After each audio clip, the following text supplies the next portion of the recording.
Chapter 5952 Low Profile vs. High Profile. Chapter 5952 Low Profile vs. High Profile. After a lot of thinking, Vase did not manage to come closer to a decision. He evaluated the three remaining choices from many different angles. He could always come up with a compelling reason to pick one over the other. He also identified a lot of serious limitations and shortcomings with all three choices. When he weighed all of the pros and cons, Vase could not bring himself to rule out any of the three options. Vase felt paralyzed yet again. This was one of the most life-changing decisions that he could make. The benefits of each upgrade track was so massive that it would completely upend his existing development strategy. Honestly speaking, Vase believed that if he chose any of the three options, he would not be suffering a loss. The options were roughly equal in value. He may as well flip 2 coins in succession to settle on his final choice. It was a pity that he was stuck in a strange space without his body. He had no way of flipping a coin at this time. Vase thought about what else he could do to make a decision that he wouldn't regret. What about trying to determine how well the options fit with my domain? Life, mechs, darkness. These were the elements that currently defined his nascent domain. As soon as he advanced to the rank of Master Mech Designer, he would not only gain the ability to wield the three aforementioned elements to a greater degree, but also incorporate them into his domain on a more fundamental level. Once he took another step and advanced to the rank of Star Designer, Vase knew that a large part of himself would evolve into an energy-based life form. If he possessed a weak human body, then it became so unimportant that Vase might be able to discard it entirely. However, Vase was not sure how becoming a Star Designer affected his Phase Lord cultivation. There was no way that he would give up such a powerful body, so he hoped that there was still a way to achieve success in both creation cultivation and body cultivation. Vase mentally shook his head. It's way too soon for me to think about these profound problems. I need to get back on track. The question now was which of the three choices synergized the most with his core elements. Random being acquisition obviously aligned the most with his life element. It could also complement his darkness domain if he just happened to snatch a creature that was strong in this element. In fact, mutated beasts with an affinity for the darkness element were rare and difficult to obtain. They were usually pretty sneaky and usually knew better than to provoke human hunting teams. It would be a lot more convenient if he could acquire entities with a strong affinity for darkness by himself with the help of the system. Portal exploration could help any cultivator no matter their domains. It all depended on where he was able to open a portal to. He could commence a portal expedition on an untamed planet or an alien factory world. The spoils he could gain from raiding these planets were completely different. Vase had little idea if Dimension Breach creation matched particularly well with any of his core elements. It's probably unlikely that I will find any living beings in those strange dimensions. I am not sure if I can stumble upon a lot of metals either. I think that darkness will be a lot more prevalent in many dimensions.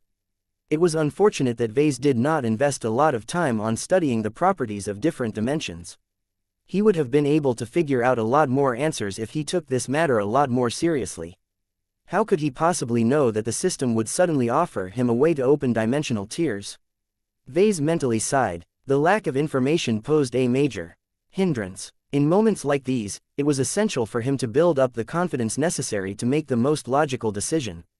He failed. Logic only worked when Vase had access to enough reliable data. Since the rational approach was only effective up to this point, Vase knew he needed to resort to a different approach to make his final selection. I need to set facts and logic aside for a moment. I need to listen to my gut feeling instead. Which upgrade track resonates with me the most? Which choice gives me the greatest reassurance? Which one is more effective at stoking my passion? Vase found it easy to switch to a more natural mindset. It was a form of thinking where he deliberately suppressed his rational thoughts and gave full play to his emotional impulses. Portal exploration is out, he quickly decided. It's okay, but it is too structured, too boring, too predictable. It is difficult to jump outside the box and create truly unique works by relying on resources that are already available in the Red Ocean. It will be more interesting if I can reach as far as Messier 87, but how long will that take? This upgrade track most definitely had its good points, but it did not offer anything unique. Vase could simply wait a few years for completion of the conversion of the Greater Beander Gate. By then, he would be able to sign up his forces for deep strike expeditions that pretty much did the same thing, all without requiring any help from the system. At most, Portal exploration had the potential to be safer as long as Vase gained the ability to form two-way portals. It doesn't matter. I need to reject one more option before I am done. Vase became much more comfortable with trying to decide between two remaining upgrade tracks. He could make direct comparisons and let his heart swing back and forth. Dimension breach creation is the riskiest option. Random being acquisition is also inconsistent, but poses the least amount of danger. Whenever Vase had to make a decision between a low-risk option and a high-risk option, he usually defaulted to the latter. Of course, he was not completely crazy. He made sure that the high-risk option was viable enough for him to adopt with confidence. The reason why Vase recalled this was because he felt awfully tempted to choose dimension breach creation for this very reason alone. He hesitated because tearing the walls between dimensions was an extremely ostentatious display of power. Most people would probably assume that Vase was able to do this due to leveraging the power of a Phase Lord, but the smarter folk who understood how Phase leaders worked would definitely attribute this ability to another source. I don't think that any Phase whale or Phase leader is able to create permanent dimensional tiers. At most, they can do so on a temporary basis. In contrast, random being acquisition matched his inclinations a lot better. Vase did not necessarily want to attract more attention. It would be better if he could let the heat die down and blend into the background. The best way to escape people's attention was by refraining from pulling off high-profile stunts. Compared to creating dimensional tiers that no one could ignore, random being acquisition was a kidnapping service that offered total secrecy. No one would be able to tie the random abductions to a simple mech designer like Vase. How could he possibly be involved when he and his clansmen had never come anywhere near the star system where the kidnapping took place? The only way to tie all of the missing alien cases back to me is if my works clearly inherited the traits of the missing aliens. At first, it should be easy to hide this secret, but as long as more and more of his products exhibited the distinctive traits of powerful aliens, the secret would become known. So what? At most, it would prove that Vase bought valuable goods from unscrupulous businessmen. There was no way he did the deed himself when he and his clansmen were clearly nowhere to be found.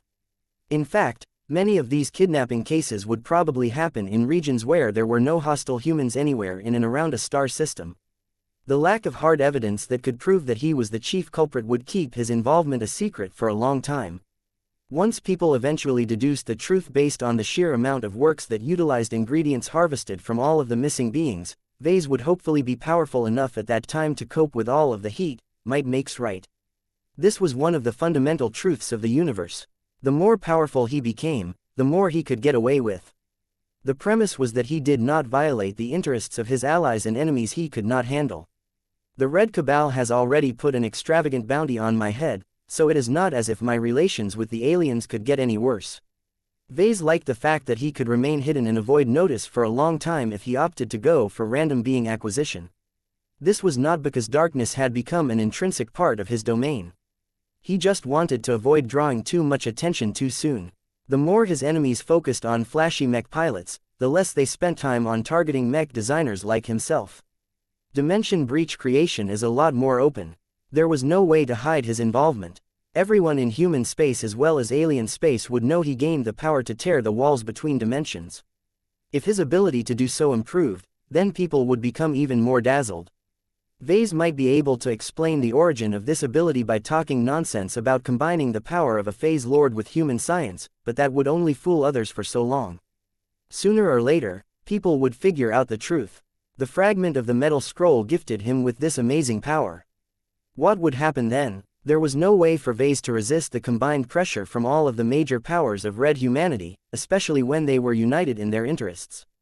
For all of his efforts to befriend and lock the major players in a web of mutual interests, when it became more profitable to extort him, the Red 2 and the first-rate superstates would definitely force him to cough up the system one way or another.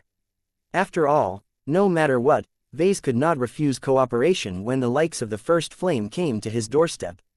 He hated his inability to resist coercion. His lack of hard power and his increasing reliance on external protection forced him to restrain his behavior and seek compromises just to prevent these sorts of scenarios from occurring. I can still avoid the worst outcome if I go for dimension breach creation. How? By surrendering to the powers that be in advance.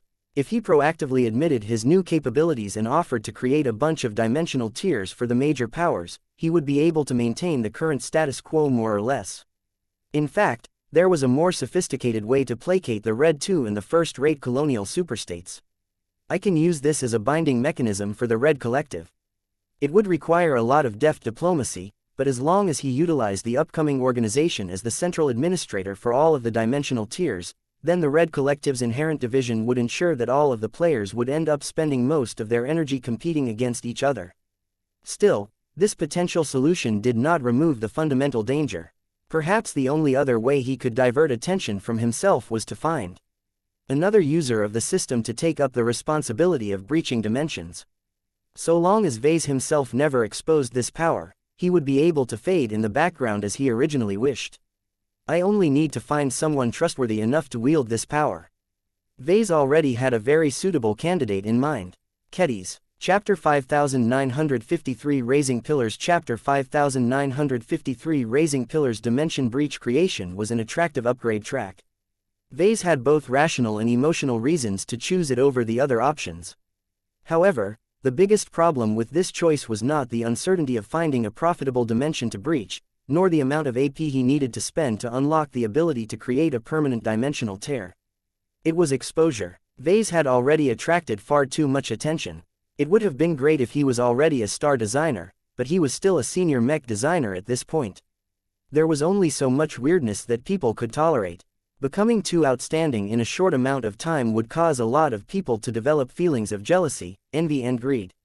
The creation of dimensional tiers that had the potential to provide a vast amount of valuable resources would also create major disruptions in the mech industry and many other sectors. A lot of people and organizations were bound to suffer losses if they missed out on this new bounty. It was exactly because of how extensively Vase threatened the profits and benefits of so many different stakeholders that he got ambushed by the public inquiry last time. Ever since he went through that ordeal, he became a lot more sensitive towards similar instances of generating too much discontent. This is why random being acquisition is so much nicer. It is much easier for me to maintain a low profile while making use of this upgrade track. Dimension Breach Creation had a much greater potential to supply unusual resources on a massive scale, but it was exactly because the movement was so loud that Vase needed to be more thoughtful in its application. Vase found it troublesome to put in so much extra effort to manage people's reactions, but the expected rewards made it all worthwhile. He already became preoccupied with mapping out a suitable political strategy. Just because he hated politics did not mean he refused to engage in it. Everyone who became powerful enough needed to learn how to win support and convince others to play along with his plan. In order to spread his risks, divert the attention of his enemies and reduce his suspicion, Vase needed the cooperation of a trusted partner. Kedis is the perfect fit. There were many politically convenient reasons to push her to the forefront. First, she was a Larkinson, but she was different enough from Vase to avoid close associations. She was part of a Sword Maidens, which outsiders saw as an outside group that somehow managed to become a subsidiary of the Larkinson clan. The implication was that Kedis had become a vassal of the Larkinson clan as opposed to a core member. It was sort of true in a way. The Sword Maidens integrated into the Larkinson clan decently enough, but they stubbornly protected many of their old traditions, even though a few of them no longer made sense in civilization space. Combined with the fact that Kedis pursued different interests from Vase, she successfully managed to build a brand that was relatively independent from Vase and the clan. Second, she was already abnormal, but in different ways. She was the first swordmaster who also happened to be a journeyman mech designer. Her ability to combine the two professions had caused her swordsman mechs to gain more special features than normal, causing their popularity to grow without slowing down. Her efforts to revive and spread traditional swordsmanship throughout human society also started to build up momentum. Though Vase never paid attention to such matters, he occasionally heard about how more and more people had signed up for the distinctly different kind of swordsmanship classes. The Heavenswarders of the Larkinson clan possessed a rich teaching tradition. They had taken upon themselves to set up schools at any planet where the Larkinson clan had set up branches. People yearned to become strong. People also yearned to obtain extraordinary power. With Kedis as the most prominent example, traditional swordsmanship offered many hopeful warriors a way to excel in battle despite the fact that their genetic aptitudes prevented them from becoming mech pilots. The longer the Red War raged on, the more people felt the need for need. Nobody wanted to become one of the many helpless victims who failed to resist when the aliens invaded their planets. Of course, There was nothing much a single swordmaster could do when an entire alien raiding fleet entered into orbit over a planet, but it was better than nothing. Kedis is a rising star. Vase had already reached the limit to his rise of fame. Kedis was just beginning to enter the galactic scene.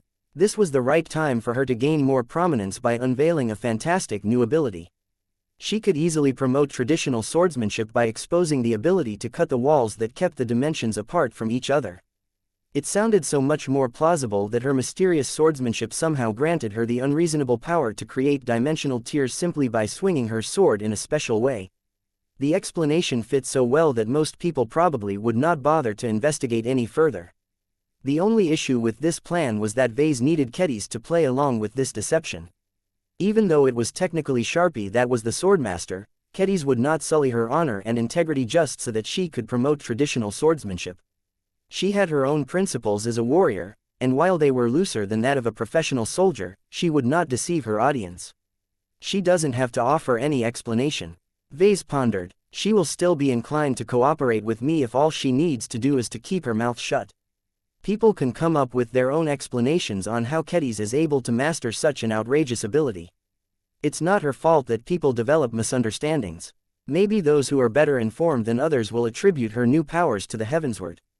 The important part was that the ability to breach dimensions must not be tied back to Vase. Perhaps Kedis might not like to participate in an act of deception, but as long as the goals and intentions were noble enough, she should be able to tolerate his demands. This plan was not only good for Vase, but also boosted Katiza's own personal causes. She had witnessed many times how her former mentor leveraged his increased fame and importance to secure greater advantages for himself. It was a much faster and more effective way to become more powerful than to stick to honest mech design. More importantly than that, splitting responsibilities also helped the Larkinson clan as a whole. To prevent this scenario from happening, the Larkinson clan needed to be propped up by multiple strong pillars. Vase grew too quickly. His clan was growing faster than ever, but all of it rested on a single pillar. If anything happened to Vase, his overextended clan would collapse like a house of cards. To prevent this scenario from happening, the Larkinson clan needed to be propped up by multiple strong pillars. Gloriana was already on track to become a major pillar. Alexa Strian was too young and still needed a lot more time to develop before she could serve as an adequate substitute for Vase. So long as Kedis became the only person who was able to breach dimensions in a consistent manner, her importance to society would instantly skyrocket. The rise of the Larkinson clan would become unstoppable at that point. If Vase was the only Larkinson who was able to earn the appreciation of multiple Tier 1 galactic citizens, then people could still dismiss his clan as a personality cult. If the clan was able to produce 2 or more top figures, then it had turned into a much more durable human institution. His enthusiasm grew. He needed to spend a lot more time and effort to flesh out this ambitious plan, but the broad strokes of it was already enough for him to gain confidence in his ability to profit from dimension breach creation. The time had come for Vase to make his final decision. When Vase put random being acquisition and dimension breach creation side by side with each other, he knew that his decision would radically affect his operational approach for the next decades. This was a critical period of time that would make or break his career. His clan also stood at a crossroads. With the help of the resources provided by a powerful upgrade track, his fellow Larkinsons all had a chance to rise above their original limitations and achieve greatness in their own right. Vase just needed to settle his mind on whether he wanted to maintain a lower profile or whether he was courageous enough to attract more attention to his clan. His decision would not only shape his relationship with the major human powers, but also affect his involvement with the Red Collective. This is a big deal. A part of Vase yearned to stop tempting fate and take comfort in the high degree of anonymity promised by random being acquisition. However, an even stronger part of him was willing to defy his need for secrecy just so that he could recreate the miracles produced on Eon Corona 7. Maybe it is fate that the system has given me the option to replicate the unique state produced by the crashed Starlight Megalodon. The Eon Corona 7 mission had thoroughly derailed his career and introduced him to a lot of wonders. The blasted mission made him forge deep ties with the flagrant vandals and the sword maidens. It also tested his survival skills and caused him to understand the truth about power. It had been many years since he put Eon Corona 7 behind him. He had grown so much since that point that Vase had become involved in much greater affairs than a pathetic attempt to salvage high-grade life-prolonging treatment serum from a crashed CFA battleship. Yet, Vase had not managed to escape the grip of Eon Corona 7. Vase tried his best to consider other alternatives, yet none of them appealed to him more than dimension breach creation. The likelihood that I can create a planet similar to Eon Corona 7 is low, but maybe I can generate my own version of an ecosystem mutated by strange energies. If there was one thing a galaxy was not short of, it was planets. While only a fraction of them already contained alien flora and fauna, they were still numerous enough for Vase to pick an unoccupied one and conduct dangerous experiments. So long as the planet and star system did not contain any phase water or other valuable resource deposits, nobody would care if the Larkinson clan opened a dimensional tear and exposed a lot of exo-beasts and exoplants to dimensional energies. The quantity of resources that Vase could obtain through this channel was incomparable to random being acquisition. Perhaps he might even get lucky and breach a dimension that contained exceedingly rare but highly desirable super-class materials. The allure of hitting the jackpot tempted Vase even more. The system wouldn't make it easy for him, but as long as he earned enough AP, anything was possible. As a mech designer, I need to chase after any opportunity to design a mech that no one has made before. It will be a lot easier for me to do this if I can make use of much more exotic resources. Now that he had made up his mind, Vase did not delay his decision any further. System, I am ready to announce my choice. I choose upgrade track number 6. Please integrate dimension breach creation to your feature set. The space around Ves's consciousness started to shake. Selection confirmed. The Mech Designer System version 3.0 shall begin the process of adding upgrade track number 6, dimension breach creation. The view switched back to the system space. What was different was that a section of the mountain actively began to form into a new clearing.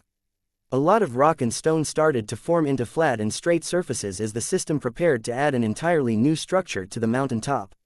Vase began to look more and more forward to seeing the results of this profound change. He needed to know how soon he could create his first dimensional tier. Chapter 5954 The New Clearing Chapter 5954 The New Clearing Large quantities of energies concentrated over at the latest clearing on the mountain top. Whatever the system decided to add evidently did not take a lot of room, because the clearing was smaller than the ones that hosted the mission hall and the Tree of Possibilities. When Vase glanced at the time gate, he noted that it remained unchanged.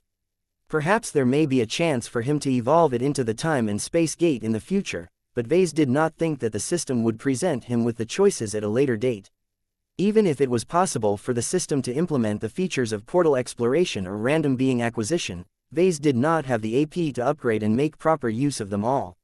He did not even have enough AP to fully exploit the possibilities that would soon be available. Minutes passed by as the system space continued to change. Once the renovation had reached its end, Vase suddenly appeared at the bottom of the system space. Thank you for your patience. The Mech Designer System version 3.0 has completed its latest revision. The Dimension Observatory has been constructed and is available for use. Unlike other facilities provided by the Mech Designer System, the Dimension Observatory is a unique structure that can undergo targeted improvements through the spending of ascension points. Existing features can be upgraded. New features can also be added. More possibilities will be added after the Dimension Observatory has developed further according to user direction. Finally, he regained his body, though he questioned whether it was real. It was probably a simulated version of his physical form. His actual body still remained in real space. Vase did not waste any time on pondering about this question. He immediately set off and climbed the steps leading up to the top. Though he originally intended to move towards the newly opened clearing, he reluctantly changed his mind and visited the other stations first to see whether anything had changed. The Vault of Eternity, the Wishing Fountain, the Divine Bazaar and so on all remained unchanged. The transformation initiated by submitting EE343F00334R did not appear to improve any of the other functions of the system. This meant it became even more important for him to check out the latest facility. As Vase neared the top, he resisted the urge to turn towards the Dimension Observatory and headed over to the Sacred Temple in order to check whether it had changed. Vase became a bit more reassured when he confirmed that nothing had changed. The soul mark had not grown stronger while the iron resonant crucifix crown remained as docile as ever. He also checked his status to check on his budget. Damn, 132 AP is not that much. He recently spent a fair amount of AP on a chi restoration potion. It was AP well spent, but that had also brought his reserve down to an uncomfortably low point. There was a very real possibility that he might not be able to make good use of the Dimension Observatory when it was at its most basic state. Vase needed to pay attention to the mission hall and be more proactive in completing different missions in exchange for hefty sums of AP. Now that he returned to New Constantinople 8, he should be able to squeeze enough time in his schedule to work on a few side projects. Let's see what the latest upgrade has introduced. He could no longer hold himself back anymore. He left the sacred temple and moved down the steps. Soon enough, he stood before the facility that the system called the Dimension Observatory. Its name was certainly apt. It looked like a classic surface-bound star observatory. There was a large telescope that extended from the oval-shaped roof and pointed directly into the skies of the system space. The exterior looked familiar at first glance, but it possessed a number of mystical elements that Vase was not able to decipher. Interesting. The fact that the all-metal structure adopted the form of an observatory signified that the new features did not just center around breaching dimensions. Being able to look inside them was also important. It would help save a lot of AP by opening a tear that led into resource-poor dimension. Once Vase was done with admiring the interior, he approached the entrance and entered the darkened space inside. The interior of the Dimension Observatory was dominated by two obvious features. One of them was clearly the base of the massive telescope. A terminal that looked like nothing else allowed for users to operate this massive device. The second feature was the giant pillar in the center. Strong spatial energies emanated from the pillar that was suspended in the air. He decided to approach the terminal of the telescope first. An interface popped up as soon as he came close enough. Dimension Telescope Operation Observe Dimension, 5 ascension points, can observe the interior of dimensions number 20 to number 1000 for a maximum duration of 5 minutes. Vase wanted to scratch his head. This was a very brief description, though Vase was able to deduce a lot of clues already. The ability to peer into dimensions numbered 20 to 1000 was a powerful function. Vase knew that this was only a fraction of the total dimensions in existence. Being able to look into 1000 of them was not that impressive in the greater scheme of things. The real value of the Dimension Telescope was that Vase would be able to scout the wealth and dangers of different dimensions in advance. In most cases, Vase expected to find absolutely nothing.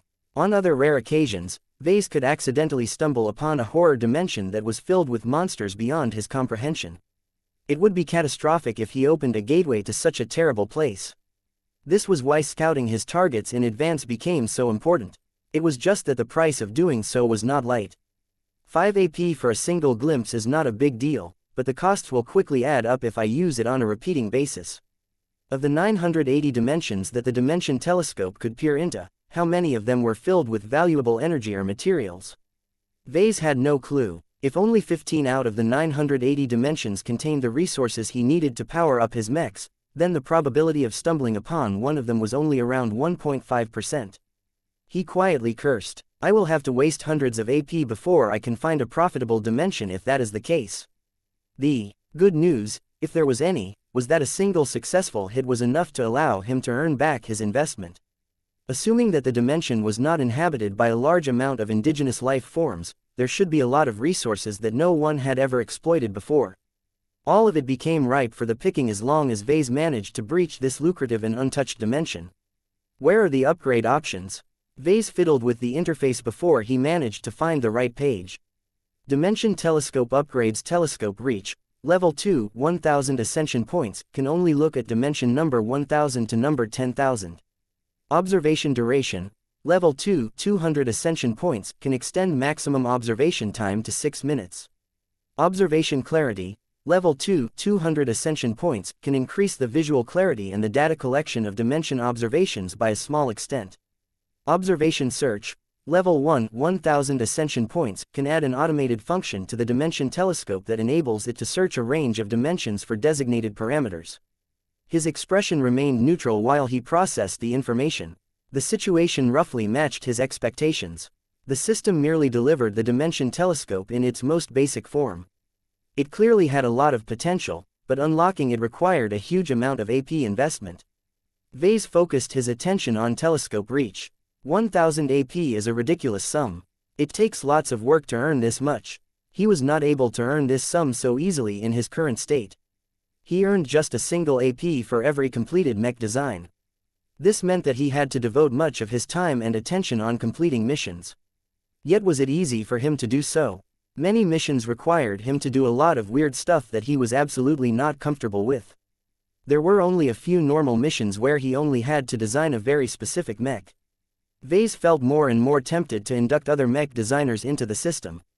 Earning 1000 AP was a huge burden for a single mech designer, but if 4 users agreed to split the cost, then each mech designer only had to pitch in 250 AP. He shook his head. He could think about this issue later. He still needed to process the latest upgrade and form a new development strategy based on the possibilities opened up by Dimension Breach creation. Whatever the case, these upgrades are definitely worth it. I need to improve the Dimension Telescope as soon as possible. Given his current situation, Observation Search, Level 1 was his highest priority. The longer it took for him to purchase this critical upgrade, the greater the amount of AP he would waste by looking into completely empty or irrelevant dimensions. It only costs 5 AP to study a random dimension, but it takes 500 AP to look into 100 dimensions. The cost of using the Dimension Telescope did not go away. It took energy and maybe other resources to operate it. Since that was the case, Vase needed to resist the urge to use it right away and start to save up lots of AP so that he could avoid wasting even more of it in the long term. Observation Clarity, Level the 2nd of may also be necessary. Vase judged. Data is important. If this upgrade can give me more data readings on the properties of unfamiliar matter and energy, I can quickly determine whether any of it poses a huge threat if they are brought back to the material realm. It would be catastrophic if Vase inadvertently opened a dimensional tear that led to a dimension that was filled with antimatter. Once just a tiny fraction of it spilled out, a cataclysmic explosion would take place that was powerful enough to blow up an entire planet, if not an entire star system. Telescope reach will probably be necessary. It may unlock higher dimensions that may be filled with even more potent matter and energy. However, 1000 AP is way too much at the start. He really wanted to purchase it, but he would have to do too much work to earn so many ascension points. He needed to ration his time and resources and spent his AP on more essential upgrades first. Vase lingered in front of the Dimension Telescope for 5 more minutes before he satisfied his curiosity for the time being. He felt tempted to spend 5 AP just to try it out a single time, but this was an incredibly irrational and foolish waste of resources. Save 1000 AP first. Spend it on Observation Search, Level 1. Then I should be ready to take a peek. He moved away from the terminal and began to approach a giant glowing pillar that was placed in a central location. Vase could already feel the powerful spatial energies contained within this strange pillar. He could already deduce its function from that alone. Dimension Breach Operation Temporary Breach 10 Ascension Points. Create a dimension breach of up to 20 meters by 5 meters that lasts for up to 10 minutes. Temporary Breach 50 Ascension Points. Create a dimension breach of up to 20 meters by 5 meters that lasts for up to 1 hour. Damn, Vase was impressed that the giant pillar was able to create dimensional tiers. Vase was not impressed by how short they lasted. 10 minutes was not a long duration. It was only enough to conduct a quick retrieval operation. At least it is cheap enough for a starter option. Chapter 5955 Short on AP. Chapter 5955 Short on AP. Vase became thoroughly captivated by the Dimension Blade. Even though it looked like a giant cylindrical pillar that did not possess a sharp edge, he could feel the spatial energies warping around its physical form. There was no need for the pillar to be sharp because its actual cutting mechanism consisted of concentrated and highly volatile spatial energies. While Vase truly found the sight of the Dimension Blade to be inspiring, he was not as pleased with its starter options. A dimension breach that lasts for only 10 minutes only makes sense if I need to snatch something valuable with as little fuss as possible. It is much more efficient to open a dimension breach that lasts for a full hour. A prepared harvesting team can get a lot more stuff done. He wanted to see the Dimension Blade in action. He found it agonizing that he had to wait months if not years before he earned enough AP to purchase the necessary upgrades. I need to stick to the plan. Not only did he have to accumulate a lot of AP to purchase the necessary upgrades, he also had to induct Kedis into the system. Only when Kedis stepped forward and pretended to gain a blessing that allowed her to cut a hole through dimensions would Vase be able to draw attention away from himself. He decided to distract himself by inspecting the upgrade options. There was no way that the Dimension Blade was only able to create breaches that lasted up to an hour at most. Dimension Blade upgrades. Remote breaching. Level 1, 500 Ascension Points, can extend the maximum range of breach creation to 1 kilometer. Breach extension. Level 2, 250 Ascension Points, can create a dimension breach that lasts for 1 day at the cost of 200 AP. Breach Expansion. Level 2, 100 Ascension Points, can expand the maximum breach size by 5 by 5 meters. Breach Strength. Level 1, 250 Ascension Points, enables breaching of more resistant dimensions. Enables breaching at locations with slightly higher spatial stability. Breach Barrier. Level 2, 1000 Ascension Points, can generate an energy barrier that can block the passage of undesirable energy and matter in both directions up to a low limit. Semi-Permanent Breach. Level 1, 5000 Ascension Points, can generate a semi-permanent self-sustaining dimension. Breach that is able to persist without any further input. Can still be destroyed through external means. Now that is more like it. There are so many options. Many of them seem nice, but there was one powerful option that offered exactly what he needed. I need to earn 5000 AP as soon as possible. There is not much point in choosing this upgrade track if I don't obtain semi-permanent breach. This was the critical function necessary to transform more planets into different variations of Aeon Corona 7. It was also a way to grant red humanity access to strange dimensions that were filled with nigh inexhaustible resources. Unfortunately, an asking price of 5000 AP was so prohibitively expensive for Vase that it would take years if not a decade for him to earn that much ascension points in an honest fashion. Vase had already been leaning towards inducting other mech designers into the system. If he previously gained 75% certainty in this strategy, he now became 99% convinced that he needed to break his policy of keeping the system for himself. Creating permanent dimensional tiers was too valuable for Vase to ignore. The longer it took to unlock this upgrade, the greater the opportunity costs he would incur for not being able to work with extra-dimensional resources sooner. Though Vase fixated his attention on the semi-permanent breach upgrade, he did not forget about the other ones either.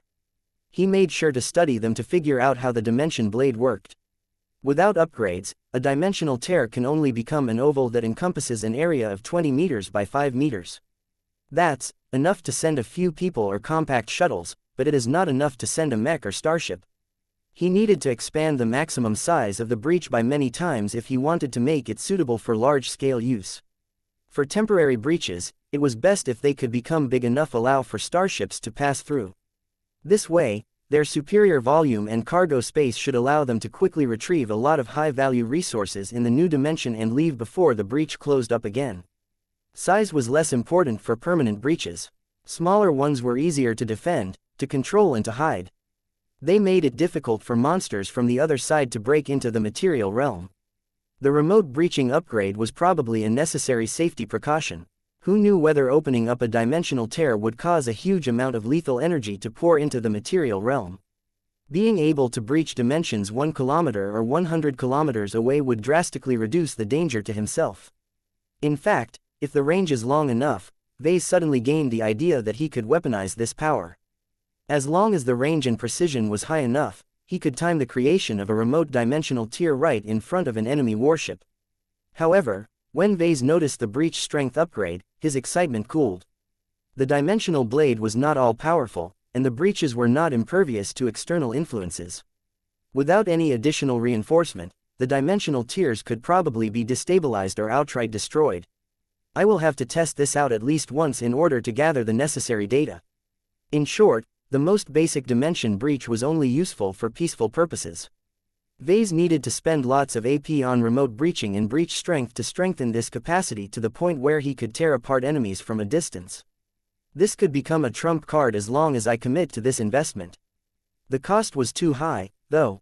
It made sense to upgrade remote breaching and breach strength at least once or twice, but any more than that was disproportionate. There was no need for Vase to rely on this gimmick to defend himself. He should have plenty of mechs and warships at his disposal. His own Phase Lord abilities should also suffice. Having to waste valuable AP just to get rid of an enemy was the worst move he could make. Before Vase completed his inspection of the upgrade options, he spent a minute on thinking over the implications of breach barrier. The fact that the system found it necessary to provide this additional feature as an upgrade option practically confirmed that opening up dimensional tiers could be dangerous. Being able to project a barrier might end up saving many lives. Vase did not intend to neglect this option, but with how little AP he had at his disposal, he had no choice but to dismiss this as a luxury option. Vase eventually grew a little glum at the end. It was so frustrating to gain access to so many powerful upgrades, yet find himself awfully short on AP. He felt more pressured than ever to go on a mad mission spree. The last time he did that, he almost went crazy from all of the manic stress he accumulated throughout that ordeal. Though Vase ended up earning a heap of AP, the thought of subjecting himself to that unique form of mental torture once again caused him to shudder. He needed to put his life in order and build up the courage to initiate a long mission completion session. In the end, Vase turned away and left the Dimension Observatory. He gathered all of the information he needed. Though he felt tempted to create a small breach, he quickly reminded himself that it would be devastating to do so while he was still residing in D&D base. If he really had to spoil his plan and reveal his newfound ability of breaching dimensions, then he should at least board a starship and move to the edge of a star system before he commenced his experiment. I have more patience than that. I need to meet with Kedis in person before I make any further decisions. It was a good thing that Kedis refused to undergo ED-Net training. There were a number of things he could do. For example, he could make use of the 10 golden lottery tickets that he earned from completing a supply mission. He could also make use of the time gate. The only inconvenience was that Kedis was currently leading Task Force Solus over at Reticula Corine V. He could either take another trip, or request his former student to come to him instead. It is much more convenient to bring her over. I am done with travel for the year.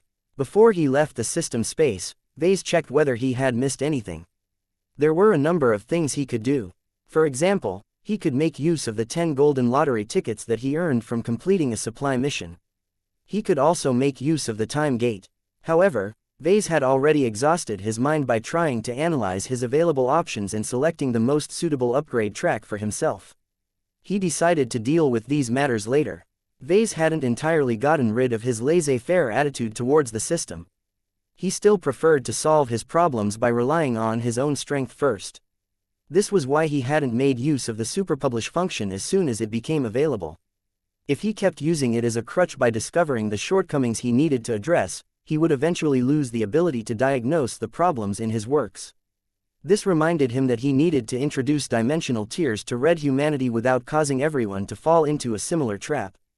That might be hard to do when red humanity had very few advantages to rely upon. Who cared about these problems when people were on the verge of going extinct? Vase briefly winced. A part of him regretted that he rejected the Universal Gate Network. He could have started to work towards creating a gate that could lead him and his precious children back to the Milky Way. Alas, he rejected this easy escape route in favor of trying to upgrade red humanity's combat power by supplying them with special resources. It was a choice that reflected Ves's unwillingness to become a coward and seek to defeat the most implacable alien enemies. Vase finally exited the system space and took a moment to catch his breath in reality. Meow. A dark-plated gem cat flew closer and took a closer look at Vase. I'm okay, buddy. I am really tired, but I still have a lot of work to take care of. Did you notice anything unusual? Meow meow meow. Is that so? That is good to hear. I don't need you to guard me anymore. You can go off on your own if you want. Meow. Lucky took that as an invitation to leave. The gem cat phased through the floor as he was probably looking to play with Andraste or the other kids. Vase raised his palm in front of his face and imagined that he wielded the dimension blade. Would he be able to tear a hole in dimensions if he swung it in a certain fashion? Maybe it won't be my hand that wields this blade. He needed Kedis to come over as soon as possible. With that goal in mind, he settled into his seat and briefly called up the latest status reports of the expeditionary fleet. He also called up the documents related to the Sword Maidens in order to catch up with the latest developments of this infamous Mech Legion.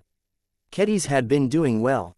She gained valuable leadership experience by directing and overseeing the units responsible for surveying Reticula Corine V and harvesting Solus gas. Aside from that, she made sure to keep up with her other work. She had learned a thing or two about his leadership style and heavily delegated responsibilities to her officers. This allowed her to squeeze more time in her design lab. The Stormblade Samurai Mark II project was making a lot of strides as a result. There was a lot of market potential for a commercialized hyper version of the original Stormblade Samurai model. Kedis had good reason to believe it might become the Larkinson clan's next bestseller. Vase agreed. Chapter 5956 Emperor Tree Chapter 5956 Emperor Tree Hovering in orbit of Reticula Corine V, the Wild Torch occupied the center of a modest second-class fleet. The fleet carrier was one of the prides of the Larkinson clan. While the vessel had fallen behind the times, she performed well in relation to her circumstances. The presence of the Wild Torch bestowed the Larkinsons assigned to Task Force Solis with a lot of confidence. This was an effect that the Dragon's Den, the other capital ship in the task force, could never accomplish. The reason for that was because the Wild Torch hosted one of the most important members of the Larkinson clan. Many outsiders assumed that the young clan was entirely propped up by its legendary founder and patriarch. They were mostly correct about that. His contributions could not be denied by even the most skeptical observer. However, those who spent years in the clan knew that they had plenty of other talents to count on. Kedis had already made a lot of strides in stepping out of the shadow of her patriarch. Many clansmen saw her appointment as the leader in charge of Task Force Solis as vindication of their belief that she could be just as great as Vase one day. The Swordmaster herself stood in her private design lab. The horned woman wore a white lab coat over an armored training suit. This produced an odd contradiction in style, but Kedis wore her outfit with confidence. Sharpie, Sharpie. The Bloodsinger cheerfully floated up and down as the weapon soared through the air. The personal greatsword that accompanied Kedis for years had grown even more powerful than before. The reformed CFA greatsword had grown sharper and stronger than ever. Constant exposure to Sharpie's growing willpower and exotic radiation caused it to shine with deadly gleam that could make anyone fall into the illusion that the blade could easily sever the thread that kept them alive. At this time, she spoke with a physical projection of Vice Director Maria Absalon of the Larkinson Biotech Institute. Since Director Rania Woden still had a few years to go before she completed her EDNet training, Maria Absalon had been doing an excellent job at keeping all of the biotech researchers in check. It helped that she was a fairly young but brilliant Terran biotech researcher herself. What she lacked in age and experience, she made up with it with passion and an unusual zeal for studying exo-beasts. Everyone assigned to Task Force Solis knew that it was impossible for them to establish full or even partial control over a planet as wild and untamed as Reticulocorine V. The effects of Solis gas and the hegemony of multiple powerful calamity beasts had caused the planet's ecosystem to turn into a savage environment. This led to a myriad of issues, not helped by the daring strategy chosen by Kedis. Under the current circumstances, Chimera Base is still at great risk until we have completed construction of all of the planned defensive works. Vice Director Maria Absalon explained. We have gathered enough evidence to confirm that the Emperor Tree is a rare calamity plant. It is an exoplant that has not only gained sentience, but is also able to command wood energy at levels unmatched by any recorded calamity beast. If not for the fact that its favorable location is engulfed by Solis gas released by a major deposit, many first-class biotech research institutions would have tried to claim this planet for themselves. We are lucky that no one else has discovered this exceptional plant ever since it managed to evolve to its current level. A calamity plant. Even Kedis heard about how much the biotech industry coveted them. Just like exo-beasts, exoplants also had the ability to mutate and surpass their limitations as a species. However, the mutation rate of exoplants was much lower. Mutated plants also grew at a slower rate. Their lack of mobility also caused them to become prone to accidents. Far too many of them inadvertently got crushed or torn apart by rampaging mutated beasts. Only a few of them ever managed to complete a second evolution that turned them into calamity plants. That was when these powerful organisms truly gained the power to defend their foothold. Larger and more resilient than calamity beasts, these extraordinarily powerful plants not only gained enough sapience to think for themselves, but also displayed greater prowess in manipulating E-energy. Fortunately, most calamity plants that red humanity encountered up to date tended to remain rooted at their original locations. The so-called Emperor Tree located a fair distance away from Chimera Base was one of them. The Larkinson Biotech Institute had not managed to discover why the plant managed to survive long enough to be able to evolve to its current height on top of a major Solis gas deposit. Solis gas at these concentrations was lethal to all organisms, including the indigenous exo-beasts and exoplants. The Larkinson Biotech Institute became excited at the prospect of studying the Emperor Tree for this reason. It was rather unfortunate that Rania Woden was attempting to fast-track her promotion to a first-class biotech researcher. The opportunity to study the Emperor Tree was a dream come true for the exoplant specialist. Have you figured out whether Emperor Tree can move? Kedis asked the projected figure. We are still in the process of gathering data, ma'am. Our ability to do so is limited due to the interference of Solus gas and the frighteningly effective detection capabilities of the tree. The entire area surrounding the Emperor tree is under constant monitoring. Our best stealth probes cannot get closer within a handful of kilometers from the Calamity plant before being destroyed by wood splinters or other violent responses. That is disappointing news, Kedis responded. I am receiving daily reports about the beast waves that are frequently attacking Chimera base. They are doing so much damage that the construction work has slowed. It doesn't take a biotech expert to figure out that those suicidal exo-beasts aren't throwing their lives away at us because they care about humans settling on their planet. Have you at least been able to confirm that these beasts are solely attacking us due to the instigation of the Emperor tree? The vice director shook her head. We have yet to gather any hard evidence that indicates that this is the case, ma'am. We have only managed to gather circumstantial clues. The Emperor tree does not rely on spreading pheromones to control the beasts that roam the regions surrounding the major Solus gas deposit. There are sources that claim that some Calamity beasts are able to dominate the minds of weaker exo-beasts. This is usually the case for Calamity beasts that do not excel in personal combat. They seem to have channeled their evolution into improving their ability to conscript an army of beasts. The reason why the Larkinsons referred to the Emperor tree in this fashion was because it possessed the most outrageous ability to dominate exo-beasts. Its domination range was extremely high, allowing the powerful tree to form entire beast armies up to hundreds of kilometers away. So you are certain that the Emperor tree is actively responding to the presence of Chimera base by flooding it with beast tides? Maria Absalon grimly nodded. It is safe to assume so. The Emperor tree remains rooted in one location. Even if it has gained the ability to move, it clearly does not wish to do so unless it is absolutely necessary. This is the main reason why our task force established its first harvesting site on a minor deposit that is close to this Calamity plant. While we are fortunate enough that the Emperor tree has not seen fit to take direct action, it is clearly hostile to our intrusion into its territory. The beast waves will not stop for that reason. More exo-beasts are constantly converging from elsewhere to occupy the rich lands around us. The Emperor tree will subsequently take them over and throw them into the walls of Chimera base. Kedis frowned deeper when she heard that. She glanced over at a projection that displayed a partial map of the planet. There were 27 major Solus gas deposits on the surface of Corine Reticula V. Each of them were occupied by Calamity beasts or powerful mutated beasts. It was already bad enough that these powerful creatures occupied the best Solus gas deposits. What was worse was that the minor Solus gas deposits were all located in the surroundings of those major deposits. This meant that if the Larkinsons wanted to harvest Solus gas on an acceptable scale, they had to establish a harvesting operation in the territory of at least one powerful beast. It would be much easier to decapitate one of the Calamity beasts and claim one of the major deposits. Kedis knew better than to initiate such a reckless action. While it was possible for the mechs of Task Force Solus to defeat one of these Calamity beasts, doing so was not that simple. There were plenty of stories on the galactic net where other groups had tried to eliminate every Calamity beast on a planet by defeating them in detail. However, the movements were so big that all of the Calamity beasts on the planets became alarmed.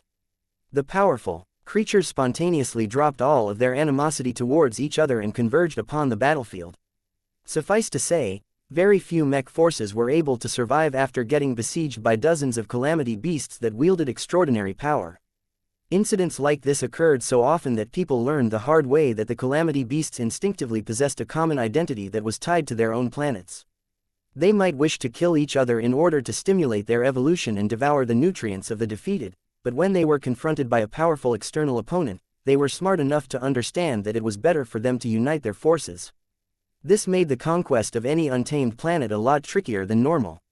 A human force could either deploy so many mechs that they could roll over the Calamity beasts through sheer quantity, or it could try to defeat the powerful beasts without making too much noise. Task Force Solus did not have the numbers to pursue the former strategy, and it did not have enough intelligence to employ the latter strategy. For now, the Larkinsons had little choice but to leave the Calamity beasts alone. This was fine as their primary mission was to begin a Solus gas extraction operation. Yet just because the humans wanted to leave the powerful indigenous life forms alone did not mean that the opposite was true.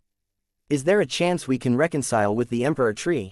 Vice Director Absalon did not look supportive. No, Calamity beasts have always been hostile to humans, especially since we are not native to any of their planets. They rightfully regard us as invaders who are trying to steal their home planet's resources. The beast waves will continue to assail us until we have begun to exhaust all of the adult beasts in a very large radius around the Emperor Tree. Once we have slain enough exo-beasts to impact the population, the Calamity Plant will not be able to threaten us as much as before. That should be the best time for us to negotiate with the Emperor Tree. Kedis proposed. Just because the Emperor Tree is sapient does not mean it is willing to entreat with us. You should prepare to initiate an assault with the goal of eliminating it.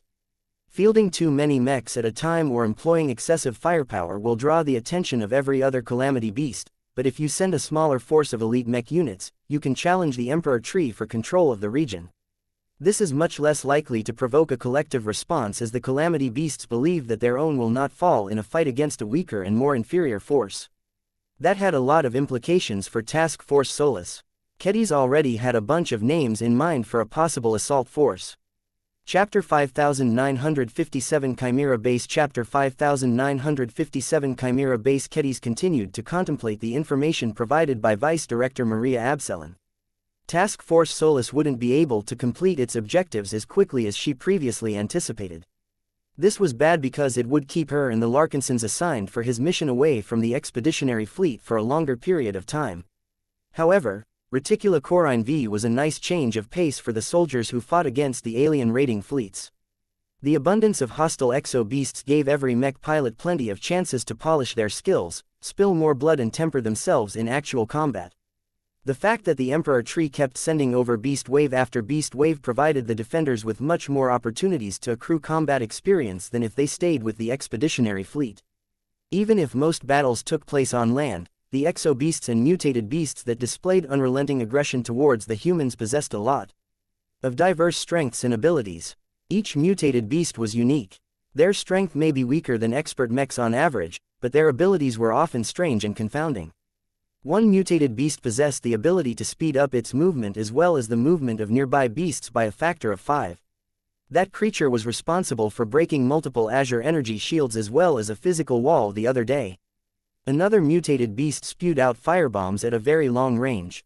Each time a firebomb struck a target, it exploded with enough power to cripple a monster slayer in close proximity. The fact that there were always at least a couple of mutated beasts with highly unpredictable abilities in every beast wave made it difficult for the defenders to avoid losses. Plenty of mechs had already incurred significant damage. If not for the fact that Task Force Solus was accompanied by support ships that were able to fabricate or repair mechs at a modest scale, Kedis would have been forced to request reinforcements from the expeditionary fleet. That did not help much when the mutated beasts managed to inflict enough damage to breach a cockpit and kill a mech pilot in an instant. Her heart weighed heavier when she thought about the clansmen who died on an unimportant battlefield. There was much greater honor in making the ultimate sacrifice in a battle against the native aliens. Kedis could not afford to be soft-hearted in her first true independent command. She knew this was not an opportunity, but also a test. She needed to prove the situation was not sustainable, though. Until Chimera Base managed to construct enough defensive works, the beast waves would continue to inflict material damage onto the mechs. As Kedis continued to talk with Vice Director Absalon in her capacity as the commanding officer, she inquired about the studies conducted on the carcasses of all of the defeated beasts. "We have far too many beast carcasses than we know what to do with, ma'am. We have decided that it is best to throw many of them back onto distant forests and plains. This will help to preserve the ecosystem and divert many living exo-beasts away from the domination range of the Emperor Tree." Kedis nodded in understanding. That is a clever response. What of the mutated beasts? The carcasses of the mutated beasts offer a wealth of information, though not much of our discoveries are truly new. What we are particularly interested in is how exposure to Solus gas affects their physical states and their self-evolution trajectories. The gas is not toxic to the indigenous organisms in lower concentrations, but it can still inflict damage. One of our highest priorities at this time is to discern whether the mutated beasts can adapt to Solus gas exposure and develop an immunity towards its harmful effects. This will give us a greater understanding of the Emperor Tree and other Calamity beasts. Have you discovered anything important about Solus gas that we do not already know? We have made a number of interesting discoveries. We have discovered that Solus gas is organic in nature. It is likely generated by at least one organism, but whether the creature is alive or dead remains uncertain. We have initiated surveys of the underground environment, but the presence of underground soulless gas deposits and channels makes it difficult to maintain contact with our probes. Can you send down manned probes? We have tried that, but there are dangers underneath the ground that have posed a threat against them.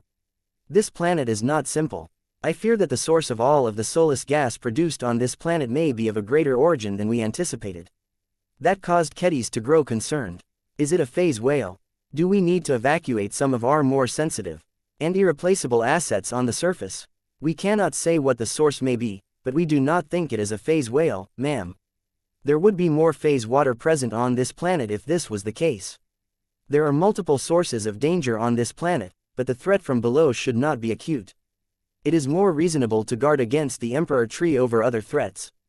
Calamity plants are known to be more passive compared to their beast counterparts, but they are also known to lash out much more violently than usual when they perceive any intruders in their territory. In hindsight, Chimera Base is placed too close to the location of the Calamity tree. We would not have attracted so many beast waves if we planted our base 50 to 100 kilometers away. Kedis crossed her arms. None of the minor deposits that are located further away release as much soulless gas. It may be safer for us to occupy those sites, but we will not be able to harvest enough resources to satisfy our needs. Aside from that, provoking the Emperor tree to this extent is helping us clean up the surrounding region of exo-beasts in advance. Our mech pilots are also obtaining a large amount of practice from the daily intensive battles. It should not be long before the expert candidates assigned to our task force will have their chance to break through, especially with the help of my husband. They only need to participate in a battle that is more serious than a routine-based defense. Both Town Melon and Lainey Larkinson had thrown themselves into the thick of fighting. The Zeal's semi-modular guns roared with thunderous power as they shelled and pulverized scores of exo-beasts with every attack salvo. The customized Lucid Rage often darted in and out to defeat and disorient specific exo-beasts, causing chain reactions that caused the beast waves to become more disarrayed. Both expert candidates and their living mechs managed to improve their skills in ways that were not possible when fighting battles in space. The more grounded combat environment gave Town and Lainey an opportunity to return to basics and immerse themselves in the fights. Kutiz's hands twitched. She longed to go down to the surface and swing her Bloodsinger against the horde of exo-beasts that fought to the death in order to topple Chimera Base. Alas, part of being a commanding officer was knowing when to keep her head cool. She deliberately kept her distance from the battlefield and stayed behind on the Wild Torch in order to avoid the temptation to kill the exo-beasts in person. I have a suggestion.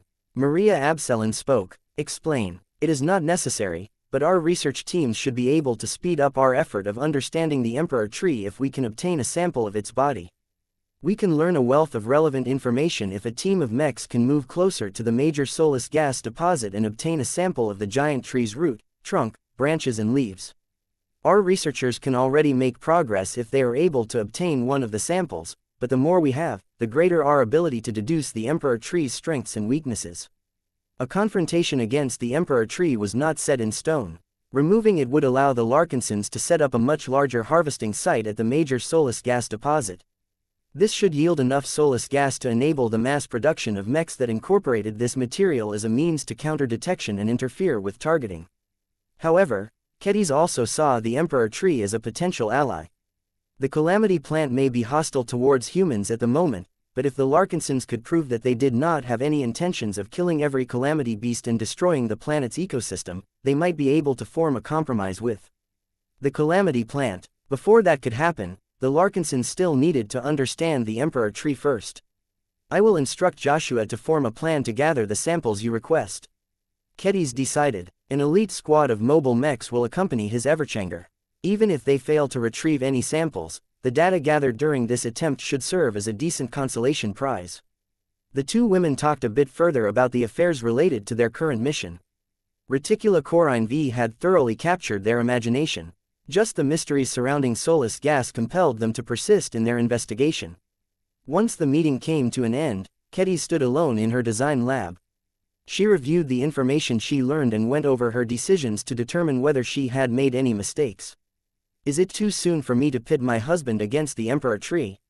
She questioned herself. He has grown so much, but the Everchanger continues to hold him back. It will be difficult for his living mech to pose a threat to the Emperor's sword without the Scarlet Ember. It was difficult to make a proper strength comparison because Calamity beasts worked differently from other enemy types. They showed a huge amount of variation in strength and abilities. Most Calamity beasts possessed advantages that matched or in certain cases exceeded that of ace mechs.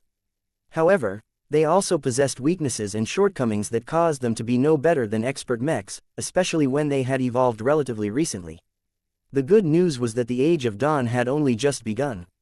Less than 2 years had passed, so most Calamity beasts did not benefit from a lot of accumulation. The story would definitely be much different a decade or a century later, but for now these outrageously talented and lucky beasts were still in a relatively controllable range. Despite all of the uncertainty, Kedis did not allow herself to coddle her husband. Venerable Joshua Larkinson was an expert pilot in his own right. His resonance strength may have grown rapidly through shifty means, but he fought and worked hard to make sure he lived up to his newfound power. It is just, as a mech designer who was familiar with Joshua's machine, she understood quite clearly how extensively the Everchanger fell behind the times. Third-order living mech or not, Vase originally designed and fabricated him in a time when the Facewater generation was still a stranger to the Larkinson clan. While the use of unending alloy unintentionally turned the Everchanger into a hyper-mech before such a classification even existed, the lack of transphasic components severely hampered his combat effectiveness against the alien raiding fleets. Aside from that, the overall specifications and hardware limitations of the Everchanger were mostly optimized for a low-tier expert pilot. Kedis had tried her best to raise the hero expert mech's upper limits, but there was only so much she could do to uplift a masterwork mech that was not of her own design. Only Vase and Gloriana could do the Everchanger justice. Just as she was about to return to her design work, she received a call from a familiar friend. Her lips curled upwards. "I wonder what he wants from me this time. Do you have any idea, Sharpie? Sharpie, Sharpie, heaven, heaven." Chapter 5958 More powerful than an expert mech. Chapter 5958 More powerful than an expert mech. Vase stood up and straightened up his posture as the connection went through. A faint aura of sharpness and unyielding determination radiated through the remote connection as the physical projection of the Bloodsinger became visible first. The floating greatsword that looked sharp enough to easily split a human from top to bottom floated up and down in a friendly gesture. "Sharpie, heaven, heaven, Sharpie. Hello there, Sharpie, are you still in your heaven phase? Sharpie." A hand smacked the floating greatsword back. "Behave, Sharpie." "Hello again, Kedis. It's been a while since we communicated more directly. I apologize for not getting to you sooner. I got dragged into a lot of affairs as of late, as you may have heard." Kedis rolled her eyes. "You mean you willingly threw yourself into one pit after another? Hey, the public inquiry was not my fault," says the founder of the Red Collective. An organization that does not exist at this time. "I might not be the brightest politician, Vase, but even I know that it is doomed to take its place alongside the Red too. There is even talk about putting you in charge of it, especially after you somehow upgraded the Dominion of Man into a living dreadnought. I am curious how you managed to do that, but you probably aren't allowed to share those secrets." Vase nodded and started to pace around his office. "You are right about that. A lot of changes are in store. My latest business trip has yielded many results. Let me tell you the details that I am allowed to share." He briefly summarized what he had done and what he had managed to obtain. Though he cut out a lot of portions of his story, he made sure to put extra emphasis on his many gains. "I already heard about the first-class support mech, the Destroyer Spear and the Juggernaut," Kedis said. "Personally, I wouldn't have gone for them. They are too costly and impose far too many requirements in order to put them to good use. What purpose does the Juggernaut serve, anyway? Did you just want to secure the bragging rights for owning an enormous mech?" November LBJNN, "I bought it for research purposes," Vase claimed with a straight face. "It was emphatically not a toy for boys. You should know what I mean. We can deepen our understanding of mechs if we step outside familiar ground and work on stuff that is different from what we handle on a daily basis. I already harvested a lot of insights when I participated in the transformation of the Dominion of Man. I think I can make similar gains when I start working earnestly on the Eidolon Spreus." "And when will that happen?" "Not now," he admitted. "Maybe in a decade. There is way too much stuff I need to take care of first.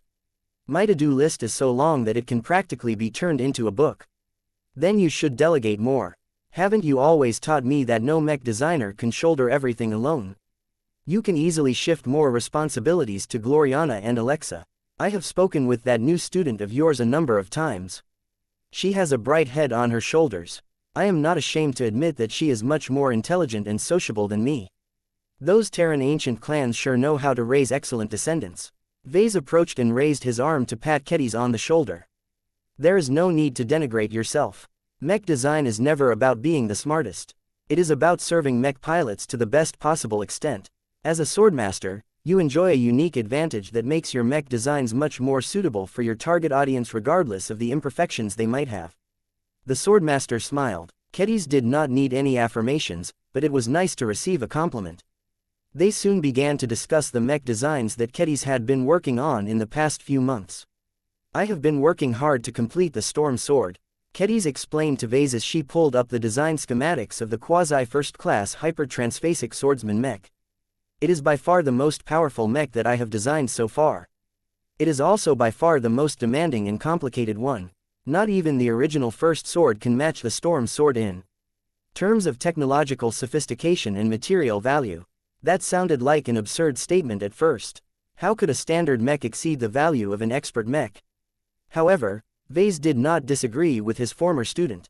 One glance at the design schematics already told him that the disparity had grown big enough to make such a statement. The first sword was an old mech design that originally contained no phase water. It was only later on that the Larkinson clan tacked on a number of transphasic parts, but the scope of incremental upgrades remained limited due to a reluctance to ruin what was already working. Her best gimmicks was the fact that she wielded the Masterwork Decapitator mech sword and enjoyed the protection of unending alloy. That was more than enough to allow a skilled expert pilot such as Venerable Dice to challenge and defeat a myriad of challenging foes. Though the first sword was able to accompany Venerable Dice a lot further due to the living mech's inherently high skill ceiling, the living expert mech ultimately showed her age, just like all of the other early generation Larkinson expert mechs. This was how such an absurd situation came to be. Compared to a quasi-first-class mech design that incorporated a hefty amount of hyper-technology and phase water technology, the Storm Sword model indeed outperformed a second-class low-tier hyper-expert mech on paper. That did not mean that a Storm Sword or even 10 Storm Swords could defeat the first sword in actual combat. The combat power of a mech should never be evaluated in isolation. This was especially relevant in the case of high-ranking mechs. The current Venerable Dice had evolved so far past the limits of mortal mech pilots that she could handedly thrash a squad of Storm Swords without much suspense. The first sword would get upgraded sooner or later.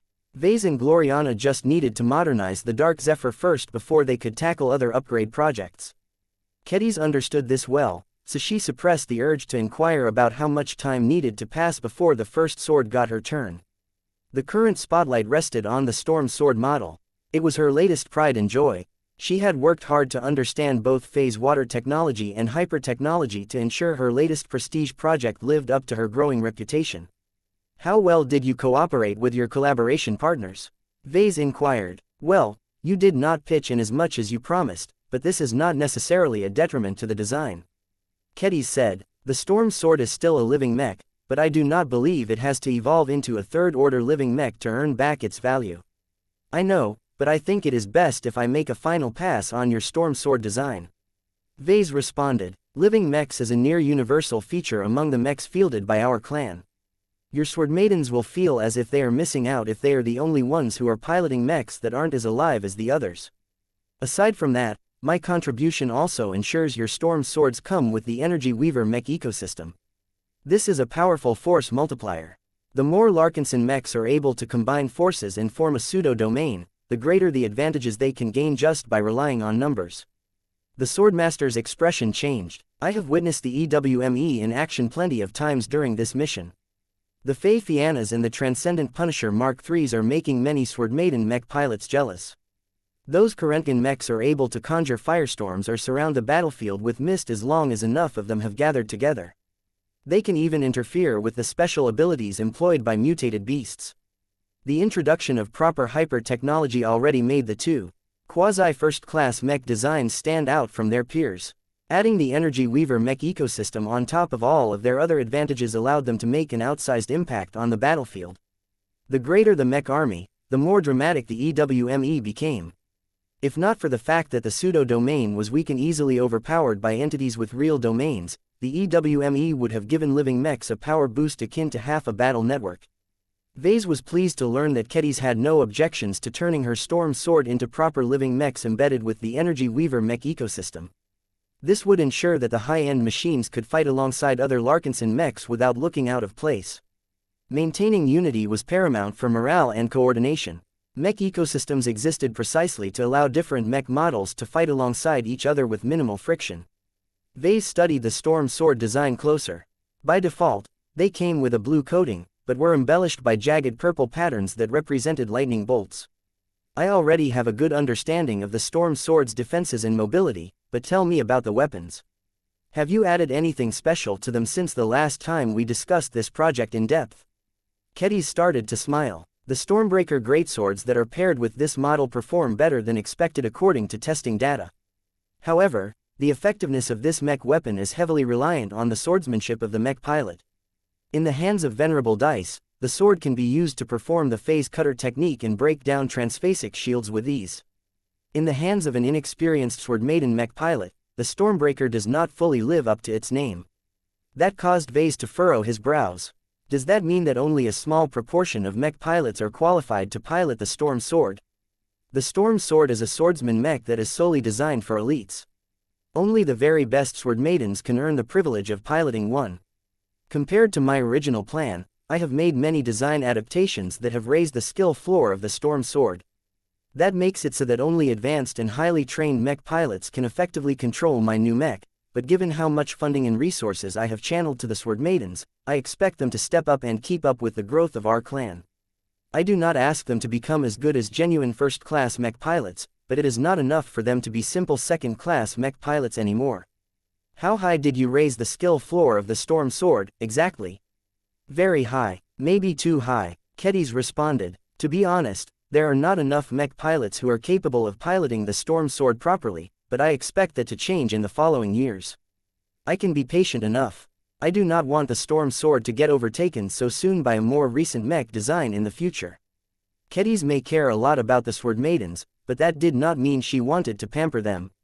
Her fellow sisters needed constant challenge and stimulation in order to sustain their growth and give them enough reasons to expand their limits. This did not come without a cost. Many of the old veterans from the early days had already given up on this rat race. An increasing proportion of sword maidens from the younger generations began to surpass the old veterans. The second raters who attended excellent mech academies simply possessed better qualifications than a bunch of former third-class pirates. It is all worth it, right? That, and more. Kedis viciously grinned. A squad of storm swords piloted by skilled and experienced sword maidens will be a sight to behold. An entire company of them should also pose a fatal threat against any enemy sub-capital ship. Combined with their space suppressor modules, their Stormbreaker greatswords will easily rip any transphasic energy shields to shreds. It can take only seconds for my most powerful swordsman mechs to pass through the energy shield layer under the right circumstances. Chapter 5959 Hour Rolls Chapter 5959 Hour Rolls The latest completed mech design by Kedis surpassed Vess's expectations. Sure, Kedis had raised the design budget of the Storm Sword in order to accommodate more expensive tech and materials. She also cheated by relying heavily on recycled first-class materials originally taken from derelict alien warships to save on material expenses. Yet it could not be denied that the Storm Sword design was one of the most powerful quasi-first-class transphasic hyper-mechs that Vase had the pleasure of examining. I am truly impressed by what you have managed to come up with, Kedis. The mech may be on the expensive side, but you have made sure to justify every expense. Short of a first-class mech, your Storm Sword should be able to defeat any other mech at close range. Its offensive power is ridiculously high, and its defenses are also pretty luxurious. Its mobility is not the best, but it is definitely above average.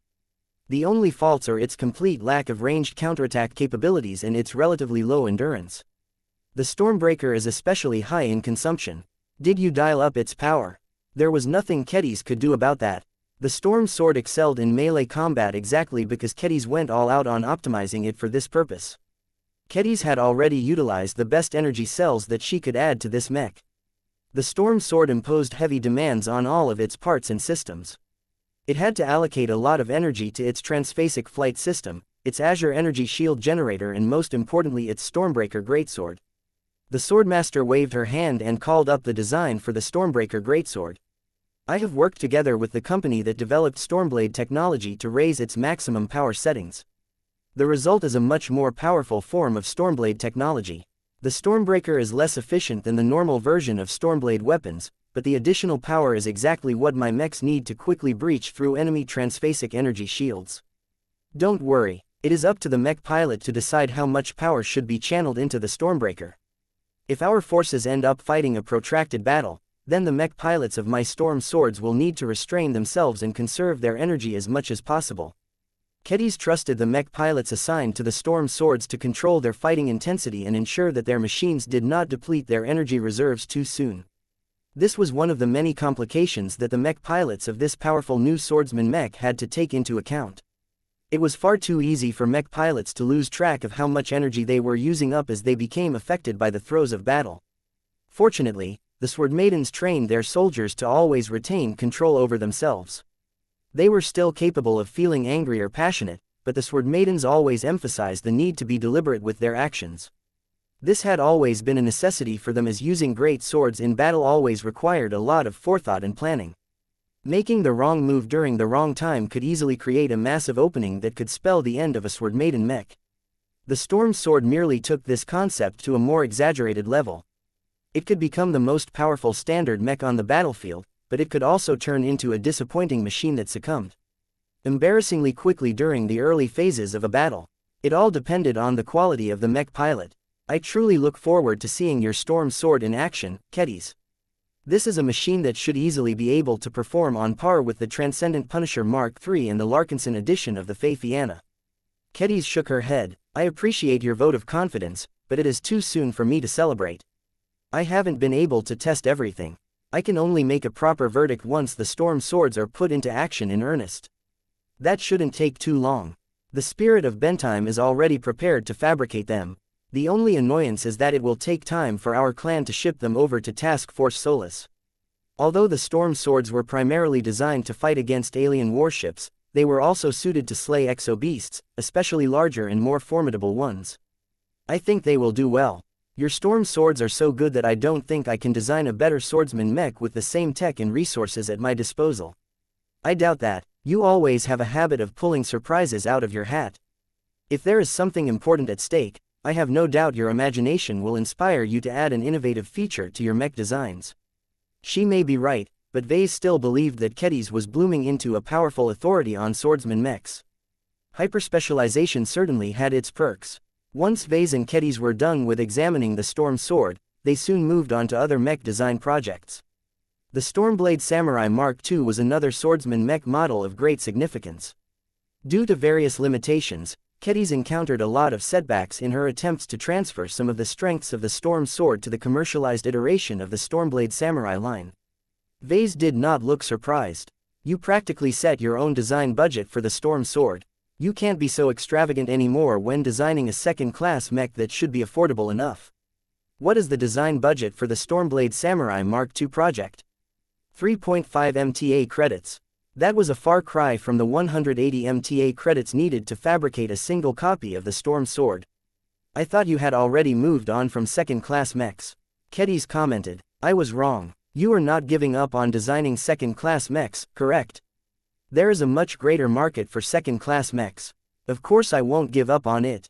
I will only assign an assistant such as Alexa to fulfill my responsibilities in my stead.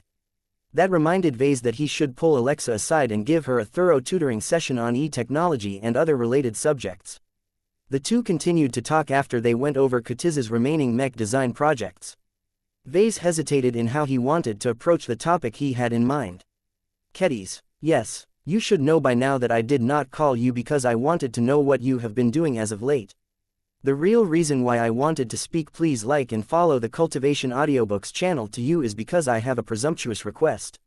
Oh, please share. Vase took a deep breath before stating his request. I need you to travel to New Constantinople 8 as soon as it is convenient.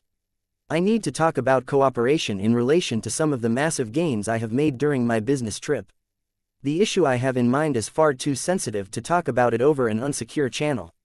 Kedis sharpened her eyes. She had encountered schemes designed to trick her in one way or another ever since she became a swordmaster. Right now, her intuition warned her that Vase was definitely up to no good this time. Will I like it? Be honest, Vase. I estimate that there is 80% that you will like my proposal. However, I need you to come here in person before we can discuss the details. That caused the Swordmaster to become upset. Can it wait? If you haven't forgotten already, I am still in charge of Task Force Solus. If you order me to put down my command and travel to where you are residing will send the wrong message. It will look as if I have failed and need to go back to you to account for my mistakes. She made a valid point. Vase had completely overlooked this dynamic. Fine. Then stick around for as long as you have completed your main objectives for this excursion. How long do you expect that to take? Unknown. We do not have a good understanding of the situation on the surface of Reticulocorine V. It can take years before we can establish a stable foothold that will not be targeted by the indigenous calamity beasts. Vess's eyes lit up at the mention of that. I read about them in the reports. The Emperor Tree is of great interest to me. If its domain is based on wood energy, then it should have a strong affinity with life. It was rare for Vase to encounter mutated beasts that evolved with a strong affinity for life. He could not let this opportunity pass. If you want to study the Emperor Tree so badly, then why don't you come to this star system? No, I can't. There is too much work and obligations that I have to deal with in my current location. My wife and children will definitely grow more upset if I stay away for a longer time. Kedis was a mother herself, so she fully understood Vess's perspective. Seeing as the two could not come to an agreement, Vase decided to relent. Okay, if you insist on fulfilling your mission, then you can stay for the time being. Don't linger for too long, though. It is not desirable for us to delay this matter for too long. He already considered whether he should travel to Kedis instead if she continued to stay put.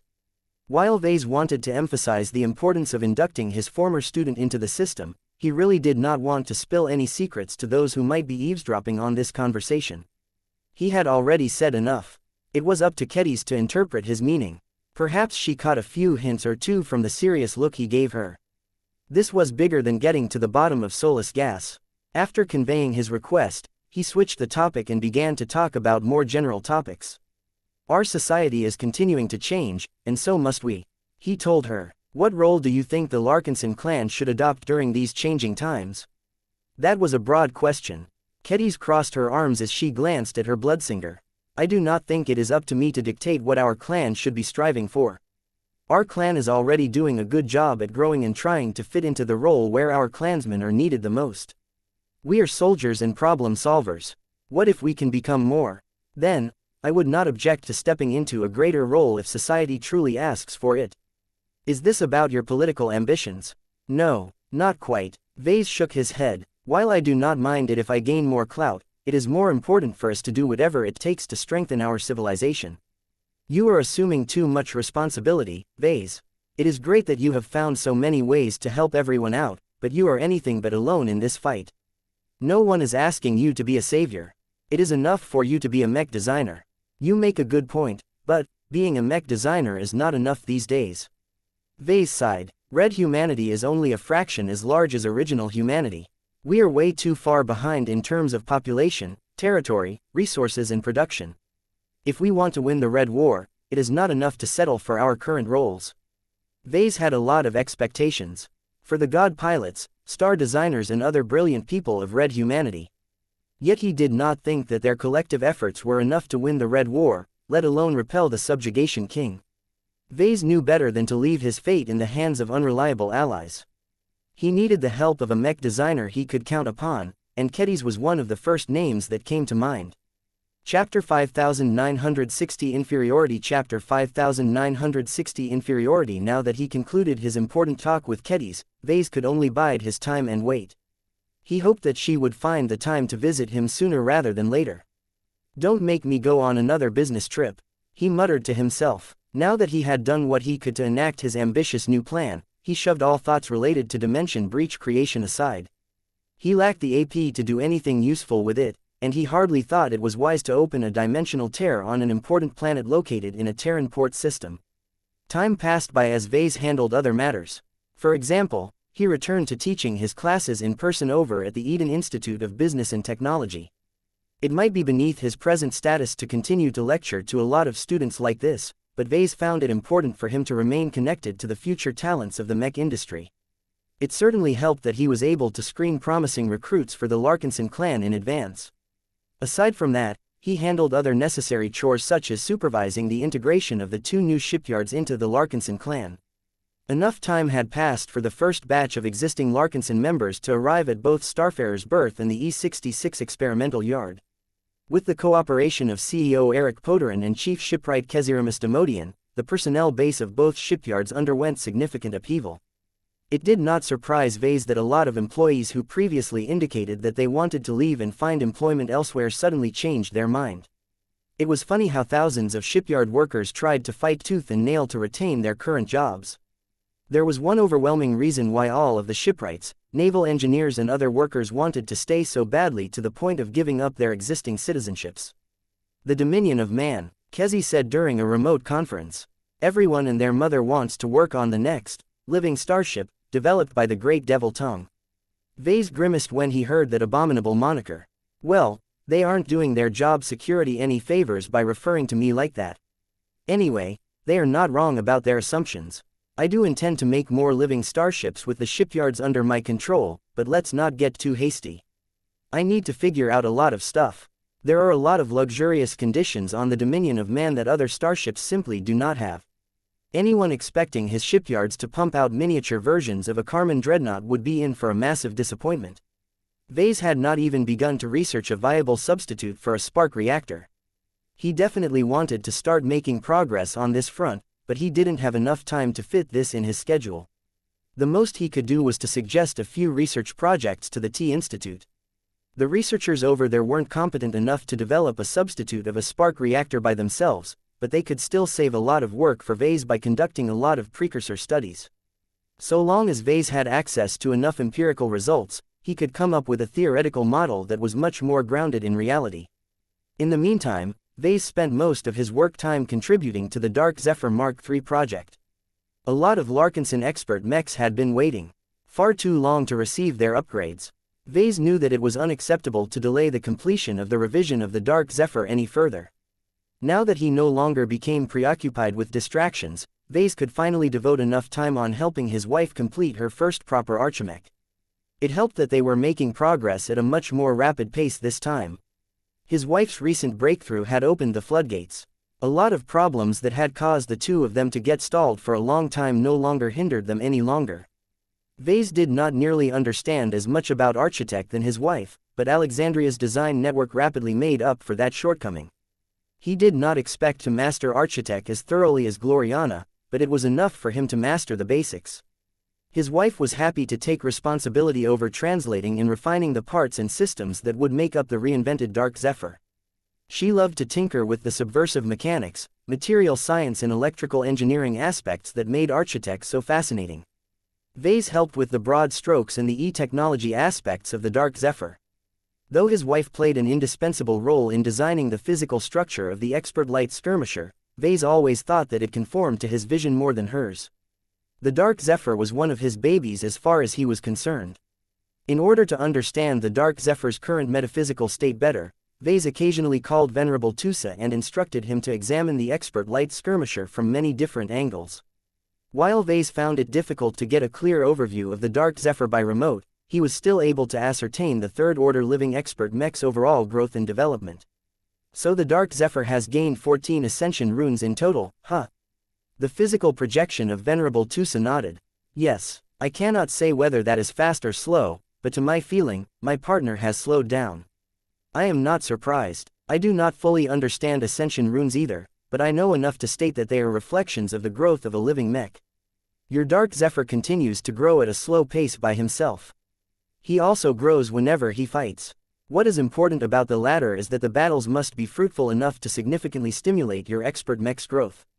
Has the expeditionary fleet fought a lot of easy battles as of late?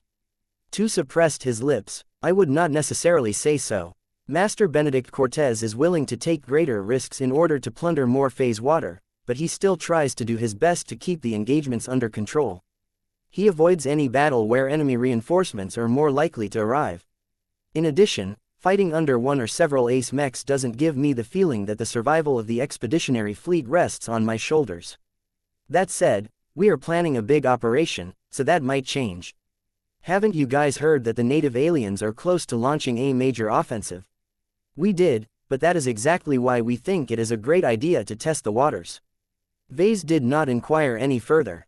It was not appropriate to talk about military operations over the galactic net. He turned his attention back to the Dark Zephyr. He already figured out that the expert mech invested more ascension runes in the path of the Wind Dancer.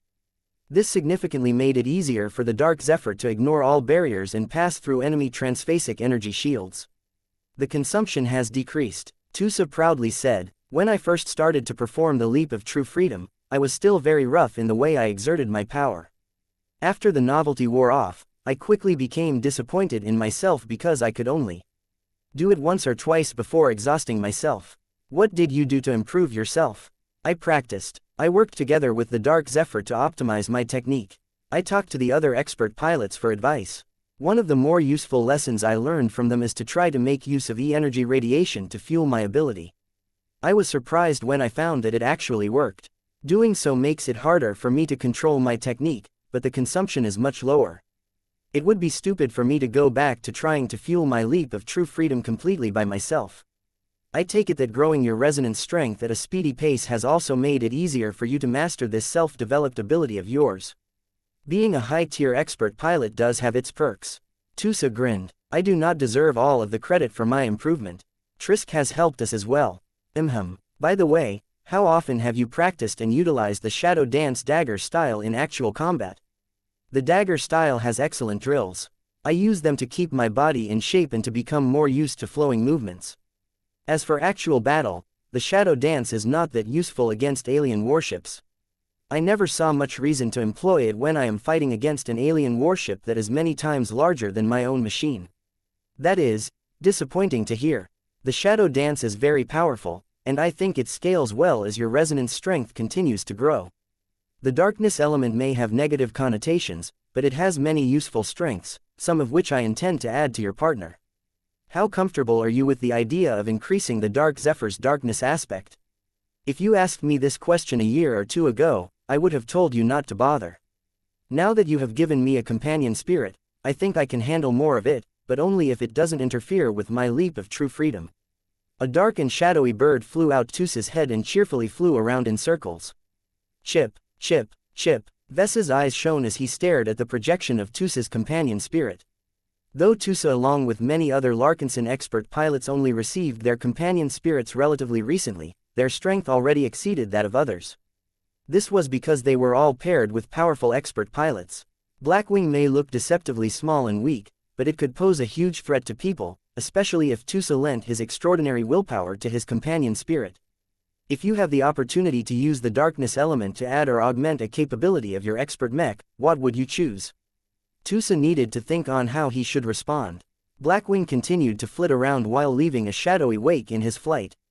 I am already happy with the speed and the evasive solutions of my battle partner. The expert pilot eventually responded.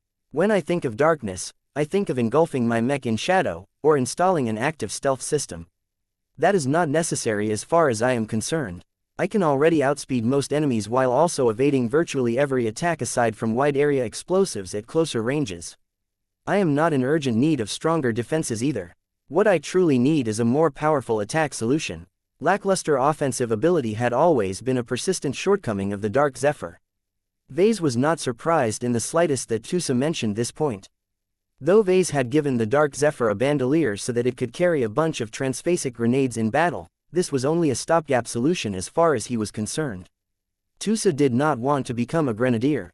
He wanted to defeat his enemies by relying on superior martial might. There were way too many instances where he looked at the Amaranto and the Promethea and grew jealous at their impressive capacity to inflict destruction. While it was not fair to compare the offensive power of an expert light skirmisher to that of a pair of expert rifleman mechs, Tusa often felt that his Dark Zephyr never matched up to his peers. I understand, Vase said in a sympathetic tone. It just so happens that I have multiple ideas on how to boost the attack power of your expert mech. Darkness is a very versatile element. With the right hyper materials and other tech, I think I can increase the lethality of your battle partner by as much as an order of magnitude. Tusa instantly became a lot more hopeful. Please tell me more, cousin. Chapter 5961 Dark Attack Chapter 5961 Dark Attack Hypertechnology had come a long way since the first year of the Age of Dawn. Many scientists, engineers and mech designers collectively studied the new phenomena that emerged after the Red Ocean became bathed by exotic radiation. Old families that retained ancient cultivation legacies also invested a lot of effort into deciphering the old texts for any solutions that could be applied in the modern era. The combined efforts of these two groups resulted in blazingly fast advancement of hypertechnology. In one instance, the effectiveness of hypertechnology increased by as much as 50% over a single quarter.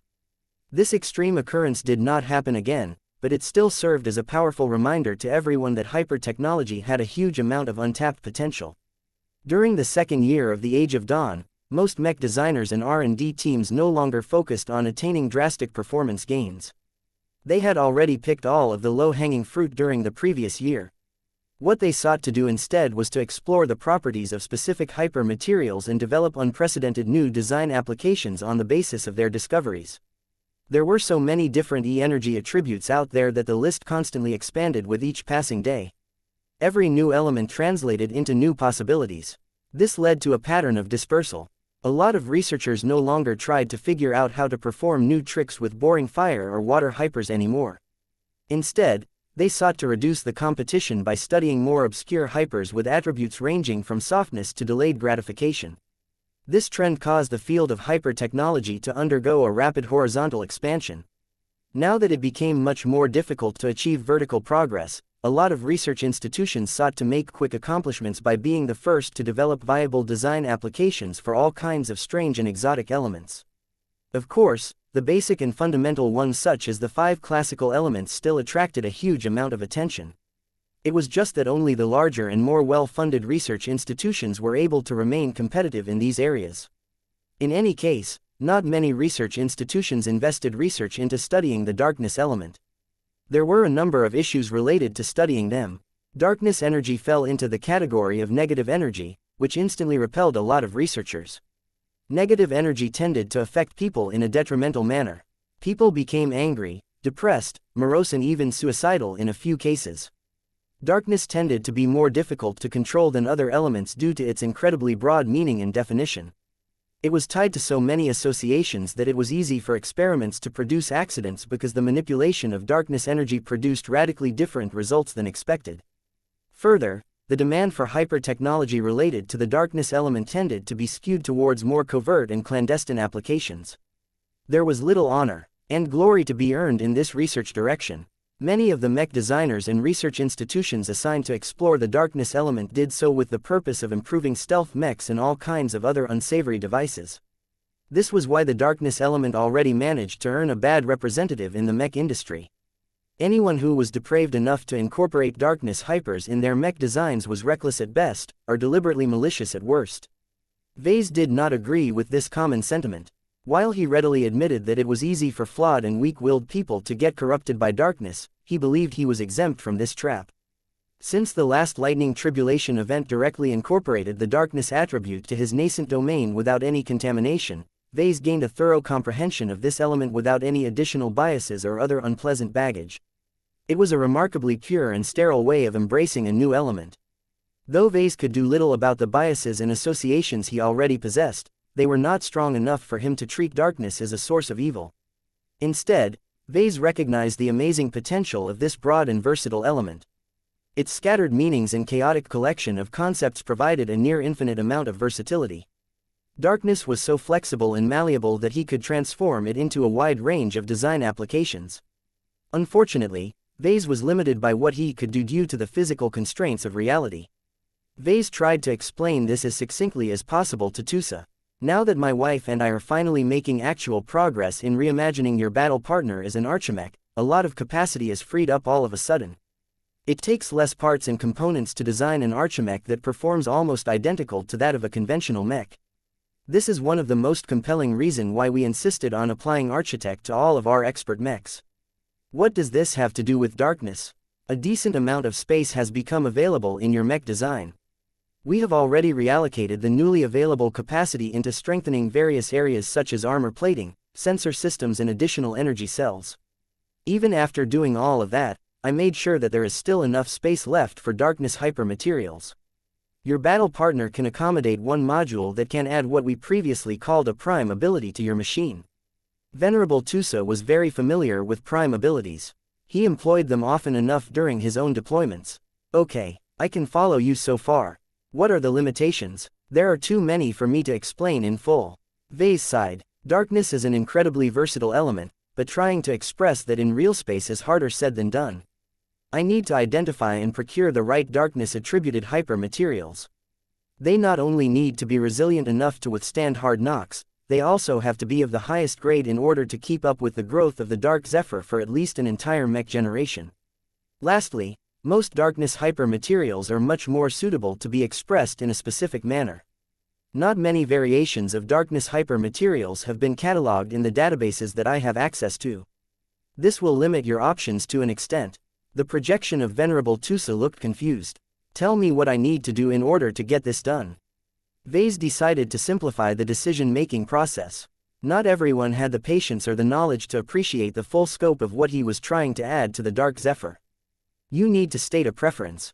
I already know you want to increase the offensive power of your machine, but there are multiple ways to do so by relying on the darkness element. How do you want to augment the attacks of the Dark Zephyr? Do you want your mech to concentrate his power and let it all out in a single explosive burst? Do you want to soften up large targets by spreading corrosive energies that can weaken any material it comes into contact with? Or do you want your expert mech to emit a psychic field that inflicts pain and suffering on the minds of every nearby enemy combatant? Tusa looked a bit overwhelmed. I never knew that you could realize all of these possibilities with the darkness element.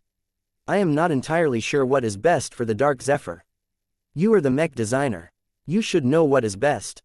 Vase shook his head. I know what I would choose based on the knowledge that I have, but there is no single best choice. There is only the most suitable choice. Is there a difference? Yes. Each mech pilot is unique. What works well for you may not work well for another mech pilot. Let's do this. You already understand your expert mech in his current form, but think about the future of the Dark Zephyr. What should your mech stand for? Use your own words to describe what sort of impact the two of you should have on the battlefield. The expert pilot began to envision a future version of the Dark Zephyr. He dreamt that he had become an ace pilot. He imagined that the Dark Zephyr kept up with him and became a much more powerful ace mech. Once his new and upgraded machine entered onto the battlefield, it demonstrated a combination of speed and elusiveness that made it impossible for any alien warship gun to track the vast moving machine. However, moving fast was not enough for the Dark Zephyr to defeat all of his enemies. When the living mech approached an enemy ship, the machine mysteriously disappeared, only to appear right inside the transphasic energy shield envelope of the vessel. Now that the Dark Zephyr entered into striking range of an enemy hull, the picture in Tusa's imagination started to get fuzzy. How did Tusa want his expert mech to cripple or destroy the enemy warship? Should he pursue speed and somehow force the Dark Zephyr to overexert himself and burst out with a powerful energy release? Should he pursue efficiency and let the Dark Zephyr circle around to cripple all of the easily accessible weak points of the vessel? Don't think about what is best, or what is most efficient. Vase continued to provide guidance. Let your mind go free. Better yet, let Blackwing's mind go free as well. Try to imagine how you would like your Dark Zephyr to crush the enemies in your way. Do you want to be subtle or discreet, or do you want to sow terror and discord? Do you want to inflict mass destruction, or do you want to be surgical and precise? As Tusa continued to take in these words, he began to imagine different scenarios for the Dark Zephyr. Many of them showed different ways his living mech could inflict damage onto a large and sturdy target like an alien warship. While the products of his imagination all looked cool in different ways, the images did not resonate with him. This showed that this was not how he wanted to channel the power of darkness. Chip. Since Tusa found it difficult to come up with an image, he began to lean more towards Blackwing, who embodied the darkness element on his behalf. The companion spirit entertained a handful of different ideas before fixating his mind on one specific means of attack. Tusa imagined the Dark Zephyr dancing his way towards a large alien battleship, evading every intercepting attack that tried to stop the ace mech's approach. When his battle partner came close enough, Tusa performed the leap of true freedom technique, enabling the expert light skirmisher to bypass the energy shield layers as if they did not exist. The scenario up to this point was familiar to him. What was new this time was that the Dark Zephyr did not stop. The machine made no attempts to reduce his forward momentum nor try to circle around the hull of the enemy vessel. Instead, the living Ace Mech continued to charge forward to the point where he was on the verge of crashing directly into the hull. Ace Mech or not, Saint Kingdom or not, the Dark Zephyr at this level would not be able to withstand this ruinous impact without incurring damage, not at this speed and the thickness of the enemy hull structure. Yet instead of producing the expected result, the Dark Zephyr somehow turned into a shadowy phantom and phased right through the hull of the enemy vessel. A blink of an eye later, the Dark Zephyr managed to emerge out of the opposite side of the hull, where he promptly transformed back into his corporeal form. A quick leap of true freedom later, the expert light skirmisher deftly bypassed the intact transphasic energy shield on the other side and went on his way. In the meantime, the tunnel in the structure of the enemy warship that the Dark Zephyr just managed to pass through started to darken and weaken before collapsing entirely. Secondary explosions engulfed the weakened sections, causing the ship to suffer crippling damage that ended her participation in the battle. This was an amazing scenario. Yet Tusa and Blackwing were not done. It turned out that the alien warship was not floating in space by herself, but instead lined up in a row of over a dozen identical battleships. This neat formation proved to be the alien fleet's downfall as the Dark Zephyr continued to pass through each of the warships in a single straight line. It took a remarkably short time for the blazingly fast Ace Mech to reach the opposite end of the formation. Seconds later, all of the remaining warships began to partially collapse while becoming beset by their own secondary explosions. In just a single attack run, the Dark Zephyr single-handedly crippled 12 alien battleships. November LBJNN, This is it. This is what the Dark Zephyr should become. My battle partner should become a mech that neutralizes everything in his path. My machine shall become the ominous wind that leaves only darkness in his wake. Chapter 5962 Fight Close or Die Trying. Chapter 5962 Fight Close or Die Trying. Of all of the possible ideas that Tusa could come up with, Vase did not expect him to turn his own machine into a weapon onto himself. The sequence that Tusa had created in his mind was bold and surprisingly daring. It was also an exceedingly dangerous fantasy that was already giving Vase headaches. How the hell was he supposed to turn this dream into reality? Tusa clearly noticed Ves's distress. My apologies, cousin. I did not limit my imagination. My emotions and desires got the better of me. It is silly of me to ask you to turn the Dark Zephyr into a phantom missile that can weaken everything he passes through. Vase raised his palm. No, it's okay. I was asking for this. You have given me exactly what I wanted to hear. Whether it is unrealistic or not is not a critical issue. High-ranking mechs and mech pilots are known for defying reality. Even if you cannot destructively phase through an enemy warship at your current strength, the story might be different a few years later. Are you saying, you can actually make my daydream come true? There is a chance. Vase grinned. It is not going to be easy. I have roughly broken down the components of the operation of this hypothetical special move. I need to gather multiple different hyper materials and combine them in a way that allows them to act in unison. I probably won't be able to solve all of the technical problems alone, so I will need to consult with the Red Association for technical support. Will that delay the completion of my project? Tusa asked with clear concern in his voice. He had already been waiting for a long time for the promised upgrade to the Dark Zephyr. If it got delayed yet again, he would probably decay into a skeleton by the time the perfectionist mech designers were done with their work. I am not going to delay the project any further. I am confident that I can solve all of the technical challenges. Vase quickly placated Tusa. The main issue is that you are probably not strong enough to enable the Dark Zephyr to destructively phase through the hull of a single alien battleship, let alone multiple of them. You will likely need to advance to an Ace Mech before you can do that, and even then the consumption will be terribly high. It is a great way to inflict an instant and catastrophic blow to powerful alien battleships and maybe phase leaders alike. It was clear that Tusa's persistent fixation on his lack of attack power prompted him to overcompensate. He wanted his Dark Zephyr to deviate from the pattern of a classical light skirmisher and gain a killer move as a trump card. As Vase continued to estimate the steps he needed to complete to make this move possible, he became more certain that he would be able to get the job done within the deadline. He had learned so much about hyper-technology and e-technology during the last lightning tribulation. He had also grown stronger and more competent in designing mechs. The all-around improvement produced by the lightning baptism had given him just enough courage to tackle this critical side project. Tusa looked ambivalent though. There was a part of him that truly yearned to turn his own speed and shadow as his weapons. There was also another part of him that believed his idea was too outrageous to be realized in his upgraded expert mech. We don't have to start big right away, Vase gently said as he activated a projection that played out a very rough simulation of the proposed attack method. We can start on a smaller and more modest scale.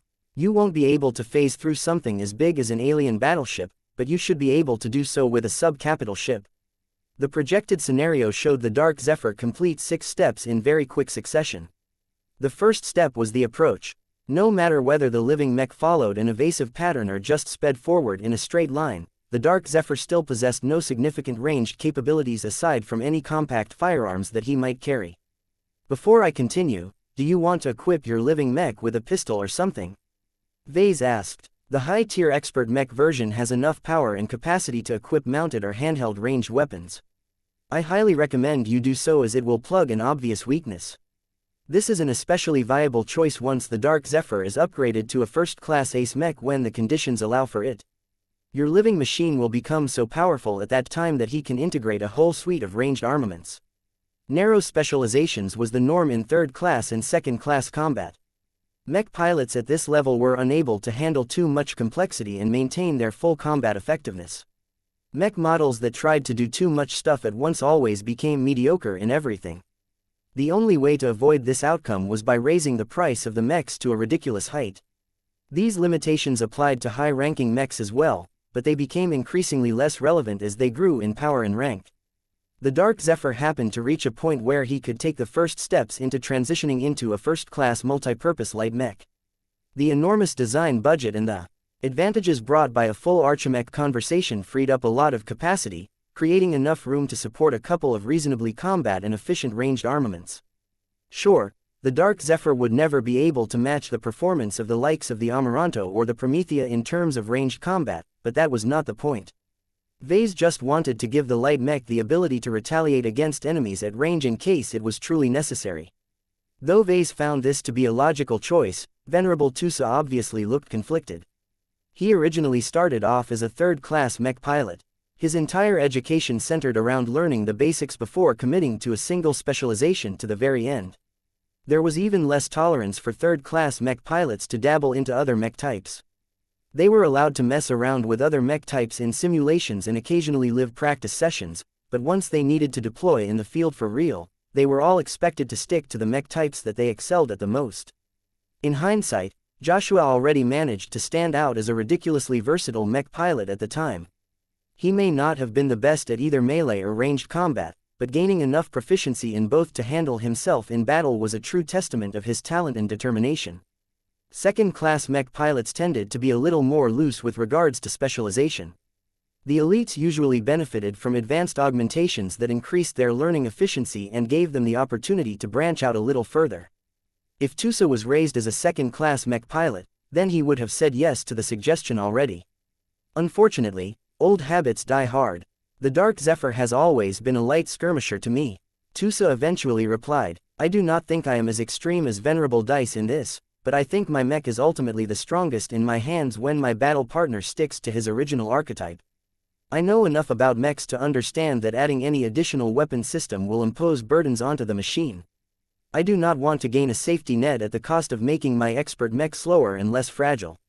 I think it is better to stick to what I am best at and follow that through the end. This was not an entirely unexpected answer.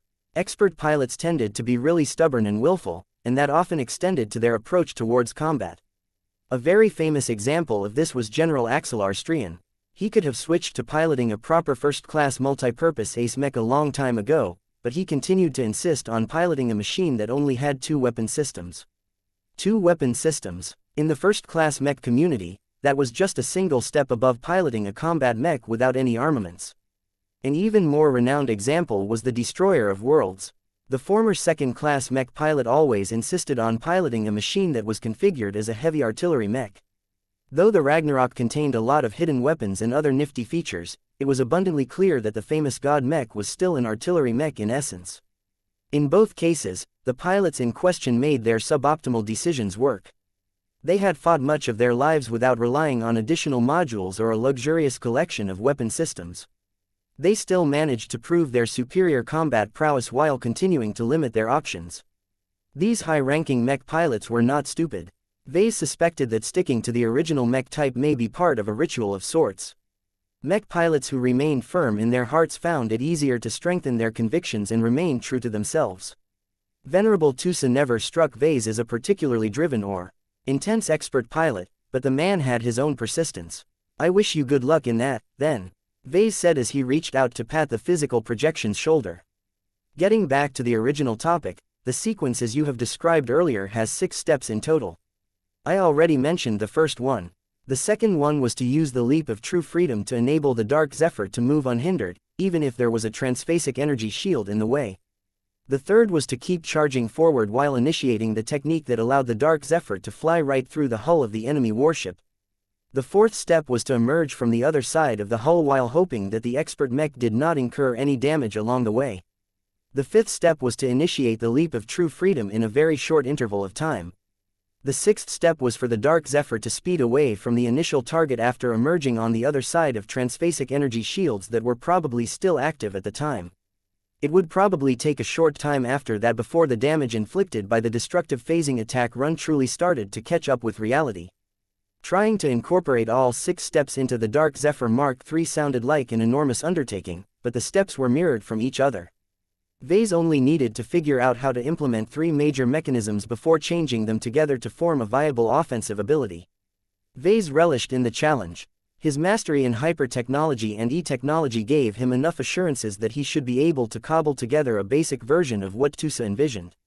So long as the initial proof of concept worked, Vase would have all of the time he needed to expand and improve upon his design application. Tusa began to get swayed by Vese's confidence. "Are you truly sure about this? Can you add a killer feature to my Dark Zephyr?" "I can, but it will take up all of the remaining capacity on your expert mech. I won't be able to add any other features to your battle partner anytime soon. The only ways for the Dark Zephyr to defeat his opponents is by knifing them with his blades, tossing grenades like they cost nothing, or initiate this incredibly risky but rewarding phasing attack. All of these attack methods were only effective at closer ranges. Even if Venerable Tusa turned into an ace mech and gained the ability to inflict damage through his Saint Kingdom, it still wouldn't amount to much. Tusa and the Dark Zephyr were destined to fight their enemies up close or die trying. Chapter 5963 Destructive Phasing Chapter 5963 Destructive Phasing. Vase ended his call shortly after he promised to add this exceptionally powerful capability to the Dark Zephyr. He did not make this promise lightly. He might not be a willpower cultivator, but he still valued his integrity as a mech designer. Vase wanted to make a serious commitment to Venerable Tusa in order to soothe the expert pilot's fears about subsequent delays and scrapping of features. Managing relationships with high-value clients was part of a mech designer's job. Tusa had clearly been more badly affected by all of the delays than normal. Vase felt responsible for this, so he deliberately subjected himself to a hard deadline to ensure he went all out into elevating the combat power of the Dark Zephyr.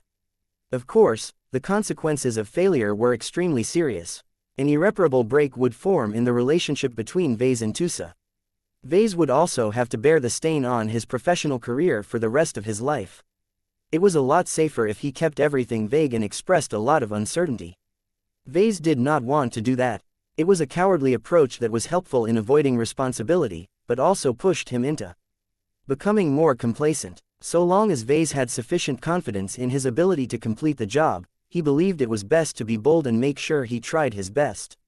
Even if he fell a little short of his goals, he could at least be satisfied that he had done his absolute best in fulfilling the demands of his client. Vase was completely satisfied with how he handled his discussion with Tusa. That was not necessarily the case for other people. When he dropped by the design lab to inform his wife of this latest development, she almost dropped from her seat. "What?" Alexandria reacted with just as much shock. "Ma." The news dropped so hard that the Queen Cat interrupted her design network. Gloriana quickly lost her spiritual connection to Heckle. Her archglove began to generate friction sounds as she pressed her covered fingers together. The enslaved archi-engineer cowered and quickly took a few steps back in order to distance himself from his glorious queen's wrath. Surprisingly enough, Gloriana did not blow up and unleash a full-volume tirade at Vase. He expected this to happen and had psychologically prepared for this in advance. Gloriana would grow upset that Vase had introduced a significant deviation from the current design plan and tell him that he was being absolutely stupid for listening to his impulses. She would eventually cool down and reluctantly accept that Vase would have his way, though she certainly would not sound pleased by this course of events. Once they completed the project and Vase managed to prove that his inspired idea worked out, Gloriana would forget that she ever objected to Vase in the first place and just accept that this additional change was part of her original master plan all along. Vase and his wife had repeated this cycle so often that he expected that he would go through the motions for the umpteenth time. Instead, her justified anger made way for acceptance. Yes, acceptance. You're okay with my proposal? Ma, Alexandria calmly replied. I am, Gloriana said. Do not get me wrong. I am displeased at having to revise our planning and change our assignments. You could have explored this feature in a much earlier phase of our upgrade project. Trying to tack it on midway is not supposed to happen. You're wrong, Gloriana. The Vase before he went on his business trip wouldn't have gained the confidence to realize this powerful new ability. The Vase that came back from the dominion of man is a lot better. I have gained a lot of new capabilities, and this is just right as my first true attempt at harnessing one of my newfound powers. You certainly do not lack confidence. I have learned that you usually end up reaching your goal when that is the case. You have proven yourself enough times to earn the benefit of the doubt from me. I do not have a single clue how you can enable Venerable Tusa and the Dark Zephyr to rapidly execute the 6 steps that you have outlined, but I do not dare to underestimate you again. If you could do the impossible by transforming the dominion of man into a living dreadnought, then you should probably be able to improve the Dark Zephyr's offensive power by a large extent. Though this conversation did not unfold as he anticipated, this was not a bad outcome. Vase smiled and moved forward in order to embrace her in a heartfelt hug. Thank you for trusting me. I will do my best not to fail or delay the completion of the Dark Zephyr project. I will even set aside my other duties if I need to invest more time than usual. Now that the anticipated conflict did not occur, Vase and Gloriana sat down and began to revise their current design. The two worked to explore their options and identify the most suitable darkness-attributed hyper-materials to integrate in the mech. Design. The so-called destructive phasing technique of yours has never been created before, Gloriana said with a frown as she looked at a dozen different screens. Each of them was connected to a different database. The closest equivalent I can find is references to shadow missiles that are able to phase far deeper into the hulls of alien warships. The difference is that these missiles were never designed to exit their targets. Vase turned on his seat and glanced at the projection that showed a recording of the missiles in action. It's not the same, he said. These missiles make use of the shadow element. What I need to employ is the darkness element. Are they not practically the same? Their definitions are too far apart from each other. They definitely exist as separate concepts. Vase explained. That said, shadow can be treated as a derivative of darkness, so it is technically possible to mix and match the two together so long as you are precise enough. Why do you want to make use of the darkness element rather than the shadow element? The latter may be narrower in meaning, but that also makes it easier for us to shape into the desired form. I need the versatility and breadth of options of the darkness element. Vase patiently explained to his wife. What Tusa is asking from us is anything but simple. Shadow alone won't cut it. If I want to limit this ability to a single element, then only darkness can be stretched to fulfill all 3 core mechanisms of the destructive phasing ability. Even then, Vase needed to make heavy use of phase water to enable the actual phasing process and strengthen it to a massive extent. Since there is no existing license or design that you can reference, you will need to develop the necessary parts and modules from scratch. Are you up to the task, Vase? Sure, I once made the Geist system completely by myself, remember? Hyper-technology and e-technology fall within my specialties. I pioneered these fields long before the start of the Age of Dawn. With the help of my new improvements, I think I can whip a solution together within the deadline. The Geist system, while impressive in its own right, was far from comparable to this new function in complexity and integration. Vase could not do it alone. He needed to obtain additional information on how to induce the frame of a high-ranking mech into a state that enabled it to pass through an entire starship without actually crashing into anything.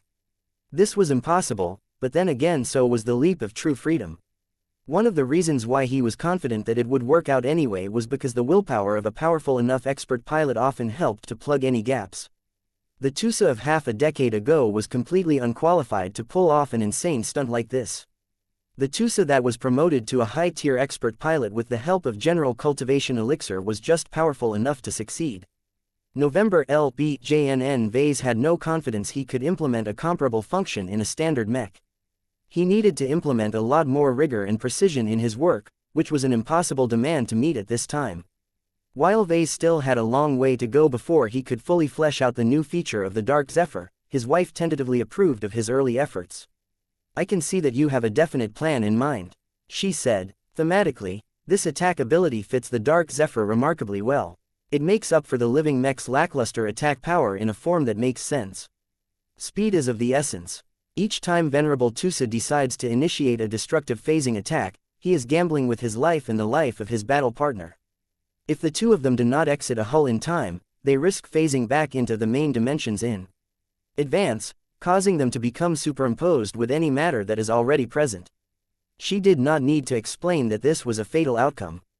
It seemed that the Dark Zephyr could not escape the common weakness of light mechs. Their margin of error was much lower compared to other mechs. Vase never intended for destructive phasing to turn into the Dark Zephyr's first resort. Venerable Tusa needed to show restraint and only pull it off when the Larkinsons became embroiled in a serious battle. When the continued survival of powerful enemy warships resulted in constant losses to the Larkinson army, then it was more than worthwhile for Venerable Tusa to employ his trump card to remove an enemy vessel off the board. However, the consumption and associated risks were much greater at the high-tier expert mech stage.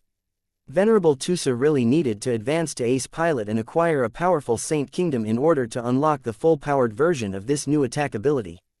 His latest escapades had given Vase a much greater insight and understanding of domains.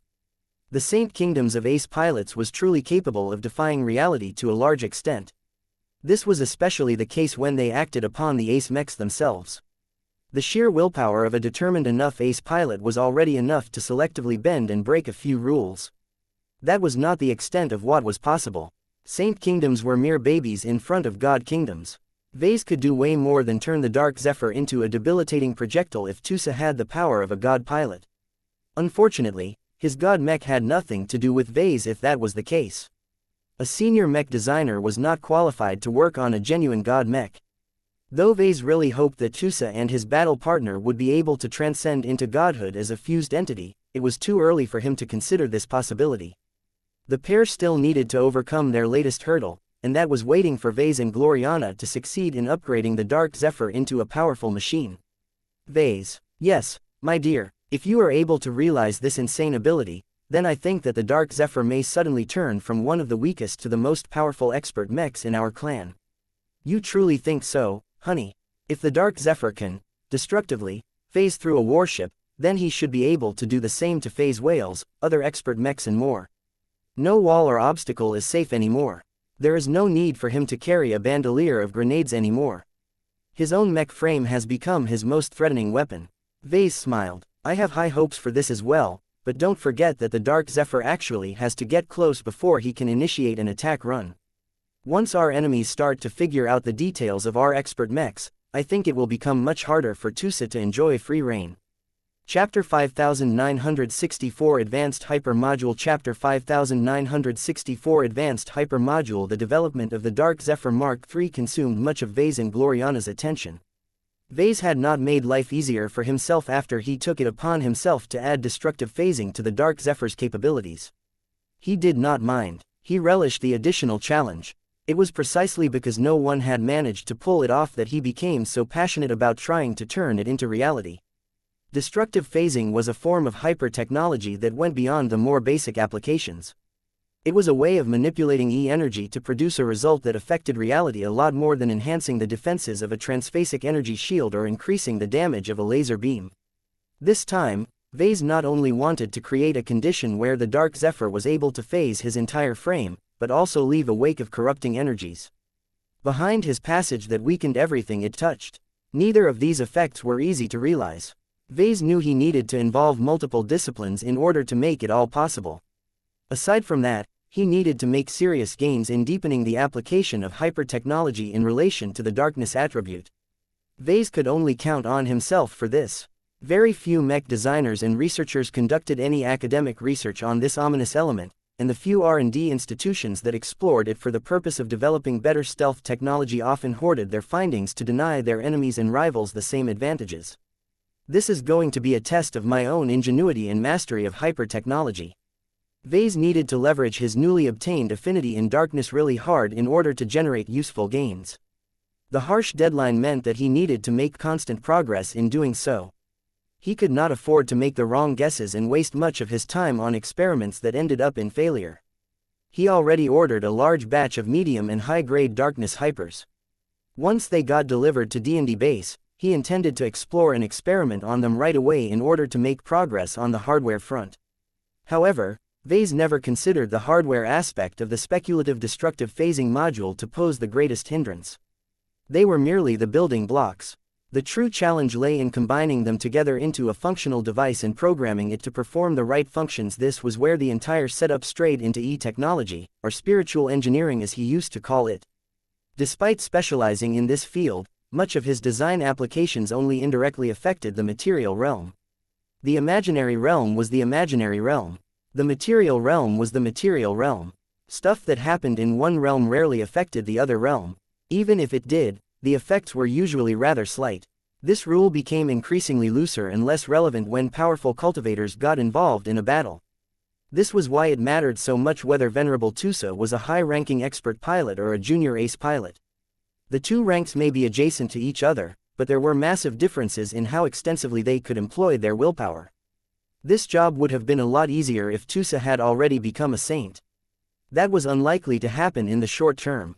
Under normal circumstances, he should have been a mid-tier expert pilot by this time. It was only because Vase managed to wrangle a lot of general cultivation elixirs out of the Red Association that Tusa along with all of the other Larkinson expert pilots were able to grow their resonance strengths at least an order of magnitude faster than normal. They were worth all of the expense. However, Vase also understood that expert pilots who did not grow stronger on a gradual basis possessed weaker foundations than before. They were unaccustomed to their newfound strength. Their boost in power had come so quickly that they needed to spend years of adaptation before they could truly master their strength as ace mech candidates. In addition to these shortcomings, their mental growth and polishing had also fallen behind. The elixirs might do weird stuff that exerted a heavy load on their willpower, but that was no substitute for introspection, self-discovery and other activities that exerted a formative effect on their willingness to fight. It was not impossible for less experienced high-tier expert pilots to spontaneously complete all of these necessary steps and break through on the spot, but this only happened under exceptional circumstances. Given what Vase knew about Tusa, he feared that the light skirmisher specialist became so obsessed with the promised upgrade of his Dark Zephyr that he had fallen into the same trap that afflicted the likes of Patriarch Reginald Cross and General Ark Larkinson. Ace pilot candidates often struggled to break through their bottlenecks throughout their entire careers. It was agonizing for them to remain stuck in the same place when they previously made a lot of progress in growing their resonance strength. The lack of feedback from continued growth caused a lot of expert pilots to gradually doubt themselves. This was in itself a fatal blow to their chances of triggering their second apotheosis. Peak expert pilots who continually failed to break their limits came up with all sorts of rationalizations to excuse their lack of forward progress. Blaming their inability to break through on their inadequate expert mechs was a common excuse. It also happened to be true in many cases. Venerable Tusa's situation was therefore salvageable so long as the Larkinson clan worked to upgrade his machine to a much higher standard. The trap was not even a detriment if handled correctly. Delivering the Mars induced so much euphoria in Patriarch Reginald that he broke through right after receiving his precious Mars. The fact that General Ark Larkinson failed to break through after he received the Lionheart and piloted his new battle partner for a while was a disconcerting sign. Either his talent was not as good as Vase expected, or it was simply because he still lacked sufficient tempering. Even if the rate of breakthroughs had started to increase ever since exotic radiation came into the picture, mech pilots still had to endure a lot of hardships in order to fight their way upwards. A powerful masterwork mech alone was not a guarantee for a breakthrough. It just lowered the threshold to a more attainable level. The cold hard truth was that Uncle Ark did not deserve to become an ace pilot in his current state.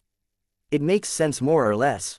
Vase murmured. Patriarch Reginald was a lot older when he became an ace pilot.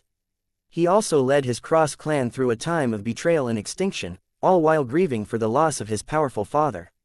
Vase did not like Patriarch Reginald's personality at all, but it was exactly due to his stubbornness and his strong urge to stick to his own views that he took another major step in his path to godhood.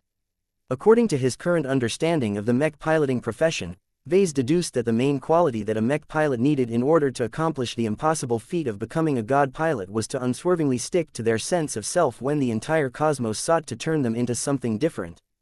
This was why Venerable Tusa did not actually develop all that much when he started to practice the shadow dance. Eating the enlightenment fruit may have contaminated the expert pilot with the power of darkness, but it was not an element that resonated with him particularly well. His developing domain was largely based on the freedom attribute, which could be considered a subclassification of the wind attribute. If that is all there is to Venerable Tusa, then it would do him a great amount of harm by forcing him to embrace the power of darkness. Mech pilots were always capable of change and growth. It was not impossible for them to acquire new specializations and develop a liking for new elements. Vase had already heard that Venerable Janzi had already built up a great affinity for gravity, for example. It was much worse than Tusa, who actively resisted the embrace of darkness. The pilot was too upright and honorable to stomach the idea of skulking about in the shadows. He was much different from Venerable Zimro Belson in this regard. This was exactly why companion spirits mattered so much. Though Vase did not create them with this specific application in mind, Tusa was able to make use of the power of shadows without compromising on his personality and principles because it was his companion spirit that embodied this element. It sounded rather absurd when a companion spirit was just an extension of a person that had been seeded with a split personality. Yet the separation between a person and a companion spirit was just enough for them to count as two separate individuals in certain cases, and the same person in other cases. It's just like the wave-particle duality of quantum mechanics. Light was neither a wave or a particle. It was something else that exhibited the traits of either of them in different situations. Companion spirits worked in a similar vein. It behaved in a way that made the most sense in a specific context. It's essentially a cheat. Tusa can have his cake and eat it too. How brilliant! Vase couldn't help but mentally pat his own back for creating such a miraculous invention. The fact that the Destroyer of Worlds relied so heavily on Emma was a powerful example of how extensively his companion spirits could augment the power of every mech pilot. This was also why the Red Association accepted the existence of companion spirits despite how subversive they were and tried to propagate them as much as possible. What mattered now was that Vase believed that the existence of Blackwing played a pivotal role in making the destructive phasing module work under the current conditions. In a situation where neither Tusa nor Blackwing reached the second major cultivation rank, the latter needed to imbue the aforementioned module and channel all of his power into it to produce a strong enough effect. I can make this work. November LBJNN. The design of the advanced hyper module was critical. It not only needed to combine all of the hyper materials in an efficient and functional manner, but also had to align perfectly with Blackwing. I need to design and shape the module so that it is the most favorite possession target for Blackwing. One of the reasons why Sharpie inhabited the Bloodsinger all of the time was because the Greatsword truly served as an excellent abode for Kutiz's companion spirit. The two matched so well with each other that it was as if they were an ideal match between body and soul. Vase needed to recreate this effect on a larger and much more complicated scale. The destructive phasing module would test his design skills, his research skills as well as his problem-solving skills. It is crazy for me to get all of this done in a matter of months. Yet, Vase did not even consider the notion of planning for delays. He grew more and more excited about the prospect of successfully creating this advanced hyper module in record time. This is much more exciting than the Geist system. The Geist system was probably his first advanced hyper module, though it could barely be considered as such. Its creation was partially accidental, as Vase did not have the confidence that he could reproduce it again. The destructive phasing module would be different. Vase intended to conduct proper research and build up proper theories in order to develop it on a systematic basis. The workload was much greater and more difficult, but the main advantage was that once he mastered this new method, the next time would be much easier than before. As long as I can independently design and make one advanced hyper module, I can do so again for all of my high-ranking mechs. Chapter 5965 Honorary Naval Engineer. Chapter 5965 Honorary Naval Engineer. Vase grew incredibly motivated now that he had fleshed out a more structural plan. He knew much better now what he needed to do in order to complete his ambitious goal. Figuring out a Clearer roadmap and a more solid direction would help him avoid a lot of detours. His next step to develop his first proper advanced hyper module was to do a lot of preparation work. He urgently needed to catch up to the latest developments in the field of hyper technology. He allocated a bit of his time on cramming sessions where he devoured as much academic literature that he could find on the Galactic Net and the Red Association's internal database. An important development at this time was that the Red Fleet finally completed the administrative paperwork that officially changed its relationship with Vase. Normally, Vase would have nothing to do with the Fleeters, but his involvement in the transformation of the Dominion of Man was too great for him to be a stranger anymore. Rewarding him with a battlecruiser token was just the first step. The Fleeters wanted to show their appreciation to him right away in order to improve his impression of the Red Fleet. It took time to arrange for all of the other perks, but the time had finally come for Vase to gain access to the Red Fleet's internal network.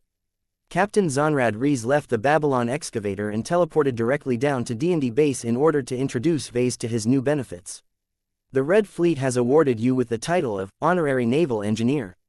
It is analogous to the status of an associate of the Red Association, though it is more limited in scope. There are many implications to holding this new status, but the one that should hold the greatest interest for you is that you have received access to our internal database. Vase immediately perked up when he heard that. He petted the gem cat on his lap even faster due to his elevated excitement. Meow tilde, Lucky yawned as he showed no interest in the conversation. What are my permission levels? What sort of information can I access? You can access a large amount of relatively basic information, the sort that does not require you to pay CFA merits in order to access. Sigrund explained. Much of the knowledge contained in our virtual library likely overlaps with the knowledge available from the Red Association. We still have our strong points. We employ many more researchers. Even if they are not as superhuman as high-ranking mech designers, they are much more numerous in quantity and systematic in their work. That meant the Red Association likely developed stronger applications related to hyper-technology while the Red Fleet built up a much stronger foundation in the basics of this field. It just so happened that Vase needed to consult a lot of sources in the study of darkness. The Red Fleet was known to employ a lot of stealth-capable warships. The 7th Light Fleet, where Captain Rees used to hail from, particularly liked to snoop around. Thank you, Vase smiled. I do not feel my work has anything to do with proper naval engineering, but it doesn't matter so long as I can take a look at the entries related to phase waster technology and hyper technology. I really need to improve my understanding in both fields if I want to complete a difficult project. They began to talk about the other changes that resulted from the Red Fleet's treatment. There are many shipwrights and naval engineers within the Red Fleet that want to have an exchange with you. They have already conducted their first examinations of the Dominion of Man. Our entire organization has become abuzz when it is confirmed that you have turned what used to be one of our largest and most powerful warships into a masterwork. The performance, along with the brand new synergies with the spark reactor and so on, are so unprecedented that it could clearly be regarded as a blasphemous result according to our original rules and regulations. Vase curled his lips upwards. Blasphemous she may be, but the current form of the Dominion of Man is too powerful for you Fleeters to resist, isn't that correct? You truly are a devil, Vase. The disguised AI shook his human head. While our R&D personnel are continuing to decipher the changes that have overcome the Dominion of Man, they can achieve much greater progress if you provide your feedback. They are requesting you to offer an explanation of what you have planned and what you have managed to accomplish from your own perspective. Are you willing to provide them with additional clarification? It did not surprise Vase that the Fleeters desired his input. There were a lot of changes that were completely new and unfamiliar to the Red Fleet. Just the Karman system and the Bloodfire Pact alone must have completely bedeviled the RF researchers. I am not so sure about this. We will compensate you for your time. We are aware of how busy you are these days. We do not ask much from you. We merely want you to reserve a couple of hours of your time every day. We will teleport you to the Babylon excavator where you can remotely conference with our scientists and engineers. We expect you to lecture us on the solutions that you have applied to our dreadnought and answer any questions that we might have. Vase frowned deeper even as he scratched Lucky's metallic ears. I am willing to share my information with you guys, but I cannot share all of my knowledge freely. The survivalist faction and the transhumanist faction have tied me to an agreement that prevents me from divulging certain proprietary trade secrets. You will need to approach them and negotiate an exemption if you want to understand the theory of what I have done to make your dreadnought alive. November LBJNN. Captain Rees did not look too surprised at that. Discussions between the Red Fleet and the Red Association are still ongoing. Given that no progress on this issue has been made so far, I do not expect a quick result. It may be that the Mechers will continue to deny cooperation on this matter. If that was the case, then the Mechers would probably become more cooperative once Vase was finally allowed to unveil the existence of the Karman system and the first batch of commercial Karman mech models. That was still more than a year or so away. Until then, the transhumanists absolutely did not want to leak too much information in advance. I can still talk about other stuff that is not related to the aforementioned proprietary trade secrets. It is not as much, but it should still be useful for your shipwrights and engineers. That would be for the best. Vase and Sigrund quickly negotiated an informal deal on the knowledge exchange. Vase did not want to waste too much time on this commitment, so he only promised to hold a handful of lectures related to his own interpretation of hyper-technology and e-technology. He also promised to answer questions related to specific aspects of the dominion of man's transformation so long as he did not have to share classified information. As much as Vase wanted to improve his relations with the Fleeters, he did not forget his original identity. He always needed to prioritize the interests of the Red Association over the Red Fleet. Perhaps it was acceptable for him to hedge his bets and try to form a closer balance between the two organizations, but it was absolutely not acceptable for him to defect to the Red Fleet entirely. In exchange for your cooperation on this matter, the Red Fleet agrees to raise your permission level. Sigrund said after they managed to hash out the details. We will selectively open up our internal library to you. We will continue to deny you access to archival mission reports, the disposition of our warships, our full organizational chart, our most up-to-date warship and warship system designs, any information related to the fire elementals and other secrets that you have no business knowing about. The increase in permission level will only allow you to gain greater access to restricted repositories of scientific knowledge. A much greater proportion of the Red Fleet's exclusive high technology became accessible to Vase. This was exactly what he needed to increase the prep work for the development of the destructive phasing module. That sounds acceptable. I have no interest in most of your secrets. I just want to understand the principles of some of your exclusive and advanced tech. I am especially interested in the hyper-tech advancements made by your renowned research teams. This is the reward that you deserve. The two finalized the details before Vase signed a new contract. He even shook hands with Sigrund at the end. You can go now. Vase made a motion of dismissal. I need to study the reports and books your scientists have written about specific applications of hyper-technology. Sigrund looked amused. Impatient, are we? Very well, I shall leave you alone. Do not forget to schedule your first lecture and Q&A session. Once the RF captain teleported back to his reconnaissance cruiser up in orbit, Vase immediately accessed the Red Fleet's virtual library again. Just as promised, Vase gained access to a much larger selection of academic literature. It was as if the Red Fleet had unlocked an entirely new wing in a library building just for himself. Vase looked ecstatic to the point of hugging Lucky against his chest. Yes, there is lots of data and information about the Red Fleet's forays into developing hyper-stealth systems. This was definitely among the more sensitive pieces of knowledge that the Fleeters made available to Vase. If he did not specifically insist on including knowledge on RF-developed stealth systems, he doubted that he would encounter anything related to them in the virtual library. However, the Fleeters weren't stupid enough to provide Vase with all of the information he needed to detect every RF stealth vessel. The stealth section of the virtual library did not contain any component designs, or at least ones that were complete. Many of the textbooks and articles written by the RF research personnel were also outdated by at least half a year. The Fleeters most definitely achieved greater progress by now, but Vase wouldn't learn about their advancements unless 6 months had passed. This was a bit more annoying to Vase, but it was not too detrimental to him. He was already happy that he managed to gain access to the RF's data and theories on darkness and shadow attributed hypermaterials. This is really difficult to read. There were a lot of dense and complicated explanations. While Vase possessed just enough scientific acumen to interpret the content, it still took a lot of effort to digest all of this new knowledge in a short span of time. It was worth it, though. The Fleeters spent big and allocated a lot of personnel on the projects related to darkness hypers. They managed to meet many of their goals, but also missed out on a lot due to limited understanding. While Vase did not find any entries that were directly related to the working principles of the destructive phasing module, he absorbed a lot of other knowledge related to darkness hyper-materials in general. This gave him much greater confidence that he would be able to identify and select the most powerful and suitable hyper-materials for the Dark Zephyr. Now I need to find a way to bolster my E-technology credentials.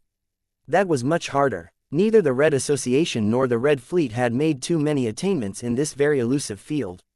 Even if they did manage to figure stuff out, they would definitely keep it out of the reach of most people.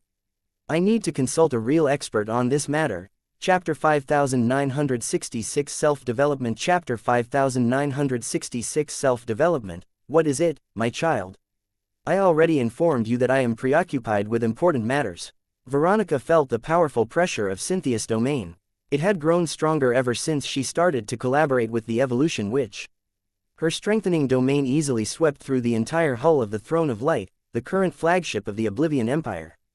This change was not only a reflection of her recent gains, but also an indication that she no longer suppressed her power as much as before.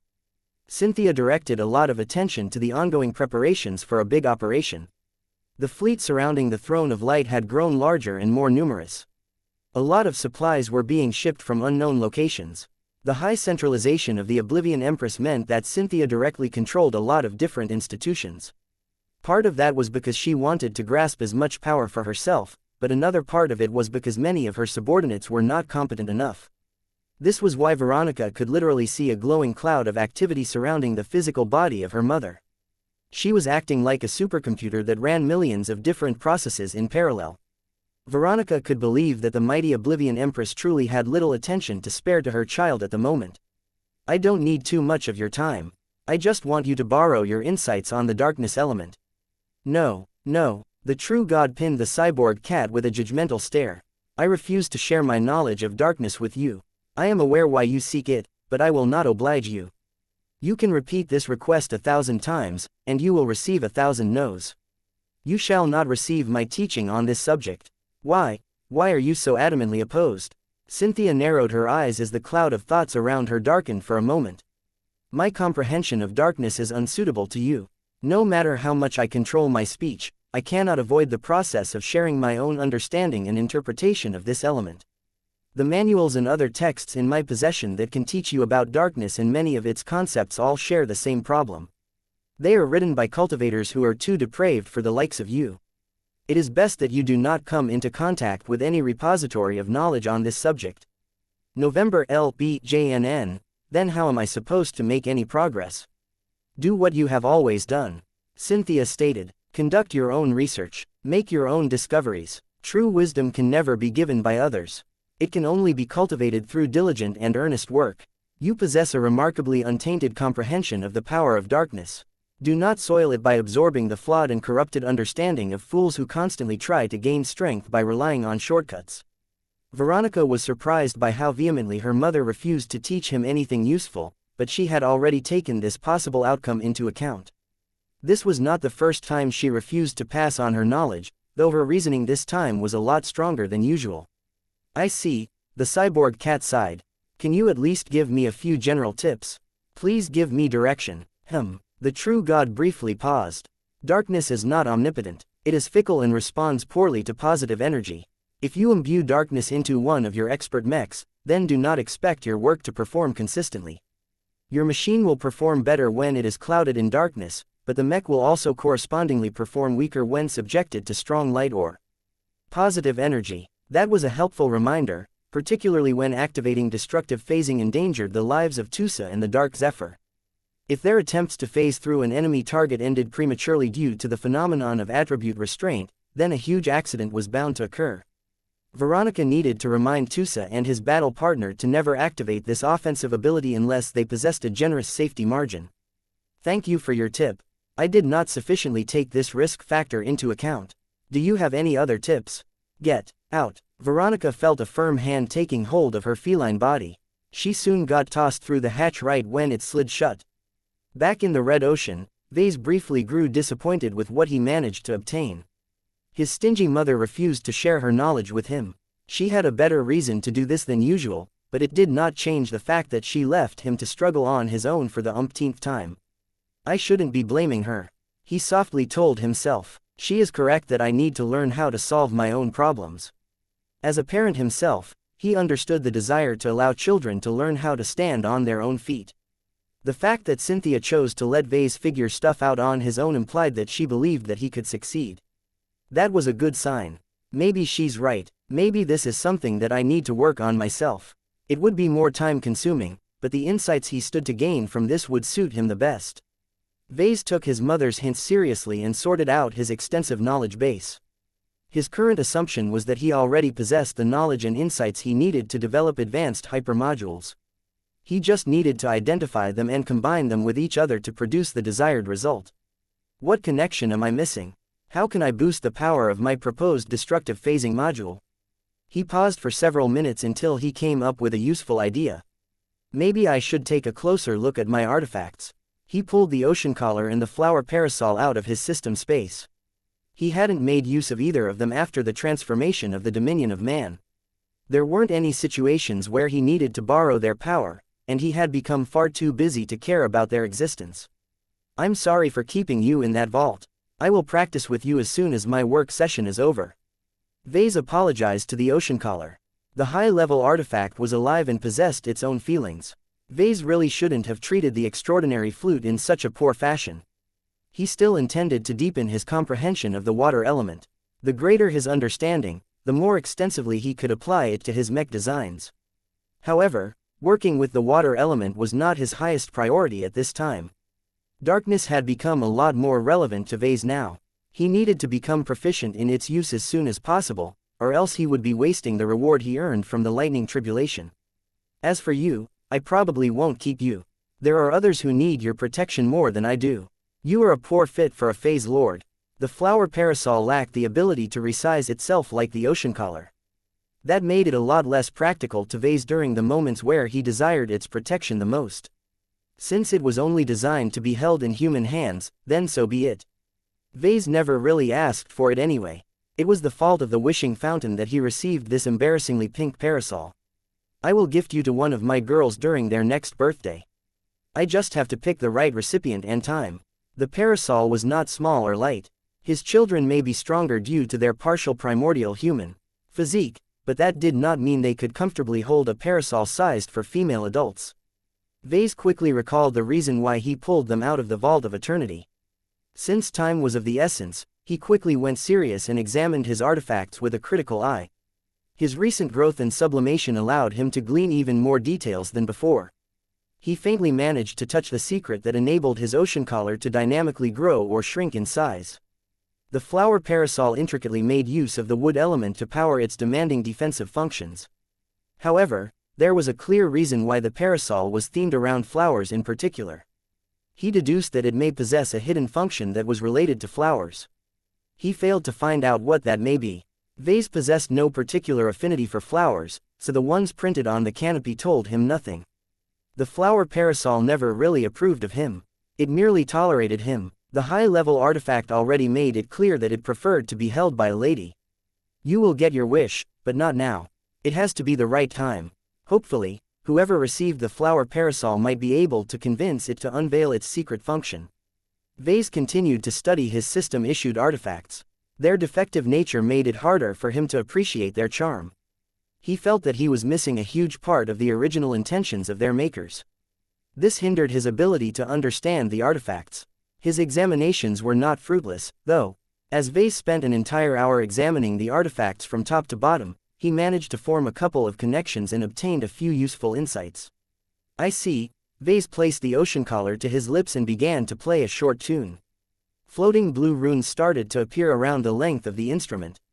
Though Vase did not possess a thorough understanding of runes, he knew that they played a large part in turning the ocean collar from a simple flute made out of extraordinary materials to a high-level artifact. Runes. Anything became more powerful once runes became involved. Vase believed that he could make his destructive phasing module powerful enough to be of use to the Dark Zephyr if he augmented it with runes. I am not strong enough.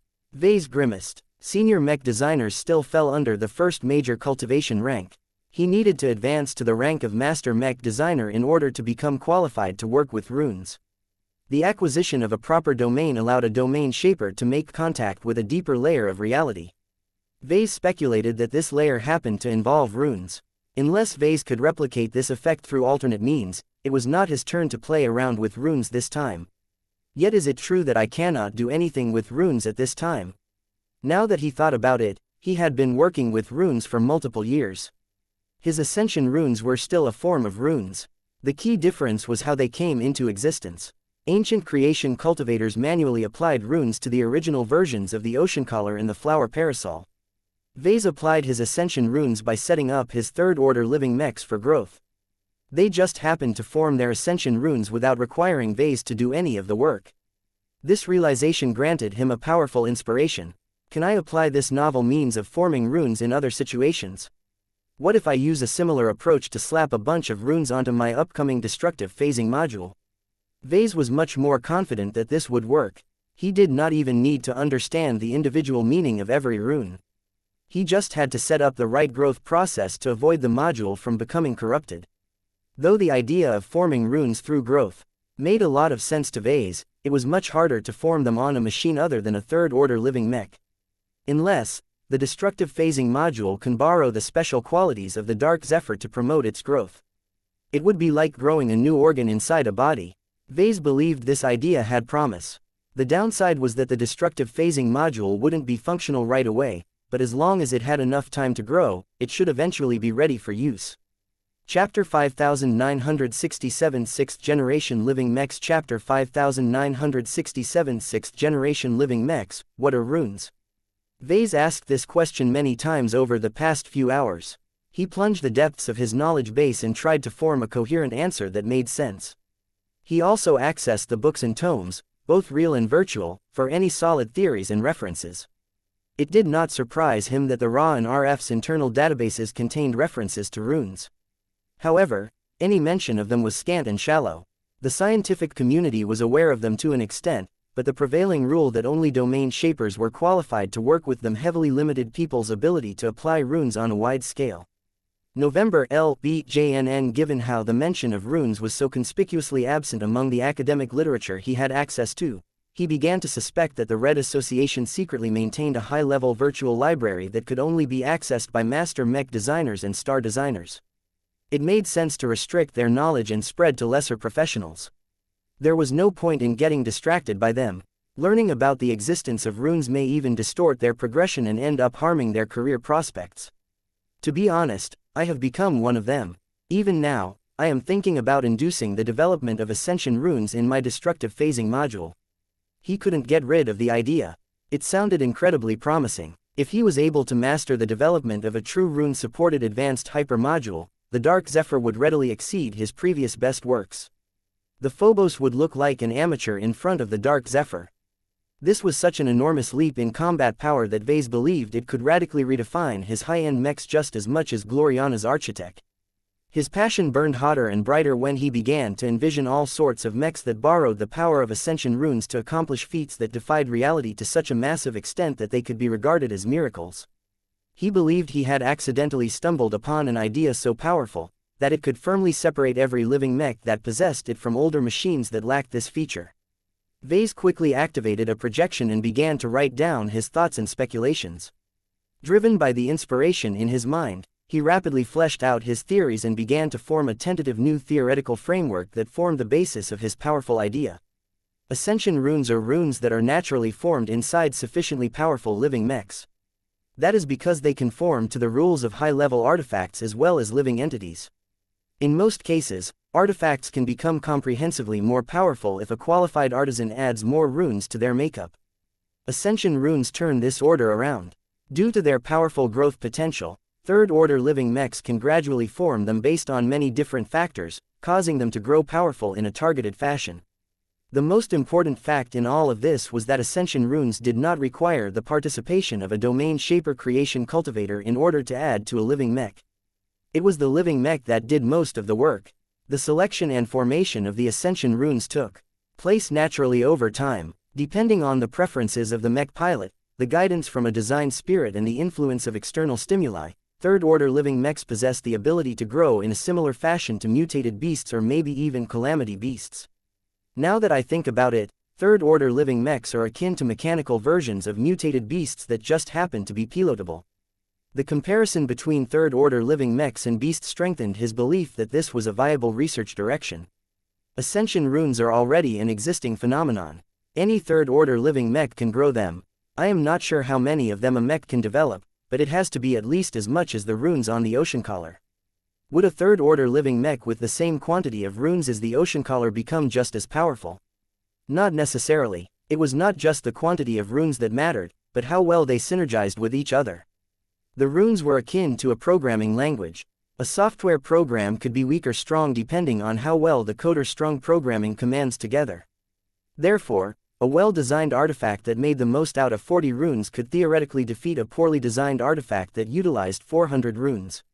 The problem with Ascension runes is that their growth and formation is organic rather than directed. It is easy for each individual Ascension rune to add a lot of individual power, but it is not quite clear whether they can be combined together to produce a transformative combination effect. This was still a bit unclear to Vase.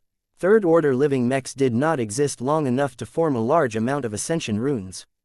Without being able to study a truly old third-order living mech, Vase lacked the empirical data needed to prove his theory. Wait, that is not entirely correct. There is at least one living mech that is a lot older. He immediately thought of the Ouroboros.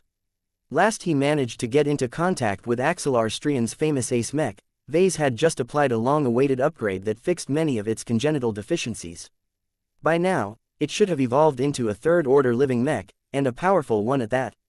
The Ouroboros in its current incarnation was like an uncaged beast. It was no longer held back by its deficiencies anymore. Even if the Ouroboros was not yet able to transcend into a god mech due to other major reasons, that did not change the fact that it had probably accrued a huge amount of Ascension runes. Back when I upgraded it, I already completed the development of 5th-generation living mechs. Ascension runes was the defining characteristic of the 4th generation of living mechs, which meant that the current version of the Ouroboros was probably filled with Ascension runes. I need to take a good look at this machine. The problem was that General Axelar Strian and the Strian ancient clan were preoccupied with the preparations for the proposed grand heist. Vase would have to leave New Constantinople and travel to the territory owned by the Strians in order to get a good look at the Ouroboros. It's not necessary. He shook his head. I can figure this out myself. He was confident he could harvest a lot of insights if he was allowed to examine the current iteration of the Ouroboros up close, but he resisted the urge to schedule a reunion. There were many unknowns and uncertainties surrounding Ascension runes. Just because he was able to induce his third-order living mechs into forming them did not mean he understood their working principles. He just made an accidental discovery and just ran with it. Vase became akin to a hacker that barely learned how to exploit an aspect of reality. While it was better for him in the long run if he studied the rules and deconstructed all of the working principles, this was not possible. Vase strongly believed he needed to become a master mech designer before he could embark on this high-level research activity. For now, he should continue to stick with what was working and expand on that. Vase was hardly the first engineer or mech designer who willingly harnessed powers that he could not fully control. As Vase continued to flesh out his theoretical model for advanced hypermodules, he tried his best to figure out a solution for the application of Ascension runes. He frowned and rubbed his hairless chin in thought. Advanced hypermodules cannot reach their full potential unless they are augmented by a set of runes. Third-order living mechs already possess them, but their Ascension runes correspond to their mech frames as a whole. I can't just transplant them or copy them to the advanced hypermodule. That doesn't make much sense. Even if Ascension runes possess a remarkable capacity of adapting to different objects, that still does not address the fact that they are far from optimized in enhancing the power of a new module. If Ascension runes was akin to the programming code of a mech, then it was obvious that it could not be applied to a piece of mech equipment such as a laser rifle, a power reactor or a flight system. Attempting to do so would just cause all of the parts and gear to crash and become inoperable. Vase had a hunch that the rules were much looser when it came to E-technology, but there was a limit to how much Ascension runes could be stretched. This was a problem because the advanced hyper module needed to derive its power from its own exclusive set of Ascension runes. If it had to share power with the Ascension runes of a third-order living mech as a whole, then that would severely discount the power of the advanced hyper module. How can I induce a third-order living mech to produce a second set of Ascension runes for its advanced hyper module? It took a few minutes before Vase became struck by another bout of inspiration. Moreau Tilda, Blinky emerged from Vess's head and floated in the air. The fluffy purple spiritual cat swished his tail in both interest and curiosity. This might actually work. To be honest, he came up with this idea a few times in the past, but he always pushed it aside because it sounded like a solution without a problem. What was different was that Vase just happened to struggle with the problem in question at this time. In other words, the solution that had long waited to be used finally became relevant. Vase quickly began to adjust his theoretical model to incorporate his latest brainchild. The model became more complete. Everything fit together, every logical relationship built on top of each other with no obvious incongruities. It was perfect in a way that resonated with his design flame. He knew that as long as he managed to prove the validity of this innovative theoretical model, he would complete the initial development of his 6th-generation living mechs. 6th generation? This is too soon. It had only been a short time ago that he came up with the 5th generation of living mechs. The Age of Dawn introduced red humanity to exotic radiation, which made cultivation a lot more accessible to every life form. Vase easily managed to develop 5th generation living mechs based on a simple premise. Since his products were alive, they should also be able to cultivate by themselves. My 6th generation living mechs take this comparison a step further. Since people can acquire companion spirits, living mechs should be able to acquire their own companion spirits as well. It was a simple yet incredibly subversive idea. He had already applied it to living Fae in the past, but this was different. Instead of using companion spirits to empower an external module, Vase wanted to do so with an internal module, one that directly strengthened the mech itself. Many people were still struggling to wrap their heads around the fact that they could obtain their own companion spirits as long as they ingested the right fruit. The notion of tying them to living mechs was even less easy to accept by the general population. Few people understood how the Fae-Fianna model actually worked after all of this time. Vase briefly frowned. Companion spirits is a clunky name. I need to change that into a different one in order to distinguish them from the normal ones. In any case, the existence of mech-based companion spirits had the potential to solve one of the greatest problems in the development of advanced hyper-modules. So long as these new subordinate entities could bond with advanced hyper-modules and gradually form their own set of ascension runes based on their specific situations, then that would allow mechs such as the Dark Zephyr to continually strengthen their hyper-abilities. Now that I think about it, this setup sounds similar to characters in a virtual reality game. A third-order living mech can essentially level up by forming more ascension runes that act as experience points.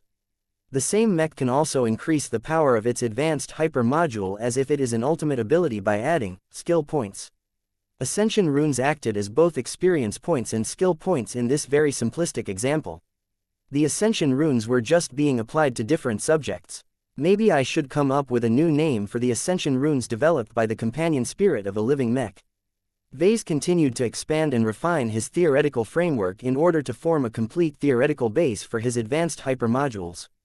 He needed to come up with a whole net set of definitions in order to clarify a lot of stuff. Chapter 5968 Ultimate Invention Chapter 5968 Ultimate Invention After several hours of theorizing and puzzling, Vase finally completed his latest theoretical framework. It lacked empirical support, but that did not stop Vase from appreciating it for its amazing potential. He also thought a lot on how to label every new concept and variable. Using the term ascension runes to describe the ones applied to the advanced hyper-module could easily lead to confusion and misinterpretations. Aside from that, the term advanced hyper-module no longer fit his latest project anymore.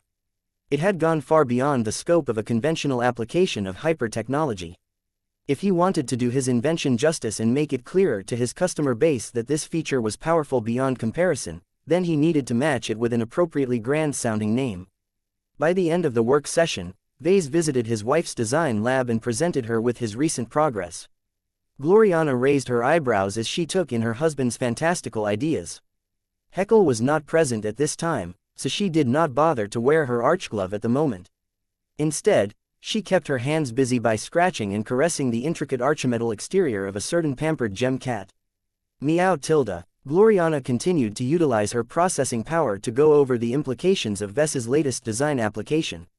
She quickly recognized how it could dramatically boost the combat power of every high-end Larkinson mech, but only if it actually worked. I will not comment on the viability of this idea of yours. I trust you enough that you will not present this to me if you are not confident in your own work.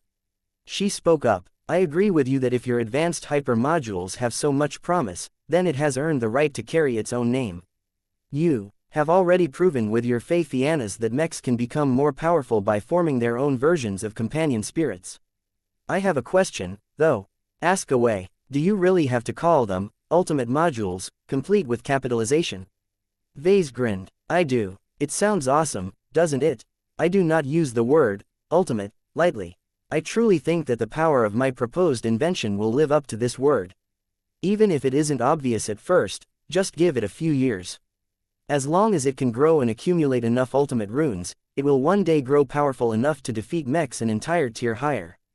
Standard mechs can defeat expert mechs. Expert mechs can defeat ace mechs. That was an incredibly bold statement. Though Vase had made this claim before in relation to other design applications, he firmly believed that this was the most effective implementation to date.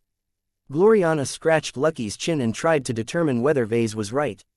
Can ultimate modules truly elevate the power of living mechs to this extent? They can. The key is E-energy radiation.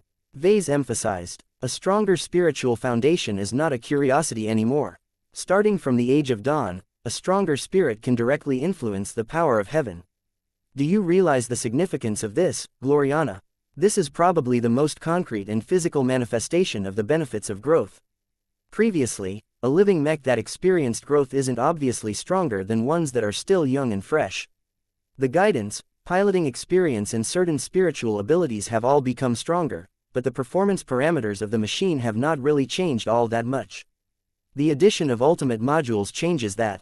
Older mechs can readily crush younger mechs by properly utilizing their stronger spiritual foundations. No wonder you think that this is good enough to form the basis of your 6th-generation living mechs. Gloriana recognized the significance of his invention. One of the shortcomings of your design philosophy is that it is very hard to affect a mech's material performance. It is well established by now that the vast majority of benefits brought by your living meals are intangible and impossible to measure. Ultimate modules invalidate this assumption.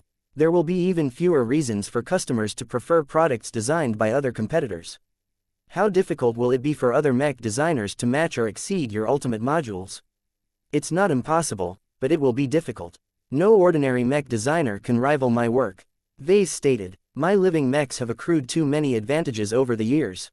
Each generation of living mech adds a useful new feature. When multiple of them are in a single machine, they start to add up and synergize with each other.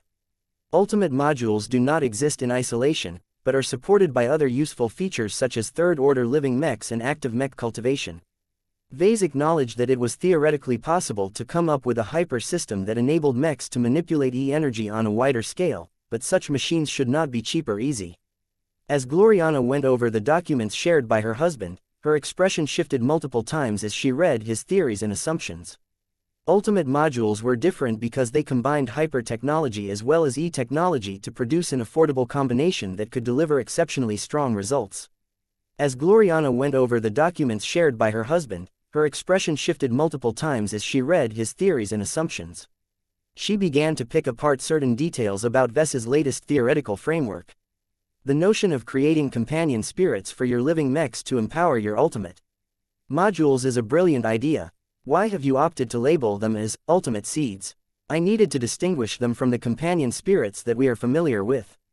The reason why I call them seeds is that they will all start out weak to the point where the ultimate modules of my living mechs won't display much power at first. The mech pilot of the living mech must put effort into nurturing the seed before it can begin to show its power. Each ultimate seed will grow more powerful when they accumulate more ultimate runes. It did not take any explanation for Gloriana to understand that ultimate runes were simply ascension runes that Vase renamed for his ultimate modules. The runes still work the same, but they acted on different aspects of a living mech. If my guess is correct, an ultimate module will only function properly when one of your products has evolved into a third-order living mech. That means that there is a time interval where the module is a burden to the machine in question. That is true, but it doesn't take too much time for a second-order living mech to reach full sapience. According to the data collected by the LMC, it can take 6 to 12 months for a typical living mech to reach the third order. Vase was not too worried about this. Weak performance at the start of a mech's life cycle was a well-known issue with living mechs. Most customers who appreciated them already knew that they needed to give these living machines enough time to mature before subjecting them to serious battles. His wife pointed out another issue. If Ultimate Runes function as a programming language, then it does not make sense that they can incrementally increase the effectiveness of an Ultimate module. The destructive phasing module that you proposed not too long ago is based on a sequence of complicated operations. How can the Dark Zephyr engage in destructive phasing when his Ultimate module only has a handful of runes? Runes work differently than you think. Vase retorted. Even a single one can carry a full and complex meaning. It's difficult to explain, but trust me that the Dark Zephyr with a functional Ultimate module can already pull off destructive phasing without needing to collect a lot of Ultimate runes. It will start out relatively weak at first, but the advantage of my work is that it can always grow and exceed its original limitations. Yet can a growth process that is completely happening outside of anyone's direct control truly enable an Ultimate module to improve its capabilities in an effective manner? Gloriana pressed. I believe that intent, desire and other strong thoughts and emotions will cause the right Ultimate runes to form. Vase confidently replied, I have made sure to modify the implementation of Ultimate runes in order to facilitate this process. This is one of the many areas that set them apart from Ascension runes. In general, third-order living mechs were able to select their own Ascension runes that represented different kinds of enhancements. They usually made their selections by listening to individual preferences of their mech pilots. The growth of Ultimate runes needed to happen without any direct intervention from mech pilots. Only indirect influence was necessary to ensure that a living mech's Ultimate module evolved in a direction that best suited the circumstances. If this is the case, then many Ultimate modules will diverge in performance over time. Gloriana remarked, this will make your living mechs less consistent with each other. Maybe one ranged mech is able to leverage its Ultimate module to fire an energy beam that can bypass transphasic energy shields. Another ranged mech can use the same initial version of the Ultimate module to fire an energy beam that splits into 3 beams. The same hardware produces radically different results. Vase smirked and crossed his arms. I don't see a problem with that. Every mech pilot is different. Every living mech is also different. Consistency is not important as power in this new era. I do not mind sacrificing uniformity if my products end up winning more battles as a result of my work. His wife was not comfortable with this idea, but she knew it made sense. The two continued to discuss the theory behind Ultimate modules. The existence of Ultimate runes confused Gloriana for a time, but Vase did a decent job at explaining his underlying theories and assumptions on how they were meant to be used. I have another question, Vase. Let us consider a scenario where a mature third-order living mech has fought against a powerful energy and returned to its mothership with heavy damage. One of the more serious blows is the complete destruction of its Ultimate module. How feasible is it to restore its functionality on the damaged machine? That was indeed a tricky scenario. Fortunately, Vase already thought about this possible outcome. It will be similar to the replacement of Fey. Vase replied, the physical Fey are expendable because their destruction or removal will not affect the state of the subordinate spirit. The Ultimate seed will temporarily lose its home and will have to stay in another part of the mech for a time. Once the living mech is restored, the previously homeless Ultimate seed should easily be able to inhabit the newly installed Ultimate module. That was a convenient setup. It also ensured that the growth of the Ultimate seed did not get lost with the destruction of its hardware counterpart. There was one more important question on Gloriana's mind. Each Ultimate module design is different. They all demand different combinations of Ultimate runes based on different elements and concepts in order to fit the function of the module in question. Is it possible to replace one type of Ultimate module with another type of Ultimate module and retain full functionality? For example, let us consider the Dark Zephyr Mark III. It originally carries the destructive phasing module, but later on gets replaced by a super invisibility module. Will the latter perform to the same level as the former, or will there be a loss in effectiveness? That was a scenario that Vase did not consider as much. He frowned in thought. It depends on the adaptability and versatility of runes itself. But, the greater the differences in Ultimate modules, the lower the effectiveness of the newer module. Some runes won't fit anymore while others operate at reduced effectiveness. I think that this outcome should be avoided as much as possible. Once a living mech has gained an Ultimate module, it should stick to the same type. At most, we can design updated versions of the hardware that still retain the same functionality but simply offer superior performance. I see. You should test that, Vase. It is already on the list. Chapter 5969 Malleable Legacy Products. Chapter 5969 Malleable Legacy Products. Talking to Gloriana had been fruitful for Vase. He not only made his wife aware of the amazing potential of his ultimate module, but also allowed her to plan for its addition to the Dark Zephyr Mark III in advance. Furthermore, his wife also asked a lot of good questions that allowed Vase to flesh out aspects that he had not properly considered. His theoretical framework became more solid and complete as a result. He gained even greater confidence that his latest idea would comprehensively elevate the combat power of the Dark Zephyr Mark III and more. Since Vase had dabbled into multi-spirit living mechs yet again, he also went back and expanded one of his older theoretical frameworks. The Fey Fianna was the first asymmetrical multi-spirit living mech. It was multi-spirit because it contained multiple personalities. It was asymmetrical because its subordinate spirits were not equal to the dominant spirit. Now, Vase added another classification to distinguish his living mechs further. According to his expanded theory, the Fey Fianna should now be classified as an external asymmetrical multi-spirit living mech. The word, external, signified that the Fey Fianna's subordinate spirits acted on separate constructs. The living Fey were unable to augment the combat power of the base mech directly. In contrast, the Dark Zephyr Mark III according to the latest plan should be classified as an internal asymmetrical multi-spirit living mech. It gained a special subordinate spirit called an ultimate seed that exclusively occupies a physical ultimate module. In most cases, the ultimate seed needs to work together with the ultimate module in order to activate a powerful ultimate ability. The destructive phasing ability that Vase had come up with for the Dark Zephyr Mark III qualifies as one. Since it is possible to develop an internal or external asymmetrical multi-spirit living mech, is it possible to design a machine that combines both of them at once? In other words, could the Fey Fianna or any similar mech accommodate an ultimate module as well? There is nothing that stops this from happening. The only issue was that the spiritual foundation of a mech bore a greater burden by maintaining so many subordinate spirits. There was always a price to pay, but it should not be too big in this case. The next update of the Fey Fianna model should include an ultimate module as well. Vase decided to call this possible implementation a combination multi-spirit living mech. It will probably take a lot of time before I am ready to design such a mech, but once I do, I'll be able to verify even more theories. He was getting ahead of himself. He had yet to design and build a mech with a functional ultimate module at this time. He needed to accomplish this first before he could think about designing more advanced mechs. His focus for the following years should center around the development of future internal asymmetrical multi-spirit living mechs.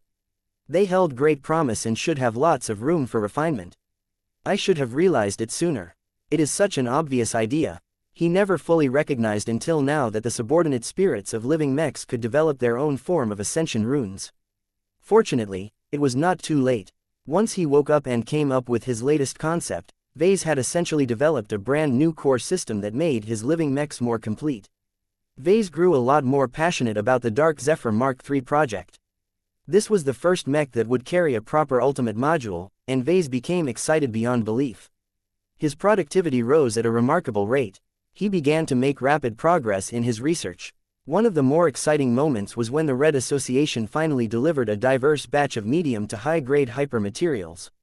It was quite convenient to rely on the Red Association's service on this matter. The Mechers possessed an even greater collection of hypermaterials than the Terrans. The former were also a lot more willing to give him access to the more restricted and confidential samples. Of course, Vase still needed to pay for what they were worth, and that was not small in many cases. Vase did not mind because he had plenty of MTA merits to spare. When he visited the underground storeroom that held the recently delivered samples, he did not come alone. He decided to bring Andraste along. Yika's death affinity caused the girl to become more sensitive towards death and negative energy. Combined with the senses granted by her partial primordial human physique, she was able to perceive a lot more out of hypermaterials than most people. He currently held her in his arms. The girl looked curious at the cold, industrial surroundings. She never visited this section of D&D base before and grew curious at all of the mechs, materials and supplies stored inside all of the storage spaces. So much stuff, the girl said with awe. That's right, it is better to have too much than too little. I have everything I need to fabricate or materialize first-class mechs. We can not only produce powerful mechs of our own design, but we can also produce a select range of mechs designed by other companies. We don't have enough pilots to make use of them all. We are still in the process of ramping up recruitment. Oh, also accompanying Vase was Alexa Strian. The former Terran mech designer had been busy in the past few months. She completed her pilgrimage to the Red Association. Though she did not really learn a lot of new secrets, she still returned as a changed woman. After she came back, she began to flesh out the basic structure of her design philosophy and began to explore what she was capable of by designing a few casual mechs. I would have thought that you would start a more serious project by now, Vase said as he passed through the entrance that led into the material storeroom. The sooner you start to produce your living legacy mechs, the sooner they can start their own mech dynasties. Isn't that the whole point of your design philosophy? The blonde woman shook her head as she walked alongside her mentor. Time is of the essence, but I cannot afford to botch the introduction of my living legacy mechs by publishing objectively inferior products. My preferred target audience comprises old and well-established family organizations. They already have their own channels for mechs, so it is an uphill battle to persuade them to invest in my legacy mechs. I need to present them with a product that they are already inclined to purchase without factoring the inheritance aspects. Vase frowned at that. You won't be able to sell any of your products to them if you design them by yourself. The only way to present an attractive value proposition is if you collaborate with other mech designers, or make your products malleable enough that the mech designers working for the family organizations can further refine and adapt your legacy mechs. Have you chosen your strategy? I have, sir. From the two possibilities that you have presented, I strongly favor the latter. She said, do not get me wrong. If I collaborate with you, I am convinced that the resulting end product will be more than strong enough in its own right. My issue with that is that I will become too dependent on the contributions of other mech designers. That is not how I want to develop my design philosophy. This is why I have adopted a strategy and a business model that should make my products attractive to my target audience without requiring any help from you or other mech designers. It was a bold approach, but also a risky one. So your plan is to design a basic legacy mech that can be used as a starting point for further customization? Alexa nodded. I have grown up studying and working with the mechs of the Strian ancient clan. I understand how management handles third-party mechs. It is unlikely for such demanding clients to easily embrace mechs produced by another company. The Strians have their own mech doctrines, martial traditions, technological standards and more. If they want to add a third-party mech model to their roster, then the product must be malleable enough to allow their own mech designers to reshape it into a Strian mech. I see. If this is already an established phenomenon in this side of the mech industry, then I could see how it makes sense for you. It is much easier to design a variant of a mech if it is only empowered by a single design philosophy as opposed to 5 of them. As long as the intrinsic qualities of your design philosophy remain intact, there are legitimate reasons for your target audience to embrace your works. There were clear downsides to approach, but so long as Alexa was able to persuade enough large clients to invest in her legacy mechs, they would soon be able to cultivate a lot of mech dynasties in a few generations. I don't think you'll be able to attract the appreciation of any first-class customers. Vase said, you are still too young and you haven't built up much of a reputation in the business. You may be able to borrow my reputation to persuade more open-minded second-class customers to trial your legacy mechs, but their enthusiasm shouldn't be too strong at first. It takes far too much time for your products to show their true value. Although I prefer to design first-class mechs, I am not opposed to designing second-class or even third-class mechs. Alexa said with a smile. You have started your career by designing the most basic third-class mechs. I am of the belief that I should expand my horizons and familiarize myself with third-class mech design. Once I have earned enough success in the third-class mech market, I may move on to designing second-class legacy mechs. That was a pretty deep plan. I can see the logic in your approach, but it will take a long time before you can design proper first-class mechs if that is the case. Vase said, are you sure you want to commit to such a long journey? I do, sir. Do not worry. I am still available for collaborations on first-class mechs. I can still pull my own weight in the design department and complete any assignments. I will only design third-class mechs in my free time. That sounded acceptable to Vase. Personally, he would have chosen a different approach, but he admired Alexa for her willingness to work outside of her comfort zone. Her attitude and behavior were much more conducive to subsequent promotions. We're here, Vase said. The group stopped before a long table that held a large amount of secure metal containers. The alloys used to make the head-sized containers did a good job at isolating the fluctuations of the hypermaterials stored inside. Vase developed a greater interest in the containers themselves. The alloys reminded him of B-stone. Interesting. I need to get more of this material. His daughter squirmed in his arms. Papa, go over there. Yika senses something good in that box. She became so attracted by the unknown material stored in that specific container that a black spiritual kitten shot out of her forehead. Ma, it looked like Yika couldn't wait to come into contact with the mysterious hyper material. MROW, MAAAAAW. Before Yika could reach her destination, Blinky appeared and quickly bit her scruff, thereby stopping the naughty kitten in her tracks. Ma, Muro, Papa, why did you stop my companion spirit? Yika merely wanted to take a closer look. It's not safe, dear. Some of these hypermaterials are so energetic or weird that they can inflict real harm on people. I need to examine them from a distance before I ever think about letting you get close. Ah, that's so boring, Papa. Chapter 5970 What are hypers? Chapter 5970 What are hypers? Ma, Muro. A black kitten continued to dangle from the mouth of the larger purple cat. As overeager as she may be, what Yika had done could have been incredibly dangerous for the juvenile companion spirit. Don't do that again, Vase admonished his daughter as he set her body to the ground while staring at her in the face. Not all hyper materials are harmless. The samples I bought from the Red Association are rare and expensive for multiple reasons. A few of them are so dangerous that they can poison people just by proximity. The main reason why you can't sense their threat is because their activity is being suppressed by the special alloys used to make these boxes. That reminded him that he needed to look into the containers. He had many uses for a material that possessed similar properties to the B-stone that he obtained a long time ago, especially one that was powerful enough to resist first-class weapon attacks. Okay, I will not go closer. I will be more careful, Papa. Andraste may be impulsive, but she wasn't stupid. Yika just lost control due to getting attracted by something that smelled really enticing for whatever reason. Whatever the mechers stuffed in that box had to be special in order to provoke such a reaction. Vase was glad that he could teach his girl this lesson. If not, she might end up falling into a trap if she faced a similar situation in the future. Ma, Blinky let go of Yika's scruff now that the smaller kitten had regained control over herself.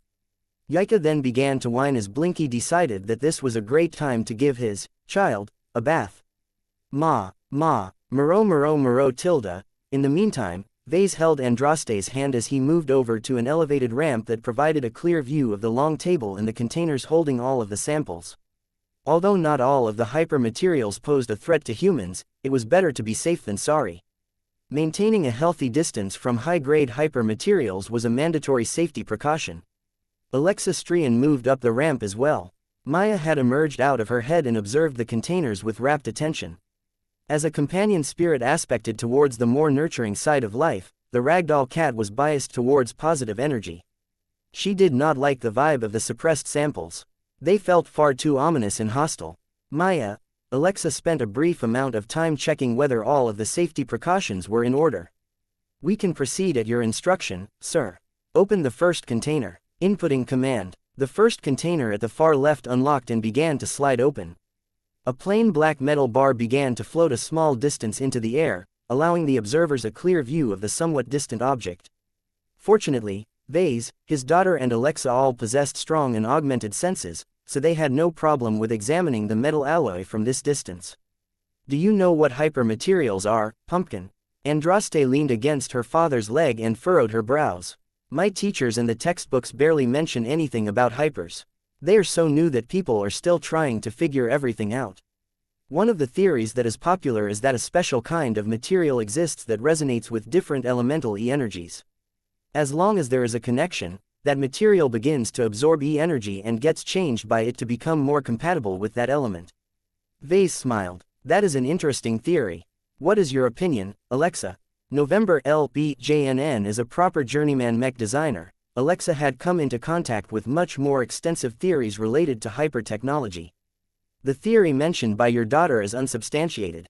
The former Terran responded. The truth is that we have not pinned down the true reason why hypermaterials come into existence. A common hypothesis is that hypers are similar to exotics in that they are remnants of old and powerful organisms. Another hypothesis that is gaining traction is that materials that turn into hypers possess a common property that is not observable in real space. It may be a trait that is hidden in another dimension. However, it is important to note that no one has yet to provide definitive proof for these assertions. It is best not to make any assumptions and work with hypers with the attitude of remaining cautious and keeping an open mind. Just because we have yet to detect any danger does not mean it is non-existent. We must always maintain our eye towards unfamiliar phenomena. Vase nodded in approval while Andraste did not really look that interested. I'm not a scientist, Papa. I have no interest in learning science. Vase tapped his daughter's adorable head. Knowledge is power, my dear. Your learning ability is superior to many other people in the new frontier and the old galaxy. It would be an enormous waste for you to squander your superior conditions. Do you know how much I envied first raters back when I was a kid? While it is true that you do not need to know how reality works in detail in order to be a good soldier, there are times where knowing how stuff works can save your lives. Besides, have you forgotten that Kedis is a mech designer as well as a swordmaster? She combines both knowledge and martial skill to excel in both of her professions. His daughter still did not seem receptive to the idea. She had never been the academic sort, which Vase attributed to the designer genes that influenced her behavior. She showed much greater enthusiasm towards practicing her combat skills. He sighed. His second daughter could be incorrigible at times. What do you think about hypers, Papa? I bet you know much more about these weird materials than those snooty scientists. I wouldn't say that, Vase responded with a chuckle. I have my own theories, and I am pretty confident in them. That said, I am merely a senior mech designer. I don't have enough credentials to claim that my views are true. In my opinion, hypermaterials are neither the remains of long-dead beings of great power, nor possess any special properties in other dimensions. Hypers exist because I believe that there may be a touch of life in them, however faint. Andraste looked astonished. This was a much more radical theory than the one circulating on the galactic net. Even Alexa did a double take upon hearing this strange theory. My design philosophy is derived from yours, but I have not observed any form of life from the hypers that I have come into contact with. The female journeyman responded. Do you have any proof that can substantiate your personal theory? She was being remarkably polite. If she heard this theory from anyone else, she may have responded a lot harsher. Scientists were not supposed to let their biases and feelings dictate the truth. Only solid observations, logical theories and undeniable empirical data should determine whether a theory was viable enough to become accepted by the scientific community. Though Vase considered himself to be an authentic scientist, he often found it difficult to abide by all of the rules. I can't provide any proof that would satisfy anyone. Vase plainly admitted. I cannot claim to have sensed any actual life in every hypermaterial. My theory is merely the product of a couple of hunches combined with a number of spurious logical inferences.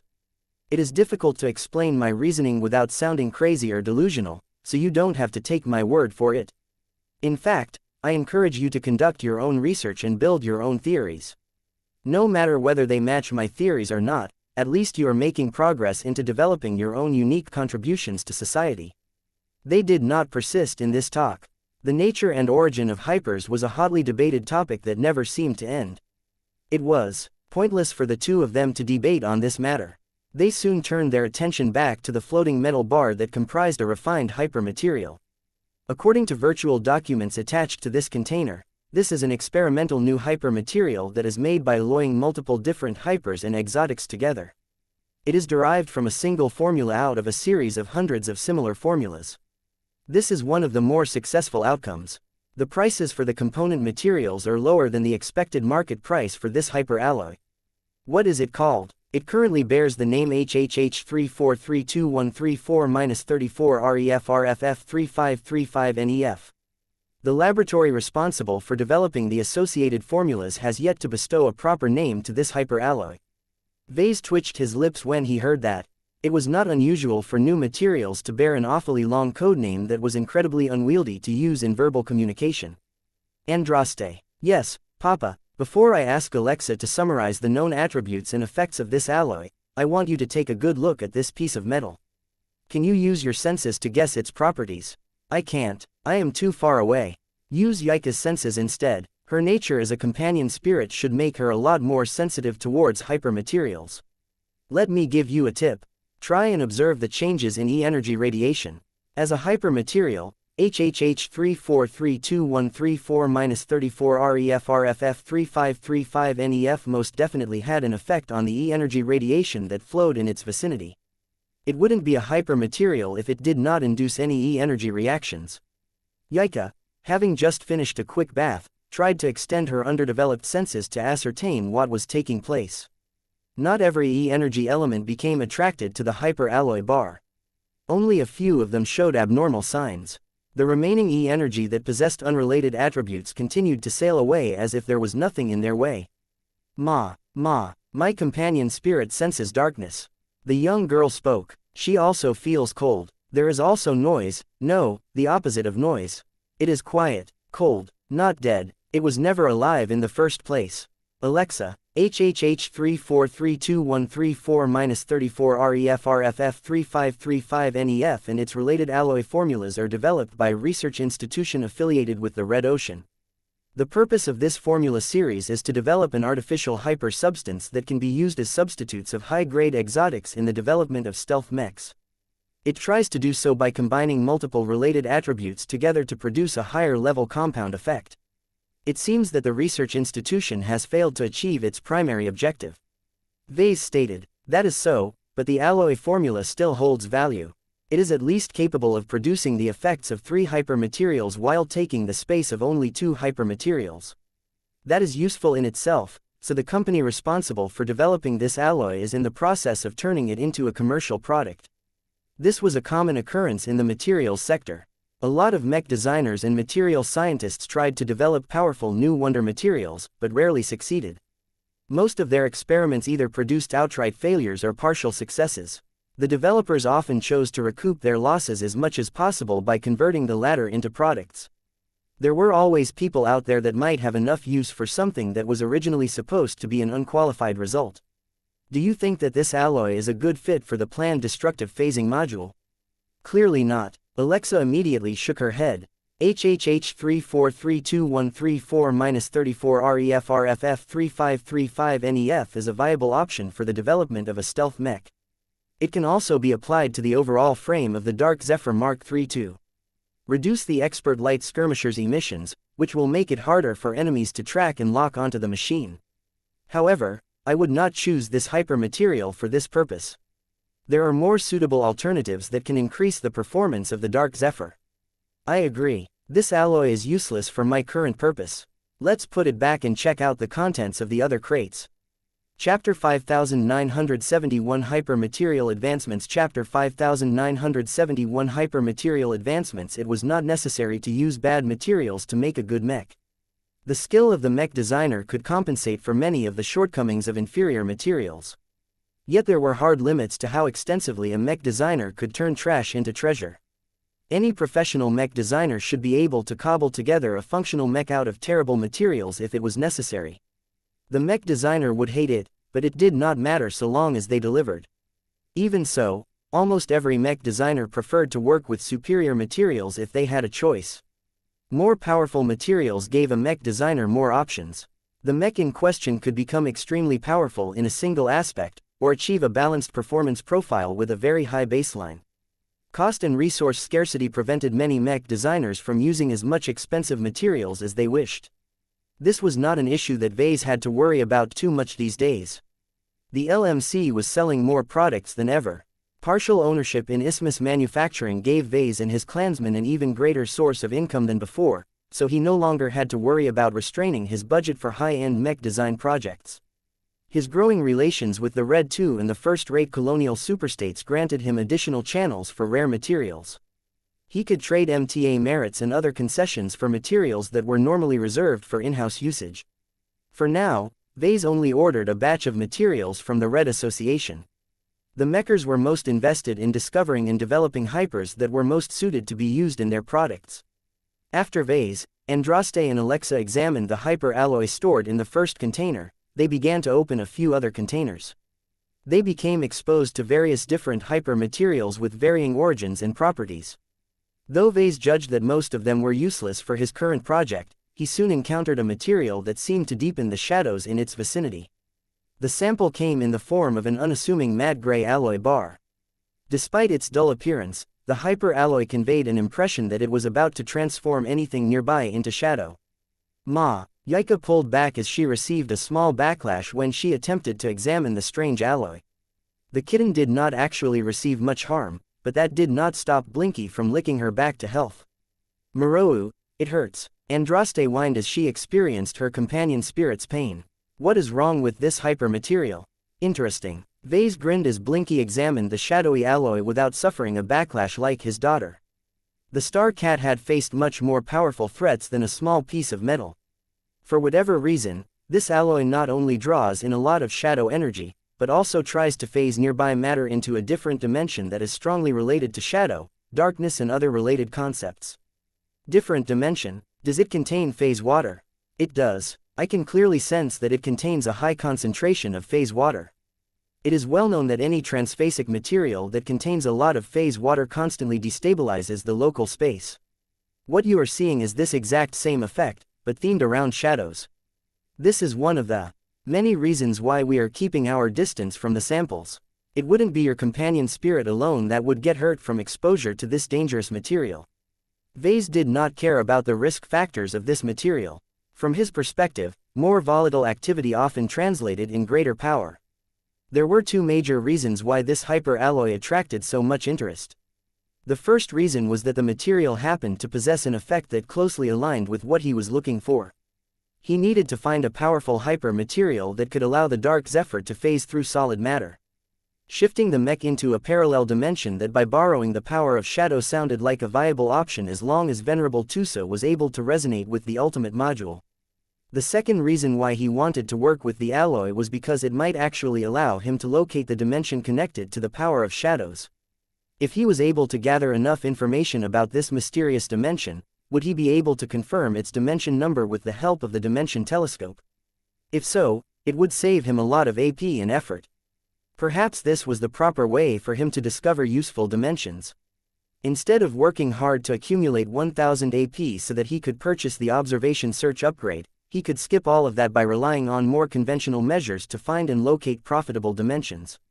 Regardless of whether this shadowy alloy was suitable to be used as the key material of his experimental destructive phasing module, he was bound to study it for its transdimensional properties alone. So the mechers actually did it. Vase said with growing appreciation in his voice. They actually made a transphasic hyper material that is strong enough to be useful and tough enough to withstand the rigors of high-end combat. Naturally occurring hyper materials originally did not possess transphasic properties. That meant that everyone had to go out of their way to merge hyper materials and transphasic materials together. The fact that an alloy like this existed meant that the mechers already managed to attain crucial breakthroughs in this area. Alexa, please explain the properties of this wonderful material. Gladly. Terrais 063 is a very recently developed transphasic hyper material. It was originally developed as a way to transform matter into shadow energy. While the end result is not able to accomplish this, it is able to phase any nearby matter into a parallel dimension that is remarkably easy to enter compared to the alternatives. The stability and reliability of this shadow phasing property varies depending on the presence of light and shadow in the immediate environment. It still performs well enough in brightly lit areas, but its effects grow remarkably stronger when engulfed in shadow and darkness. Trying to transform a mech into shadow energy was way too ambitious of a goal. Only god mechs possessed this ability as far as Vase knew, and that was because the line between energy and matter had already begun to blur at the third major cultivation rank. Terrais 063 was not a true god-level material, but its combination of properties happened to fit almost exactly what Vase needed. He couldn't hold himself back any longer. He hopped over the ramp and approached the volatile hyper-alloy without any fear. Once he got close, he ignored the volatile spatial activity and directly took hold of the sample of Terrais 063. Fascinating. Vase whispered as he utilized all of his senses to establish a more intuitive feel of this interesting material. The phase water concentration of Terrais 063 is remarkably high. Under normal circumstances, this object should have turned itself apart a long time ago. How is it able to remain stable? Wait, the shadow energy, it exerts a dampening effect somehow. So long as the supply of shadow energy is not cut off, it will naturally maintain a suppressive effect. How convenient. Andraste wanted to follow after her father, but Alexa kept a firm hold of the eager girl's arm. Remember your father's lesson. Do not approach strange and volatile materials without sufficient protection. Then why is Papa allowed to get close? He already enjoys sufficient protection.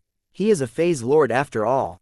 A being of his stature can withstand even greater dangers.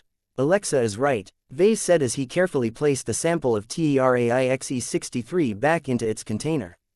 Potential threats and hazards are not universally dangerous. It all depends on strength. The stronger you become, the less you have to fear from the cosmos. I am not one to boast, but I have grown pretty strong myself.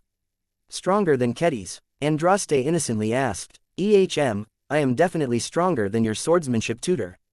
His daughter did not believe him. Really, I'm not as weak as I appear. I know that Kedis can do pretty cool stuff with her swords, but she is only human.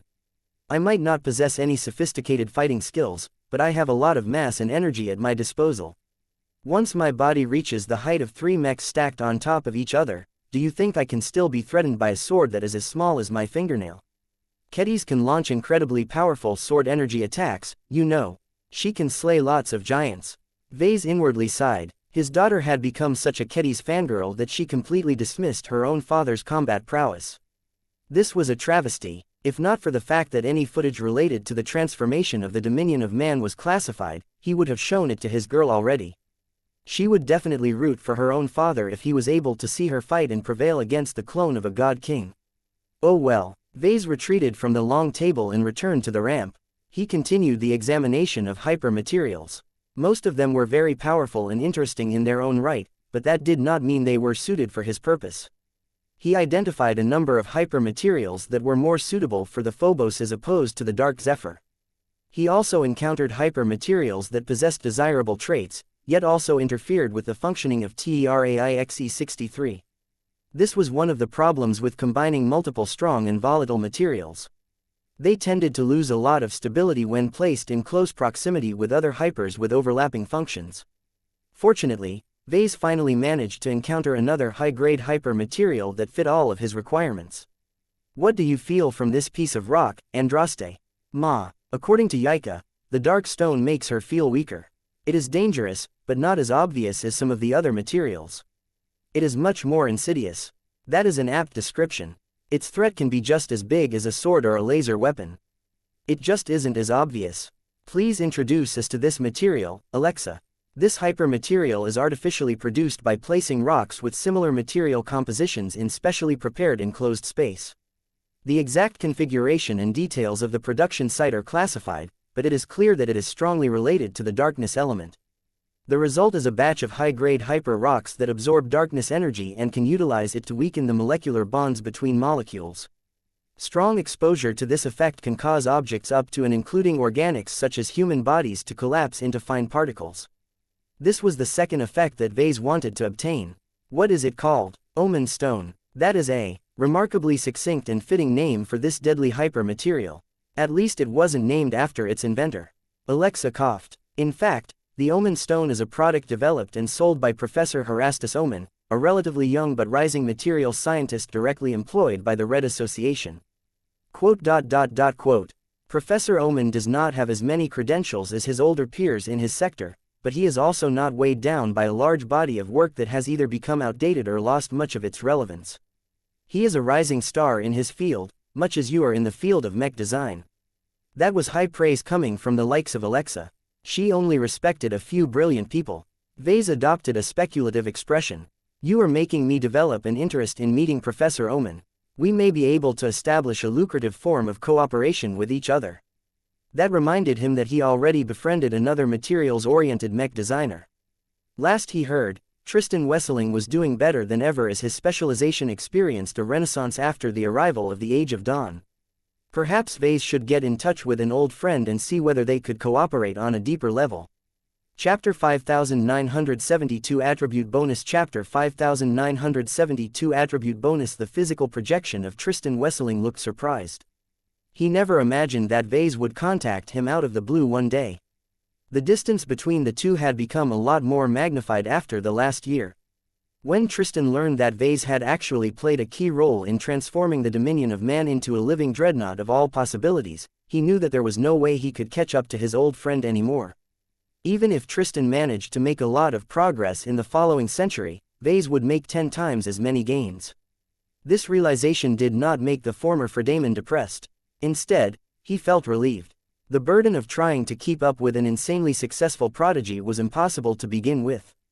It was better for him to stop wasting his time on useless comparisons and focus on his own work. That was exactly what he was doing before the infamous patriarch of the Larkinson clan contacted him in person. It quickly became clear that it was not a social call. Vase directly started the conversation by explaining his needs before extending a business offer.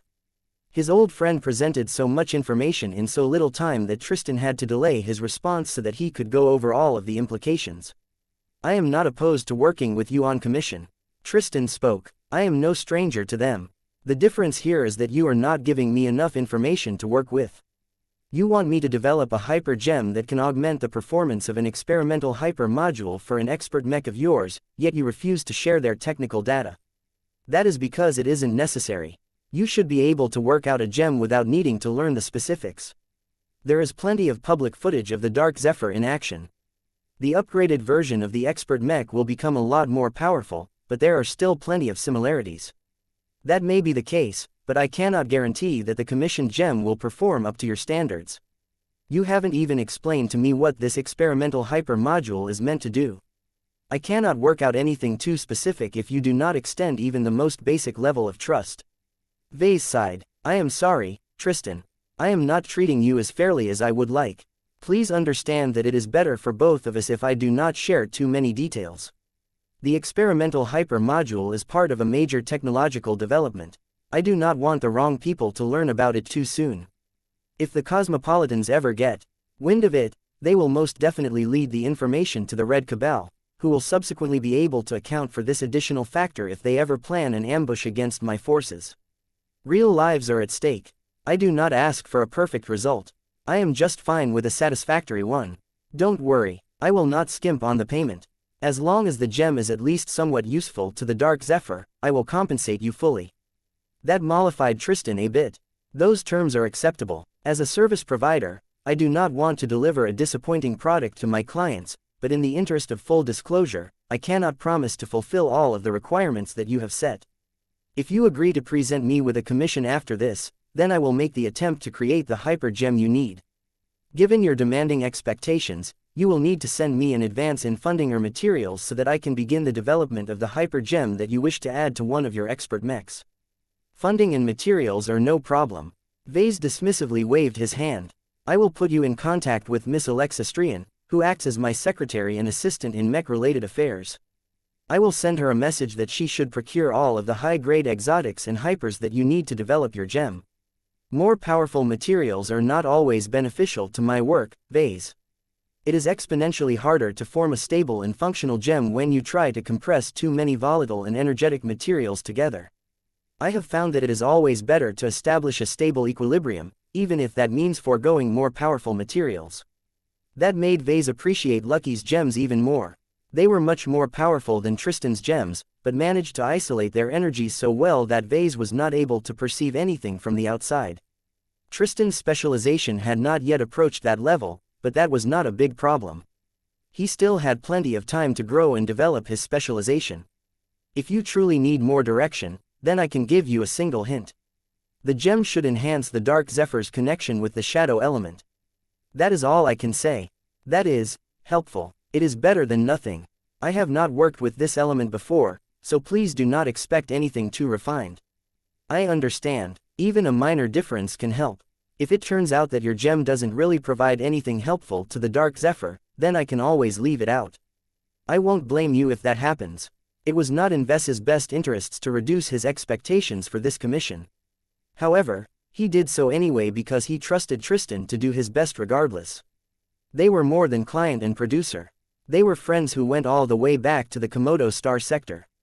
Even if their trajectories had diverged from each other, their mutual respect still remained strong. There was no need for Vase or Tristan to actively reaffirm their friendships.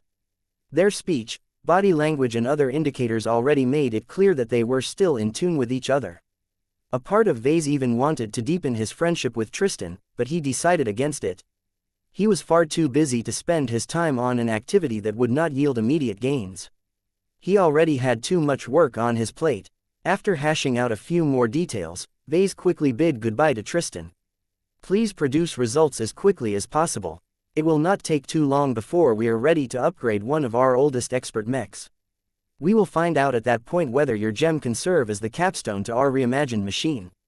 Once the communication channel closed, Vase closed his eyes and pushed aside most of his thoughts concerning the Hyper Gem Commission. The typical effects of gems did not require Vase to design a mech around them. He could freely design his mech first before slotting in the gem to selectively augment a few capabilities. Lucky's gems were especially compatible with a lot of mechs. Tristan's gems did not possess as much adaptability, but as long as the effects were not too disruptive, he could still slot them into his mechs after making a few adjustments. Gems were convenient like that. Wait, the Dark Zephyr already has a gem. It had been such a long time ago since he imbued his expert mech with a gem that it had slipped his mind. This was despite the fact that its actual performance clearly exceeded its technical parameters. Bastet's regard, the blessing of a feline patron, is stored in this gem. Improves the agility of a mech by 20%. The effect was a bit weak compared to Lucky's newer gems, but it was still an excellent fit for an expert light skirmisher. Vase wondered whether the effects of Tristan's gems would overlap with the gems produced by Lucky. That shouldn't be the case. They might look identical to each other, but they worked according to different principles. Besides, their effects should be radically different, so there was little chance of any overlap. Vase soon returned to his work. He split his time between mech design, research, teaching, raising children and handling administrative duties. He deliberately declined to engage in any diplomacy and delegated this responsibility to his subordinates. Far too many people wanted to establish a relationship with Vase, but he could not afford to get distracted. He was way too invested in the Dark Zephyr Mark III project to get pulled away again.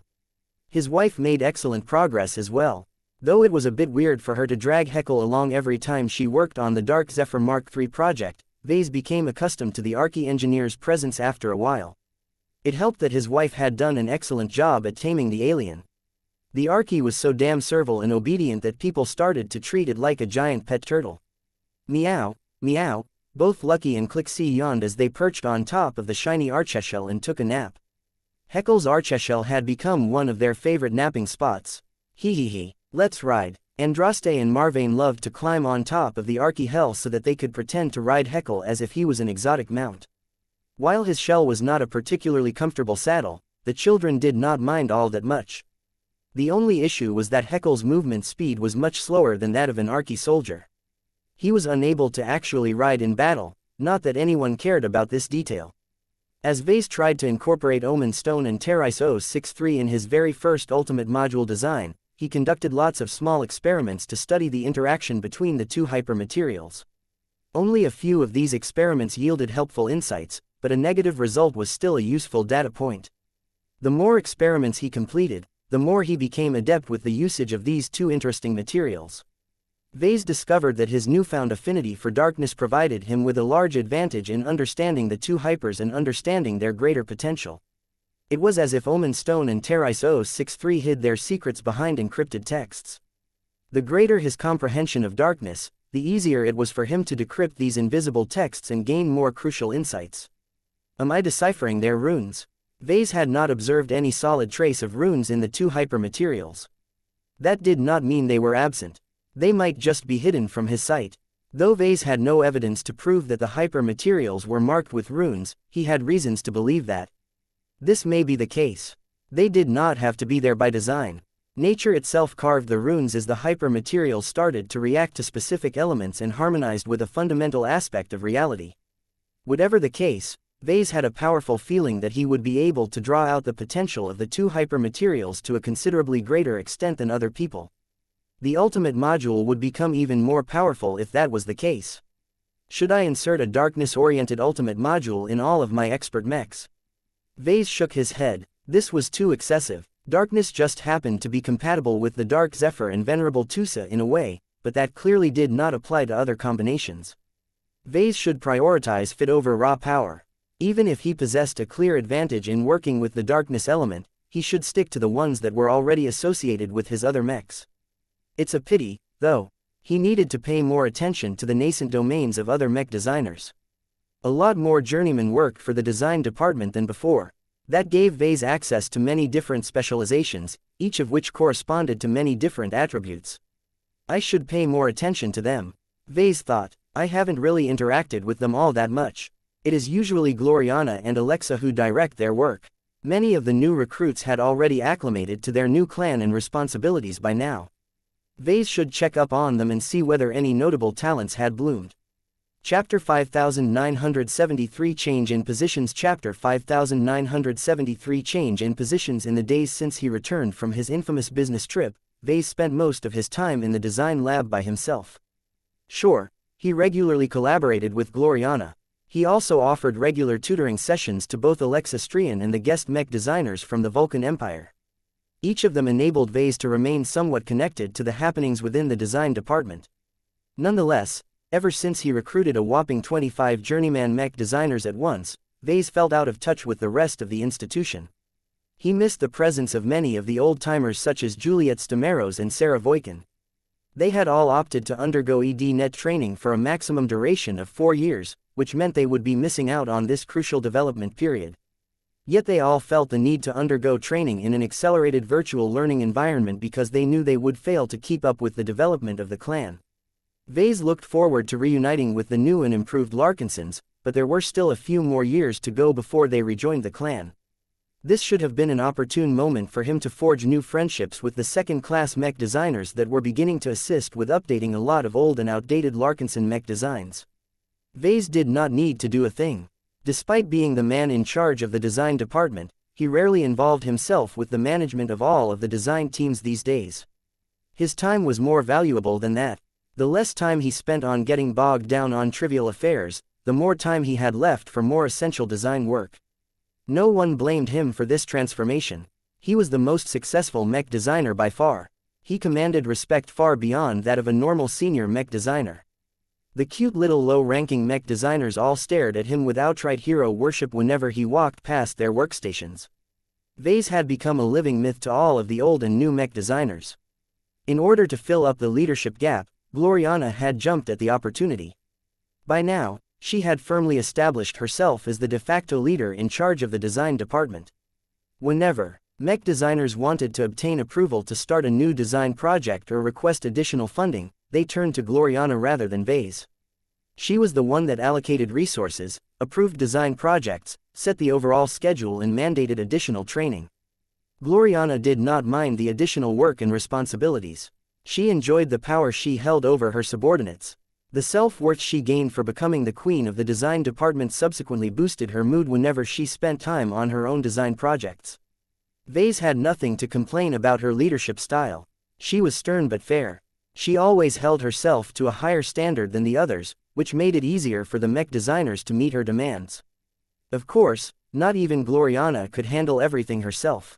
She had learned how to delegate a few responsibilities to more notable mech designers such as Alexa Strian and Kelsey Ampatok. It did not take a lot of thinking to understand why Gloriana leaned so much from the two notable journeymen. Both Alexa and Kelsey were genuine first-class mech designers. The first was a former Terran Scion. The latter was a remarkably talented and ambitious former Rubarthan employee of Isthmus Manufacturing. Since the pair had studied first-class mech design at renowned and demanding Terran and Rubarthan mech design universities, Vase expected to rely heavily on them when they were finally ready to design the first batch of first-class Larkinson mechs. In the meantime, what made Alexa and Kelsey so helpful to Gloriana was because their illustrious backgrounds granted them a lot of unique advantages.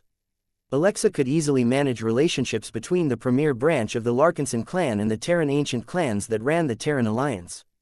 She was able to negotiate favorable deals and utilize her extensive connections to get a lot of useful stuff done on New Constantinople 8. Kelsey lacked local connections, but what he brought to the design department was a higher standard of professionalism. He had worked for Isthmus Manufacturing for multiple years. During that time, he participated in many design projects and worked alongside a lot of different mech designers. Even if he was just a cog in the machine, he spent enough time within this well-run institution to understand how it worked. Gloriana soon learned to appreciate the former Rubarthan's experience. The management of the design department began to undergo a noticeable shift. Everything became a little more structured, formalized and efficient. Though Gloriana was careful to preserve the customs that made the design department a great place to work at, she did not shy away from importing the best practices that Kelsey had learned from his previous employer. The differences were obvious to Vase. Gloriana ran the design department a lot better than Vase had ever done when he was in charge. When Vase spent a few days observing the leadership dynamic of the design department, he decided that his wife had done such a good job that it was time for him to acknowledge the inevitable. This was why Vase summoned Gloriana, Alexa and Kelsey to his office in the morning of the next workday. "Why have you called us here?" Gloriana asked as she left Heckle outside the office door. "And why did you not discuss your intentions with me beforehand?" Vase waved his hand before him.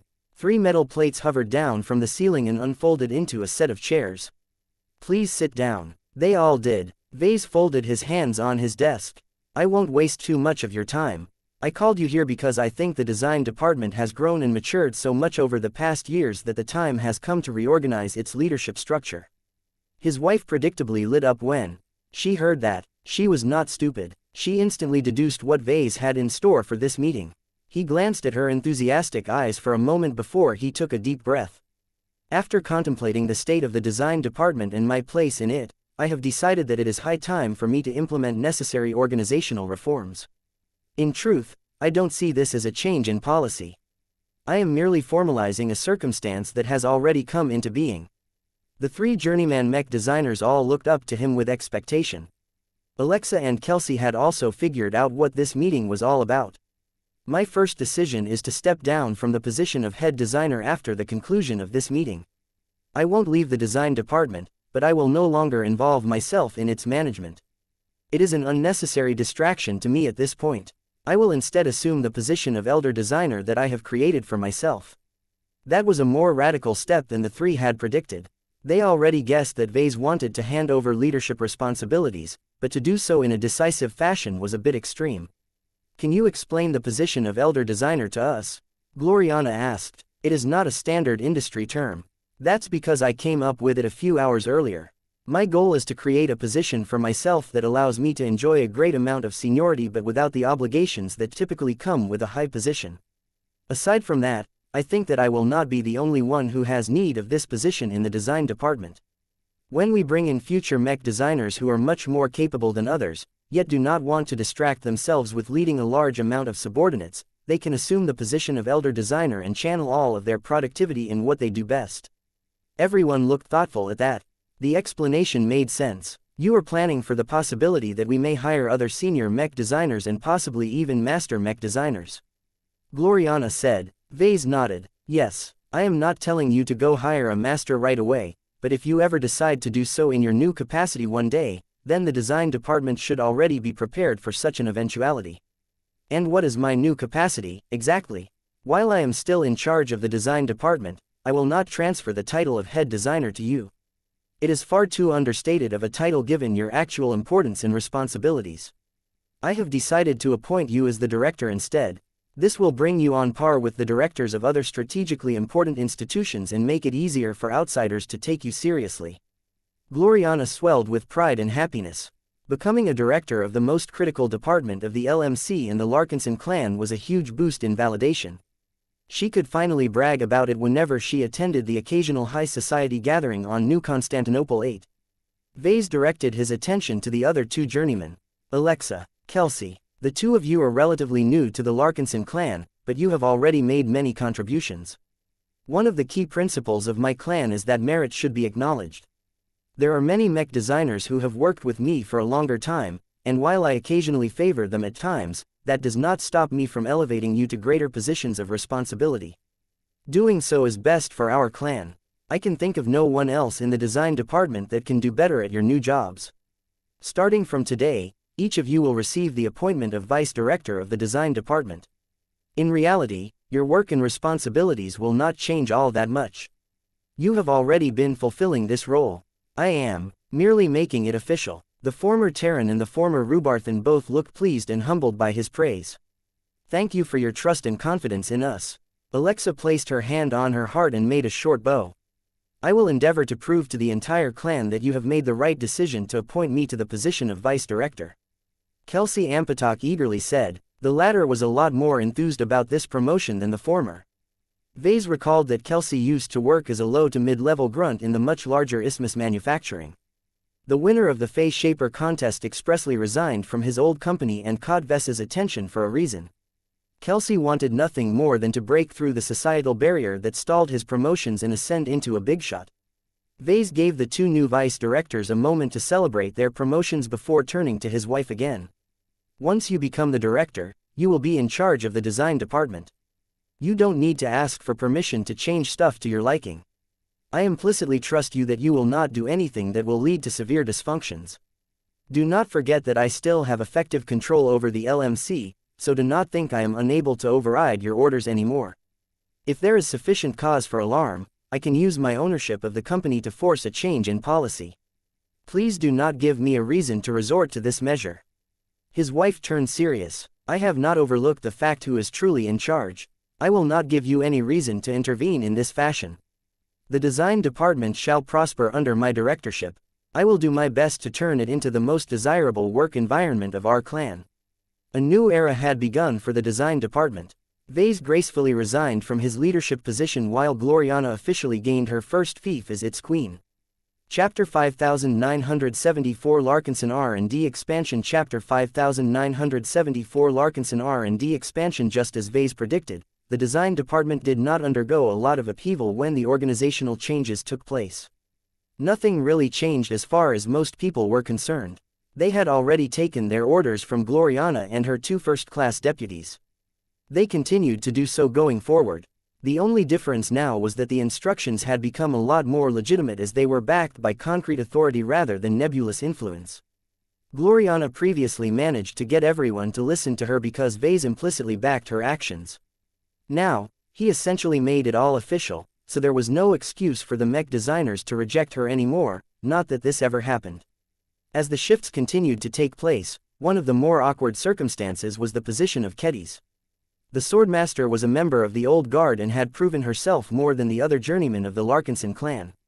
She already had a few best-selling mech models under her name and only got beaten by Vase in terms of earning revenue for the Larkinson clan.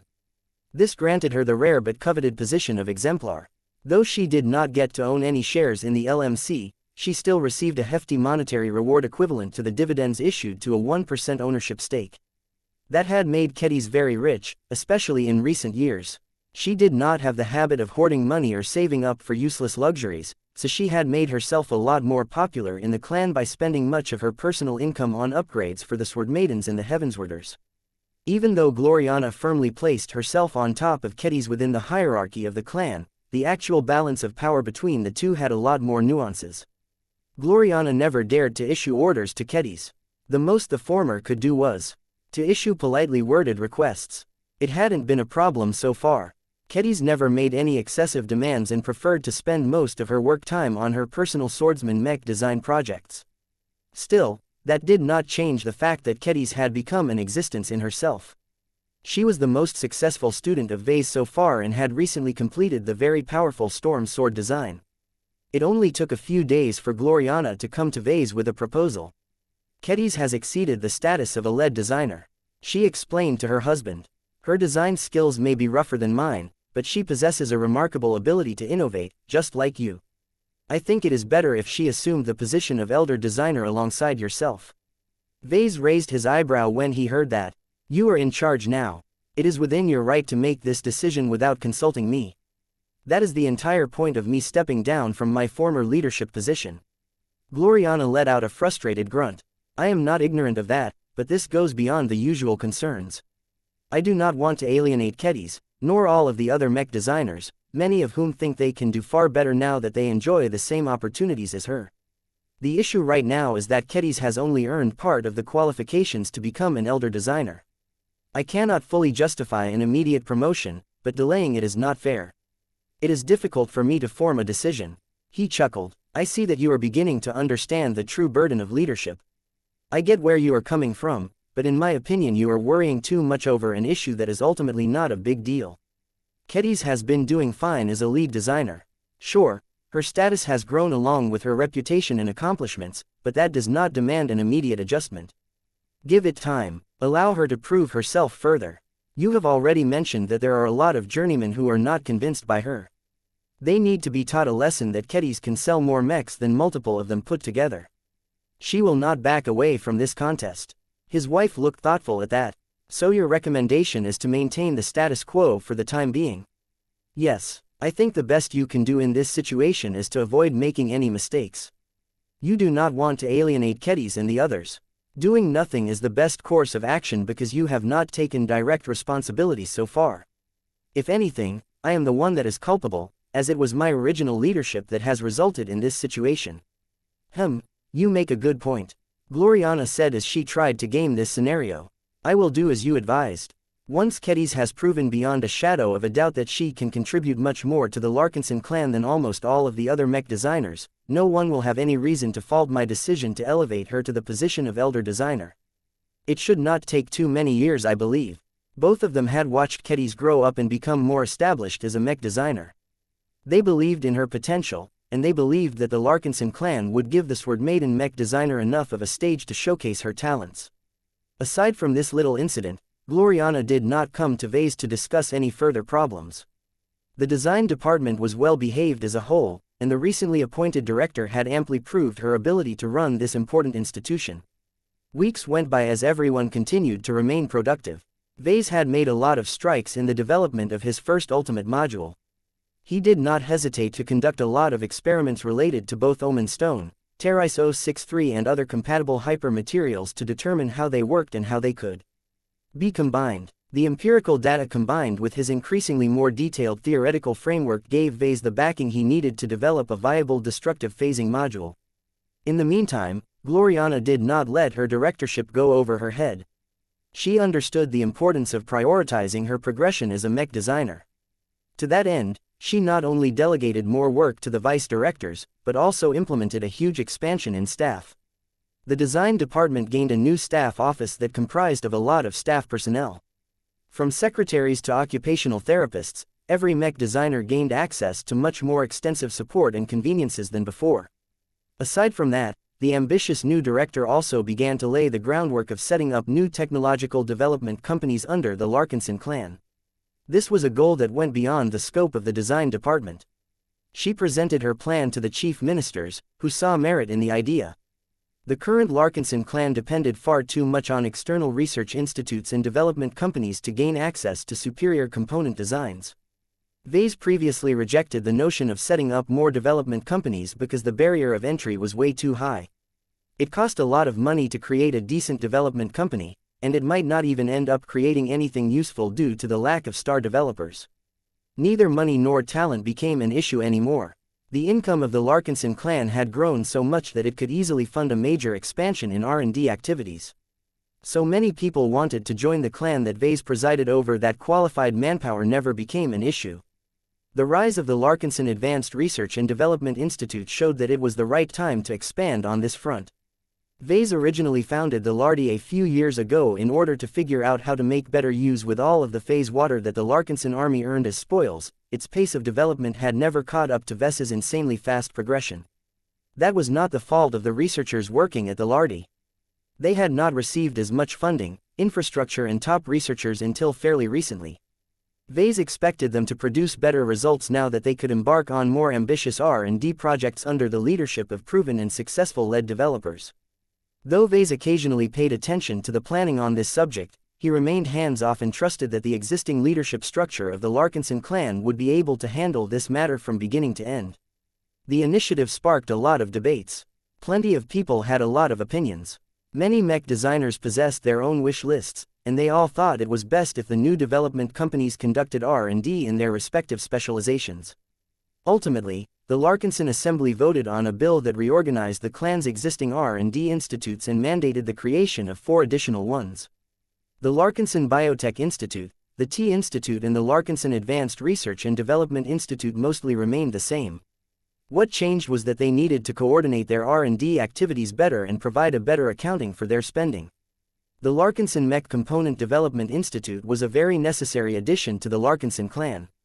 Its purpose was to conduct independent research and development on many ordinary mech parts and components that did not fall under the responsibility of other institutes. The LMCDI became responsible for developing in-house models of power reactors, mech engines, flight systems, boosters, armor systems and more. The Larkinson Industrial Development Institute was meant to support the Larkinson clan's rapidly growing resource harvesting and industrial activities. They were meant to develop better ways to harvest gases and mining ores. They were also tasked with developing superior production machines to facilitate both light and heavy industry. Any mech designer working for the design department was allowed to collaborate with or request support from the relevant R&D teams of any institute. They no longer had to conduct a lot of specialized work themselves anymore. The Larkinson Industrial Development Institute was meant to support the Larkinson clan's rapidly growing resource harvesting and industrial activities. They were meant to develop better ways to harvest gases and mining ores. They were also tasked with developing superior production machines to facilitate both light and heavy industry. The Larkinson Naval Design Institute previously consisted of the old Naval Design Department that used to be part of the Larkinson Army. By turning it into a fully fledged R&D institute, the LNDI not only expanded by a large extent, but also gained a lot of status and priority. This came at a good time because the acquisition of both Starfarer berth and the E-66 experimental yard had turned the Larkinson clan into a legitimate starship producer. The LNDI not only designed new starship designs, but also updated the designs of existing Larkinson vessels. The new Naval-Oriented Institute also became responsible for providing support and coordinating with the two Larkinson-owned shipyards. Vase appreciated this expansion because the additional support would massively speed up the design of the first true Larkinson battlecruiser. The Sea Institute was the most controversial and least understood of the bunch. This was the only part of the new bill that he saw fit to intervene. The reason why he insisted on the creation of the Sea Institute was because Vase wanted to found an organization that was centered around individual and more traditional forms of cultivation. Although it would take a long time to hire the right personnel and get the institute up and running, it would eventually conduct structured research on chi cultivation, traditional craftsmanship as well as traditional swordsmanship. A part of its functions overlapped with the Tea Institute, but Vase made sure to divide their responsibilities. The Tea Institute shifted its focus on hyper-technology, e-technology as well as mech pilot support. If this arrangement proved unworkable, then Vase could always come back and implement further changes. For now, the new and reformed institutes deepened the foundation of the Larkinson clan and reduced its dependence on external service providers. Vase felt a little sorry for the Cross clan for reducing his dependence on its own development company, but the Larkinson clan had outgrown all of its allies. Chapter 5975 First Interim Session Chapter 5975 First Interim Session The large-scale expansion of R&D activities was a big move. However, the Larkinson clan had grown large and wealthy enough to support such an ambitious endeavor. Though Vase had to allocate a bit of time to guide the process, he became relieved when he confirmed that the other leaders of the clan were able to handle most of the work themselves. It helped a lot that the Larkinson clan not only hired a lot of bright and talented second-raters, but also started to hire first-raters at an increasing rate. First-raters were generally superior in everything. They were also a lot more capable of supporting the future activities of the premier branch. There was no way the Larkinson clan could continue to rely on second-raters alone anymore.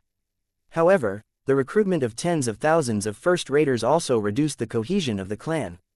The first-raters still maintained an inherent class superiority towards their lesser brothers and sisters. The second-raters on the other hand disliked the elitism of the snooty first-raters.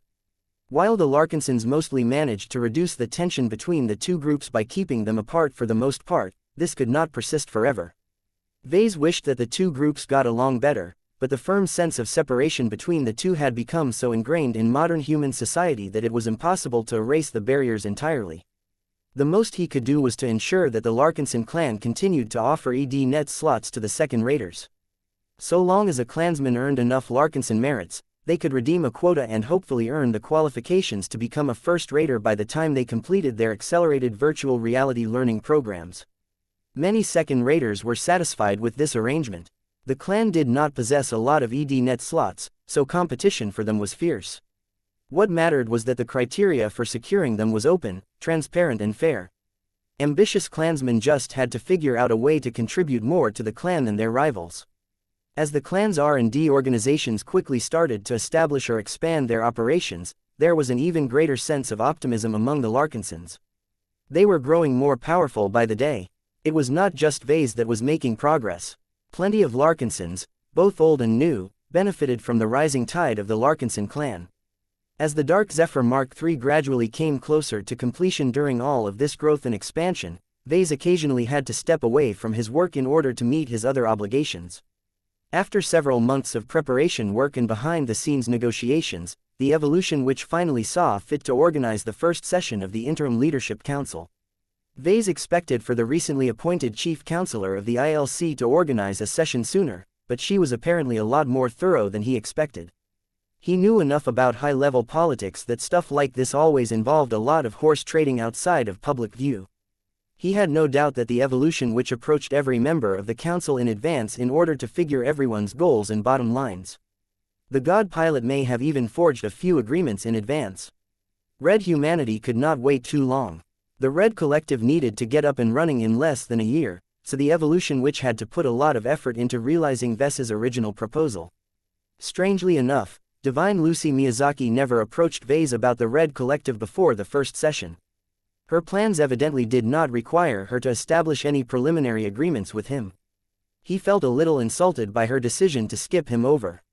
Then again, Vase had repeatedly made it clear that he did not wish to get bogged down by the affairs of the Red Collective. The best thing he could do was to leave all of this politicking to others and focus most of his attention on his mech design projects. When Vase entered the hyper chamber built inside D&D base, his entire surroundings changed into one of the grandest and most solemn meeting chambers he had ever seen. Huge stone walls formed a huge cylindrical room that was topped by a transparent dome.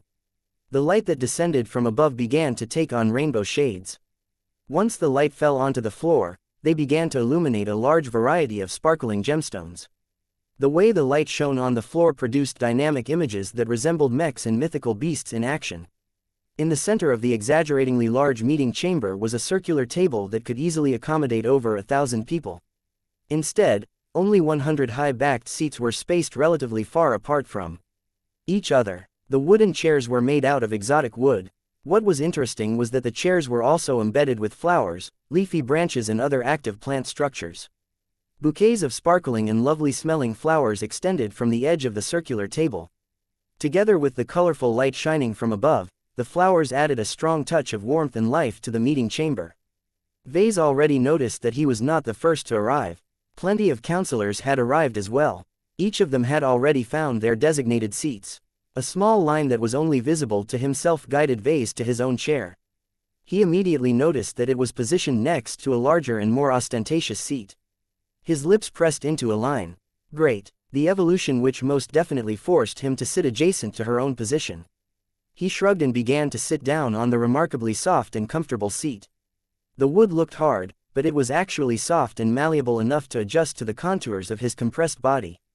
Nobody spoke out loud. If they communicated with each other at all, they did so over private channels.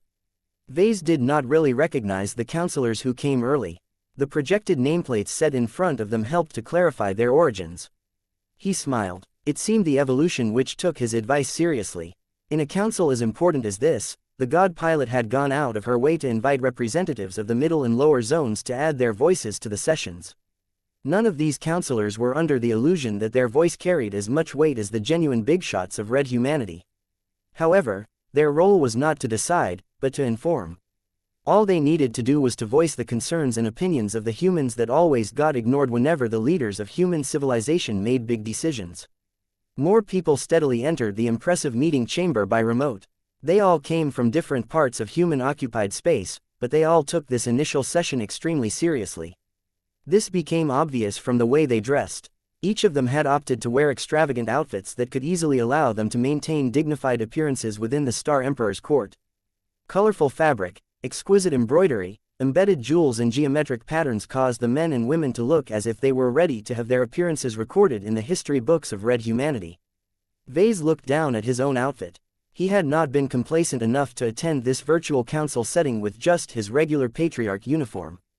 His wife made sure to choose a custom smart dress uniform for himself that was predominantly red and white. Subtle gray embroidery and dashes of golden filigree added much needed sophistication to the ensemble.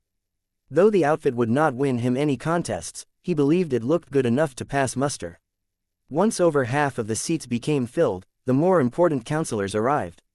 A trickle of Tier 1 and Tier 2 galactic citizens arrived and took their seats. Almost everyone paid little attention to the Tier 2 galactic citizens. No one directed a glance at notable leaders such as Master Viro Goldstein and the Mace of Retaliation because more impressive figures arrived at the same time. Vase started to see a lot of familiar faces at this point. Not every Tier 1 galactic citizen had been invited to the Interim Leadership Council, but that made the identities of the ones that did attend the first session all the more important.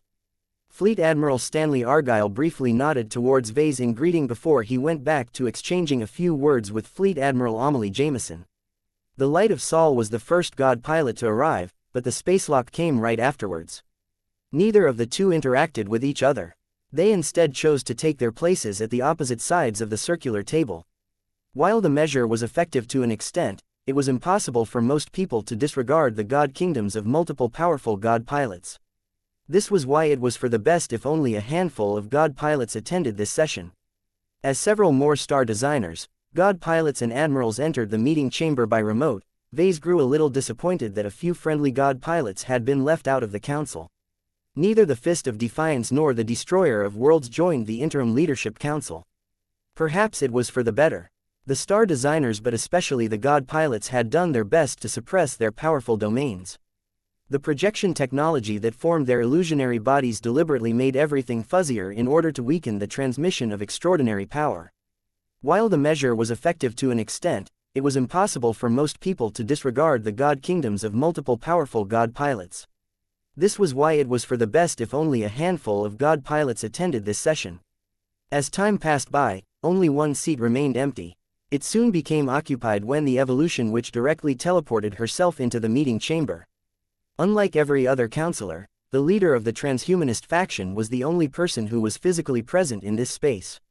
Her presence was stronger than any other god pilot, but she had done a good job at suppressing and diminishing her overpowering domain. It at least ensured that all of the second-class and third-class representatives could face her without feeling compelled to lower themselves to their knees in supplication. The god pilot, who chose to dress herself in a heroic suit that looked just as refined and sophisticated as the others, started the session after only a short delay. Counselors of Red Humanity, each of you have received an invitation to join the Interim Leadership Council to begin the vital process of reforming our society. Professor Larkinson has lifted a mirror in front of us, and has exposed the flaws that continue to exacerbate our problems. He proposed the establishment of a Red Collective in order to meet the needs of the public and adapt the people to the latest age. I find myself in agreement with this goal, but doing so is not straightforward. The premise of the Red Collective sounds simple enough, but everyone has a different idea on how it should be run. Many challenging policy questions have emerged that we must resolve in order to secure enough public support. The evolution which continued to explain what she sought from the Interim Leadership Council. There was no need for her to grandstand, as the people gathered here were beyond this level of manipulation. Even the weakest second-raters and third-raters were all reputable and renowned statesmen of their respective states. They were hardly representative of ordinary space peasants. There is a great matter of uncertainty and ambiguity in the role that the Red Collective must play in our society. The evolution which continued, we can only discuss a part of the policy issues that we must decide upon sooner rather than later. They can entail questions such as how extensively cultivation needs to be centralized. We will also discuss whether we should make cultivation available to any human, or whether we should limit cultivation to a small selection of vetted and approved individuals to engage in cultivation. All of this sounded important, all right. Vase began to take this session more seriously. He did not want the Red Collective to grow too powerful and nosy. He needed to make sure that it did not try to amass too much power during these council sessions. Chapter 5976 Deep Political Maneuver. Chapter 5976 Deep Political Maneuver. A sense of history overtook the well-dressed counselors. A diverse collection of 100 individuals spanning the top and middle layers of Red Humanity had gathered together in order to decide upon the formation of a third hegemon. It went without saying that the political and economic interests surrounding the Red Collective were immense. The fortunes and livelihoods of a huge amount of human beings were at stake. Entire states might rise or fall depending on the decisions made during the remainder of the year. Vase could already feel the tension in the air of the massive meeting chamber. Even though he and almost every counselor only attended this meeting by remote, the gathering of so many strong and powerful personalities inevitably caused a few invisible clashes. The suppressed domains of powerful god pilots subtly collided against each other. The powerful design philosophies of eminent star designers anchored their own presence in the meeting chamber. It was quite impressive how the relatively ordinary second-raters and third-raters managed to maintain their composure during all of this invisible posturing. Each of them understood that they served a vital function. If they botched their jobs, then the Red Collective could easily turn into an organization that trampled over the rights of space peasants. This was unacceptable. Faced with a once-in-a-lifetime opportunity to reduce the rampant inequality of human society, many second-rate and third-rate states had temporarily set aside their persistent rivalries. United by a common cause, these lesser states invested a lot of support into the statesmen that had been lucky enough to join the Interim Leadership Council. The councilors who represented the interests of the less fortunate states had the most to gain from these all-important sessions as far as they were aware of. Each of them eyed the other councilors and estimated whether they could obtain additional support during the discussions. Many of these councilors couldn't help but sweep their gaze towards Vase. The seating arrangement around the large circular table was incredibly significant and filled with meaning. The councilors of the Red Association and the Red Fleet sat on opposite sides of each other. The councilors of the Terran Alliance and the Rubarthan Pact also faced each other across a large distance. Various neutral and lesser councilors sat between the aforementioned power blocks, serving as buffers that ensured that tempers remained cool. It was not a surprise that Vase was seated among the Mechers. He was an honorary member and a well-established Mech designer to boot. His overtures to the Terran Alliance and the Rubarthan Pact had not pulled him away from his current camp. His most recent collaboration with the Red Fleet did not sufficiently damage his relationship with the Red Association either. What was peculiar about his seating position was that he did not sit at the periphery as befitting of his status as a Tier 3 galactic citizen. There were multiple god pilots and star designers who wielded a lot more power and influence over Red humanity. An argument could be made that Vase deserved to occupy an honorary position next to the Chief Counselor due to being the father of the Red Collective. Without his impassioned speech during the end of the public inquiry, Red humanity would have never rallied around this broad and widely supported initiative so quickly. However, everyone heard his repeated attempts to absolve himself of any further responsibilities and obligations. If this was the case, he should have been seated a lot further away from the most powerful counselor in this grand and opulent chamber. Had Vase changed his mind and decided to exercise his newfound political clout? Or did the evolution which simply granted him a position of honor without attaching any further meaning to this move? A lot of counselors tried to guess the truth, yet failed to come up with a concrete answer. None of them were crass enough to outright ask Vase or the evolution which of their intentions. That was not how the game was played. The counselors instead tried to form their own guesses. The evolution which never engaged in meaningless actions. Her difficult upbringing molded her into a legendary woman who never wasted her time and always tried to fulfill as many objectives as possible in the least amount of time. Therefore, a lot of counselors made the tentative conclusion that Vase became a serious player in this grand game. Whether this was good or bad was a very important question. Vase had already earned a lot of notoriety for being a change agent. His very words and deeds created massive amounts of change, no matter whether people asked for it or not. If that was not bad enough, the changes he introduced were so unpredictable that not even a star designer as smart as the polymath could plan around his moves. For the evolution which to pull the devil tongue so close to her position indicated that she may have made a secret agreement with him to muddy up the waters on her behalf. As everyone formed their own conclusions about this deep and profound political maneuver, the evolution which calmly introduced the agenda for the first session. The formation of the Red Collective begins with deciding on its mission. We cannot decide on its structure, hierarchy, principles, customs and taboos if we do not form a consensus on what it should accomplish. This is why we must debate on what the overall purpose of our organization should be. For now, we should be in agreement that the Red Collective should be tasked with regulating and promoting the phenomenon known as cultivation. The question now is how much power the Red Collective should hold over this sphere. This was a big topic, all right. Vase and many other counselors braced themselves for an intense dispute. The evolution which continued to speak. The first topic on the agenda is centralization. How extensively our new organization should centralize the institutions related to cultivation. Should the Red Collective become the sole sanctioned group that is permitted to allow its members to practice cultivation, or should we pursue the opposite and permit many different organizations to engage in cultivation within the boundaries set by our rules? Cultivation is a corrupting force. Fleet Admiral Amelie Jameson took the word as soon as the evolution which finished her speech. I do not have to present any further evidence or documentation on this, as many counselors should already be aware of how our people suffered in the past.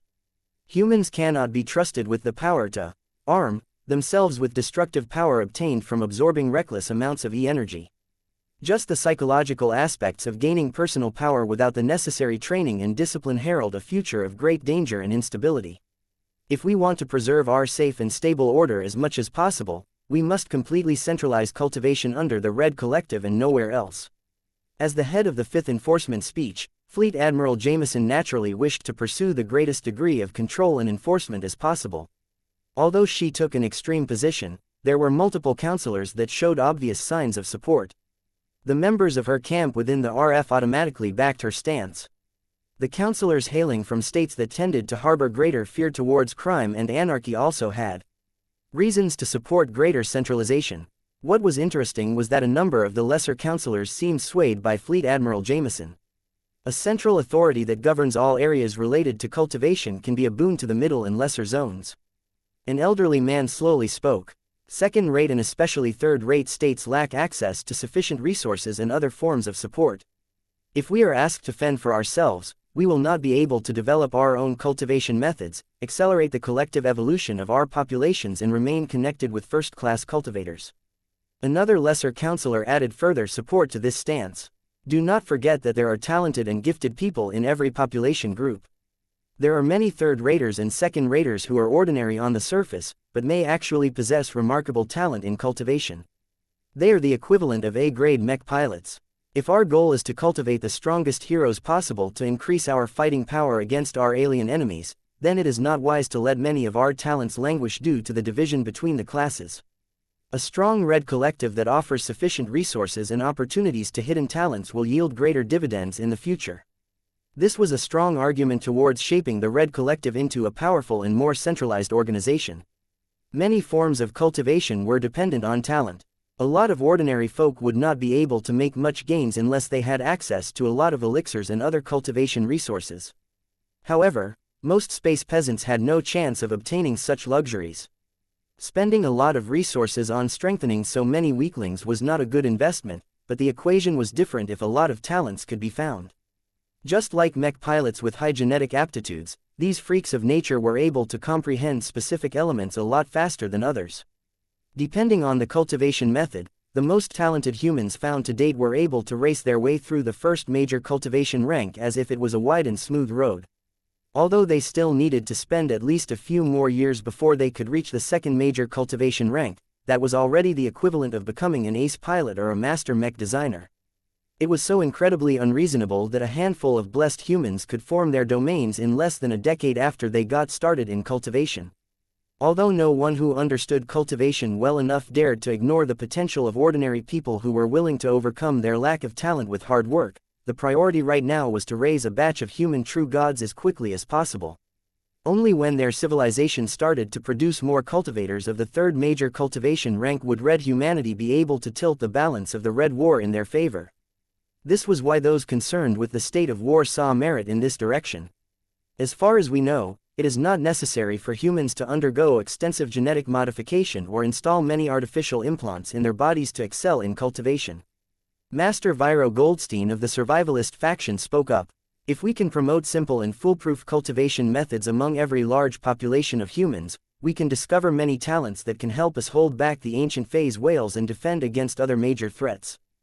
If we want to identify them as extensively as possible, we must control or monitor the potential talents. By constantly tracking their behavior and their growth speed, we can discover their value early and invite them to a training camp where we can realize their potential as effectively as possible. The survivalist faction evidently saw a great need for true gods in the future, so Master Goldstein did not hesitate to present an incredibly intrusive plan. Naturally, not everyone was willing to turn the Red Collective into an intrusive and controlling entity. Power corrupts. The famous Terran star designer known as the Armsburger spoke. This ancient adage applies to organizations as well as individuals. We cannot put all of our eggs in a single basket. Letting the Red Collective control everything related to cultivation will stifle the potential of many people and make the organization more inefficient and unwieldy. It is better to allow individual people, organizations and states to form their own cultivation groups. This will allow each of them to explore their own cultivation directions. More importantly, they will also be able to keep each other in check. With all due respect, Your Excellency, your proposal will lead to much greater infighting than we have witnessed during the age of mechs. Master Goldstein calmly retorted, dividing our cultivators into many different groups will scatter their collective strength and make it easier for them to get defeated in detail. We are at war, we cannot afford to extend too much freedom to our future soldiers and champions. If we are to survive as a race, we must pool our resources and manpower together in order to cultivate as many saviors as possible. We have no other choice. Chapter 5977 Accusations of Tyranny Chapter 5977 Accusations of Tyranny The first fault line had already appeared. Two opposing camps had emerged. The 5th Enforcement Fleet, the survivalists along with a substantial group of representatives of lesser states strongly advocated for greater centralization. However, the Armsburger hailing from the Terran Alliance immediately expressed his opposition towards this stance. Vase took a closer look at the famous Terran star designer. Lucas Niold was a 260-year-old star designer who maintained a remarkably young and muscular appearance. If not for the fact that his domain radiated a strong sense of metal from inside out, people would have mistaken him for a particularly athletic journeyman or a senior. The biographies written about his life painted the picture of a talented and motivated descendant of the Niold ancient clan. Having been raised in one of the most privileged positions possible, Lucas Niold did not waste this fantastic opportunity and worked hard to become an excellent mech designer. One of the factors that helped him make so much progress was that he had decided upon his specialization very early. Though the man did not set out to become a soldier, he had fallen in love with melee weapons after he picked up fencing as a mandatory hobby. He soon began to expand his fighting repertoire by learning and mastering all sorts of other weapons. Lucas became obsessed with learning how to wield spears, halberds, other kinds of swords and more exotic melee weapons.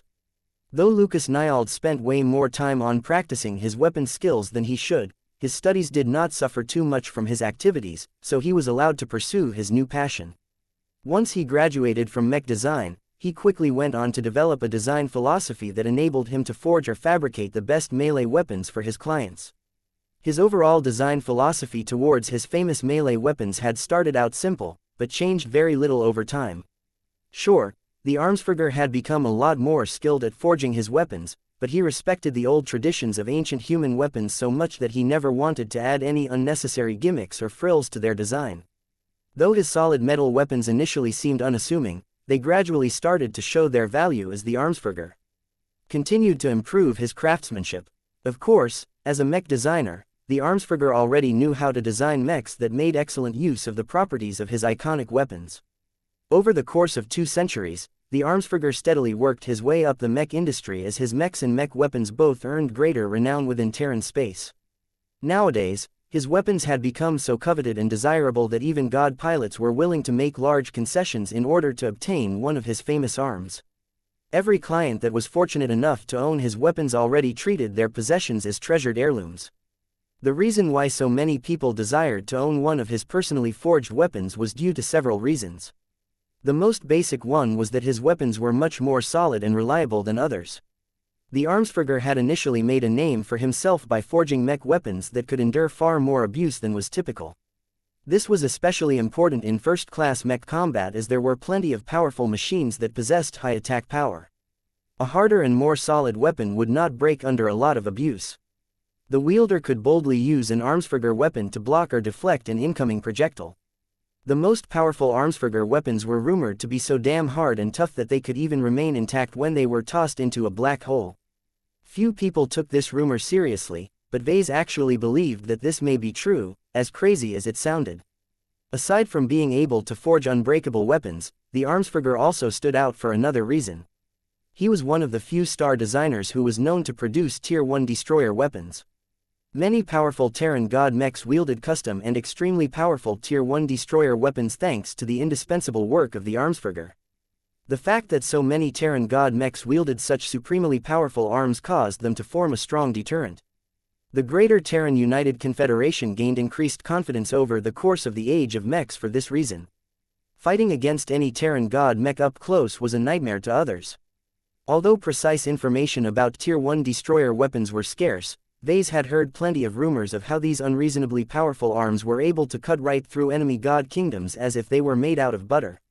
Vase recalled that the Light of Sol did not unveil his impressive Tier 1 destroyer sword during Operation Night Jazz.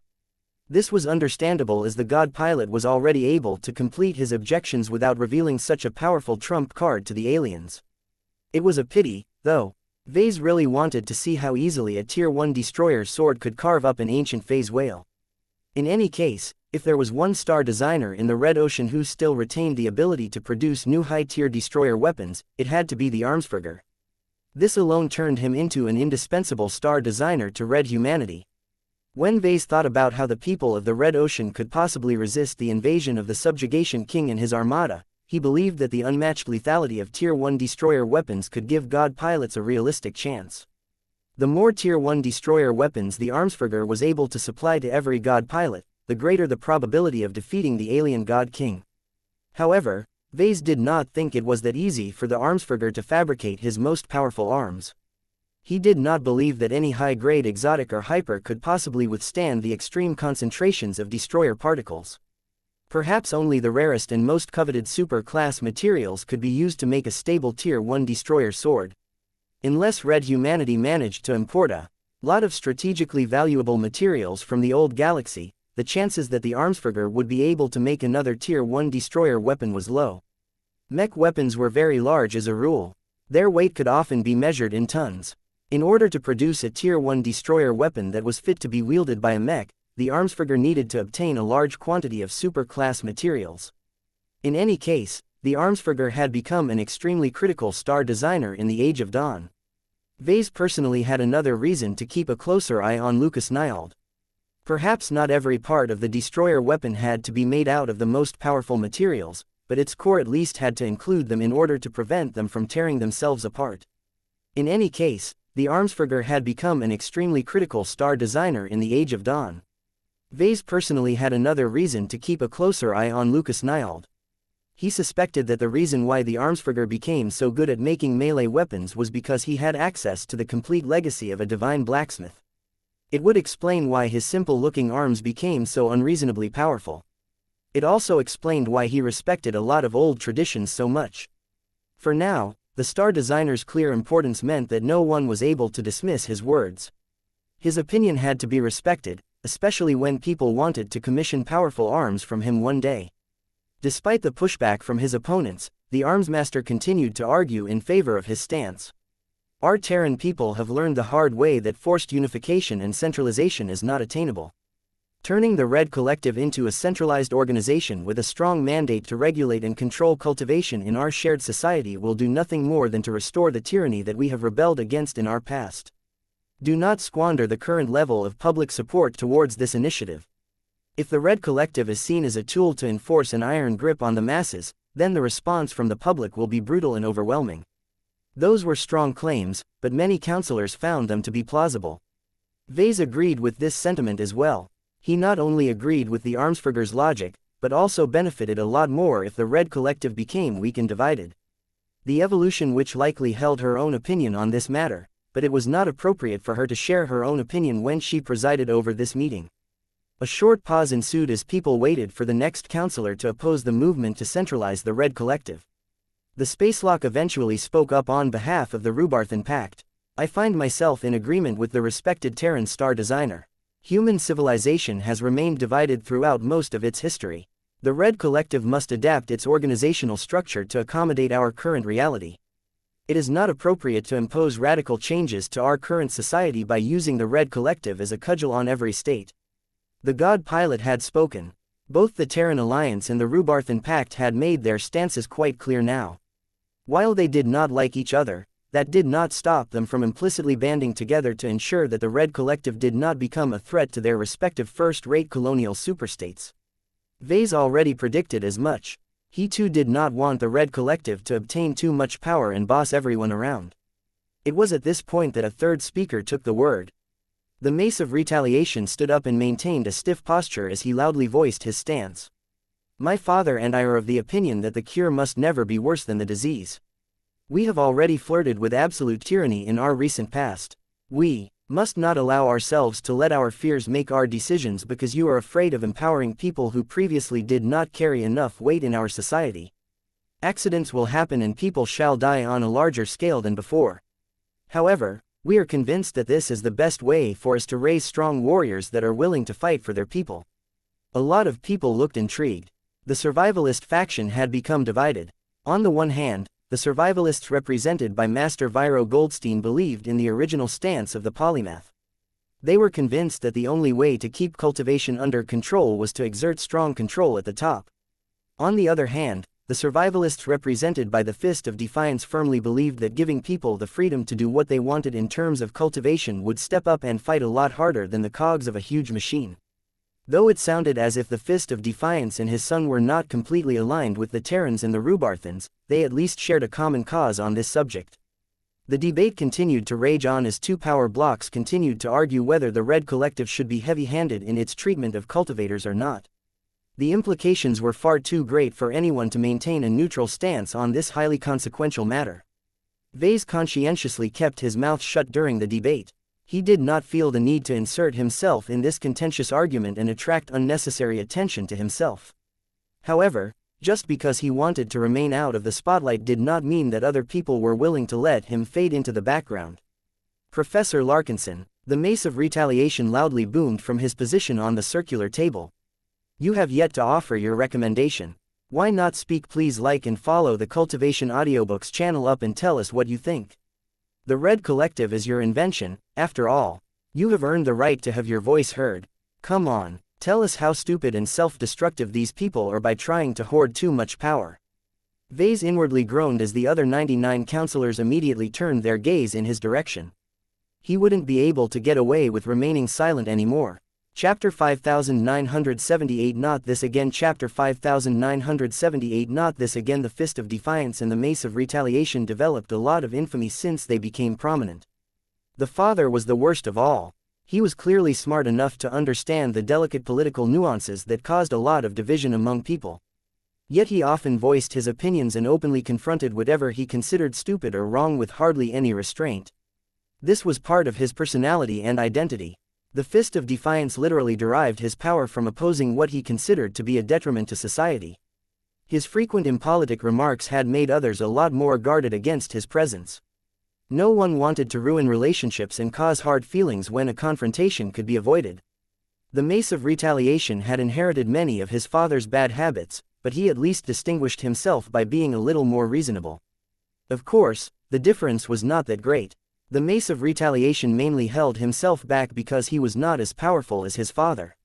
He lacked the power to enforce his own will onto other people.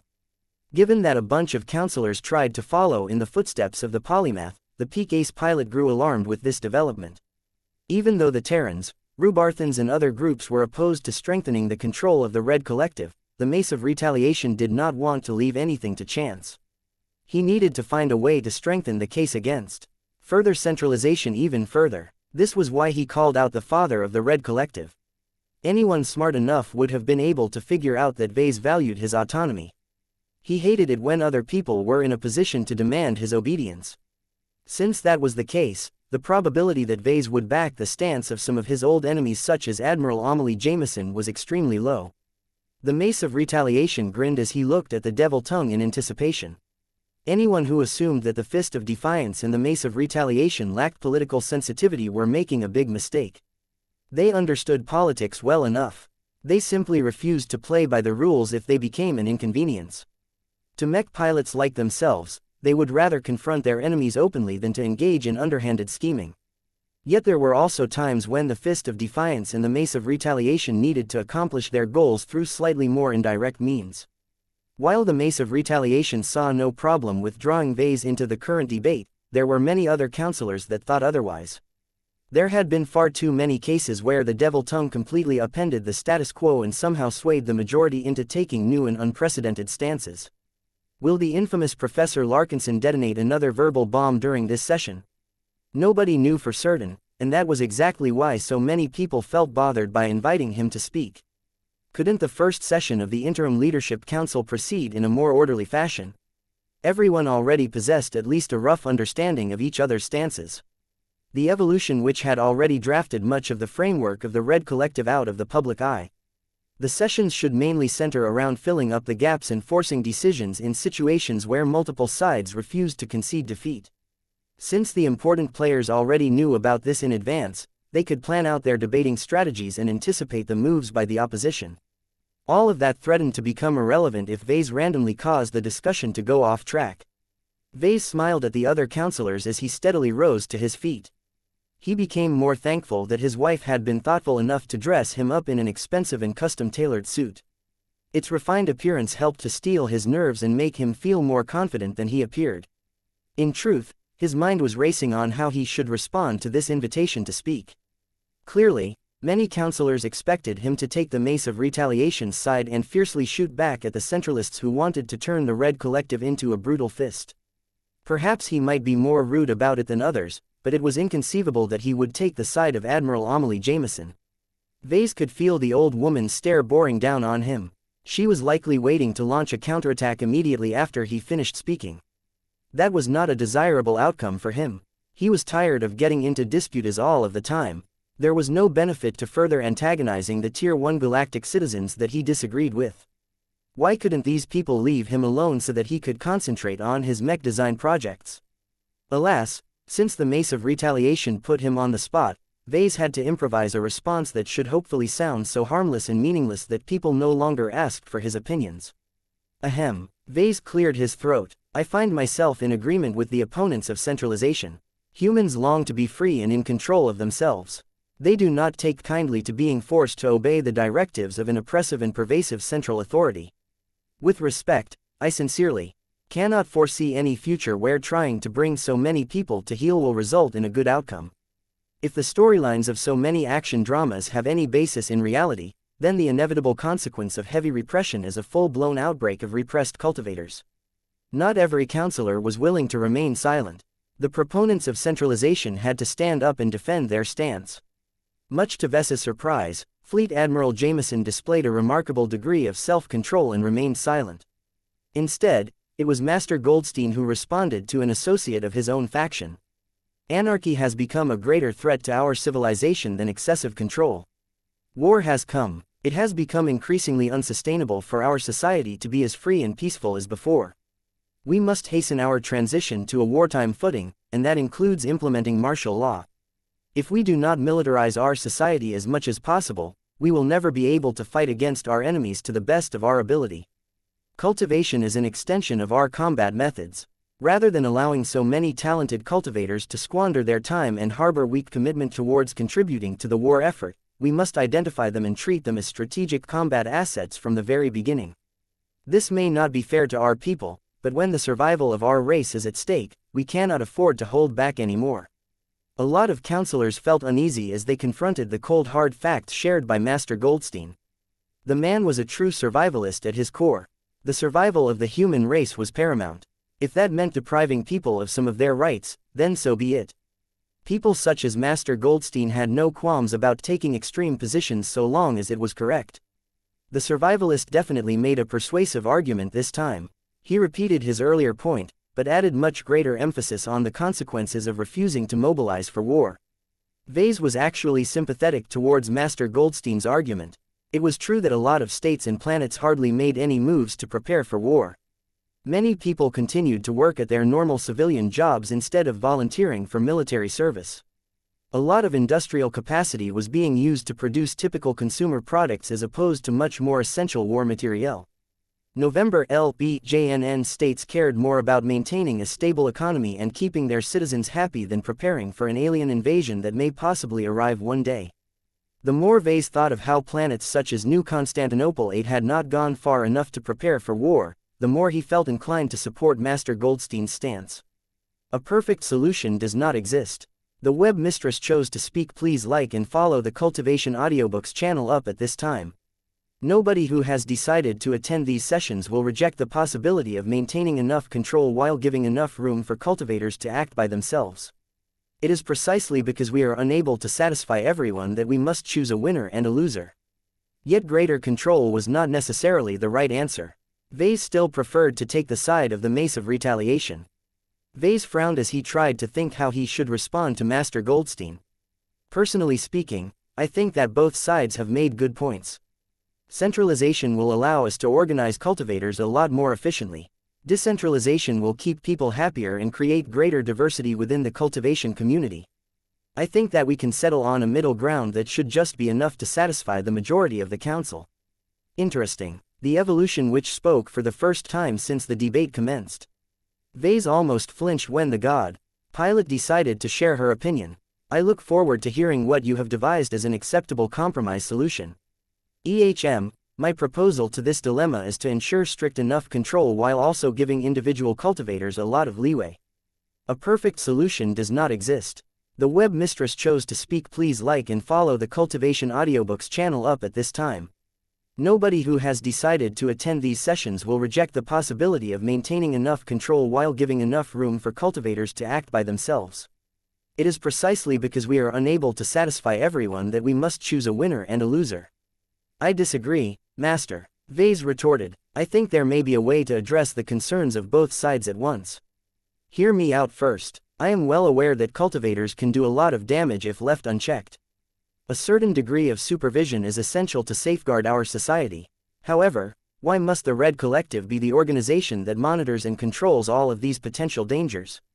That caused the councillors to realize that Vase was about to go off track. Vase smirked as became more confident in the argument he just came up with. In my opinion, people respond poorly to direct control from an organization that is too powerful and distant from them. There is very little chance that a majority of cultivators will develop strong affection towards an overbearing Red Collective. Rather than letting this happen, I think it is better if private individuals and groups are allowed to create their own special cultivation organizations.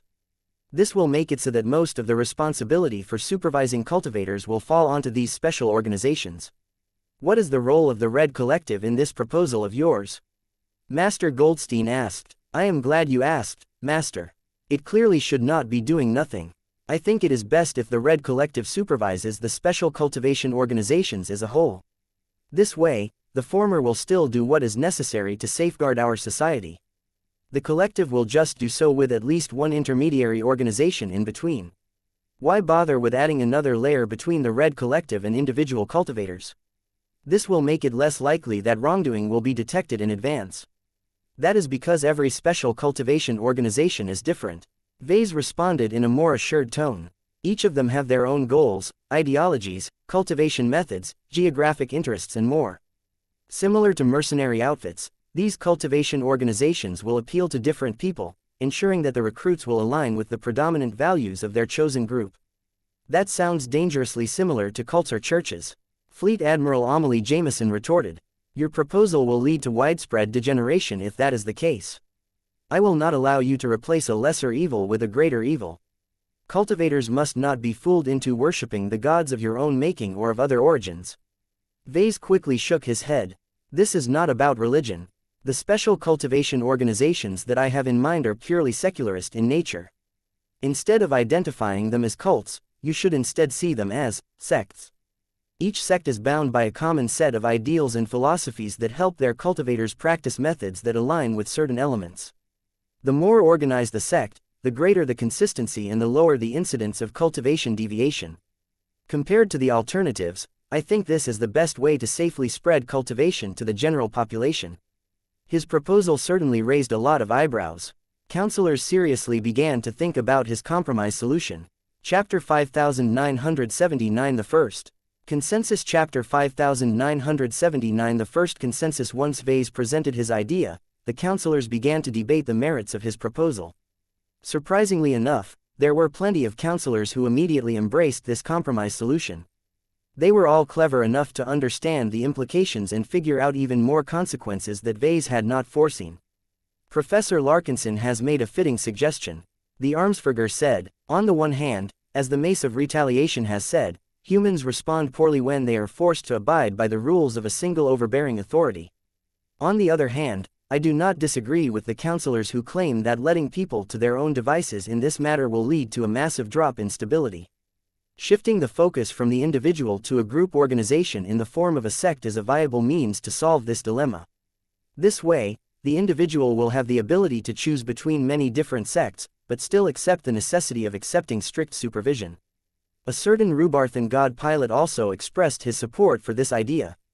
I support this proposal. It is a superior alternative to complete centralization. The Red Collective cannot and should not control people's lives in a direct fashion.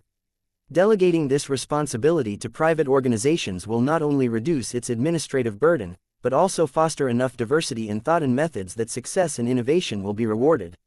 Controlled competition is the engine of growth. By imposing a controlled competitive struggle, the more successful sects will rise above the inferior ones, thereby elevating our society as a whole. More people began to get swayed by this compromise solution. The key phrase here was controlled competition. To the counselors who earned the qualifications to attend this high-level session, each of them were well aware of the model that humans used to stimulate their growth and prevent themselves from backsliding. The societal vitality theory, first espoused by the new Rubarth Empire before subsequently getting adopted by humanity at large, was the prevailing ideology that underpinned human society. In an environment that was characterized by a finite amount of resources and space, only the best should get to enjoy the bulk of these benefits. States, companies, mercenary outfits and even individual professionals all had to compete against each other in different competitive environments in order to earn the right to tap into a pool of finite resources. Many mercenary organizations and private military groups flocked to the front lines of the Red War not because they were altruistic, but because they wanted to gain greater power and rewards. Earning the status of linefighters allowed them to gain access to rewards derived from resources that were previously exclusive to the Big Two. As long as they won their battles, the brave linefighters also enriched themselves by plundering phase water and other expensive materials from their defeated alien foes. Plenty of cases had emerged where linefighters started out with heavy debts but quickly became rich enough to afford a home in a dream location such as the Vullet Central Star Node. The Larkinsons were no exceptions to this rule. The participants of the highly successful expeditionary fleet of the Golden Skull Alliance all converted their wealth and war merits into powerful augmentations, customized mechs, high-end training programs and more. The most worthy groups got rewarded for their efforts and steadily rose to the top. Yet not every mech force was successful. The fact that a lot of mech forces end up getting mauled or outright annihilated was a tragedy, but ultimately necessary. If these weaker forces continued to persist, they would only continue to claim an unreasonable share of resources, only to expend them in wasteful and unproductive ways. The societal vitality theory favored their removal so that more effective and productive rivals could occupy their places. The intended outcome was to create a society where only the strongest and most worthy individuals and groups were left. Continued competitive pressure prevented stagnation and ensured that no one became complacent. This was why a lot of counselors did not object to his proposal. They were already familiar with this model, and could easily adapt their institutions to accommodate this change. Master Goldstein of the survivalist faction was the first counselor to change his stance. This model applied to so many other groupings in society. What Vase had done was present a proposal that already conformed to the prevailing ideology of human civilization. This was why a lot of counselors did not object to his proposal. They were already familiar with this model, and could easily adapt their institutions to accommodate this change. Master Goldstein of the survivalist faction was the first counselor to change his stance. Professor Larkinson's proposal has great merit. He thoughtfully said, "A high degree of control and supervision is necessary, but there are multiple strategies that we can choose from. Letting intermediary organizations handle the bulk of these responsibilities is a good alternative. The only issue with the proposal that I do not agree with is the use of the term sect. It possesses a negative connotation that is only moderately better than using the word cult. It would be more appropriate to our society if we utilize terms that are more familiar to the understanding of contemporary citizens. For example, we can encourage the formation of specialized cultivation schools. Fostering an academic environment is more conducive towards learning and restraint." That was a good suggestion. Multiple counselors agreed with Master Goldstein that it was better to use a less loaded term to name the organizations in question. School is too generic of a term and already possesses an existing meaning. Similar terms such as academy and college suffer from the same problem. It will lead to too much confusion in our society. We must make certain that we do not confuse a cultivation organization from a traditional school. We can use the word association instead. It fits the circumstances better than the other terms. Another counselor proposed. No, Master Goldstein firmly. We will not accept any measure that will degrade the meaning of an association. I would rather settle for sects if this is the alternative. You Mechers do not have a monopoly on the word association. As far as we are concerned, your Red Association is the biggest and strongest cultivation organization of them all. After all, what are mech pilots and mech designers if not cultivators in a modern coat? That seemed to rile up Master Goldstein and several Mechers. Do not compare us to more traditional cultivators. We have properly integrated ourselves into modern society. We do not need to be controlled like other cultivators. There is no need for the Red Collective to supervise us. It should be the other way around. Our high-ranking mech pilots and true mechs are well placed to enforce the rules and suppress any misbehaving cultivators and sects. Clap. The entire meeting chamber fell silent when the evolution witch produced an unnaturally loud clap with her hands. Every projected figure that previously got caught up in the argument quickly regained their composure and settled down in their high-backed wooden seats. Let us keep this discussion on topic. The evolution witch reassured order in the chamber. The subject of enforcement is not on the agenda for today. That is reserved for a future session. Please return to debating the relationship between the Red Collective and individual cultivators. A brief moment of silence ensued before the counselors began to speak. Please like and follow the Cultivation Audiobooks channel again. Though there were still advocates for either complete centralization or granting cultivators a high degree of autonomy, only the most radical counselors stuck to their original viewpoints. More and more counselors became attracted to the balance promised by the compromise solution. The Terrans, Rubarthans and other representatives of first-rate states freely abandoned their previous stances and fully placed their support behind the sect proposal. This was because it benefited them just as much as their original stance. The first-raters had access to a lot of wealth, resources and heritage. They were in an excellent position to create excellent sects, schools or whatever that possessed the capacity to train lots of cultivators from their respective states. The strong culture and sense of identity from the Terrans, Rubarthans and so on ensured that the sects would start off with a high degree of cohesion. The counselors did not fear that there would be a lot of cultivators among the sects that would end up becoming mass murderers and taint the reputation of their people. Even if the sects weren't forced to monitor their members closely, the first-raters would definitely do so anyway just to ensure that the future powerhouses of their respective states remained loyal and productive. While the first-raters embraced the sect proposal without any hesitation, there were other counselors who recognized that their states and organizations would lose out if it got adopted. Letting every state and private organization found their own sects will lead to widespread segregation. A lesser counselor from a third-rate state complained. There is already a strict separation between the classes in the mech community and elsewhere. Professor Larkinson promised that the Red Collective would serve as a vehicle that would weaken the barriers that keep the classes separate. We should not treat sects as the only way to organize cultivators. We should still allow the Red Collective to train and supervise cultivators directly. We can make it optional if that is a concern. If a cultivator does not want to join any of the available sects, he or she can always enlist in the collective. That was a clever idea. The lesser counselor already recognized that the sect proposal was on track of getting passed, so the statesman merely offered a supplement that would reduce the negative impact on lesser states. Not many counselors supported this additional initiative, but not many people objected to it either. The idea needed to be fleshed out further in order to form a definite conclusion. Fleet Admiral Amelie Jameson frowned for a moment. She also recognized that the winds had shifted in the favor of the sect proposal. If her complete centralization proposal no longer had any chance of becoming the prevailing consensus, then she would settle for the next best solution. She stood up and attracted the attention of the other counselors. If these sects or schools will become the predominant interface between humans and cultivation, then they must not be governed with a light hand. Each cultivator is a weapon of mass destruction in the making. It is of utmost importance to ensure that sects are strictly monitored and that every rule is swiftly and decisively enforced. We must form a quota that limits the amount of sects that can be founded in a territory. Only the most upright, diligent and honorable sects will be allowed to earn and keep their quotas. The organizations that have failed in their duties and allowed their cultivators to degenerate will be subject to heavy punishment. If the sanctioned sects have failed severely enough, the Red Collective must strip them of their quotas and reallocate them to more honest cultivation organizations. A lot of councilors had little objection to the Fleet Admiral's addition to the sect proposal. It was truly a good idea, and roughly fell in line with Vess's original argument. By limiting the amount of sects, the Red Collective could raise the competitive environment while simultaneously making it easier to supervise all of the cultivation organizations. Setting high standards on the sects and dangling the threat of depriving them of their quotas would give them a powerful incentive to play by the rules.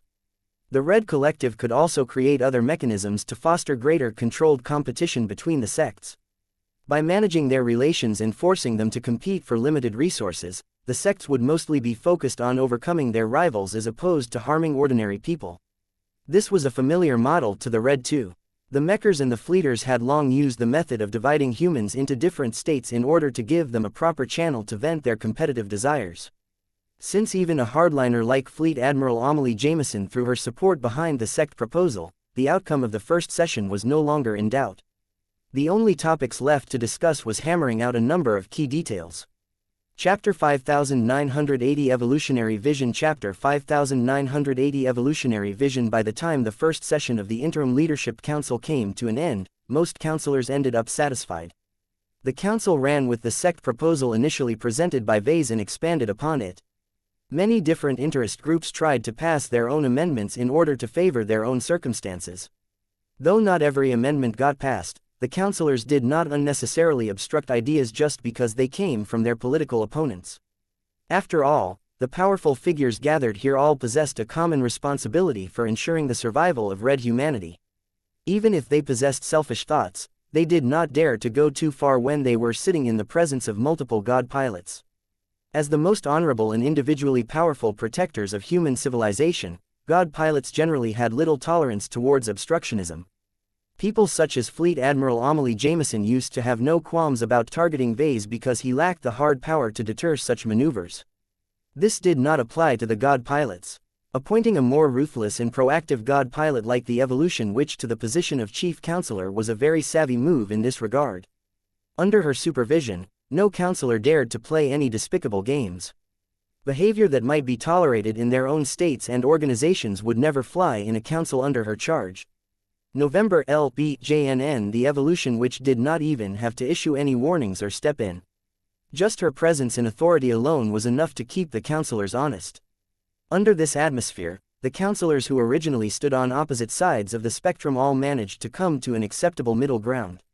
What was rather impressive this time was that most councilors ultimately became satisfied with what they got.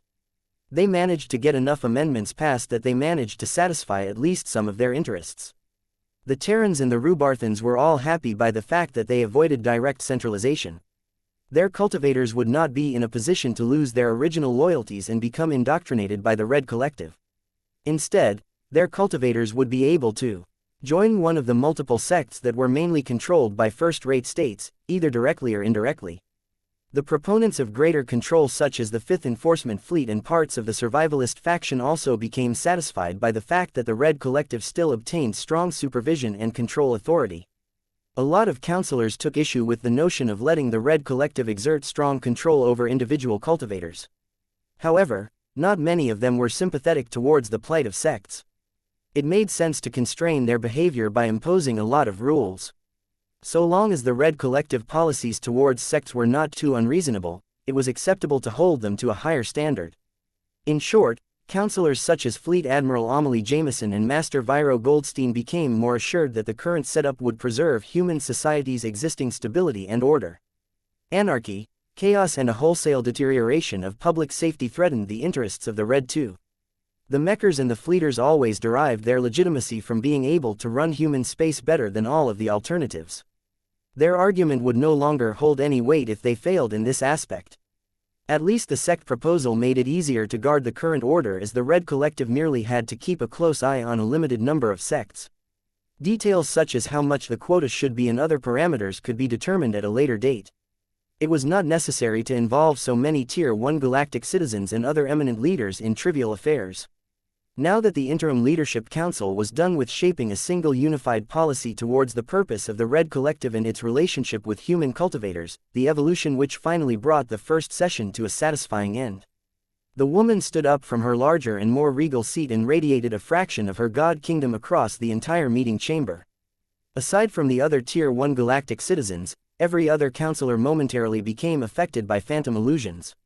Each of them experienced visions ranging from advancing to the rank of true gods or living long enough to see red humanity conquer the entire Red Ocean and multiple other dwarf galaxies. Even Vase could not resist the effects of the evolution witch's god kingdom. It was just that his momentary illusion was a little special compared to that of the others.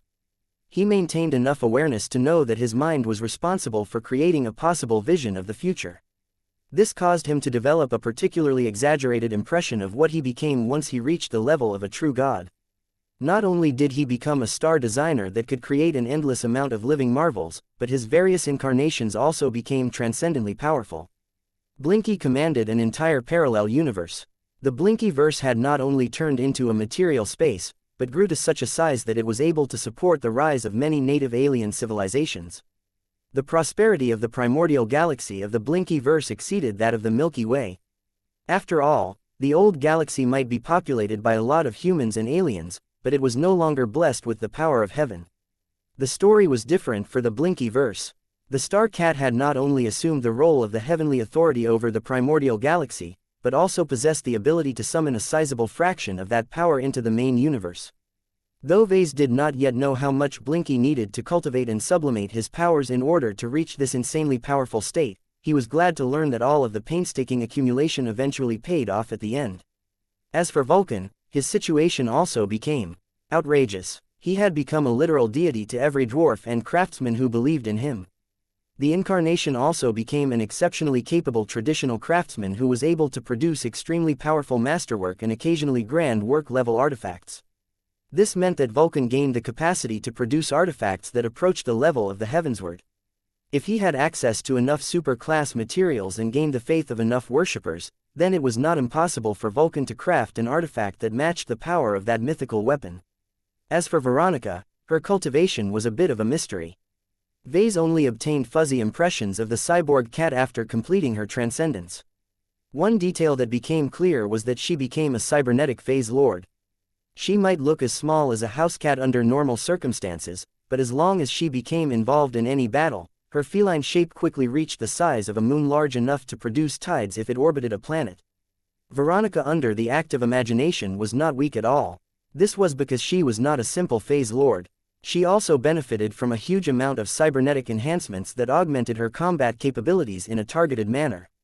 With the expertise of both Vase and Vulcan, Veronica gained the traits of a god mech while simultaneously preserving all of the advantages of a true god-level phase lord.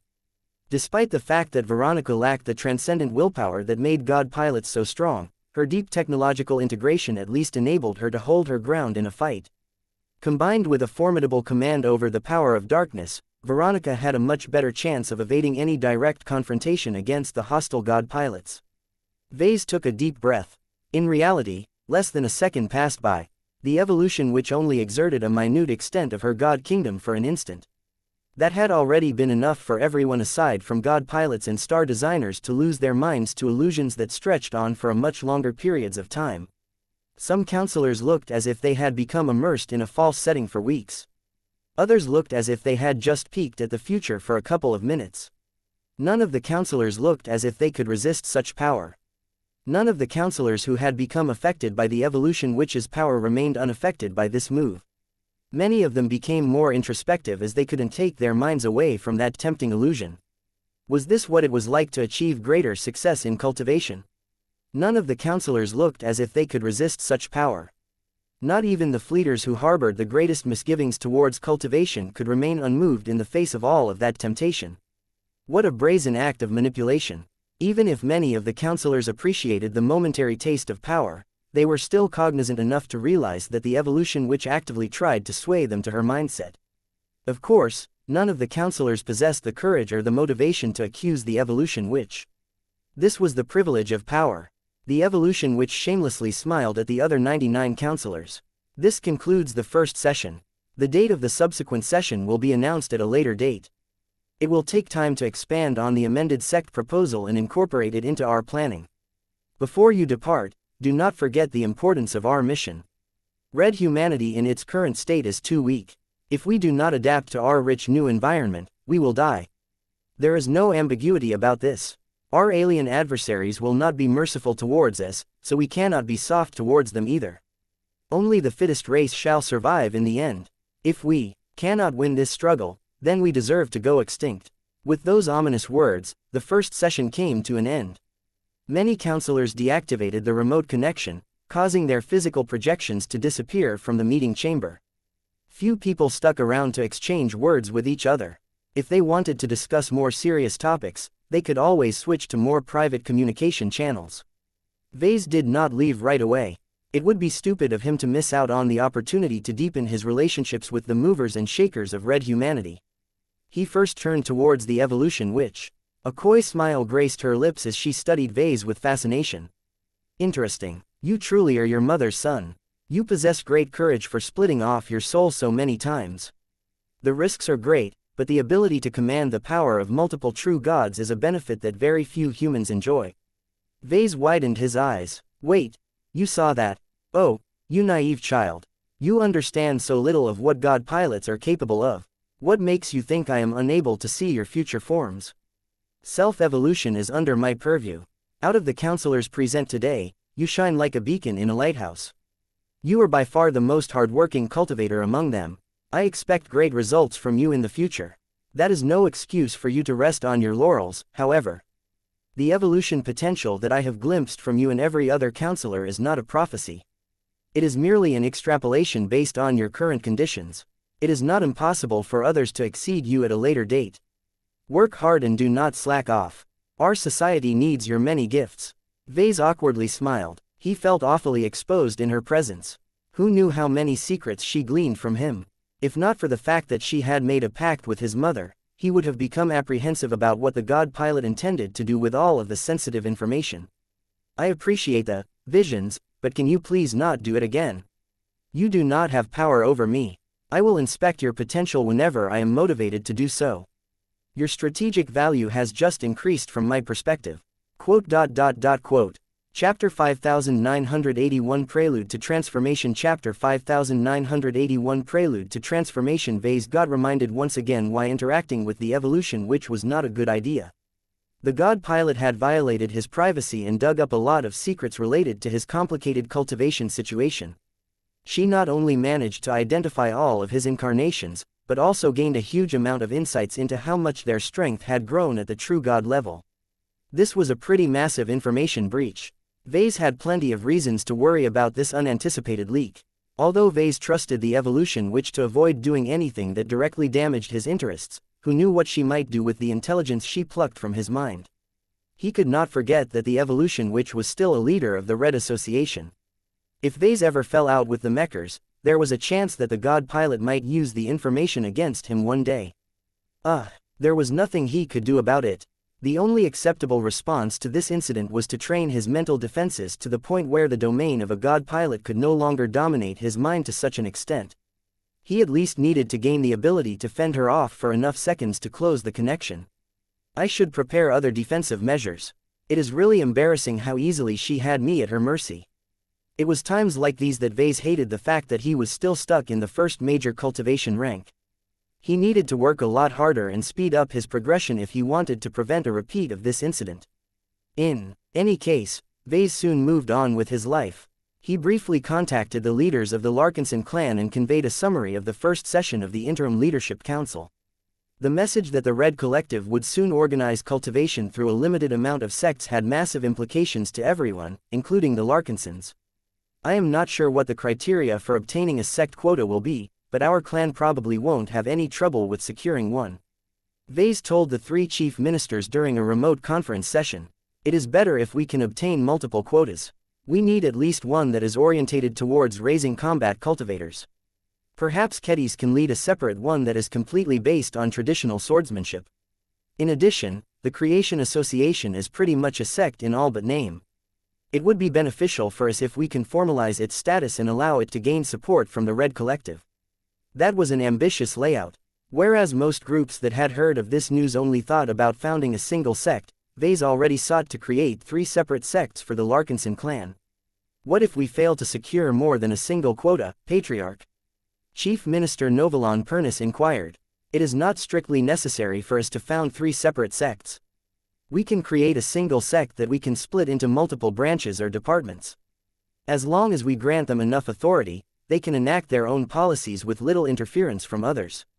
You make a good point, Novalon, but it is always better to have multiple sects than none. If one of them has gone astray to the point where the Red Collective revokes its quota, we will still retain our other sects. There are other reasons why it is better to have more. As long as our clan maintains its growth rate, I think that we can obtain more than enough cultivators to justify their existence. For now, I need our clan to lay the groundwork in the planning of this future initiative. So long as the news surrounding this measure remains obscure, we can build up a very advantageous head start. The three chief ministers all agreed with this logic. Though none of them had a clear idea of what a sect entailed, they had plenty of time to investigate this matter. Before Vase ended this private conference, Chief Minister Abigail Avern gave Vase an important notification. The expeditionary fleet is on track to launch a major operation. The former naval officer told Vase. The Golden Skull Alliance has been working hard to collect intelligence on powerful alien battleships that we can take over and use against our enemies. The Black Cats and other investigators all understand the value of your battlecruiser token. In order to put us in the best possible condition to embark on the deep strike operations that will commence in 2 or 3 years, we are willing to delay our acquisition by several months if necessary. There is no concrete timeline on when we can locate a powerful alien warship and begin our capture operation. Chief Minister Avern smirked. The Red Cabal has begun to roll out modernized versions of their own homeships that have incorporated much more human technologies than before. While they are still rare at the front lines, we have obtained clues of the arrival of several alien warships that have incorporated hyper-technology as well as other advantages. If the expeditionary fleet was putting so much effort to locate an excellent alien warship, then she certainly had to be a lot more special than the low-quality or outdated hulls that typically made up the alien raiding fleets. Can you share more details about the power and capabilities of the alien vessels that the expeditionary fleet is targeting? Chief Minister Avern smirked. The Red Cabal has begun to roll out modernized versions of their own homeships that have incorporated much more human technologies than before. While they are still rare at the front lines, we have obtained clues of the arrival of several alien warships that have incorporated hyper-technology as well as other advantages. Such vessels were indeed worth all of the effort. There was too much of a performance gap between old and new. Vase did not request any further information. There was no need for him to know all of the details. He could only trust that the Larkinson army and the expeditionary fleet had the situation well in hand. It was not worth it for them to sacrifice so many mechs, starships and human lives just to capture a fancy alien homeship. He was perfectly okay with converting a junk-quality alien warship into a temporary battlecruiser. I will keep this in mind. Vase responded. I think my clan can provide additional support to the Larkinson army before the operation commences. I will make sure to check whether we are supplying our mech legions with enough updated Larkinson mech designs. Hyper-technology is just too useful to miss out on it for so long. That would be appreciated, sir. The more new and updated hyper-mech designs you can complete, the better. Your latest product releases have all resulted in a comprehensive improvement in battle results. We are all hoping that you can continue this trend. After this virtual conference came to an end, Vase worked harder to complete his design work. Although the probability was not great, he wanted to see whether he could complete this crucial mech design project fast enough to allow Venerable Tusa to participate in this ambitious operation with his new and improved expert mech. Weeks passed by as Vase continued to place much of his focus on his research and experimentation. The development of his ambitious ultimate module did not go smoothly all of the time, but his persistence and ingenuity allowed him to overcome many different problems. Vase already figured out a broad plan for his destructive phasing module based on the key hyper-materials that he had selected. He spent so much time familiarizing himself with the tangible and intangible properties of Omen Stone and Texera 063 that he could come up with lots of ways to shape them into different products. However, his proposed destructive phasing module was not an ordinary hyper-tech product. Its advanced nature and impressive power demanded a lot more work and rigor from him. There were even times when he feared he might get stuck on the same problems for weeks on end. That did not happen. Vase gained more momentum with each passing day. His mood improved so much that he no longer feared failure anymore. He felt as if he had become invincible. No matter what problem or complication got in the way, he bulldozed over the issue through a combination of inventive solutions and brute force problem solving. Regardless of whether his work was elegant or robust enough, Vase merely cared about whether the end product became viable. Nothing else matters. After enough time had passed, both Vase and Gloriana gradually brought the Dark Zephyr Mark III project to a functionally complete state. They had both worked hard to speed up the development of the high-tier expert light skirmisher. Vase had completed a project that should normally take years to complete in a matter of months. Gloriana had also gone above and beyond to completely redesign the Dark Zephyr into a full Archimech. The deep and pervasive substitution of conventional technology with Architech was so thorough that hardly anything that originally belonged to the Dark Zephyr would be left after its transformation. As the date of the planned upgrade session drew closer, Venerable Tusa Billingsley Larkinson and the current iteration of the Dark Zephyr departed from the expeditionary fleet and traveled all the way to the new Constantinople system. Vase and Gloriana personally greeted the expert pilot and his living mech after they had been teleported down to the surface.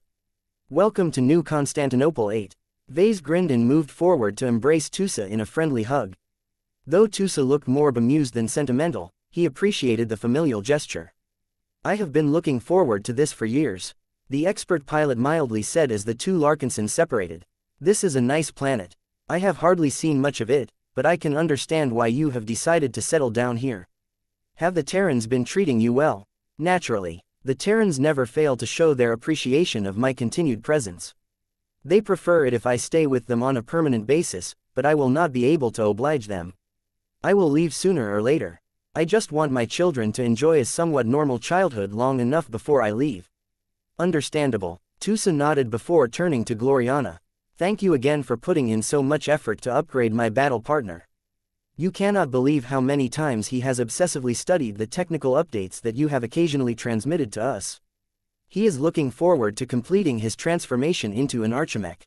Truly, Tusa is speaking the truth." A male synthetic voice boomed from the Dark Zephyr's external speakers. "I am more than tired of being known as the oldest, weakest and most outdated expert mech in the Larkinson army. Once I obtain this upgrade, it will finally be my turn to laugh at my inferior brothers and sisters.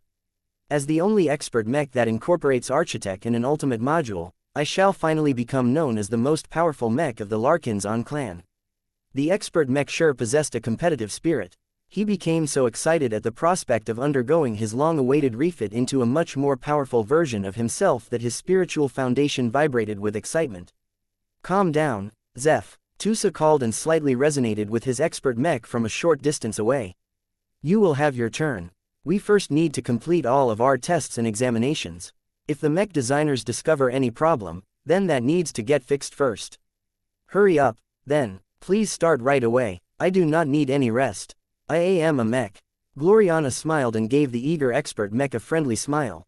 "I originally wanted to postpone your examination for tomorrow, but if Tusa is willing to skip the celebratory dinner, I can examine you as soon as we have shipped you over to one of our workshops. November LBJNN. Please do, madam." Upgrading the Dark Zephyr mattered too much to everyone. None of the three Larkinsons had any objections to starting work right away. It was for that reason that Vase, Gloriana and Tusa went straight to an underground mech workshop so that they could learn whether the Dark Zephyr was in a good enough shape to undergo a massive transformation. Chapter 5982 Difficult Maintenance. Chapter 5982 Difficult Maintenance. The return of the Dark Zephyr was a great occasion for the design department. Many mech designers knew about the living mech's return, eagerly suspended whatever they were doing and moved straight to the private workshop where the machine had been moved.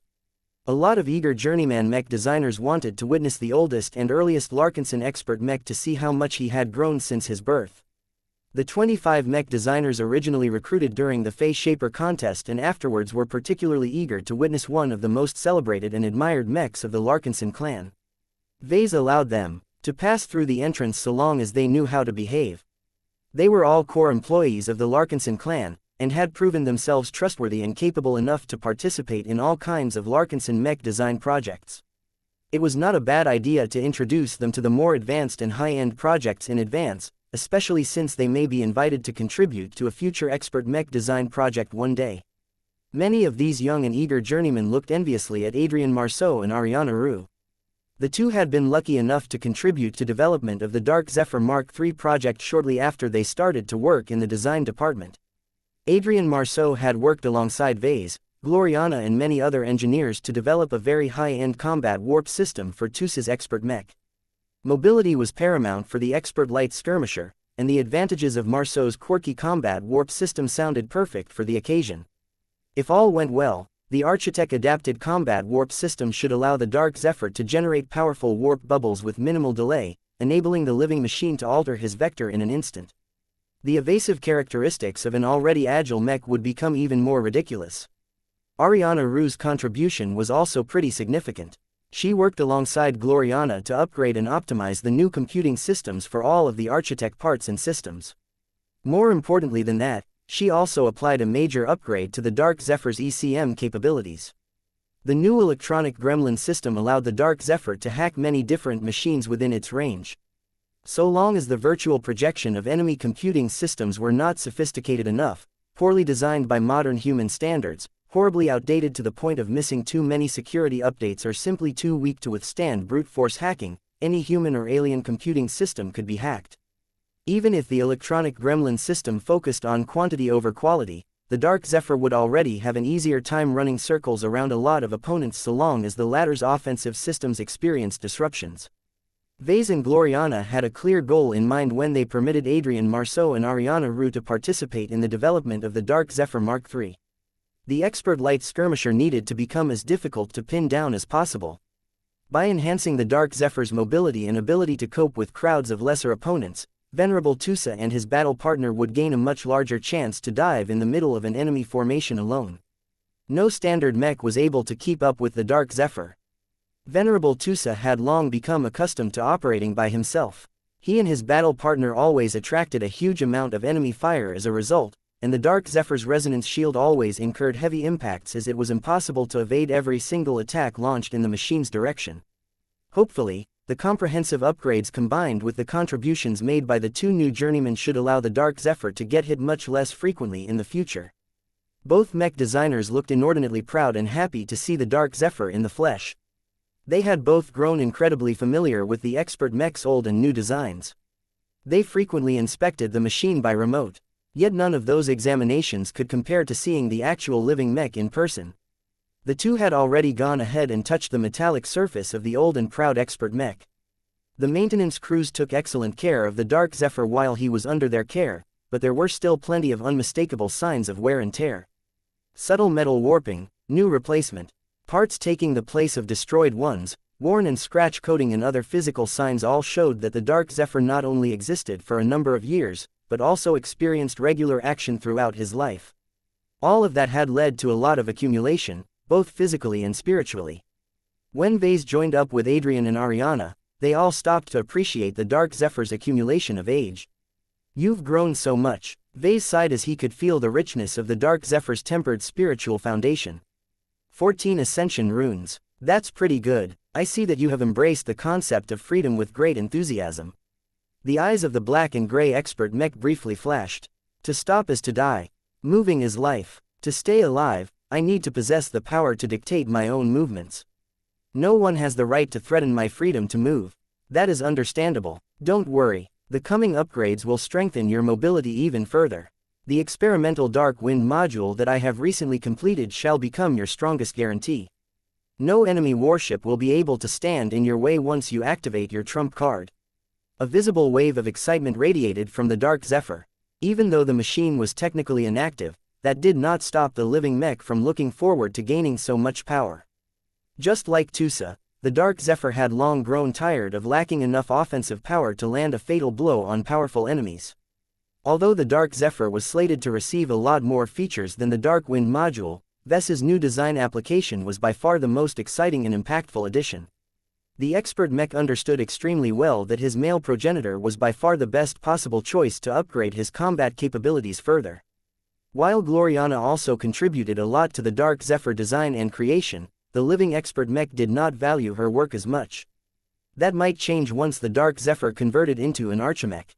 The comprehensive technical performance of Architect was so much better that it shouldn't belong to this mech generation.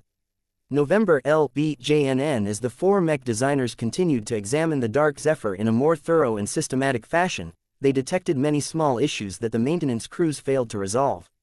This was normal. The mech technicians and low-ranking mech designers assigned to service and repair the Larkinson expert mechs did not possess the full skills and technical acumen to fix every issue.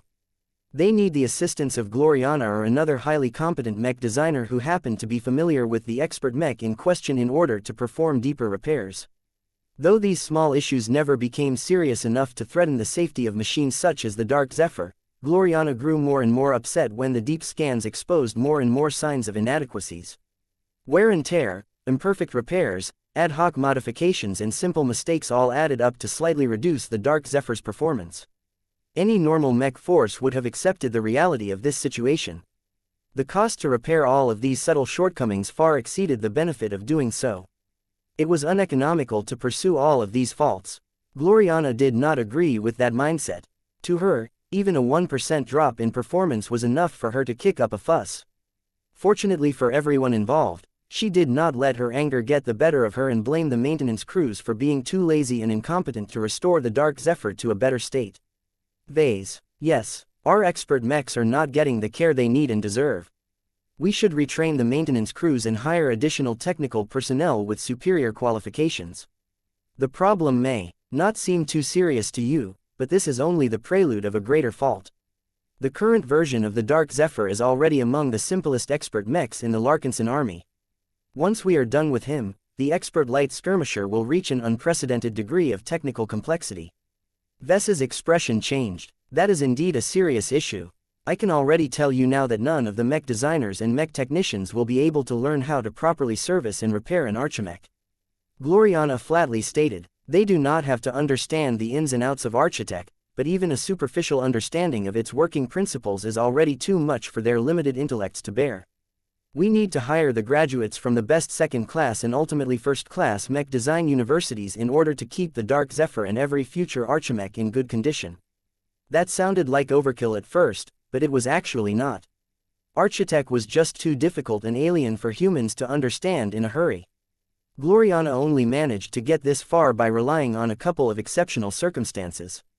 How could ordinary mech designers do any better even if all they needed to do was to maintain, repair and possibly fabricate new Architect parts? The exponentially greater burden of servicing highly advanced mechs was one of the most important constraints that prevented a lot of forces from fielding mechs beyond their usual means. So what if a group obtained a supremely powerful machine? A few years of moderate usage would steadily cause the advanced mech's parts to wear out or incur significant damage. Without money and connections, it became far too difficult to purchase expensive materials, acquire the right production machines and hire the highly skilled workers to preserve such an expensive machine. Vase realized that the Larkinson clan had already reached this awkward stage. The clan grew too quickly to adjust the standards for maintenance crews upwards and hire more capable mech technicians to complete all of the more complicated tasks. I am satisfied with how you have handled the reorganization of the design department and the initiative to found several new R&D groups for our clan. I will leave this matter to you as well, Gloriana. Just make sure you coordinate your actions with Commander Casella Ingvar. Many of the old-timers who have enjoyed the honor of servicing our expert mechs for many years will grow upset when we attempt to replace them with better personnel. You need to take care of their feelings, but not in a way that compromises your goal, do you understand? His wife maintained a serious expression as she nodded. I will address this issue immediately after completing this project. There is no acute need for the time being, so you don't have to push yourself. I think that fabricating your first full Archimech will sap most of your concentration. I suppose you are correct, but I can still transmit preliminary instructions. This issue needs to be handled fast enough to prevent the Dark Zephyr from lacking the treatment that he deserves. Our living expert mechs have fought hard alongside our clansmen and experienced great dangers while fulfilling their missions. We cannot and should not accept any form of mistreatment and neglect towards them. The better they are taken care of, the harder they will fight when we need their protection in return. Well said, Vase smiled. He fully agreed with her sentiment. Living mechs could not be treated as ordinary commodities. They possessed their own thoughts and feelings, so gestures such as excellent care did not more than fix their physical ailments. The earnest care made the Dark Zephyr feel loved and welcomed in the Larkinson clan. The benefits of showering them with additional care and attention could not be measured, but Vase believed it could make a great difference during crucial moments. Chapter 5983 Difficult Architect Chapter 5983 Difficult Architect After closer inspection, Vase and Gloriana confirmed that the Dark Zephyr Mark II was not in the best physical shape. The unending alloy plating had protected the expert mech for a long time, but it was impossible to procure more of it after it had been destroyed in battle. This forced the maintenance crews to make use of armor plating made out of entirely different materials in order to restore the expert mech's armor coverage. While the Larkinsons had done their best to match the mass and density of the replacement plating, it was impossible to make everything as congruent as before. The inconsistencies produced multiple misalignments and slightly reduced the fluency and the reliability of the expert mech. This was just one of many ailments that affected the Dark Zephyr's performance. Trying to repair it all was a massive endeavor. Gloriana estimated that she would have to spend at least 3 weeks to carefully reconstruct and restore the Dark Zephyr Mark II to his original form. Fortunately, that was not necessary this time. I am glad that we do not have to restore the Dark Zephyr to his old state, Gloriana said after she had studied all of the data readings. Once we commence our upgrade run, we will have to test the ship of Theseus concept much more extensively than before. Hardly anything of the current mech will be retained once we are done with our work. The Dark Zephyr Mark III was superior in every way, but all of that demanded a much more extensive reconstruction as a result. Replacing conventional metallic parts with archimetal equivalents was such a massive overhaul that it was impossible to retain so many outdated and inferior parts. Vase and Gloriana did not even like any of the materials that made up their oldest expert mech. Back when they originally designed their first batch of expert mech under the supervision of Master Moira Willix, the Larkinson clan used to be in a much poorer position. All of that changed drastically over the years. The Larkinson clan of today was in a much better position to design and fabricate high-end mechs.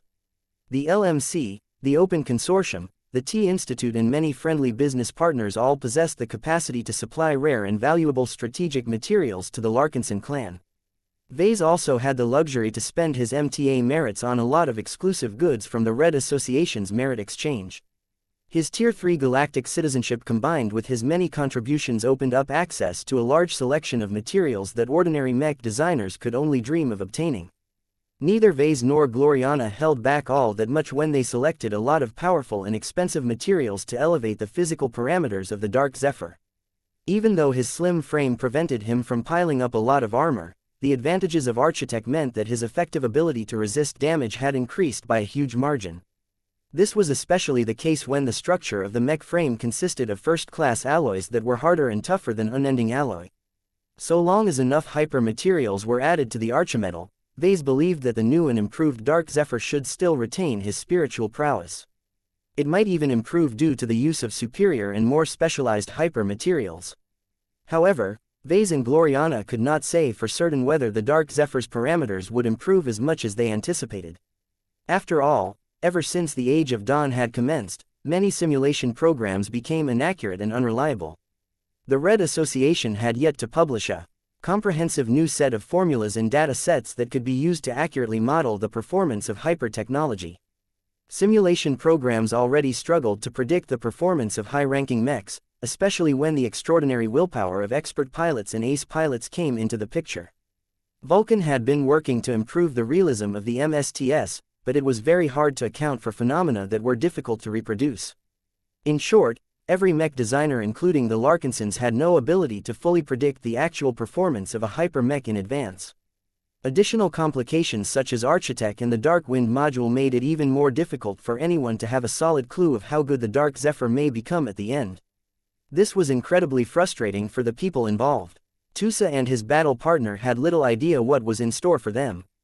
The lower and upper boundaries of the possible boost in performance were so far apart that it was pointless for them to think about it any further. This also put a lot of pressure on Vase and Gloriana. Both of them needed to trust that their design work was sound and that they could adequately handle the fabrication of Architect in the coming days. Tusa and a handful of mech designers gathered before a brand new set of production machines. As you know, we intend to replace virtually all of the Dark Zephyr's existing parts with Architect equivalents. Gloriana explained, the necessary archimetal cannot be produced through conventional means. This is why we have purchased a set of archimetal fabrication machines. They are derived from the production machines used by the Archi race and produce blocks of archimetal in a manner that is similar to how the aliens grow their own arches hells. It is an organic-like production process that is much different from what humans are accustomed to. It is a troublesome production method, but as long as we do not make any mistakes, the results are far superior to what we can achieve with normal parts and processes. The expert pilot looked at all of the advanced production equipment and felt totally lost. He did not understand how ordinary 3D printers and so on worked. How the hell could he judge anything from looking at these incomprehensible devices? "I trust in your abilities," Venerable Tusa said in a humble tone. "You have made a lot of promises about Architect. It is my hope that you are able to fulfill them all. I will not be upset if you can't, but I hope that everything goes right. How sure are you that your work will live up to your highest expectations?" That was a difficult question to answer. Vase and Gloriana both exchanged glances for a moment. "My personal estimate is 50%. Vase added, "The quality of the physical frame will probably not meet our highest standards, but that is not related to the spiritual qualities of the Dark Zephyr. I have made massive strides in this area, so I think there is a good chance that the superior spiritual foundation of your expert mech will overcompensate for the physical shortcomings of his archimetal frame. It is challenging to produce a nearly flawless result," Gloriana reluctantly admitted. "Our craftsmanship is unequaled among our ranks, but we have never seriously produced a full archimech. We have practiced the exotic new production processes many times in virtual simulations, but their fidelity is limited. We will most definitely encounter multiple brand new problems that we simply cannot prepare in advance. Combined with the additional complications related to the need to upgrade an existing mech as opposed to creating one on scratch, we are not confident that we will be able to turn your Dark Zephyr into a masterwork mech. I estimate that we have a 40% chance at best. My personal estimate is 50%. Vase added, "The quality of the physical frame will probably not meet our highest standards, but that is not related to the spiritual qualities of the Dark Zephyr. I have made massive strides in this area, so I think there is a good chance that the superior spiritual foundation of your expert mech will overcompensate for the physical shortcomings of his archimetal frame." This was not a new story for Vase. His solo masterworks had always been this way. He could never bring himself to care as much for physical perfection as his wife. His style and priorities were just too far apart from hers. Though Vase gave Tusa a little bit more hope, he still felt disappointed. Piloting a genuine masterwork mech had long been one of his cherished wishes.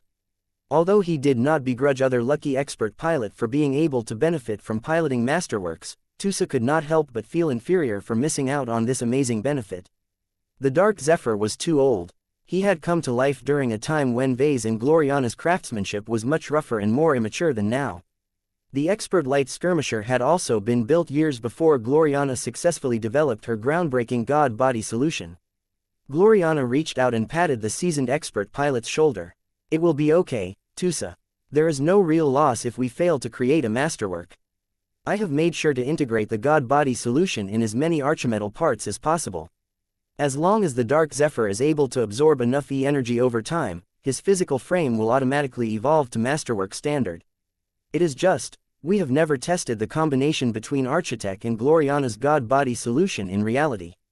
Vase informed his cousin. The interaction between the two might work as planned, but it might also result in anti-synergy that ultimately delays or hinders this gradual process. "In my opinion, the additional complexity of archimetal components will probably cause the Dark Zephyr to improve his physical quality at least several times slower than before. There is just so much more that needs to happen in order to elevate your expert mech's physical standards." Tusa only roughly understood the point that the two mech designers were making. Instead of worrying himself sick over this complicated issue, he turned his attention to the two recently recruited journeymen that were standing right behind the miracle couple. "Will the two of them participate in the upgrade run?" Gloriana nodded. "They shall, but not in a capacity that you expect. Neither Adrian Marceau nor Ariana Roux have become proficient enough in Architect to fabricate the parts by themselves or under supervision. They shall act as our assistants instead. They will be responsible for moving parts and materials around.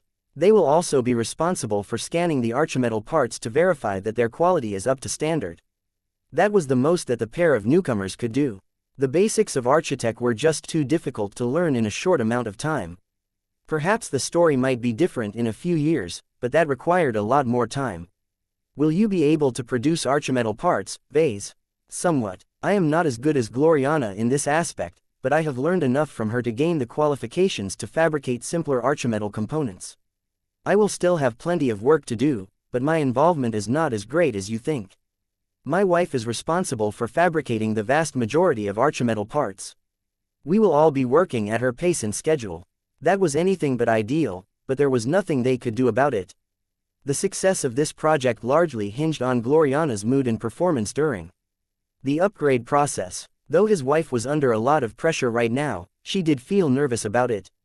She had studied Architect and worked with it for so many months that she was extremely eager to realize her latest mech design.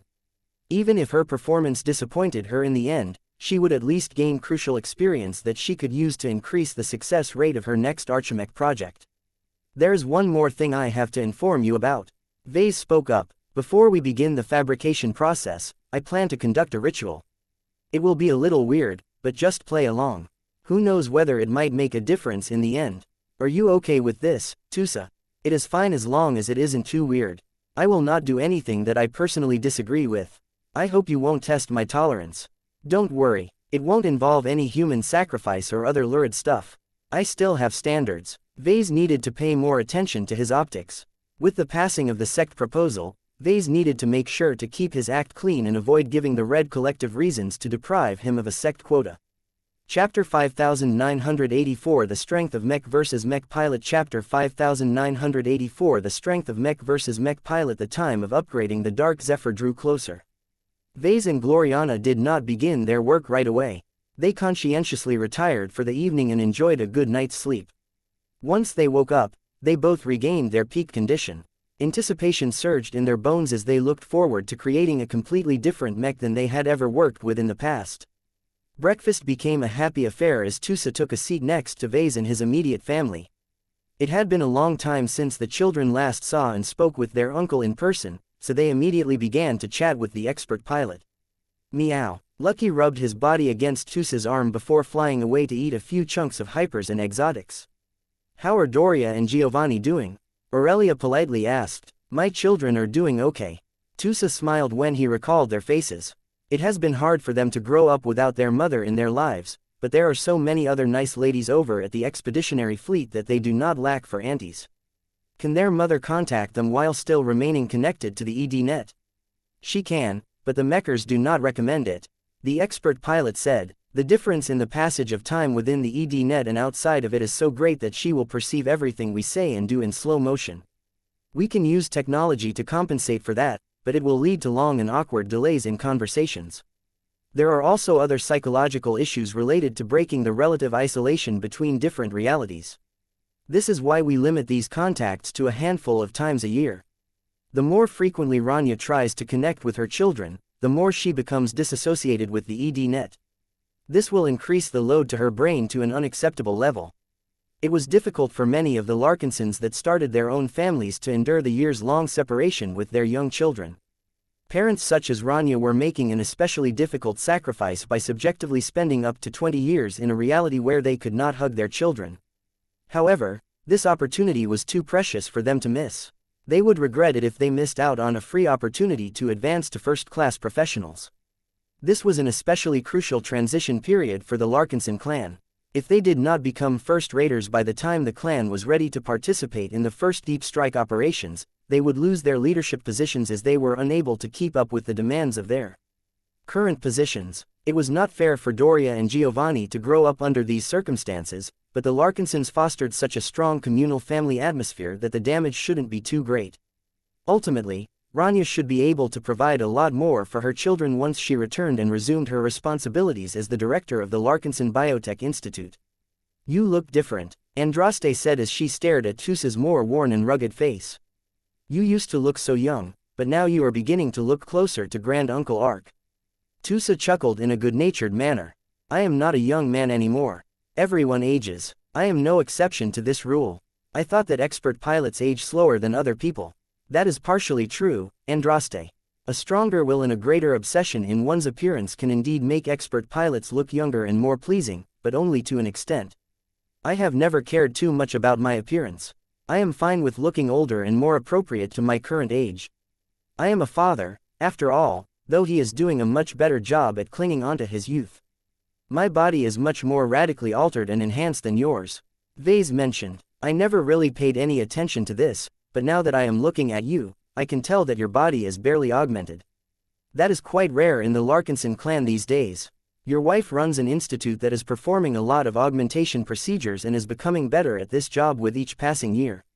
I became an expert pilot fairly early on.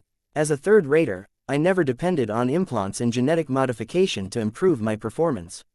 Once I settled in as an expert pilot, I found plenty of ways to improve my combat skills. Diligent practice along with frequent enough combat has allowed me to become better to the point where I never felt the need to augment myself. At most, I only installed a fairly basic cranial implant so that I can improve my ability to handle tech. The children all looked impressed at Tusa. Each of them were well aware that they were very far removed from baseline humans. They did not think it would be that difficult for them to rise to greatness, but it was different for Tusa. Augmentations matter less for expert pilots, Gloriana explained to her children. One of the definitions of apotheosis is the transformation from human to a god. The Mech community has adopted this word to emphasize how much expert pilots have transcended the limitations of ordinary humans. As their resonance strengths grow, they will continue to improve in many different aspects, some of which overlap with the benefits of artificial implants and gene mod templates. As long as Tusa fights well enough without relying on the advantages bestowed by augmentations, he can become just as successful as second-class and first-class Mech pilots who are always augmented with very few exceptions. So is it possible to become a god pilot without ever making use of augmentations? Andraste eagerly asked. Not always. Vase shook his head. The less you rely on augmentations, the more you have to compensate in other areas. Talent, hard work, luck and other factors must fill up the gap. You will also have to accept the fact that there are many strong and useful benefits brought by pilot-oriented augmentations that cannot easily be replicated through other means. Tusa seriously nodded. He's right, I am not as precise, and my reaction speed is not actually the highest. My body cannot withstand as many shocks and cannot go without sleep for too many days. There are many useful improvements that I am missing out on. It is not all that bad, though. I am comfortable in my own skin. I don't suffer from any compatibility problems. I don't need to change my habits or diet. Shouldn't light Mech pilots supposed to possess higher reaction speeds than others? Andraste looked confused. Why don't you augment your ability to react to rapid changes on the battlefield? Won't it make it easier for you to evade attacks? You are not wrong, little girl, but reaction speed alone does not make for a good light Mech pilot. Do I hate getting hit? Yes, who wouldn't want to avoid harm? I pilot one of the most fragile expert mechs in the Larkinson army. I have to pay constant attention to my movements and the actions of the enemy in order to prevent my expert mech from getting struck. Since I cannot rely on super-duper reaction speed and other superior physical traits, I have taken to relying on another strength to make sure that my Dark Zephyr remains untouched. Can you guess the answer? Andraste furrowed her brows for a few seconds. Is it intuition? Correct. Tusa grinned. The combat intuition of an expert pilot is celebrated for good reasons. It is one of our most powerful advantages as far as I am concerned. However, what not everyone knows is that intuition can be trained like a muscle. By repeatedly subjecting my Dark Zephyr to enemy fire, it is up to me to help my expert mech thread through all of the dangerous attacks. My intuition is constantly being tested to its limits each time I face enemies. When this happens often enough, my intuition has become so practiced at this that I can evade all of the attacks launched by a couple of hundred ranged mechs without putting in too much effort. That is awesome, Marvane exclaimed. Intuition is so strong. So out of all of the Larkinson expert pilots, you are by far the best at evading attacks. Yes, I am the champion in this as far as I am concerned. I will challenge anyone else that thinks he or she can do better. My closest rival is Venerable Pedro Rodrigo. His newer and much more powerful Bloodripper is truly a fast and agile expert mech. I do not think that it is all good, though. It is exactly because the Bloodripper's mobility is so high at the start that Venerable Rodrigo isn't able to exercise his intuition as much as myself. He will never be as good as me in evasion. He is much more accustomed to letting his expert mech's tech save his hide. Are you suggesting that we shouldn't make our expert mechs so powerful for recent breakthroughs? Gloriana asked with obvious concern in her voice. I wouldn't say that, madam. The enemies we are fighting against are much more powerful than the Fredaemon and other rabble that we faced in the past. A single direct hit from the primary cannon of an alien battleship can easily tear up a weaker expert mech. It takes years of constant training and repeated exposure to dangerous combat scenarios for me to refine my intuition to where it is today. Venerable Rodrigo doesn't have that luxury. Intuition is not the only factor that makes expert pilots strong. He can make it up in other ways. Vase nodded in agreement at Tusa's explanation. I agree. A stronger mech pilot can compensate for a weaker mech. A weaker mech pilot can still be saved by a stronger mech. You should never evaluate the two elements separately. Mechs and mech pilots make up for a single composite combat unit. It is not necessarily wrong to rely more on the superiority of technology than human capabilities. You just need to be careful not to take it too far. A good mech ultimately facilitates the growth of a mech pilot. It is never meant to inhibit a person's growth. Personally, Vase valued Tusa's intuition a lot more than the alternatives. This was a trait that could never be bought or acquired by spending lots of money. The only way to improve intuition was by training and actual usage in combat. If Tusa had learned how to anticipate and evade lots of enemy attacks while piloting a relatively weak expert light skirmisher, his ability to avoid getting hit would definitely skyrocket once he gained access to the Dark Zephyr Mark III. Risks were proportional to the rewards. This rule applied to high-ranking mech pilots as well. The harder they needed to work to overcome the limitations of their machines, the stronger they became in the later halves of their careers. November LBJNN. Of course, all of this was dependent on whether the expert pilots in question were able to survive while subjected to all of their handicaps. Vase was glad that Venerable Tusa managed to stay alive while fighting under challenging conditions, but it could have been different. The upcoming version of the Dark Zephyr is ridiculously more mobile than the current version. What used to be an act that required you to dance at the edge of the knife will suddenly become as easy as walking down a flat bridge. Gloriana stated to Tusa, I hope that once you obtain your new and improved machine, you will not let your highly trained intuition atrophy. It would be a shame for you to forget what brought you so far and become a slave to advanced technology. The expert pilot did not take this warning lightly. I will not let myself go like that. I won't be able to become an ace pilot with that mentality. Rest assured that I will still do my best to challenge my limits. Every light mech pilot is a daredevil in some fashion. If my mech has become a lot better at avoiding danger, then I will seek it out with much greater effort than before. From what I have learned about the new Dark Wind module, I will not lack opportunities to dance at the edge of a knife once again. That was not an understatement. Tusa and the Dark Zephyr could easily kill themselves if they failed to utilize the Dark Wind module correctly. This risk was present even if they only fought against a single opponent. Chapter 5985 Fatestone. Chapter 5985 Fatestone. After a sumptuous breakfast, Vase and Gloriana entertained their kids for a time. Though the kids wanted to witness their parents embark on a great work yet again, their schooling was more important. Neither of the two parents permitted their children to skip their classes just so that they could see an expert mech being remade into a much stronger version. This was not the first time their family went through this ordeal. Upgrading the Dark Zephyr was of great importance to the Larkinson clan.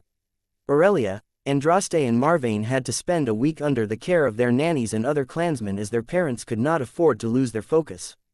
Please do not be concerned, madam.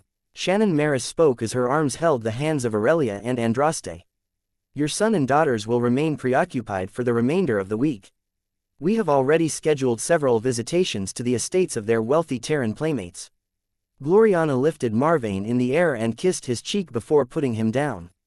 Meow tilde, Clixie ran up and rubbed her body against Marvane, causing him to giggle and pet her back.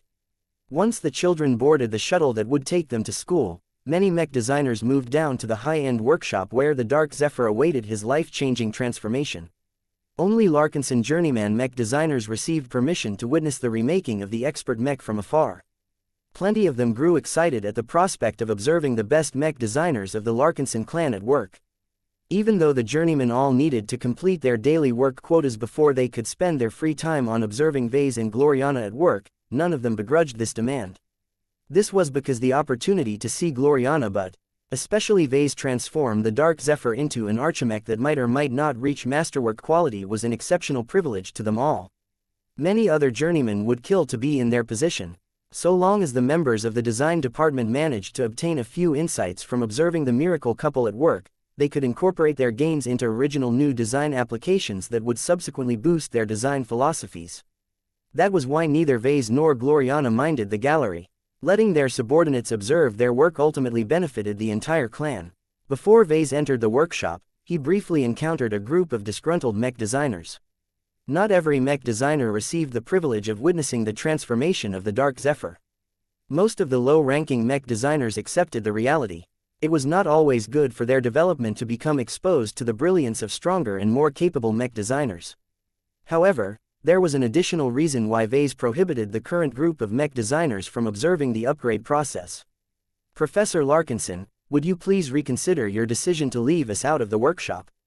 We are aware of the risks, but we are not afraid of getting contaminated by your design philosophy. It is the opposite. We would love to become exposed to your work in close proximity.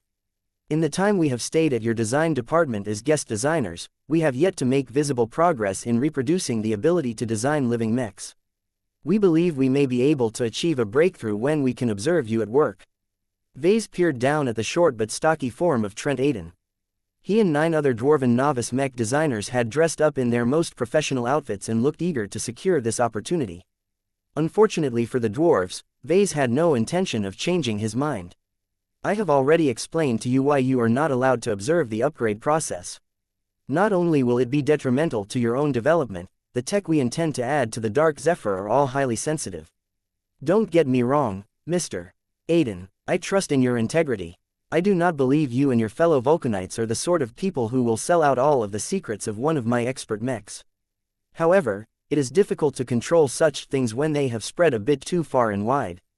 There are cosmopolitans hiding in every corner. Once they learn about the strengths and weaknesses of the Dark Zephyr, our forces are prone to suffering a massive loss if the aliens ever make use of their information advantage." The two argued for another minute, but Vase refused to budge. He remained unmoved even when the test tube baby of the legendary Iron Emperor took the initiative to offer another starship from the Eternal Vulcan Empire. Vase already took a considerable risk by allowing so many Larkinson-led designers the opportunity to observe the upgrade process. He was not stupid enough to grant outsiders the same privilege. While he was sure that the Red Association and maybe the Terran Alliance might have infiltrated the workshop to the point where they could observe every work process, Vase could not do much about it.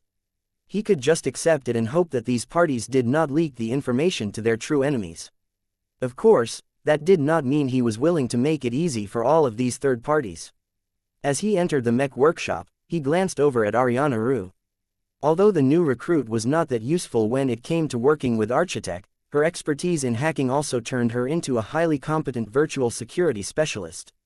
Vase had tasked her and Lucky to cooperate with the clan's own resident security experts to thoroughly inspect and cleanse the workshop of any listening devices and spying software. Right now, a dark gem cat hung lazily on the woman's shoulder. Ariana gently lifted her hand and petted Lucky's head. "Meow tilde, Ariana, sir. What did you find?" "Not much," she said. "Your security experts and those dispatched by the Terrans, the Mechers and the Fleeters have been very thorough. The security consultants belonging to the latter 3 all kept each other in check, so I am reasonably confident that they have removed most of the subtle software taps in the old and new production equipment. It is just that it is not possible for us to guarantee that every form of tampering has been removed. The latest Architect fabrication machines are more advanced than anything I have seen. Their programming is highly convoluted. In fact, much of the proprietary software operates on an alien programming language. Our security experts will need to learn an entire language and culture in order to become fluent in its usage."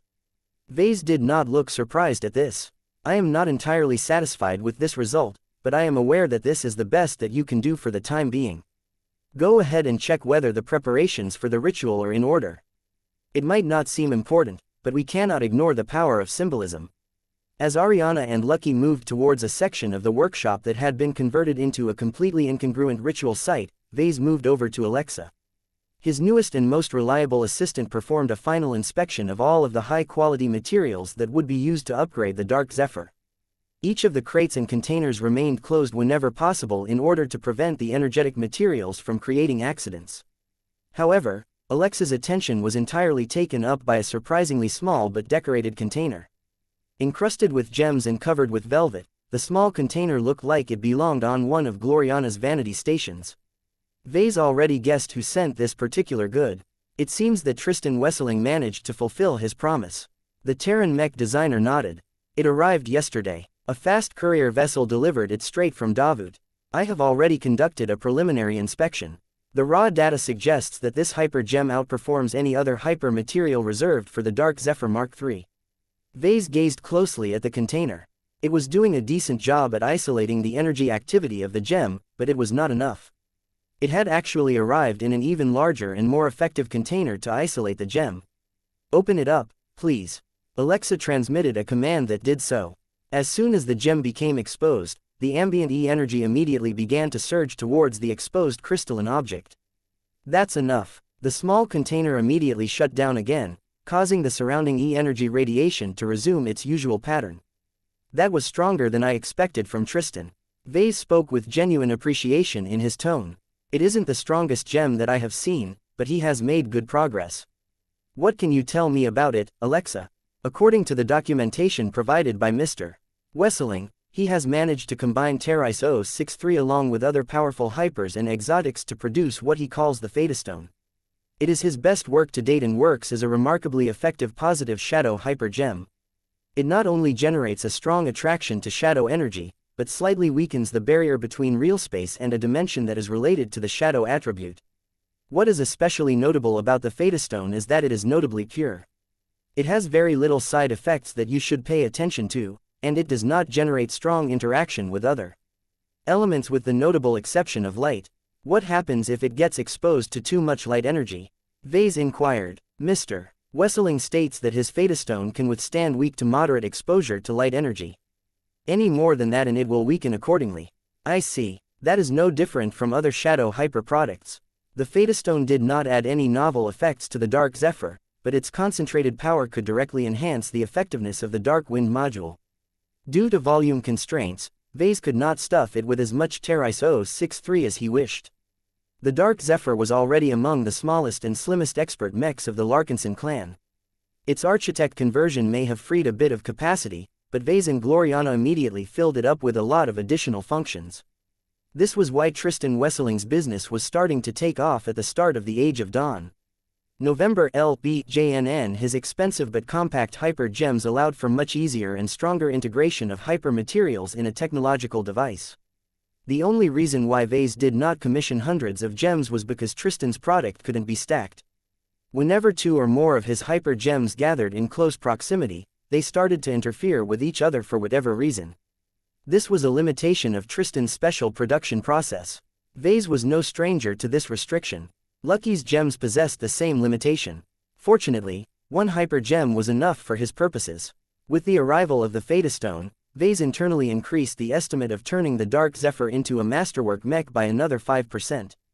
That still did not guarantee a successful outcome, but there was little Vase could do aside from hoping that his luck would pull through. A part of himself was still intimidated by the prospect of making his first true archimech. Both he and his wife would have to forego a lot of familiar production processes that they had already mastered over many years. Trying to fabricate an archimech using new and exotic production machines was as weird as trying to produce a biomech as far as he was concerned. Gloriana did not suffer as much from this problem due to her significantly greater investment in Architect, but even she could not promise to match the quality standards of her previous projects. Vase shook his head. There was no need to obsess too much over this aspect. The Dark Zephyr Mark III design incorporated so many changes and innovations that he could not even guarantee whether the new and improved Expert Light Skirmisher could be switched on anymore. Chapter 5986 Ritual in Shadow. Chapter 5986 Ritual in Shadow. The time to begin the upgrade process drew closer. Gloriana knelt and prayed in front of an altar of the Superior Mother as usual. No one took the initiative to join her. In fact, her pious display attracted a lot of puzzlement from the newcomers. In the months they spent under her management, Gloriana had never exposed any obvious hexer traits. Sure, she still possessed a lot of eccentricities, but she never said anything that was clearly related to hexism. That made it harder to believe that someone as smart and ambitious as Gloriana could also be a woman of faith. Everyone who was more familiar with her knew better. They automatically ignored her actions and just waited for her to be done with her private ritual. Rather than staring at his wife's attempt to obtain more psychological comfort for himself, Vase preferred to focus on a ritual that promised to create a more material effect on the upcoming upgrade run. The most recent transformation of the Dominion of Man had taught Vase a lot about the power of ceremonies and rituals.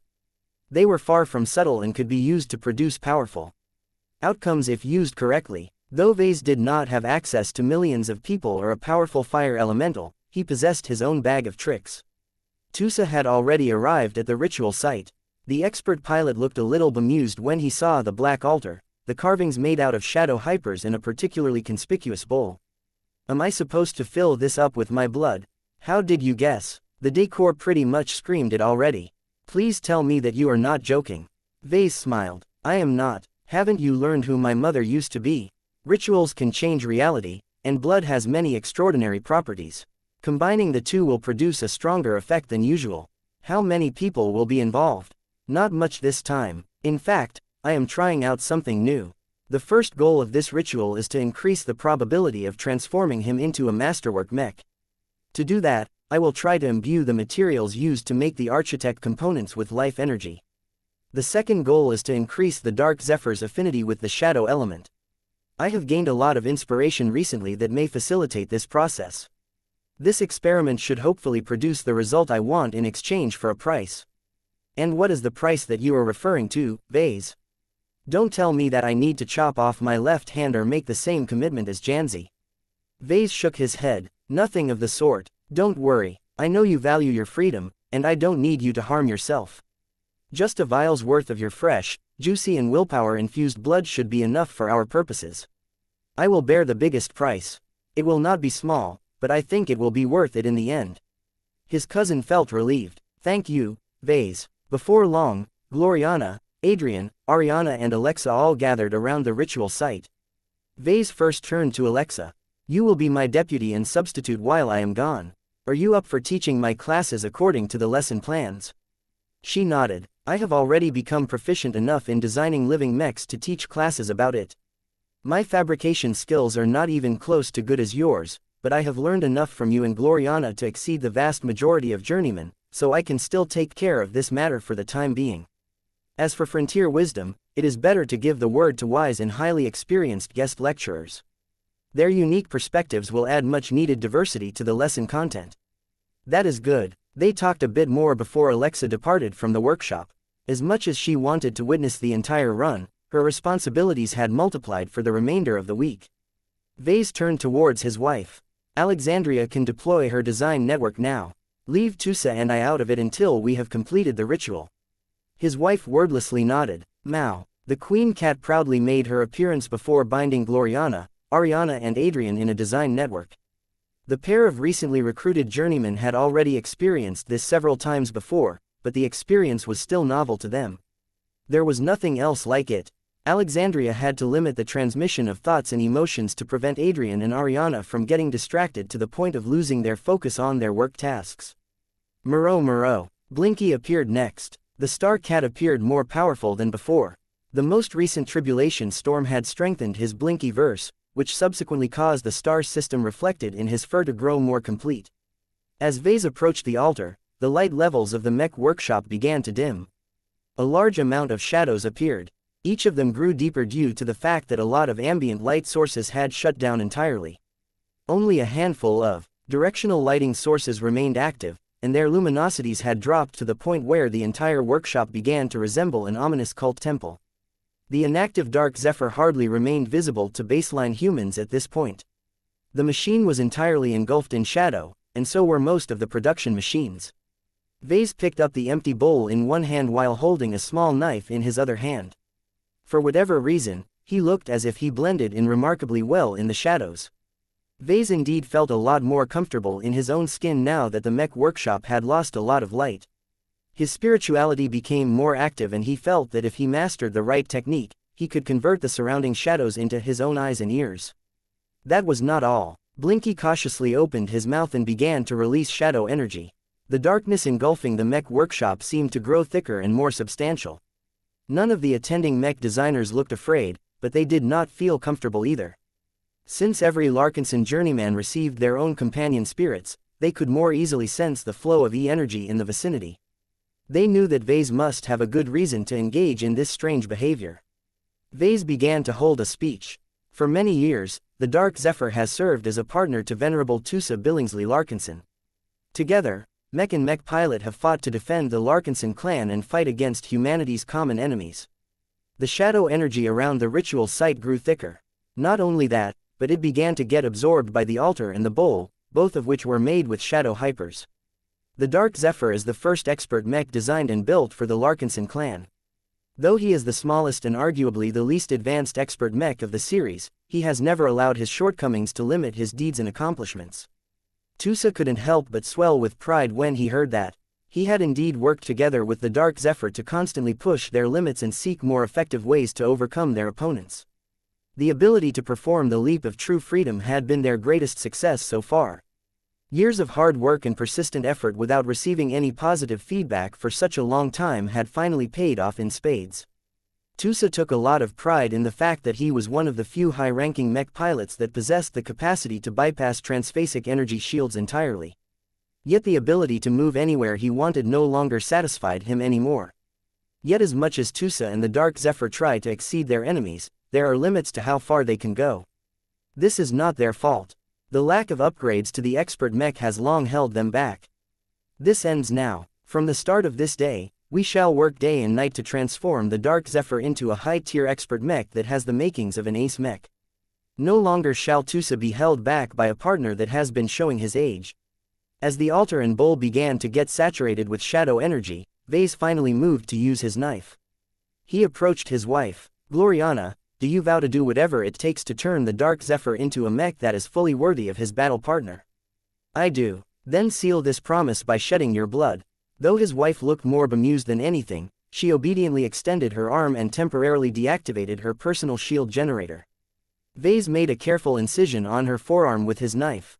As Gloriana's clear red blood began to drip into the shadowy bowl, everyone looked fascinated or horrified. This was starting to look a bit creepy. Vase did not pay attention to this. He waited for a dozen more seconds before he moved away from his wife. Gloriana's smart clothing already moved to seal the cut and regenerate the damaged skin cells. After staring at the bowl that was no longer completely empty anymore, Vase approached Adrian Marceau and Ariana Roux while demanding the same vow. The two journeymen's involvement in this upgrade process was not significant, but Vase did not let go of the opportunity to pull them into the ritual. More blood spilled into the shadowy bowl. Due to the high concentration of shadow energy, the mixed blood already started to get affected to a degree. Vase approached Tusa next. "Venerable Tusa Billingsley Larkinson, as the first and only battle partner of the Dark Zephyr, will you do your best to prove yourself worthy of commanding the power of your living mech, and continue to fight together with honor and dignity?" His cousin slowly nodded. "I will do my best to continue to partner up with the Dark Zephyr. I shall always try to fight with honor and dignity if the circumstances allow for it. I shall always hold the Larkinson clan dear in my heart, and I will not ignore the plight of humanity." Tusa's blood soon spilled into the bowl. His blood was among the most important of all. Ever since he grew into a high-tier expert pilot, his biological tissue already started to contain more overt extraordinary properties. The addition of Tusa's blood seemed to excite the shadow energy. Though Tusa's affinity to shadow was not strong, Blackwing's relation to this element was much more intimate. Since Blackwing was a split personality of Tusa, this effectively meant that Tusa's blood already possessed a special connection with the shadow element. Though the bowl still felt extremely light and weak to Vase, he somehow gained the illusion that it had gained a bit more metaphorical weight. Vase smiled as he approached the altar and set down the bowl. The higher quantity and concentration of shadow energy began to interact more vigorously with the mixed blood. He held out his own palm. His control over his own body had reached a level where there was no need for him to cut himself. A cut spontaneously formed. Blood that was redder and more powerful than any other began to fall into the bowl. The shadow energy became a lot more active as a result. It was as if a nest of snakes had just come across a plump little mouse.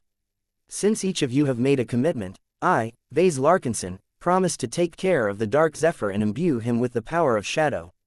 The darkness shall be his ally, and the shadows shall become his weapon as well as his savior. I vow to improve the Dark Zephyr's ability to synergize with Venerable Tusa Billingsley Larkinson and give them the opportunity to ascend to godhood together. Let my blood seal my promise." After he spilled enough blood, Vase forced his wound to close.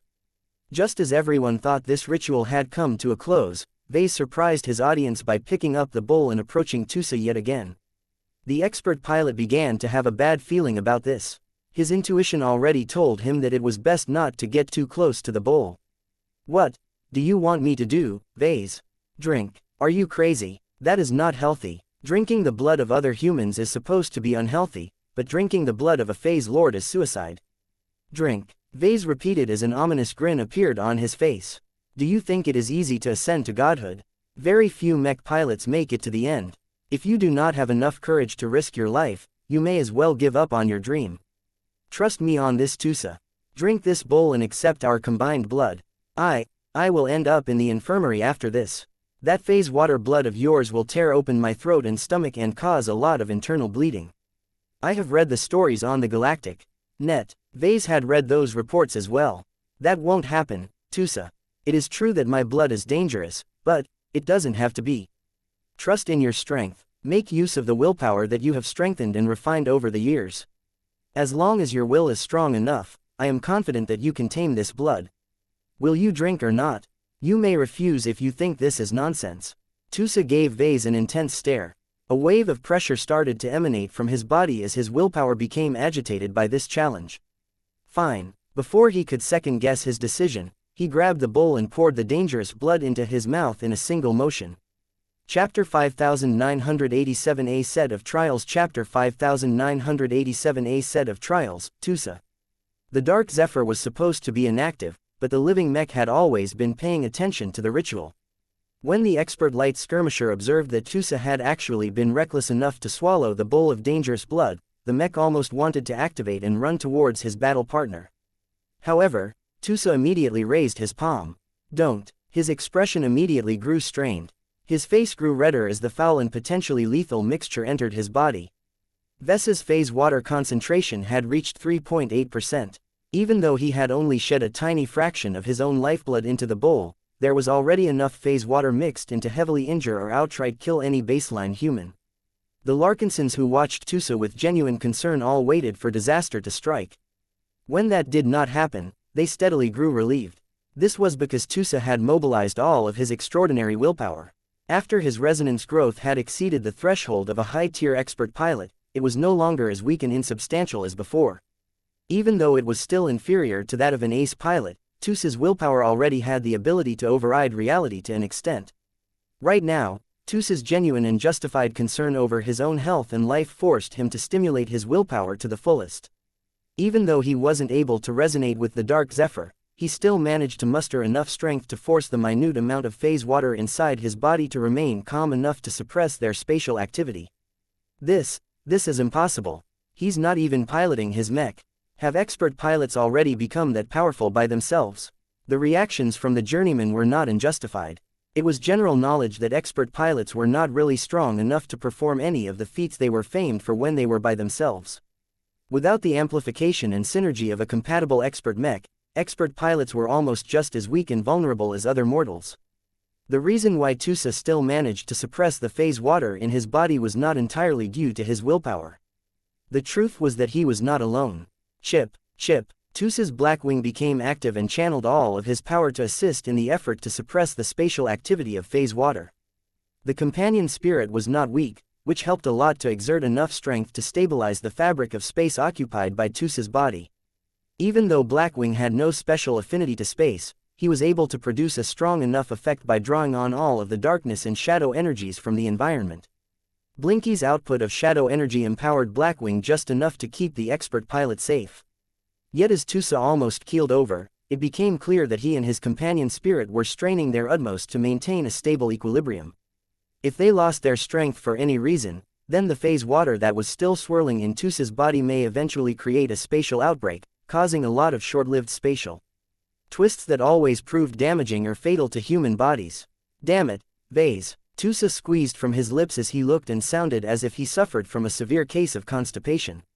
Are you trying to turn me into a phase lord by force or something? This is an awful way to go about it. I don't even know why I accepted your dare and drank that foul bowl of blood. I can't keep this up forever. My willpower is getting more strained by the minute, and Blackwing can only help so much. What am I supposed to do, now? Endure, adapt, overcome, Vase intoned in a serious voice. What, do you think I fed you my blood for fun? That is not the case. I exposed your body with phase water because it is necessary. The Dark Zephyr Mark III incorporates a revolutionary new ultimate module that can allow the expert mech to phase into a shadow dimension of sorts and pass through solid matter. According to my theories and loose projections, it should not be a big problem for your upcoming expert mech to engage in destructive phasing for a second or so. However, there is no guarantee that all of the advanced hyper-technology that I have applied to your expert mech will extend to your frail human body. There is a realistic possibility that when the Dark Zephyr Mark III activates his new Dark Wind Passage ability, your own body may get left behind in the current dimensions. Vase did not need to explain why that was extremely bad. If the Dark Zephyr Mark III attempted to destructively phase through an alien warship, then Tusa's body would get left behind. Worse, the expert pilot's body would crash against the exterior hull plating of the ship at an effective speed of at least hundreds of kilometers per hour, thereby causing all of his organic tissue as well as his piloting suit to get squashed with so much force that all of that matter would get obliterated. Tusa's pupils shook in an uncontrollable fashion as he imagined this potential horror scenario. Even if that is a risk, can't you wait until you have finished the upgrade and allow me to test the new ability before resorting to this dangerous measure? I can die at any minute if you don't pull the phase water out of my body. Vase shook his head in disapproval. That is unnecessary. I believe in you, Tusa. I believe in the strength of your willpower. You are an expert pilot who has charged into entire alien fleets with just your expert mech and come out on top every time. I am not too sure how our other expert pilots are doing, but as the earliest Larkinson to pilot an expert mech of my design, I believe you possess the traits that grant you the qualifications to rise above your peers. What are you talking about? Not even General Ark Larkinson or Venerable Benjamin Larkinson has survived the high-risk challenges that you have subjected yourself to. You are a light mech specialist. You have managed to survive time and time again by piloting the smallest and most fragile variations of mech types in widespread usage. How could you have survived all of this time without tempering your willpower to a higher degree than any of your peers in the Larkinson clan? Tusa almost vomited out the contents of his stomach. A part of him felt tempted too, but the stubborn and proud streak within him refused to give in to his fears. Is this a demented plot you cooked up to forcibly trigger a breakthrough? If it is, then the first thing I will do after I become a saint is beat you up until you are but a centimeter away from death. I know you're a phase lord. I know you can take it. I will board my mech and punch you until I knock out all of your oversized teeth. You hear me, VES. I hear you, Tusa. Vase grinned as most of his body continued to remain shrouded in darkness. I am more than happy to accompany you. Just make sure you survive until then. I don't know how long it will take for your body to naturally expel the phase water that you have just ingested, but I don't think you can suppress it long enough in your current state.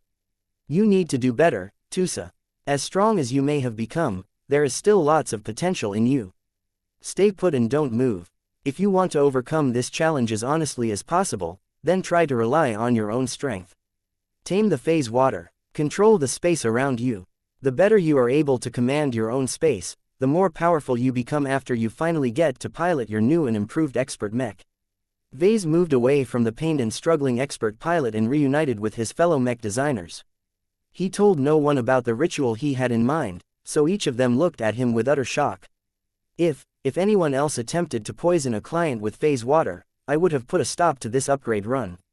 Gloriana said, I will not question whether any of this is a good idea in the first place.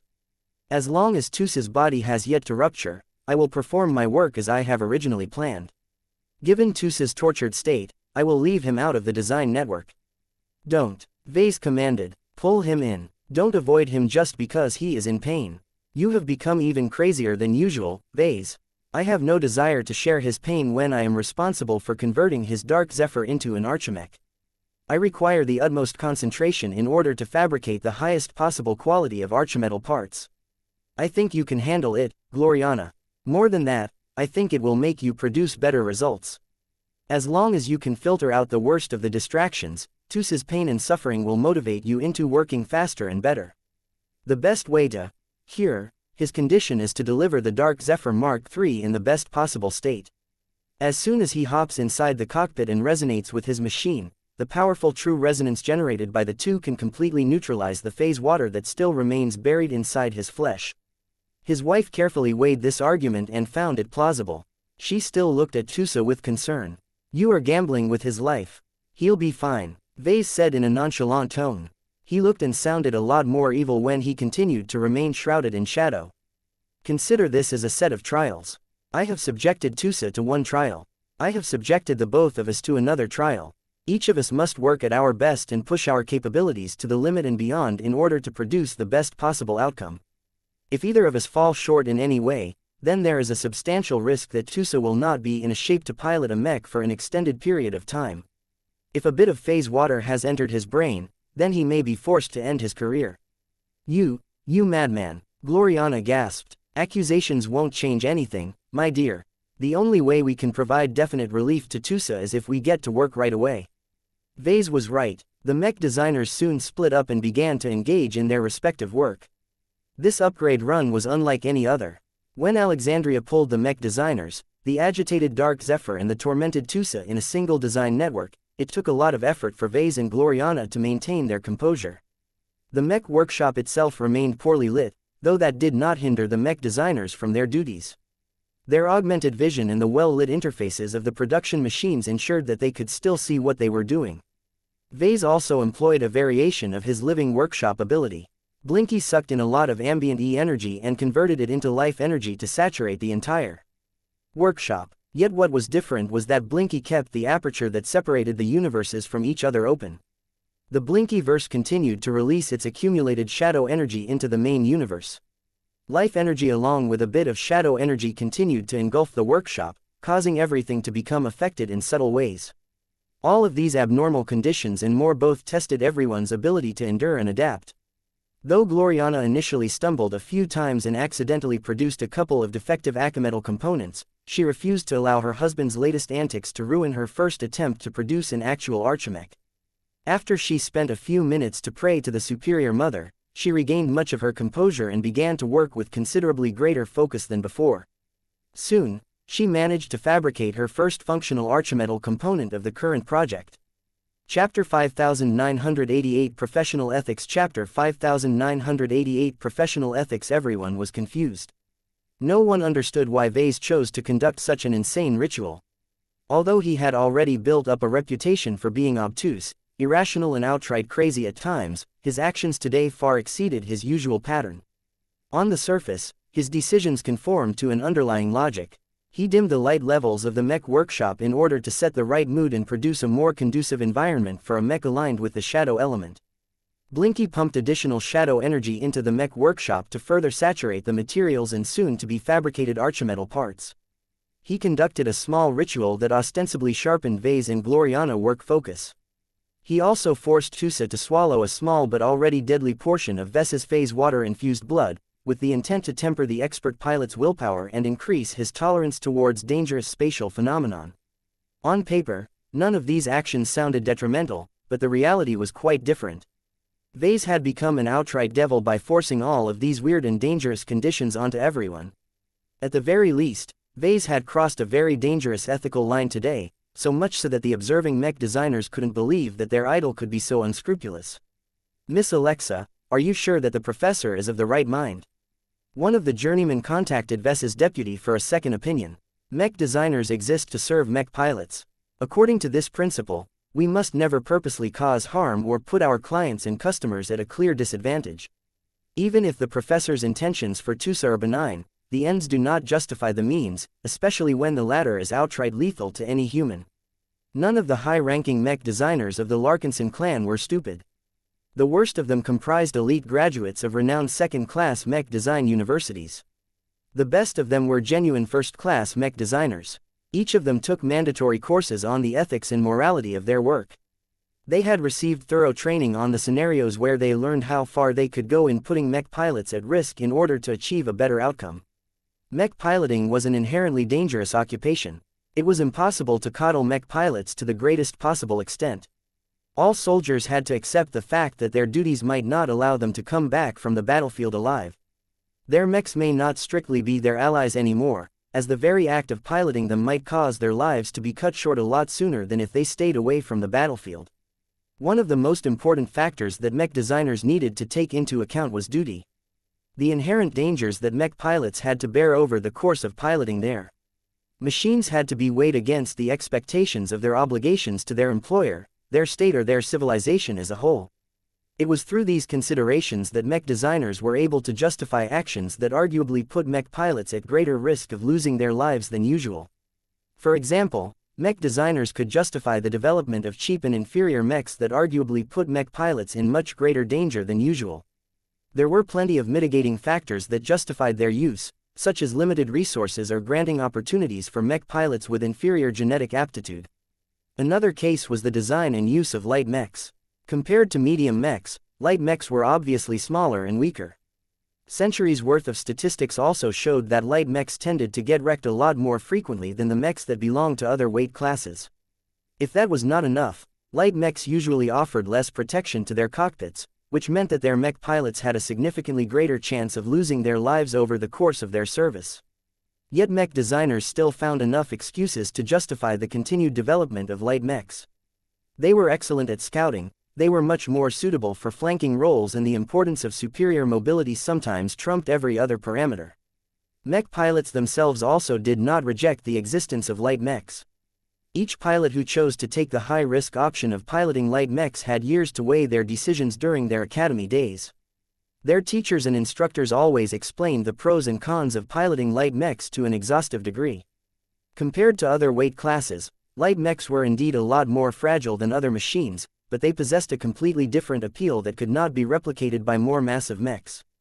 The constant adrenaline rush, the ability to choose when to advance and retreat, the extremely high skill ceiling of most light mechs, and the satisfaction of the weak overcoming the strong all attracted a certain range of mech pilots.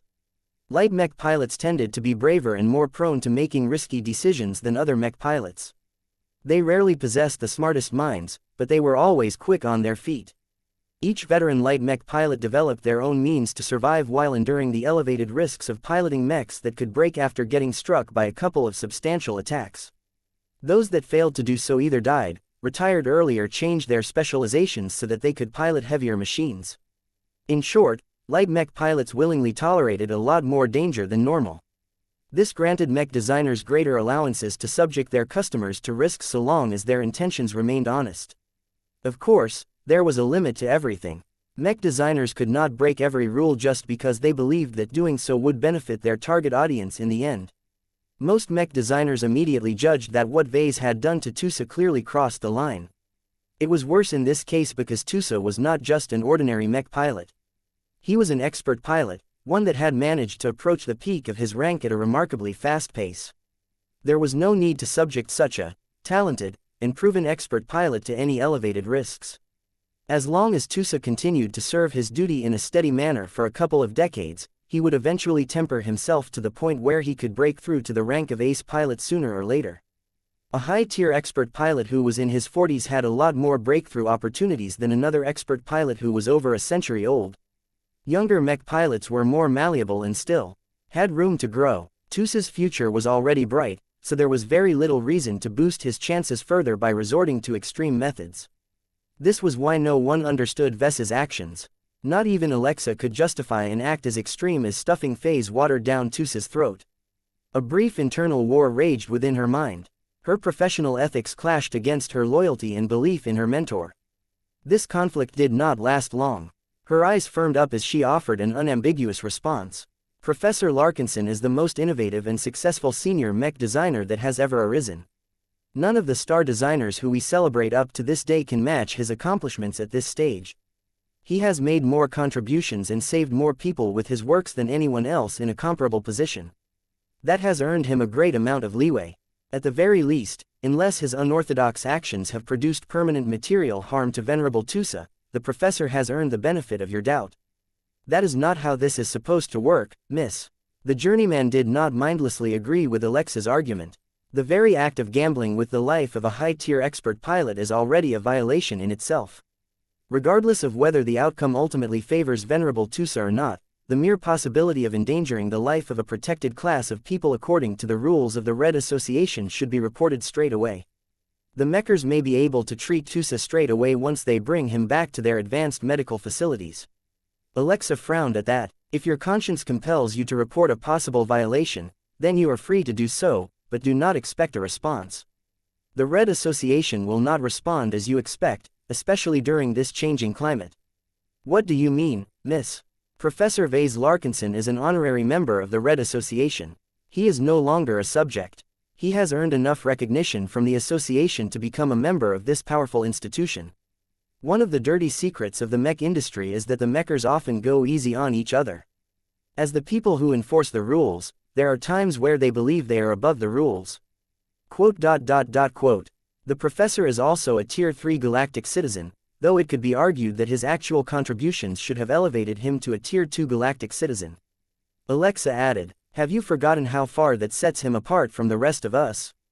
You are not even a galactic citizen as far as I know.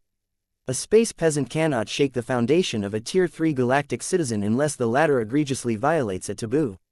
Similar as before, high-tier galactic citizens are no longer strictly subject to the rules anymore.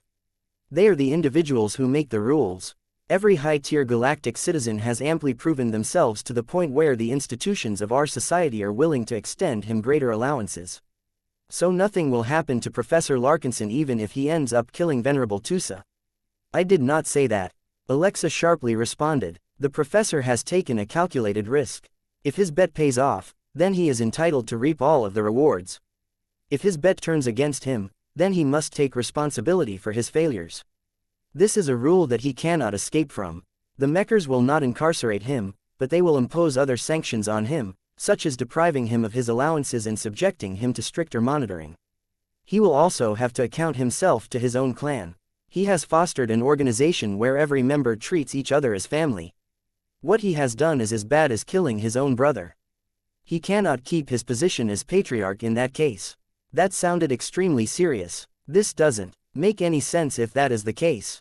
How could Professor Larkinson be so reckless as to put his relationship with the Red Association and his leadership of the Larkinson clan at risk?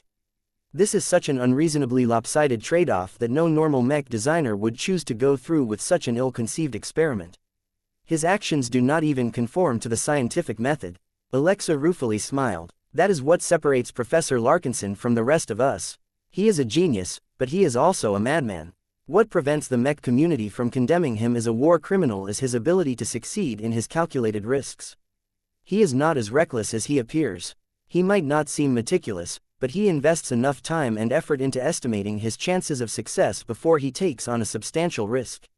If Professor Larkinson has built up enough confidence to feed Venerable Tusa with his blood, then there are enough reasons to be confident about the expert pilot's ability to cope with his situation. Even if Tusa cannot withstand exposure to phase water any longer, he can still be saved before he suffers a fatal injury.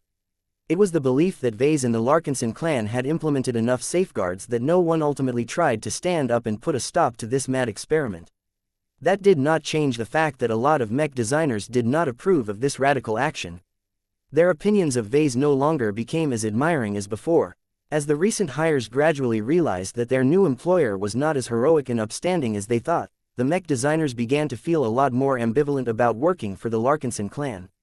Chapter 5989 Gloriana's Frustrations. Chapter 5989 Gloriana's Frustrations. While all of the observing mech designers reacted with shock, concern, dismay or resignation towards Ves's antics, the man responsible for causing this distress was having the time of his life. He had purposefully engineered this exceptional situation for multiple reasons. This included ones that he could not properly explain. He just knew that if he arranged stuff in this specific fashion, he would gain a small but important boost to his productivity. So far, the outcome matched his expectations. His recently acquired affinity towards darkness added a very helpful dimension to his work process. By acting according to the concepts represented by darkness, Vase experienced a range of improvements.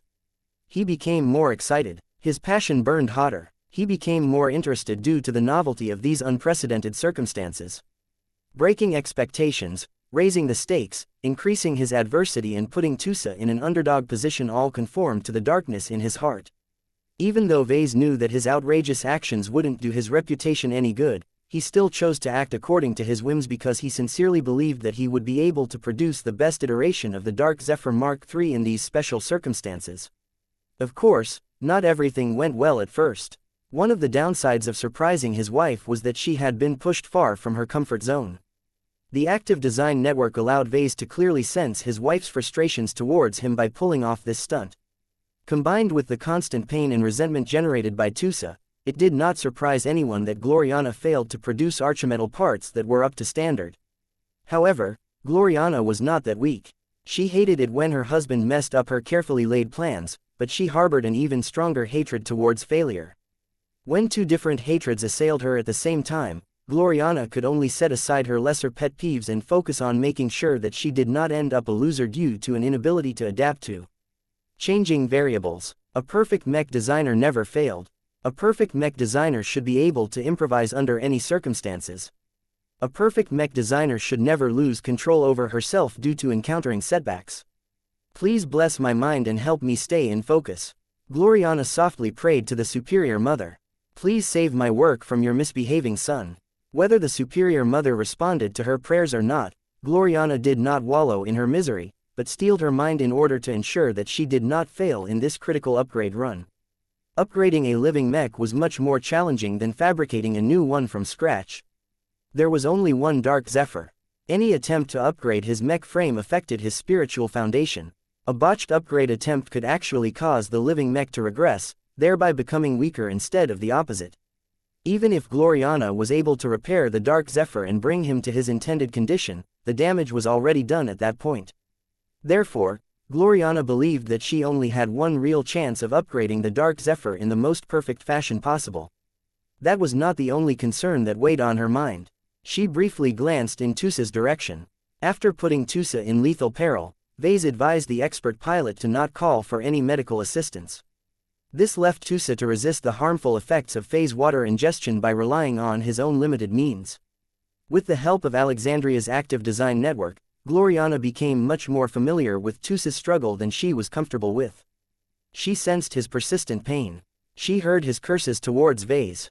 She felt his willpower becoming more worn by the minute. She perceived Blackwing's frantic efforts to employ shadow energy to suppress the spatial activity of phase water. Above all, she could feel his growing determination and conviction towards beating Ves's game. Tusa had vanquished many mechs, beasts and alien warships. He was not about to let a few drops of Ves's blood break his winning streak. He was stronger than this. He was stronger than Vase. The prospect of passing this test before subsequently teaming up with his new and improved Archimech to punch Vase in the face served as a powerful motivator to the struggling expert pilot. November LBJNN Tusa wanted to pay Vase back tenfold for all of the suffering he was forced to endure. All of this activity was distracting to say the least. Even when Alexandria purposefully filtered out the worst of it all, Tusa's thoughts and emotions were still highly incongruent to Gloriana's ideal state of mind. It was as if she was trying to paint Tusa's portrait in the middle of a loud and chaotic dance club. How was she supposed to guarantee high-quality output when the entire workshop tried to disrupt her work rhythm? Vase, Gloriana gnashed her teeth for the umpteenth time. Though she wanted to do nothing more than to walk up to her husband and yell until his ears grew deaf, her work came first. The design network also allowed Gloriana to gain a clear impression on how Vase was faring in a challenging situation of his own making. She grew frustrated when she noticed that Vase did not appear to suffer any significant setbacks. To use the same dance club analogy, Vase embraced the moment and happily danced to the music. Somehow, he was able to dance while making sure to paint his portrait at the same time. There was no apparent conflict between these two activities. Vase acted as if he was completely in his element. Though Gloriana could never bring herself to embrace the moment like her husband, she could still draw strength from his mood, his optimism and his surprising lack of concern towards failure. Mao. As Alexandria's glowing red form continued to serve as a weak light source in the mech workshop, she was working a lot harder than usual to regulate the design network. She was in full control of all of the connections, and she needed to make a lot of judgment calls on what sort of stuff she should pass. Gloriana knew that she would completely lose all of her strengths if she took in everything that was allowing Vase to work at peak efficiency. However, her companion spirit still discovered enough positive aspects about Vase that could enable Gloriana to cope with this abnormal situation. It worked. Her mood grew steadier. Her nerves became less frayed. She oddly felt more comfortable in the darkness. She no longer became bothered by the massive deviations from her plan. Though she hated to admit it, there was no one who could improve better than her husband. As Gloriana continued to borrow from Ves's strengths, she increasingly adapted to the anomalous circumstances. She still felt bothered by Tusa's tortuous experience, but she no longer allowed him to disrupt her rhythm. Instead, she derived a greater sense of urgency from his pain. She knew that the harder she worked, the more she was able to provide relief to Tusa. Gloriana no longer tried to restore her plan at all costs. She became more willing to make adjustments and speed up her work. If she could finish the transformation of the Dark Zephyr a day or half a day earlier, then that could make a real difference for Venerable Tusa. As Gloriana continued to work under pressure, she gradually felt she was on the right track again. Though the archimetal parts she fabricated with the help of the new machine still did not reach an acceptable quality standard, her output slowly improved on this front. She had practiced with fabricating archimetal components in the past, but she never approached this task so seriously until today. The archimetal components that she needed to produce were predominantly difficult and complex to make. Archimetal parts never fulfilled a single defined purpose. They often blended a lot of different functions together in order to achieve greater levels of redundancy. Gloriana had to mix in dozens more materials than usual and also make sure to transform them into a huge number of subcomponents that seamlessly integrated with each other. Archimetal was nothing more than an artificial reproduction of an archeshell. The production method therefore demanded a lot of attention from Gloriana as she needed to form a lot of different integrated parts at the same time. If not for her massive cognitive boost from her recent cranial implant upgrade, Gloriana wouldn't have been able to keep up with all of the critical processes. She didn't have to make the production of archimetal so hard on herself. As long as she activated a few automated settings and drastically slowed down the fabrication rate, she possessed a lot more confidence in her ability to churn out higher quality parts. However, the additional sources of pressure prevented Gloriana from considering this alternative approach. She needed to complete this project with greater haste than before. Despite feeling frustrated about her inability to choose her approach, she did not remain upset for long. She appreciated Vess's attitude and enjoyment towards fabricating a mech on a tight deadline. Hours into the upgrade process, Gloriana did not need to borrow as much strength from Vase anymore. This was because she had recovered her mood and adapted her mentality just enough to rely on her own motivations to persist in her work. The archimetal components started to get better over time. Their quality gradually improved. Gloriana not only felt more comfortable with the abnormal situation, but she also gained a large amount of practical experience in producing.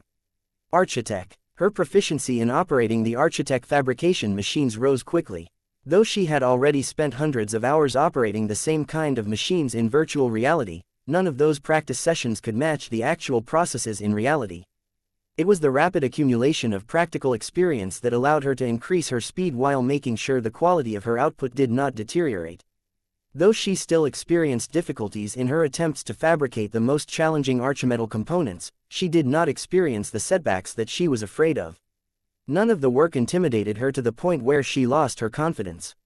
Part of it came from Vase, but another part of it came from herself. Both Vase and Gloriana possessed an unflinching belief that they could overcome all of the challenges and turn the Dark Zephyr Mark III into an archimech that they could take pride in creating.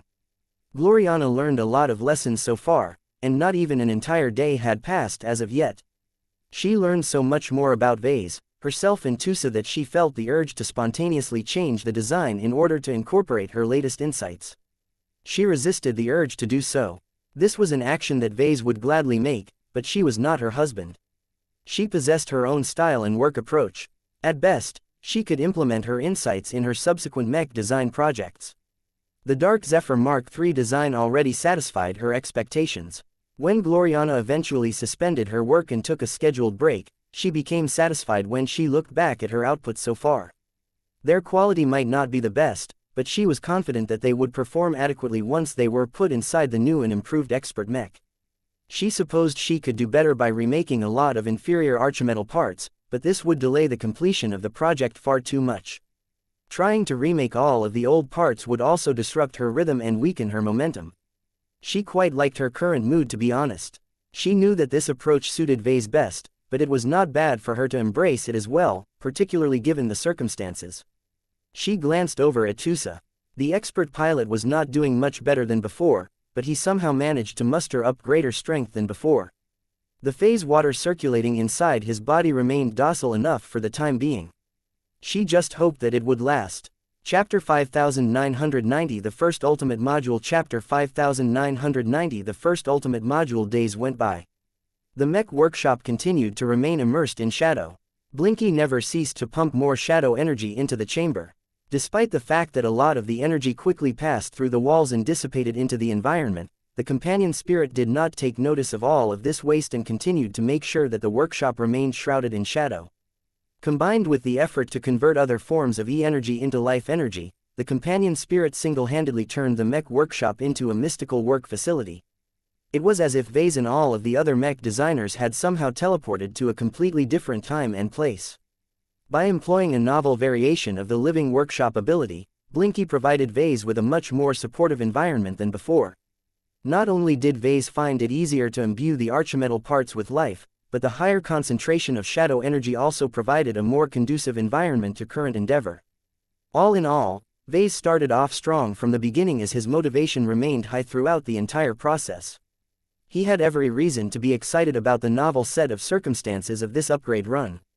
Even though he could literally feel Tusa and Gloriana's growing frustrations towards him, he took their resentments in stride and continued to work with a lot of optimism towards the future. Although Vase eventually started to experience a bit of difficulty when he needed to fabricate more tricky archimetal parts, the challenges were not serious enough to force him to a halt. Gloriana had already assumed responsibility for fabricating all of the truly complicated archimetal components. That left Vase with all of the simpler and more trivial archimetal pieces. However, there was one notable exception to this arrangement.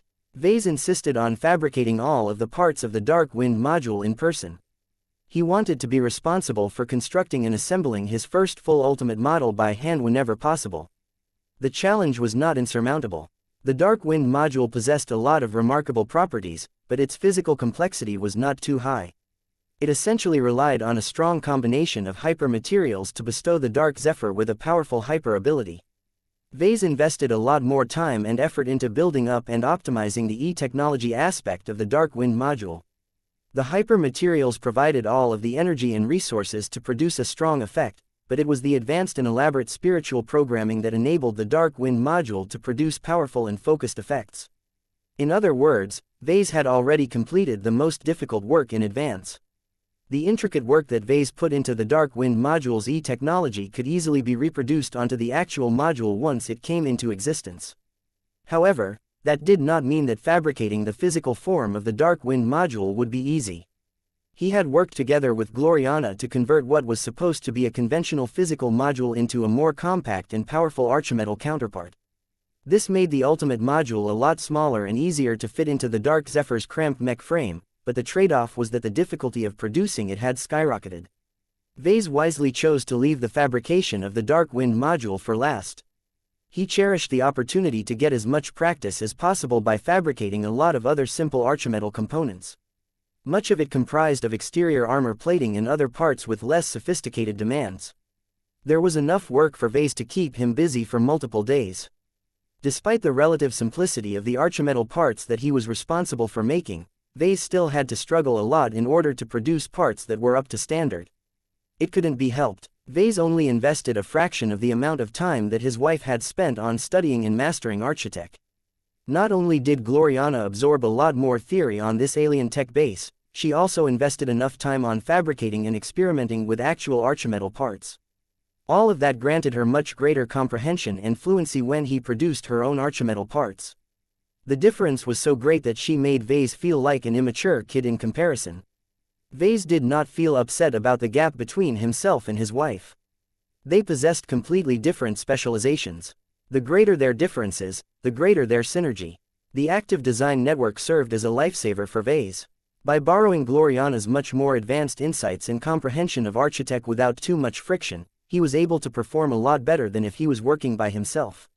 His wife actually offered wordless corrections and advice in the first few hours.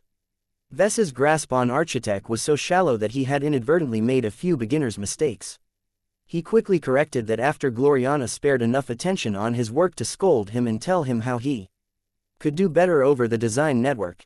The fact that all of this happened through spiritual connections as opposed to verbal communication allowed the both of them to maintain their rhythm throughout their exchange. Vase quickly managed to gain enough proficiency to perform all of the basic processes without any further supervision from his wife. He had practiced these steps enough times in virtual reality. As long as he paid extra attention to the aspects that did not conform to reality and made targeted adjustments based on changing variables, he should be able to maintain a consistent level of output. It was only when he was getting closer to fabricating the Dark Wind module that he began to grow more concerned. It was not particularly big, but its technical complexity still exceeded that of an exterior Amor plate. One of his greatest concerns was trying to combine significant quantities of high-grade hypers and exotics without causing them all to conflict with each other and produce an explosion. This was a very real risk when attempting to produce high-quality miniaturized components. It was one of the many factors that drove up the production cost of such parts, especially if they couldn't be produced with materializers. In any case, Vase needed to work at a fairly brisk pace once he started to produce the Dark Wind module. If he worked too slowly, then the incomplete module would stay out of balance and become susceptible to uncontrollable reactions. However, working too quickly might cause him to lose control over the fabrication process, thereby making it much more likely for him to ruin this critical module. His wife briefly looked up from her own work and pointedly gazed in his direction. He met her eyes and shook her head. "This is my work. It won't be the same if you are the one who makes it. Let me try." Though Vase felt intimidated by the difficulty of this challenge, he did not allow himself to shy away from it. The Dark Wind module was his baby as far as he was concerned. Besides, if Tusa was willing to ingest a bit of phase water, then why couldn't Vase produce an unprecedented archimetal part? Vase understood just enough theory and gained sufficient practice to handle a task like this. If he failed, then it wouldn't be because he was not equipped to do so, but because his mentality was too poor. In order to ensure that he developed the right mindset to success, he took a deep breath and pushed aside all of his doubts and fears. It was quite easy for him to do so. The living workshop ability made him feel at home. The fact that Tusa continued to endure the pain despite straining his willpower for such a long time gave Vase the impression that no limitations were absolute. "I can do this," he told himself. There was one more step he needed to take. He reached out to Vulcan. Before, Vase had been working without involving Vulcan too closely. His incarnation did not possess any better understanding of architect than him. Vase had already internalized a lot of Vulcan's craftsmanship, so he did not see much point in drawing upon the spiritual entity's power. This was different. The Dark Wind module was not a regular piece of architect. Vase practically considered it to be an artifact. In order to ensure that he would be able to successfully produce it in his first attempt, Vase wanted to cooperate with Vulcan more directly in order to ensure that the resulting product met his standards. Once Vulcan's glow began to emanate from his body, Vase gained a much stronger focus and began to operate the architect fabrication machine with a lot more intensity than before. Vase and Vulcan worked in near-perfect synchronicity as the Dark Wind module gradually began to take shape.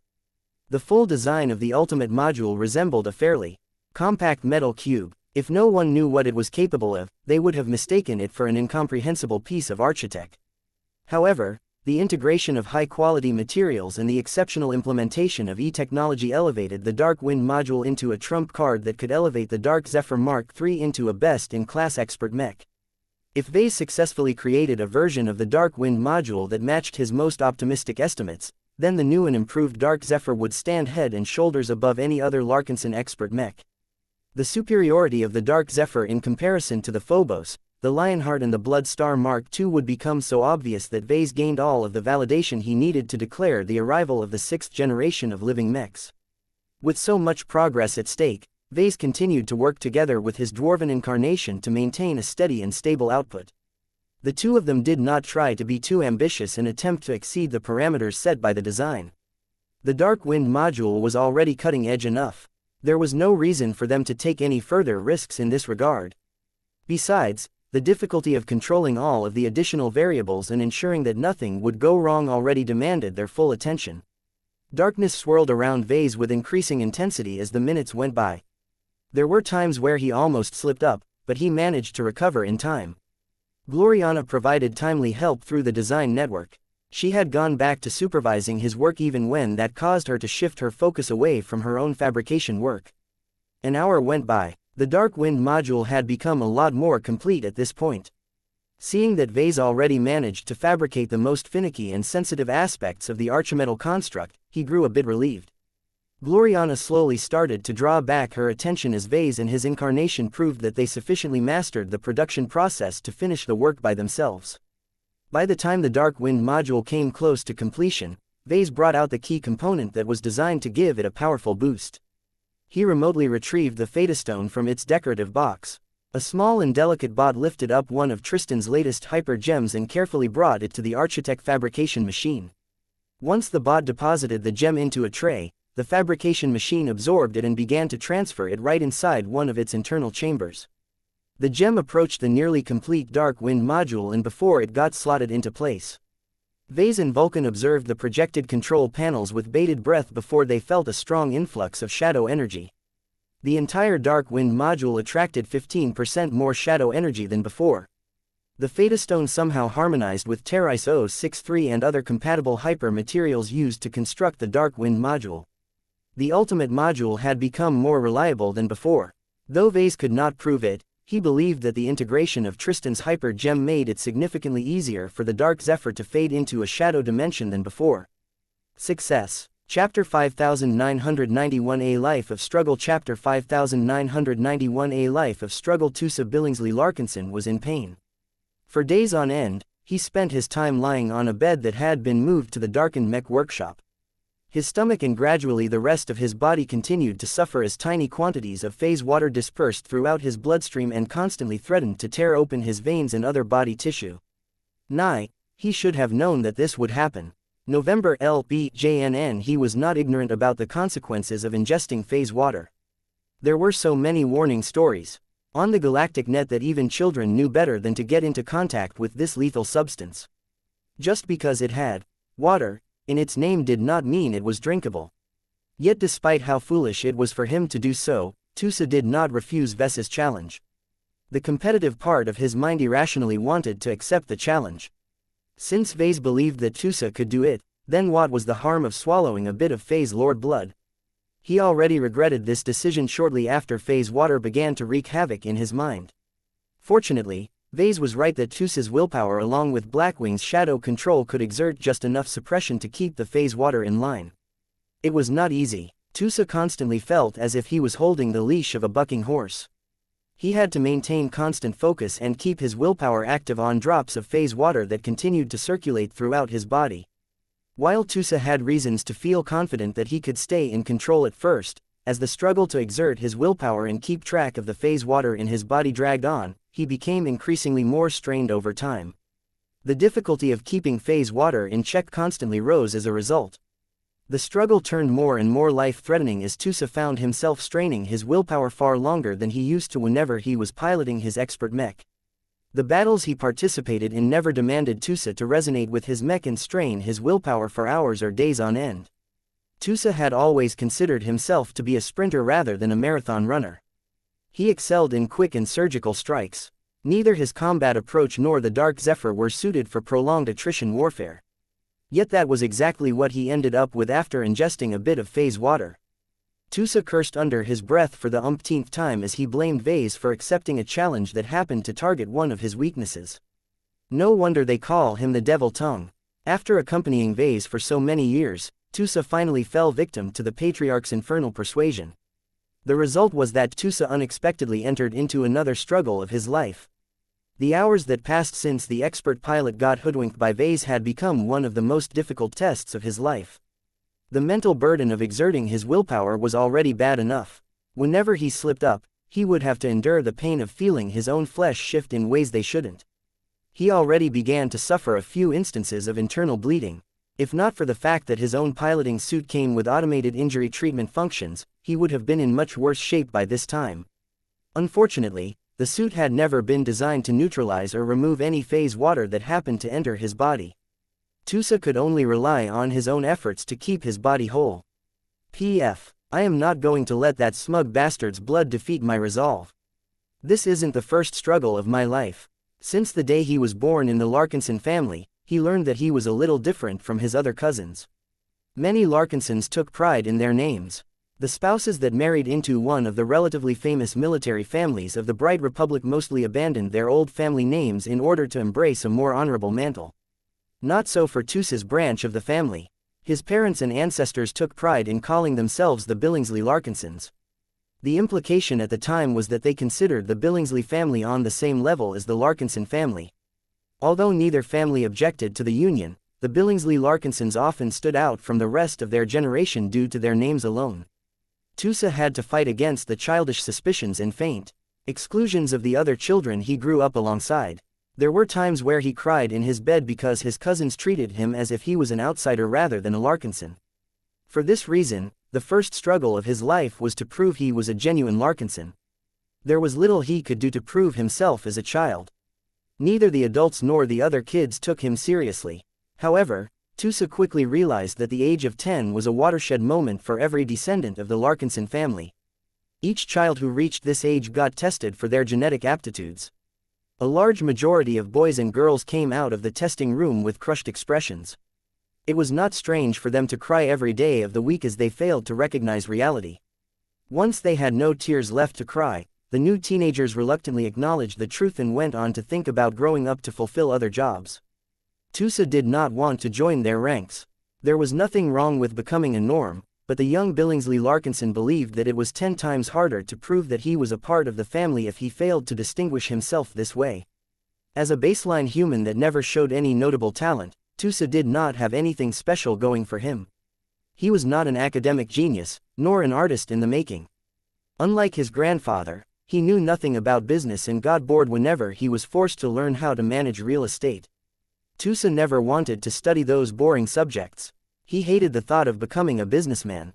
If he was fated to become a norm, then at least he wanted to enlist in the Mech Corps in order to support the true heroes of the Bright Republic. His odds were not the best. Unlike numerous other children, neither his parents nor grandparents were potentates. To children as young as Tusa, that meant that they probably faced an uphill battle when it came to acquiring the right genetic aptitude. The worst part about growing up in that age bracket was the complete inability for children to improve their developing genetic aptitudes. Each kid learned plenty of ways on how to reduce their chances of becoming a mech pilot. In contrast, the Larkinsons always emphasized to their children that there was essentially nothing they could do to promote their chances. No matter whether they spent most of their time on playing sports, studying knowledge or socializing with each other, no single activity had ever been correlated with the development of the right genetic aptitude. Getting their head hammered to the point of suffering actual brain damage was a surefire way to ruin one's genetic aptitude. Poor nutrition or outright starvation also weakened brain development to the point of sealing people's fates as norms. In contrast, the Larkinsons always emphasized to their children that there was essentially nothing they could do to promote their chances. No matter whether they spent most of their time on playing sports, studying knowledge or socializing with each other, no single activity had ever been correlated with the development of the right genetic aptitude. This left a lot of children anxious and restless as they approached the critical age. Every 9-year-old kid became increasingly more aware that the first major turning point of their lives was about to arrive. Tusa was no exception. This was the only struggle where he truly felt helpless to change his fate. No amount of fighting or work could make a difference. He could only spend his days at school with constant doubts on his mind. This was why the outcome of the test granted him so much relief. "I'm a potentate, I can pilot mechs," discovering that he not only possessed the right genetic aptitude, but also above the threshold required to pilot combat mechs in a serious capacity. "My genetic aptitude is C. I can enroll in any mech academy." Third-rate states such as the Bright Republic never imposed high demands on genetic aptitude. Many mech academies even accepted potentates with D-grade genetic aptitudes as they could still serve as cannon fodder once they learned how to pilot frontline mechs. His life started to pick up after that. It was as if he finally received compensation for all of the doubts and misery of his early childhood. Many other cousins failed to obtain the right genetic aptitude. The Larkinson family always raised a lot of descendants with the obvious expectation that only a fraction of them would be able to serve in the Mech Corps as mech pilots. Instantly, many boys and girls that previously pretended to be better Larkinsons than Tusa had no leg to stand on anymore. How dare these norms claim that Tusa was a fake when they couldn't even contribute to their state as fighters? Tusa was over the moon. The Larkinson family possessed excellent connections with numerous mech academies, so he had no issue with enrolling into one that already did a good job in training a lot of Larkinson descendants. In fact, it was not unusual for retired Larkinson mech pilots to serve as mech instructors in those very same mech academies. It was then that Tusa began the second struggle of his life. Mech piloting is hard. It took 12 to 15 years of full-time studying and training in order to become a qualified mech pilot. Tusa had to spend much of that time on learning math and science. Even if the Mech academies dumbed all of the complicated science down, it was still difficult for the Mech cadets to become proficient in subjects that did not interest them in the slightest. Then Tusa had to exercise his body and practice personal combat skills. Since the combat effectiveness of a Mech was highly dependent on the fighting skills of the Mech pilot, Mech academies always forced their cadets to become proficient fighters even without the involvement of a Mech. The physical training might not be too intense, but it often sapped their strength, causing them to retain less energy for other training. The piloting sessions were the most enjoyable moments for the Mech cadets. Tusa spent a lot of time on virtual reality training simulations where he could fool around with virtual mechs without worrying about breaking anything expensive. Yet it was the real space practice sessions that excited him the most. The chance to interface with actual mechs granted him validation and allowed him to feel that he had become an actual Larkinson. However, Tusa soon learned that piloting mechs was not easy. It did not matter if he crashed a virtual mech, but the story was completely different with actual mechs. He could not afford to make any mistakes and often had to practice the same repetitive movements and actions over and over again until he completely mastered all sorts of operations. Plenty of classmates began to overtake him. Tusa felt less worthy of the Larkinson name as his learning ability and his genetic aptitude failed to make him stand out from the rest of his fellow cadets. Though the Larkinson family always helped out its descendants by offering private training, they only helped Tusa up to a certain point. It became too difficult for him to excel in any of his classes. This was why he decided to specialize in a single Mech archetype early on. If he wanted to become more than an ordinary grunt in the Mech Corps, then he needed to forget about mastering everything and put all of his effort into mastering a single Mech. This turned out to be a lot harder than he thought.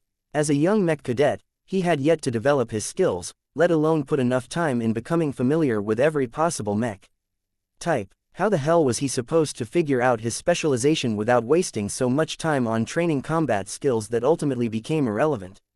Chapter 5992 Tusa's Anxieties Chapter 5992 Tusa's Anxieties When Tusa looked back at his academy days, he thought of the central struggle that defined his teenage years. Mech cadets with C-grade genetic aptitudes were not special at all. They were so common and dispensable that they needed to rely on other strengths in order to earn higher grades. It was during those days that Tusa learned that being a Larkinson was not so great after all. Every fellow cadet looked at him and the handful of other Larkinsons among them with a lot of expectations. It was as if the Mech cadets were absolutely convinced that Larkinsons such as Tusa would be able to vanquish them in sparring sessions and reach the top of the ranking of their class. Though growing up in the Larkinson family indeed granted Tusa a lot of advantages, none of that translated into exceptional performance in any of his classes. His fellow cadets soon began to change their faces when they encountered him. Though they did not harbor any ill intent towards a descendant of a notable military family, Tusa did not like their glances in the slightest. He could guess their thoughts from the faint signs of doubt and content from their expressions. They thought that Tusa was not good enough to bear the Larkinson name. They dismissed Tusa as a talentless descendant who would never be able to make the Larkinsons proud. They began to assume that the Larkinsons weren't as good as everyone thought. Perhaps the media constantly hyped them up in order to keep up morale whenever the Bright Vija Wars flared up again. Tusa initially did not bear the weight of disappointment well. His mood deteriorated and he found it harder to make friends with other cadets. Commiserating with other Larkinsons cadets did not help that much either. It turned out that he was not the only member of the Larkinson family who had to meet people's inflated expectations. These were the days when Tusa treated his Larkinson name as a burden rather than a blessing. Fortunately, the Larkinson family was not ignorant of this problem. It had built up its reputation over many generations. Many descendants attended Mech academies on Rittersburg and elsewhere, and there were always family members who discovered the downsides of bearing a famous name. His name brought him far more grief than benefits as a young teenager looking to prove himself found himself unable to do as people already cast their judgment based on his disappointing class performance. Fortunately, the Larkinson family was not ignorant of this problem. It had built up its reputation over many generations. Many descendants attended Mech academies on Rittersburg and elsewhere, and there were always family members who discovered the downsides of bearing a famous name. During his stay at the Larkinson estate, an uncle approached Tusa one day. The older man looked down at the Mech cadet that was sitting in the back garden of the Larkinson estate as if he was an abandoned son. "It is hard, isn't it, Tusa?" The morose teenage potentate sighed. Is this what every Larkinson has to endure when they enter a mech academy? Not every Larkinson, only the normal ones. There are only a few genuinely gifted ones who possess both talent and discipline. In my generation, Ark Larkinson stood out as the leader of us all. With his B+ genetic aptitude, he breezed through all of the piloting classes and won almost every sparring session. He also lived up to Elder Benjamin's legacy by being diligent and studious enough to rank at the top of his theoretical classes. Ark was a monster who everyone thinks of when they hear any mention of the Larkinson family. Tusa twitched his lips. Just like any other Larkinson, he was quite familiar with Colonel Ark Larkinson's illustrious track record. The two were nothing alike. I can't measure up to that monster. The younger Larkinson said. You don't have to. The uncle reassured Tusa. A talent like Ark only comes once every couple of generations. Most of us can't replicate his success. Instead of treating him as a role model, you should follow the example of other Larkinson potentates. Do you know that Ark has a younger brother who entered the Mech Academy a few years later? There were way too many members of the Larkinson family for Tusa to remember the name of every relative. He only memorized the most important ones. Since he couldn't recall the name of Ark's younger brother, he probably wasn't a big deal. The uncle smiled at Tusa. Wrinkle performed worse in every conceivable way. His genetic is C+, which is quite decent, but nothing special in comparison to that of his older brother. He is not as smart or diligent, so he scored much less in all of his theoretical classes. His discipline also wasn't the best, so he did not make the best use of his practice time. These issues became compounded by the constant looks of disappointment from his fellow cadets. Wrinkle never had a chance of getting out of the shadow of his much more impressive brother. Do you think your suffering is any worse than that of Ark's younger brother? No, Tusa admitted. I don't have an older brother or sister who has set a lot of expectations on my family line. I am the first potentate among the Billingsley Larkinsons in several generations. I cannot imagine how Wrinkle managed to survive the Mech Academy when he is always seen as Ark's inferior sibling. Did he manage to become a successful mech pilot? He did. Wrinkle managed to make it through the academy and enlist in the Mech Corps. He fought and survived the last Bright Vija War, which is a better result than most. While he hasn't managed to become an impressive expert pilot and mech commander like his older brother, Wrinkle did not let down the Larkinson name in the slightest. Tusa perked up when he heard his uncle's story. If Wrinkle was able to endure all of the disappointment and go on to become a veteran of the previous Bright Vija War, then how could Tusa do any worse? Can you tell me how Wrinkle managed to do it, uncle? It is not that difficult when you think about it. His first correct decision is to listen to the advice of his elders in the Larkinson family.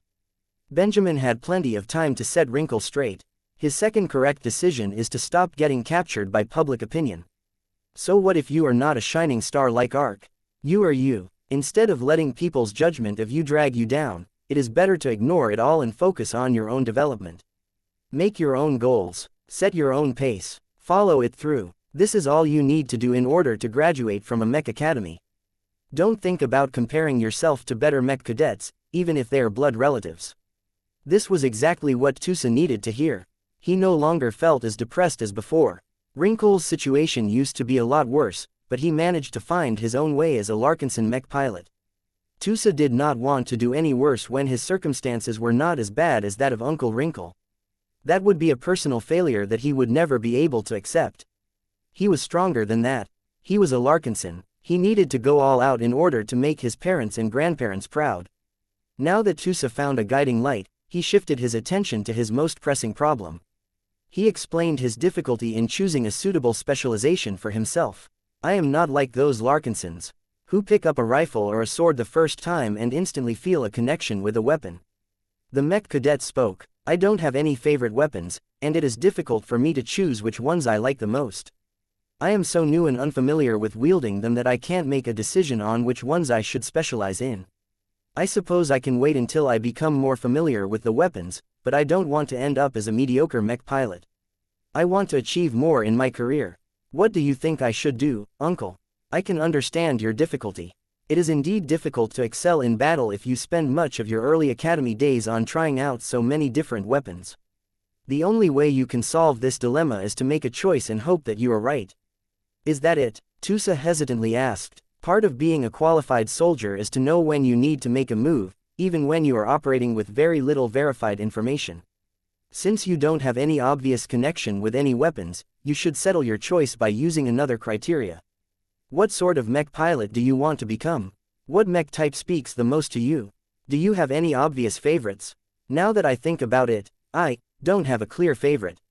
I don't like to pilot a heavy mech, but there are so many good points about light mechs and medium mechs that I can't make up my mind. As long as they are not too difficult to pilot, I am fine with piloting any mech type that falls within those weight classes. The older Larkinson looked at Tusa with greater comprehension. You are obviously worried about the ease of piloting a mech. Why not specialize in piloting night mechs if that is the case? They have the lowest skill floors. It is difficult to do bad when piloting them as it doesn't take much effort to shelter behind a thick and imposing tower shield. Tusa thought for a moment.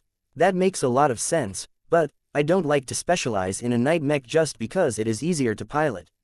It feels like a cop-out, to be honest. I do not want to define my career by making a cowardly decision. Night mech pilots are not cowards, Tusa. They are brave and heroic in their own way. They have to face a large amount of enemy attacks head-on. They cannot flinch or move away because there are many comrades who rely on their protection. While Tusa had nothing against night mechs and those who specialize in them, he really did not want to shackle himself to a clumsy machine that was characterized by low mobility. I want to pilot something that gives me more choice and initiative. Tusa spoke. Then, what about light skirmishers? That is the other extreme. They are much more dangerous to pilot since they are so lightly armored. Besides, they move so quickly that I can't catch up to their speed. I am too slow. My genetic aptitude is not good enough to pilot these fast machines. The uncle firmly shook his head. I disagree. You do not understand light mechs as well as I do. There are many C-grade mech pilots who have done well while piloting light skirmishers. They don't have as many parts as larger machines, so the data throughput is not too great. Your genetic aptitude will not limit your ability to pilot a light skirmisher. Then what about reaction speed? According to the latest tests, my reaction speed is not poor, but it is not great either. Reaction speed can help, but if you look into it deeply enough, you will find that many successful light mech pilots throughout the Milky Way do not score particularly well in this area. There are many other strengths that can make a greater difference. Do you know why I think it is not a bad idea for you to specialize in piloting light skirmishers?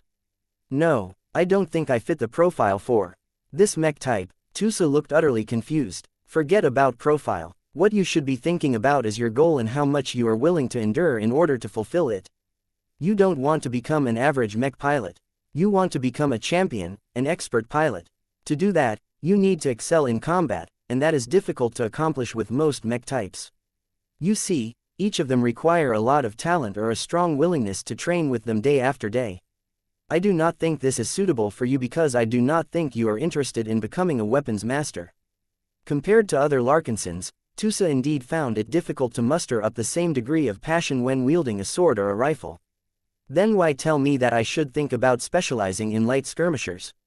Because it is the best way to transform your life.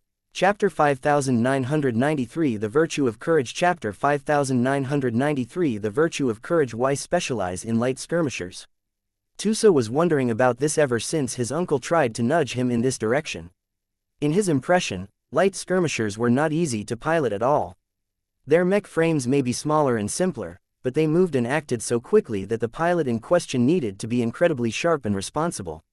Light skirmishers had a reputation for being unforgiving machines. Though Tusa admittedly enjoyed it whenever he piloted a virtual light mech in a simulation program, that was because his clumsy operations and frequent mistakes never led to any permanent consequences. He became a lot slower and more apprehensive whenever he piloted a light training mech during real space practice sessions. Even if the training versions of light skirmishers had been simplified to a very large extent in order to make them safe to control for younger mech cadets such as Tusa, he still performed worse than usual due to his constant worries. I like piloting light skirmishers, Tusa admitted. I like the speed. I like how agile they move. What I don't like is how little it takes to ruin it and endanger my life in the process. No mech is perfect, Tusa. Many mech pilots regard light skirmishers as death traps, and they are not completely wrong about that. If you can overlook this fault, then you may find that they can offer a lot to you. In my opinion, you may have what it takes to do well if you decide to specialize in this mech archetype. Why, I don't understand, uncle. As I have explained to you before, having a good genetic aptitude and possessing faster reaction speeds definitely helps, but when people pilot light skirmishers in actual battle, it becomes clear that they are not the most important traits that decide whether you can win or lose a battle. This is because light skirmishers rarely fight protracted duels against other powerful melee mechs. Something has gone horribly wrong if they are forced to use their short blades to overpower a swordsman mech or a spearman mech. Tusa had yet to learn any lessons related to matchups. Even so, growing up in the Larkinson clan already allowed him to learn a lot about which sort of mechs fared better or worse against other kinds of machines. In his opinion, light skirmishers might not be the strongest in melee combat, but they could hold their own against other melee mechs. The older Larkinson smiled knowingly at Tusa. Don't think that all of those virtual battles are all accurate. Real light skirmishers do not dare to rush the melee mechs they see and try to outfight their formidable opponents or die trying. Actual light skirmishers are more akin to vultures. They pick on the weak and avoid the strong. The reason why they are so maneuverable is that they can do more by taking advantage of weaknesses spread across the battlefield. It is not their job to fight a standing battle and fight tough battles against melee mechs that are larger, heavier and possess more leverage. Tusa looked thoughtful as he processed this information. Are you saying that I do not have to possess a lot of skill in knife fighting in order to do well in piloting light skirmishers? It helps, but it is not the most important quality a light skirmisher pilot should have. The advantage of specializing in light skirmishers is that mech pilots do not have to be highly talented, skilled or superior in mind and body. As long as they are decent enough, they can defeat many enemies, save the lives of many comrades and make their mark in the history of our state. That appealed to Tusa. In the time he spent in the academy, he already recognized that he would never be able to imitate the likes of Ark Larkinson. That might be fine if all Tusa wanted to become was a normal mech pilot. However, if he wanted to do well enough to have his name passed down to the Larkinsons of future generations, then he needed to find a way to do better. Though Tusa was not entirely convinced that this was the right way to go, he became more and more interested in this direction. What quality does a mech pilot need the most in order to make the most out of a light skirmisher? Courage, the uncle responded. Yes, every mech pilot that fights for a living already possesses a degree of courage. However, it takes a lot more courage to pilot a light skirmisher as opposed to a heavy artillery mech. The more courageous you are, the greater the likelihood that you will rise to become a champion. Tusa looked confused. Out of all of the possible answers, courage sounded like a meaningless answer. What difference does it make for a light mech specialist to possess a lot of bravery? Doesn't that make the pilot overly reckless to the point of becoming suicidal? Ha ha ha, bravery is not the same as courage. Most people don't think about it, but if you want to specialize in light skirmishers, then you must understand it well. Many servicemen of the Mech Corps are brave, yet that is not always good. To be brave is to confront your difficulties without fear. Brave mech pilots tend to be heroic and unflappable, but they are also prone to suffering avoidable casualties. Courage is different. Courage is recognizing the dangers of confronting a powerful enemy, but choosing to press ahead because it is the right thing to do. Courageous mech pilots do not erase their fears. They acknowledge it, but also overcome it in order to fulfill a greater goal. If this was correct, then the differences were easy enough for Tusa to understand. Brave mech pilots sounded like brainless fools that rushed in at the first sight of danger. Courageous mech pilots could be equated to more thoughtful soldiers who voluntarily performed dangerous missions out of duty. Tusa certainly knew which sort of mech pilot he preferred to be. His concern was whether he possessed enough courage in the first place. Can I ever muster up the courage to not only pilot light skirmishers, but do better than others? No one can say for sure. The uncle shrugged his shoulders. It is not a mistake to feel apprehensive at the thought of piloting light skirmishers. Remember that courage does not require you to erase your fears. You can preserve them if you wish, but you need to defeat all of your fears if you want to excel in combat. No one can gift you courage. You need to build it up yourself. This will not be easy. I have seen many mech pilots who can only grow their courage for a short time until they hit a ceiling. At that point, their sense of duty cannot overcome their fears and their selfish desires anymore. That is not necessarily a fault, but as long as you understand their type, you will learn that they have no chance of becoming expert pilots. Tusa narrowed his eyes. He began to comprehend his uncle's argument. Courage was an essential quality to any mech pilot. It separated the good ones from the bad ones. It was one of the most essential criteria for breakthroughs. Since expert pilots tended to possess a lot more courage than ordinary mech pilots, Tusa could not escape the fact that he needed to acquire lots of it. Since that was the case, he might as well specialize in piloting light skirmisher, which was a mech archetype that did not impose too many demands on talent, skill and physical qualities. As long as Tusa possessed a lot of courage, he had the makings of a great expert pilot. Yet, it was not so easy for Tusa to bring himself to commit to such a high-risk mech type. How can I build up the courage to pilot light skirmishers well enough when I don't have much of a basis to begin with? My Larkinson bloodline doesn't do much for me, and you know how poorly I am doing in the Mech Academy. I have no source of confidence that I can rely on to produce enough courage. Who says that you need any of that in order to build courage? The older man amusingly asked. The thing about bravery and courage is that you do not necessarily need to possess a good reason or any reason for that matter to build them up. Sure, it is much easier to gather bravery than courage, but as long as you put in enough effort, I am sure that a fine mech cadet such as yourself can learn to overcome any fear in a matter of years. How? The uncle reached out and pressed his hand on Tusa's chest. By believing in yourself. Nothing more is required. Every light skirmisher specialist has their own unique way of gathering lots of courage, but generally speaking, it is best not to overthink this. Just believe in yourself and go from there. So long as you can take the first steps in learning how to master the art of piloting light skirmishers, you will find that you are not as bad as you think. What you need to do is take this realization and use it to build up more courage. If you are successful enough, you will perform better with light mechs, which allows you to obtain additional courage, and so on. This is what people call a positive feedback loop. As long as you start it up, you will become good at this mech type just in time to start your career. It sounded rather easy when the older Larkinson put it this way. Tusa did not believe it was that simple to gather so much courage. However, he became convinced that courage may be the decisive factor that would allow him to attain greatness while piloting light skirmishers. Many of his doubts and confusion faded away. Tusa still yearned to fulfill his original goal. If he did not want to turn his back on this, then the only way for him to go forward was to follow his uncle's advice and commit wholeheartedly to specializing in light skirmishers. Even if his courage was not sufficient at this time, Tusa could still make up for it in the following months and years. As long as he possessed the determination to become an expert pilot, then he could not allow himself to fail in this struggle. The difficulty of breaking through to the rank of expert candidate was much greater than mustering up the courage to pilot a light skirmisher. Tusa did not want to grow up to be a disappointment. Conquering the latter would give him much more confidence in conquering the former. A fire burned in his heart. Tusa no longer felt as morose as before.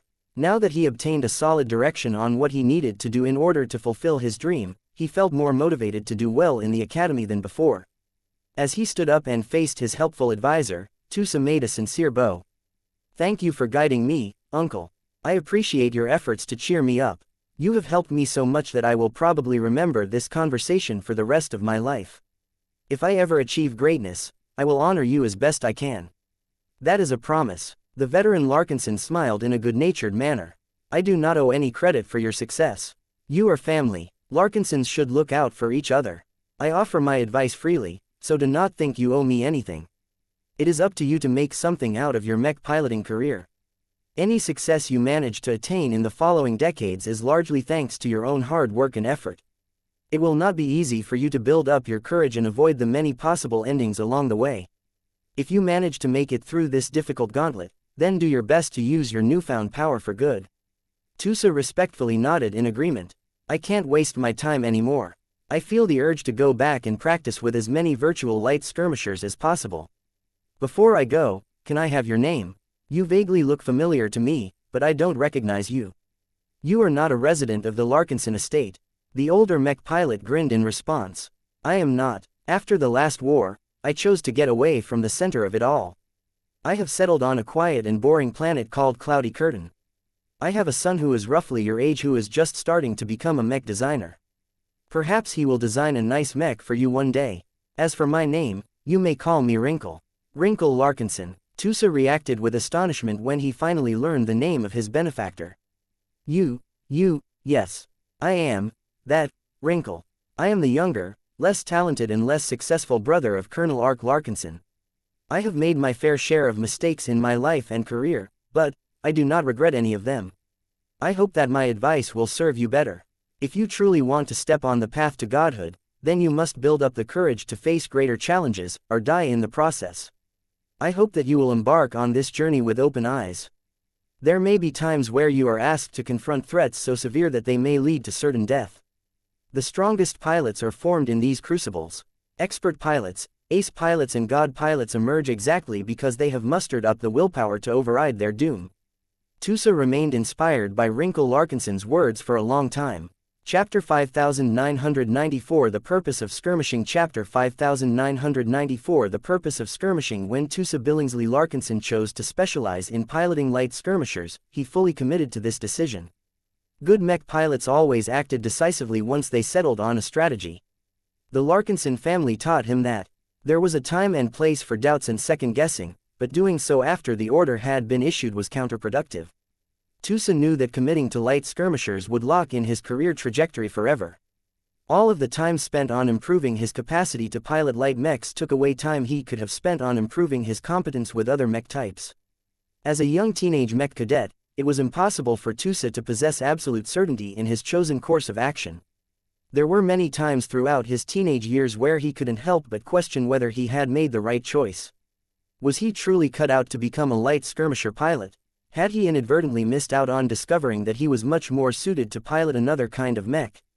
What if he possessed a lot of talent in piloting heavy night mechs, yet never found out because he did not sign up for the optional classes that allowed him to train in this mech type?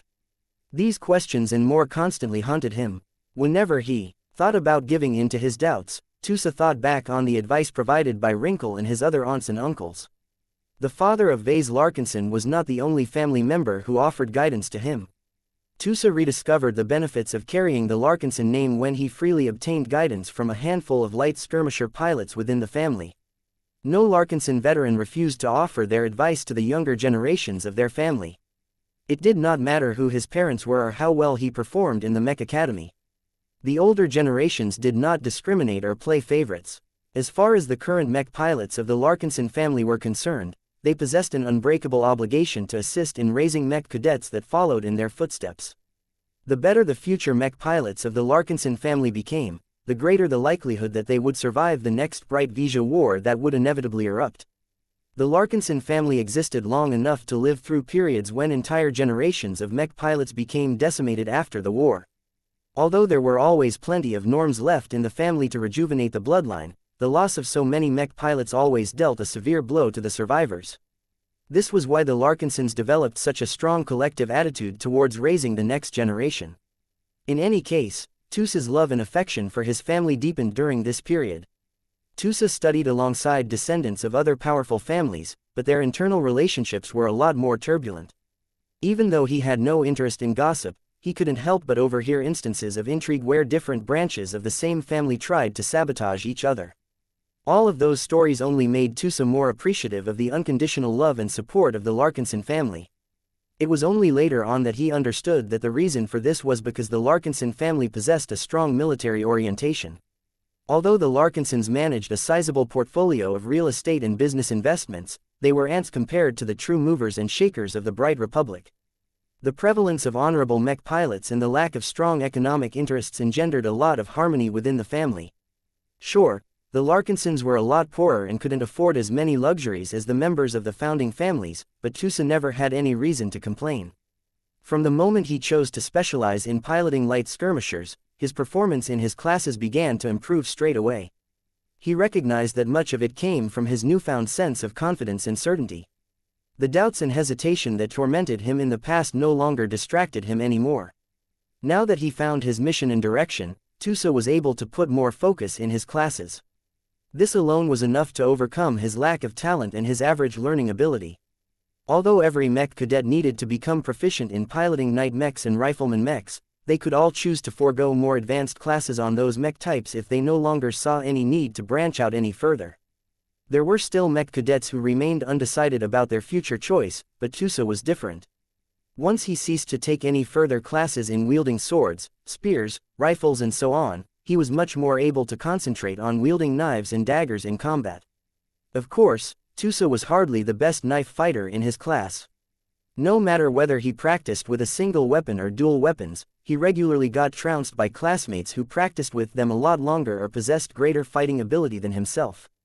If it was the Tusa of before, he would have felt crushed and disappointed that he failed to live up to his Larkinson heritage. However, after getting enlightened by Wrinkle, Tusa no longer fixated on becoming the best duelist. A good light skirmisher pilot did not have to be able to defeat every opponent head-on. He just needed to be able to fulfill his objectives, which wasn't always the same. Some of the tactical classes reinforced this lesson.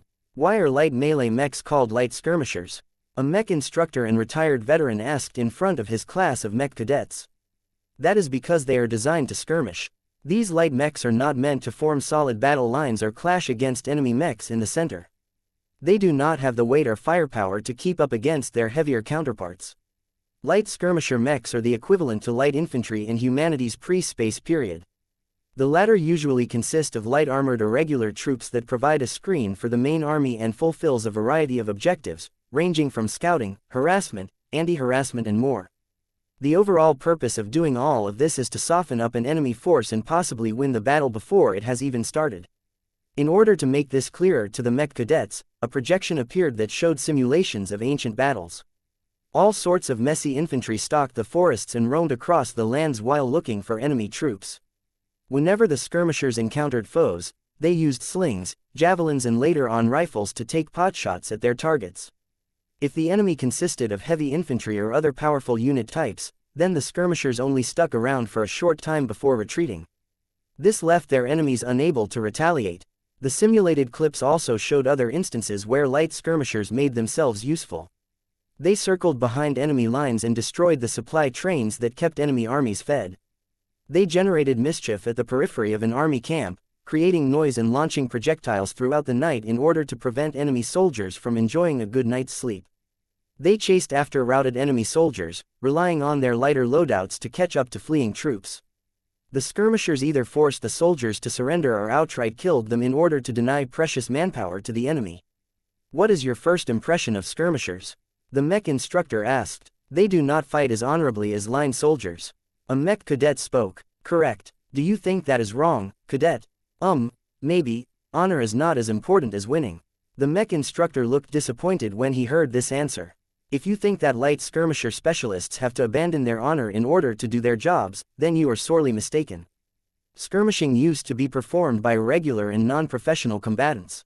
This is why far too many people considered it to be dishonorable, but this does not have to be the case. In modern mech combat, skirmishing is a vital and honorable activity. Many missions that used to be performed in the past by skirmishers still need to be performed today. From scouting to raiding vulnerable enemy artillery units, larger and slower mechs cannot fulfill these roles as well as light skirmishers. Tusa, along with every other cadet that decided to take classes related to light skirmishers, thoroughly learned what this specialization entailed. Light skirmisher pilots had to adopt a substantially different mindset and approach towards combat. They needed to be accustomed to operating by themselves or in small, isolated mech units. They needed to be able to venture so deep into the field that they may cross into enemy territory. They needed to learn how to operate independently for days on end without counting on any form of support. One of the most important lessons the mech instructors taught was knowing when to commit and when to retreat. Many light skirmisher pilots need to learn how to read the battlefield and make decisions on their own. An instructor lectured to his class. Do not expect mech lieutenants or mech captains to be present and hold your hands all of the time. Centralized command will not be present, as heavy jamming and the need to keep your presence hidden will cut you off from any communication networks. Whenever light mechs encounter a vulnerable gathering of enemy mechs, the pilots of the former must decide if it is worth the risk to attack. In many cases, the answer to this question will be no. It is better for the light skirmishers to keep their distance than to commit to a fight. The mech instructor adopted a stern expression. I cannot tell you how many friends and comrades I have lost because they chose differently. It is foolish to start a fight where your side will lose as many mechs as the enemy. Light skirmishers are not supposed to fight equal battles. Just because you have a chance to attack does not mean you have to take it. Always maintain your awareness of the battlefield. Understand your place in it and how you can best contribute to your objectives. In many cases, the best course of action is not to go on the attack, but to do nothing. The mech cadets all looked puzzled at that. How could they win a battle by doing nothing? Are you doubting my answer? You should not. I will present many combat scenarios over the course of this semester where you shall learn that light skirmishers can already contribute to a battle by hovering in the background. You see, light skirmishers are valuable because they can act as a restraint. The threat of taking action can already prevent the enemy from acting too unscrupulously. For example, an enemy mech army will become much more reluctant to launch an all-out assault when the opposing commander is aware that light skirmishers are waiting to swoop in on his vulnerable backline. This is but one of many examples where a company of light mechs can achieve more results than an entire mech regiment. Tusa grew fascinated by the tactical significance of light skirmishers. The lack of strong direction and coordination bothered him, but he also became attracted by the agency of this mech type. A good light skirmisher pilot could easily affect the entire flow of battle by relying on underhanded means such as raiding supply lines, threatening enemies into assuming a defensive posture and picking on the weak. Sure, none of these actions sounded particularly honorable, but professional light mech pilots always made sure they adhered to a strong bottom line.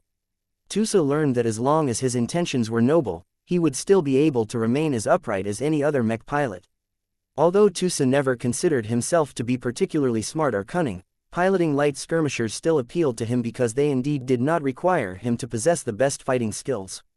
Just as Wrinkle said, he just needed to possess the courage to take action whenever he judged it necessary.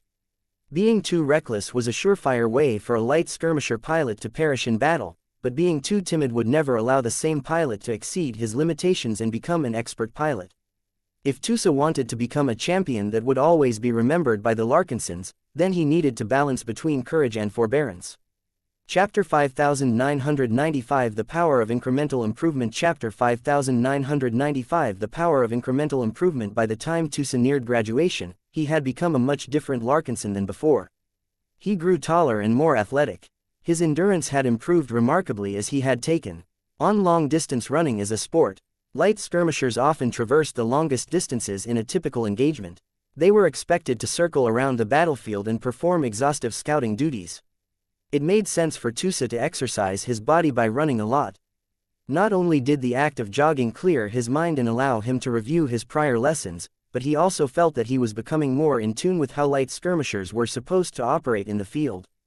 The more he began to become proficient in them, the more he learned how he needed to be patient. Tusa learned that many of the simulated combat scenarios contributed to a distortion impression on what light skirmisher pilots were supposed to do when deployed in the field. The simulated battles between virtual mechs often skipped out on a lot of boring sequences where light mechs tended to be most active. Before Tusa learned to be courageous, he first needed to learn how to maintain restraint. Light skirmishers were not that powerful when confronting other mech types on equal ground. Sure, Tusa frequently became impressed when a light skirmisher outfight a swordsman mech or a knight mech in the mech arenas, but competitive fighting was not representative of real combat. The Bright Vija Wars taught the Brighters how light skirmishers should actually fight. Every lesson and every combat tactic had been tested millions of times over dozens of wars. The mech academies of the Bright Republic had long phased out any lessons that proved to be useless or counterproductive. Combined with the private tutoring from the veteran soldiers of the Larkinson family, Tusa made steady gains with each passing year. He did not improve as quickly as the most talented mech cadets, but Tusa made sure to always attend his practice sessions and grind away at his own pace. Whereas the grades of many of his fellow cadets bounced up and down due to family drama, motivation problems, relationship issues, injuries and so on, Tusa steadily stood out due to his consistency. He learned from Wrinkle's example and did not allow others to affect the training and studying plan he set in advance. Tusa was ambitious. He did not let go of his goal of becoming a mech pilot. Yet he could not possibly rise above the crowd from the beginning like Uncle Ark. This was why he decided to become the tortoise instead of the hare. He constantly reminded himself that as long as he kept improving, it shouldn't matter too much that he was taking his time. His steady pace of improvement also allowed him to work on building his courage. Tusa did not attempt to pursue quick gains. He just set small challenges for himself and tried his best to fulfill them over the course of a day or a week. The important part was that the challenges had to be beyond his current means. There was no gain in courage if he tried to pull off a move he already mastered. Doing it once or twice was not impressive at all. Any of his fellow cadets could do the same. Yet as long as he continued to expand his skill set, he eventually managed to make the jump from piloting landbound light skirmishers to aerial light skirmishers. This was a massive improvement in his development. Aerial light skirmishers tended to be a lot more mobile, but also became a lot more exposed to the enemy. It took a lot of guts for Tusa to specialize in aerial mechs and light ones at that. However, he mustered up the courage to commit to it anyway because he gained much more agency and room for development. Not only would he be playing a more important role on the battlefield, he could also branch out to spaceborne light skirmishers with much greater ease. It was a lot more frightening for Tusa to pilot aerial light mechs knowing that there were many more ways for him to die. The lack of cover and the absence of solid ground made Tusa extremely conscious about how easily enemies could snipe his light skirmisher from the skies. He became forced to strengthen his ability to leverage the strongest advantage of any light mech. He learned how to become good at evasion. Fortunately, the Mech Academy dedicated entire classes towards evasion, anticipating enemies and reading the battlefield for the purpose of avoiding strong anti-air defenses. There was so much depth and nuance about how to survive and thrive as a successful light skirmisher pilot that Tusa constantly found new challenges for himself. He successfully managed to create the positive feedback loop described by Uncle Wrinkle. It sounded so simple, but it gave Tusa so much satisfaction and fulfillment. Both his skills and his courage grew with each passing year. By the time he graduated from the Mech Academy, he not only earned grades that he could be proud of, but also gained an easy entry into the Mech Corps. That was where his true life as a mech pilot began. Everything he learned in the Mech Academy was child's play compared to the training he received in a military environment. The abundance of real war veterans and the use of actual military mechs as training devices gave Tusa a real taste of mech warfare. It just so happened that the last Bright Vija war to ever erupt in the Komodo Star sector kicked off just as Tusa gained enough proficiency in piloting the predominant aerial light skirmisher models of the Mech Corps. Tusa still remembered his experiences during the brief but intense war. The Bright Republic and the Vija Kingdom had clashed against each other so many times that they understood each other well. On the one hand, this was good as the Brighters had learned how to excel in fighting defensive battles. On the other hand, this was bad because the Vijans had become masters on how to breach strong defenses. The Vijan Mech Legion crossed the border between the two third-rate states and assailed many different planets at once. Lesser star systems fell quickly, but the more strategic nodes became host to a lot of bloody actions. It was during the start of this war where Tusa started his third struggle of his life. "I don't want to survive the war," he told himself as he remained on standby in the cockpit of his dormant mech. "My life should have greater meaning than becoming another retired veteran who passes on his wisdom to the next generation. If I want to be remembered, then I need to fight like a god, not as a man." He decided to use the same approach as before. He fought cautiously at first, knowing that rookies without any real combat experience like himself shouldn't be roaming around the battlefield like he owned the place. Tusa could never fight like a god. He would die in the first few minutes after deploying on the battlefield. He decided to use the same approach as before. He fought cautiously at first, knowing that rookies without any real combat experience like himself shouldn't be roaming around the battlefield like he owned the place. He followed orders, he listened to the advice of the veterans in his units and tried his best to build up a reputation for being a reliable soldier. Tusa learned from the other Larkinsons that he needed to learn how to walk before he could run. So that was what he did. He tempered his excitement and abided by his fears. He avoided action whenever he perceived a substantial amount of risk and did not try to earn commendations. This turned out to be a prudent course of action. Many light skirmisher pilots either lost their mechs or died within the first months of the war. Meanwhile, Tusa not only managed to keep his mech in one piece, but also improved rapidly just by doing his best to stay alive whenever he deployed on a contested planet. It turned out that the Mech Corps used the first half year of every Bright Vija war to separate the chaff from the wheat. Tusa only learned later on that the military only truly began to develop the potential of its younger mech pilots after they had proved themselves in the field. As a Larkinson, Tusa already received recognition in advance, but his diligent performance earned him a promotion to more elite mech units. Tusa began to pilot more powerful and capable aerial light skirmishers. His responsibilities also increased. He received more dangerous missions and found himself mustering up the courage to take riskier actions than normal. All of this would have overwhelmed him if he started to fight like this right after graduation, but because Tusa took the time to grind his way to elite status, the adaptation process was not as abrupt as he feared. When the Vision steadily pushed the battle lines closer and closer to the Bentime system, Tusa eventually had his dream come true. He broke through. He exceeded his limitations and pierced the veil that prevented him from exceeding his own mortality. He became an expert candidate. From the moment he returned from battle with a half-broken aerial light skirmisher and much stronger willpower than before, Tusa knew back then that he had finally lived up to the expectations of the Larkinson family. "I'm an expert candidate." Even though expert candidates only possessed a minute fraction of the power of an expert pilot, it was the starting point for every mech pilot who yearned for greatness. A huge number of Larkinsons and other soldiers grew envious at Tusa for being one of the few mech pilots who managed to cross this critical threshold. While there were no guarantees that expert candidates could advance to expert pilots, the success rate was a lot higher. No expert candidate lacked confidence in himself. From the moment he gained a taste of what it was like to wield the power of a demigod, Tusa's courage swelled as he became confident that he could break through so long as he threw himself into enough pitched battles. Then, the Bright Vija War came to an end. Tusa became perplexed. So did many other soldiers of the Mech Corps. How could the war end so early? Shouldn't it drag on for a couple more years? All kinds of rumors circulated. Tusa even heard that his cousin Vase actually played an integral role in facilitating the peace talks. Whatever the case, Tusa became crushed.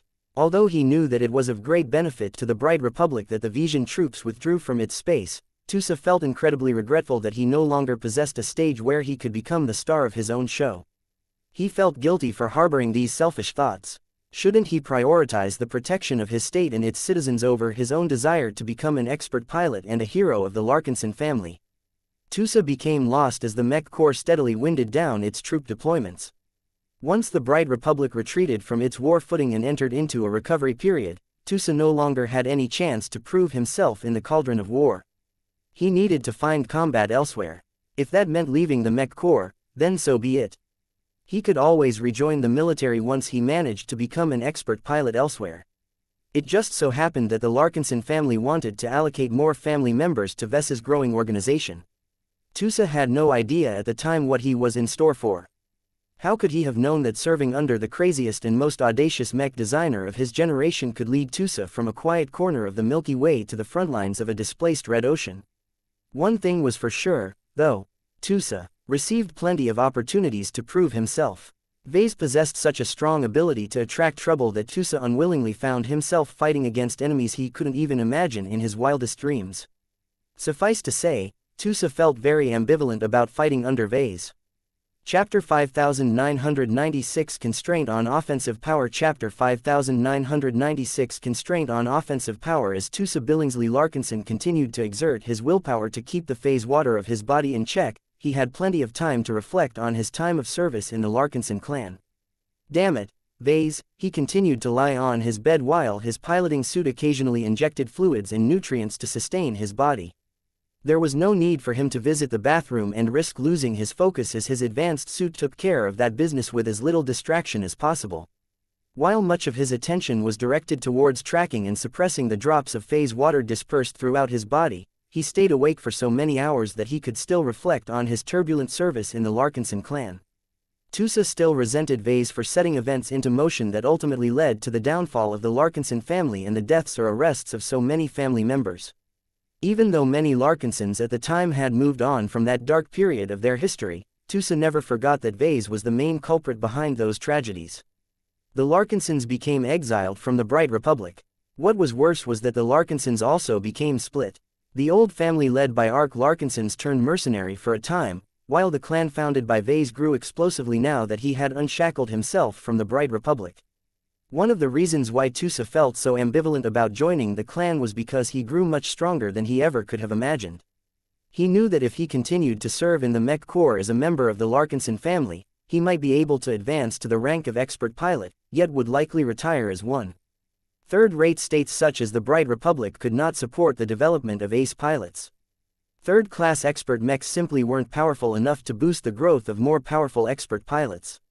Tusa did not have to worry about that problem while serving under a mech designer like Vase. Unfortunately, the privilege of piloting the Blue Shift, a custom mech designed by Vase, came with a heavy price.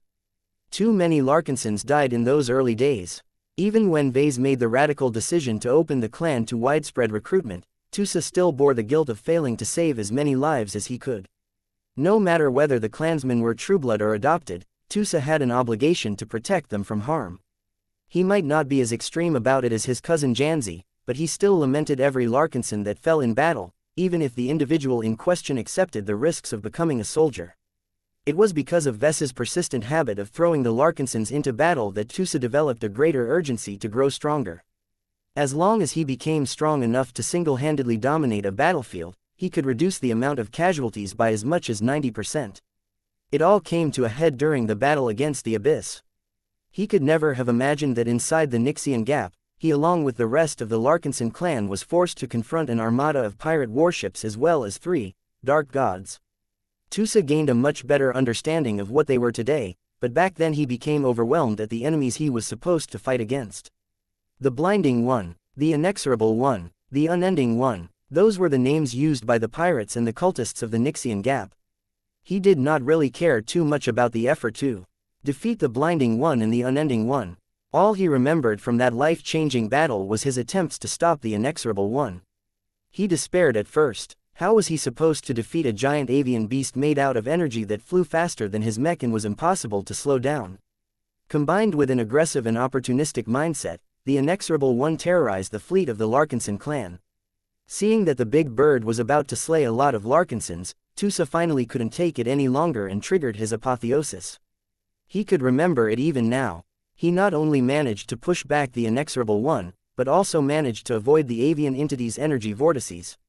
Tusa finally understood his true strength for the first time. It was freedom. He had conquered many of his struggles by freeing himself from the constraints that held him back. Whether it was the expectations set by his fellow mech cadets or the obstacles placed by his enemies, Tusa defeated them all by denying their ability to hinder his efforts. It felt so liberating to gain the power to ignore the obstacles in his way and achieve his goals in ways that his enemies did not expect. After that battle, Tusa thought that his career would truly begin as he finally gained the power of an expert pilot. The reality was less than ideal. It took a long time for Vase and Gloriana to design and deliver the promised expert mech. Fortunately, the wait was worth it. The Dark Zephyr was far greater than the typical low-tier expert mechs that the Mech Corps issued to its expert pilots. The Dark Zephyr was a living mech, one that had been tailored for Tusa's use from beginning to end. Even though the machine wasn't able to speak please like and follow the Cultivation Audiobooks channel or communicate with clear sentences at the time, Tusa already knew that he would start an unforgettable partnership with the expert light skirmisher. Years went by as Tusa continued to get dragged in battle on occasion. He was glad that Vase started to become more measured when it came to seeking confrontation. However, the fateful decision to relocate to the Red Ocean brought so many changes and advancements that Tusa felt as if he could never take the time to settle down. So much had happened during the end of the Age of Mechs. Tusa fought for the Larkinson clan much longer than he did for the Mech Corps. He developed his piloting skills and steadily exercised his willpower. He married Rania Woden Larkinson and started a family with the director of the Larkinson Biotech Institute. Life was going well for Tusa. Even if his progress started to slow down due to the lack of intensive battles, the relative period of calm and stability allowed him to polish his newly developed skills and consolidate all of the gains he made in the previous years. Just as Tusa thought that he would be able to grind his way up again by participating in the Trailblazer expedition, the Great Severing occurred. His entire life got caught by events outside of his control yet again. The Red War turned into an existential crisis to Red humanity. Vase decided to become a lot more high-profile and attract lots of unwelcome attention in the process. The expeditionary fleet continued to fight against alien raiding fleets, yet without the presence of Vase, several Larkinson expert pilots and a heap of veteran soldiers. Nothing was the same anymore. While the combined leadership of the Golden Skull Alliance was a lot more rational than Vase, the native aliens got a lot more serious as well. Tusa should have felt glad about getting into more fights, yet he felt anything but satisfied. Those alien warships are too frustrating to fight against. Even the worst alien warships took a lot of effort to destroy. Their transphasic defenses resisted a lot of attacks and their abundance of powerful gun batteries always exacted a price from the Larkinson army. If not for the fact that the expeditionary fleet was accompanied by several ace mechs belonging to the other partners of the Golden Skull Alliance, the Larkinsons would have lost a lot more mechs and mech pilots from the repeated engagements. Some expert pilots started to unleash their greater potential. Venerable Isabel Coden was a good example of that. Her Promethea was exceptionally good at burning down entire warships, so much so that she had to restrain her firepower for fear of turning every salvageable hull into worthless slag. Tusa had a much worse time in comparison. He entered into a brand new struggle where he tried to figure out his place in the battles of the Red War. Light skirmishers had a place in battles between mechs. They had never been designed to fight in a battle between mechs and warships. Even at the expert mech level, the Dark Zephyr often struggled to neutralize enemy warships fast enough. The shadow dance that he learned from a mysterious fruit gifted by Vase had become irrelevant in the face of powerful transphasic energy shields and hulls so big that they could fit entire cities. Tusa considered it to be a shame that he was forced to equip his Dark Zephyr with transphasic grenades in order to defeat enemy warships fast enough. He had no objections towards the existence of these powerful grenades. He just felt it was a personal failure for him to resort to these expensive boondoggles just so that he could carry his own weight. Compared to more destructive expert pilots such as Venerable Davia Stark and Commander Casella Ingvar, his capacity to inflict damage was the lowest. Not even the fact that he managed to master a powerful ability called the Leap of True Freedom could change this fundamental shortcoming. Tusa frequently thought back on what it meant to be a light skirmisher specialist. Light skirmishers were irregular combat units. They were never meant to confront enemies head-on. They were supposed to keep their distance from enemies that outmassed them and outgunned them. They were also supposed to rely on the superior firepower of other mechs to make up for their lack of offensive power. The more Tusa thought about it, the more frustrated he became. Even though he agreed with the doctrine built around light skirmishers, he personally felt frustrated by the fact that he became so powerful, yet also stayed weak at the same time. His anger and frustration stimulated his willpower and caused the surrounding shadow energy to deform around his body. His grievances about his lack of hard combat power caused him to look forward to the long-awaited upgrade of the Dark Zephyr even more. November LBJNN Tusa opened his eyes and glanced towards the distance. Though much of the mech frame was dimly lit, the expert pilot could still see and feel his high-tier expert mech being reconstructed a single piece at a time. It would not be long before he finally gained an opportunity to command more power than ever. He particularly looked forward to activating the Dark Wind module that promised to transform his Dark Zephyr to a much more powerful threat than before. Even though the ultimate module was highly experimental and had never been properly tested, Tusa believed in Ves's work. His eyes burned as he thought of all of the ways his upgrade expert mech could shatter powerful alien warships by destructively phasing through their hulls. From the moment the Dark Zephyr completed his latest transformation, he would no longer become trapped by the constraints of the light skirmisher archetype. The Dark Wind module effectively freed his battle partner from the expectation that light skirmishers were unable to inflict powerful blows. Tusa looked forward to his own liberation as well. The expected capabilities of the Dark Zephyr Mark III promised to open up his options and allow him to fight much more aggressively than before. His mind became so distracted that he failed to suppress the small amount of phase water circulating in his left arm. Muscles tore apart while blood spurted from the open wound. Fortunately, his piloting suit instantly reacted by pressing on the tear in his skin and injecting nanomachines that rapidly restored and knitted the damaged tissue back together. The painful slip-up reminded Tusa that before he could fully enjoy his transformed expert mech, he first needed to transform his body to remove its weakness against phase water. Tusa had managed to overcome many challenges throughout his life and career. He refused to let this one break his will. Chapter 5997 Restrained Upgrades Chapter 5997 Restrained Upgrades The Dark Zephyr Mark III gradually began to take shape. Vase and Gloriana worked with utmost concentration, as much as they could under the circumstances. Vase clearly coped a lot better with the abnormal environment than his wife. The mutated living workshop ability rendered the entire hall into a space where he felt completely at home. They already obtained a lot of relief by overcoming a major hurdle. They successfully transformed a large batch of expensive and high-quality resources. Vase did not hesitate to add another massive expense to the Larkinson clan by investing over 500 million MTA credits in rare hypermaterials, high-performance lightweight exotic alloys and exclusive composite materials. Many of these materials could only be found in first-class expert mechs. While the materials far exceeded the parameters of second-class mechs and quasi-first-class mechs, they were considered serviceable but not exceptional when compared to genuine first-class expert mechs.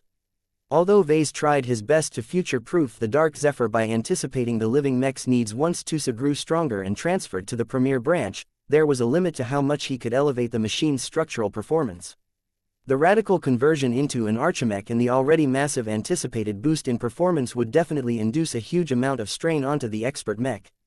It was impossible for a human to transform into a true god in a single leap. Under normal circumstances, breakthroughs needed to happen step by step. If the Dark Zephyr was a product designed by other mech designers, then there was no need to pay attention to this matter. Let alone upgrade the Dark Zephyr with exceedingly high-quality materials worth as much as several billion MTA credits. Vase could have invested all of that money into designing and fabricating a brand new machine. The reason why he did not do so was because the Dark Zephyr was a unique living machine. The expert light skirmisher had painstakingly accumulated 14 ascension runes, each of which strengthened and specialized his spiritual capabilities along two distinct directions. As far as Vase was concerned, the value of those 14 ascension runes far exceeded a blank expert mech worth billions of MTA credits. Aside from that, the personality of the Dark Zephyr also held a lot of value in itself. The living mech grew up alongside Tusa from the beginning. As both of them became more powerful, their cooperation and coordination also became a lot more effective. The difference this made was huge. If Tusa and the Dark Zephyr dueled against a high-tier expert pilot paired with a non-living version of a high-tier expert light skirmisher, the former combination would win 8 out of 10 times without a doubt. This was the value of the excellent synergy of an expert pilot and a third-order living expert mech. This was the most direct expression of Vase's design philosophy.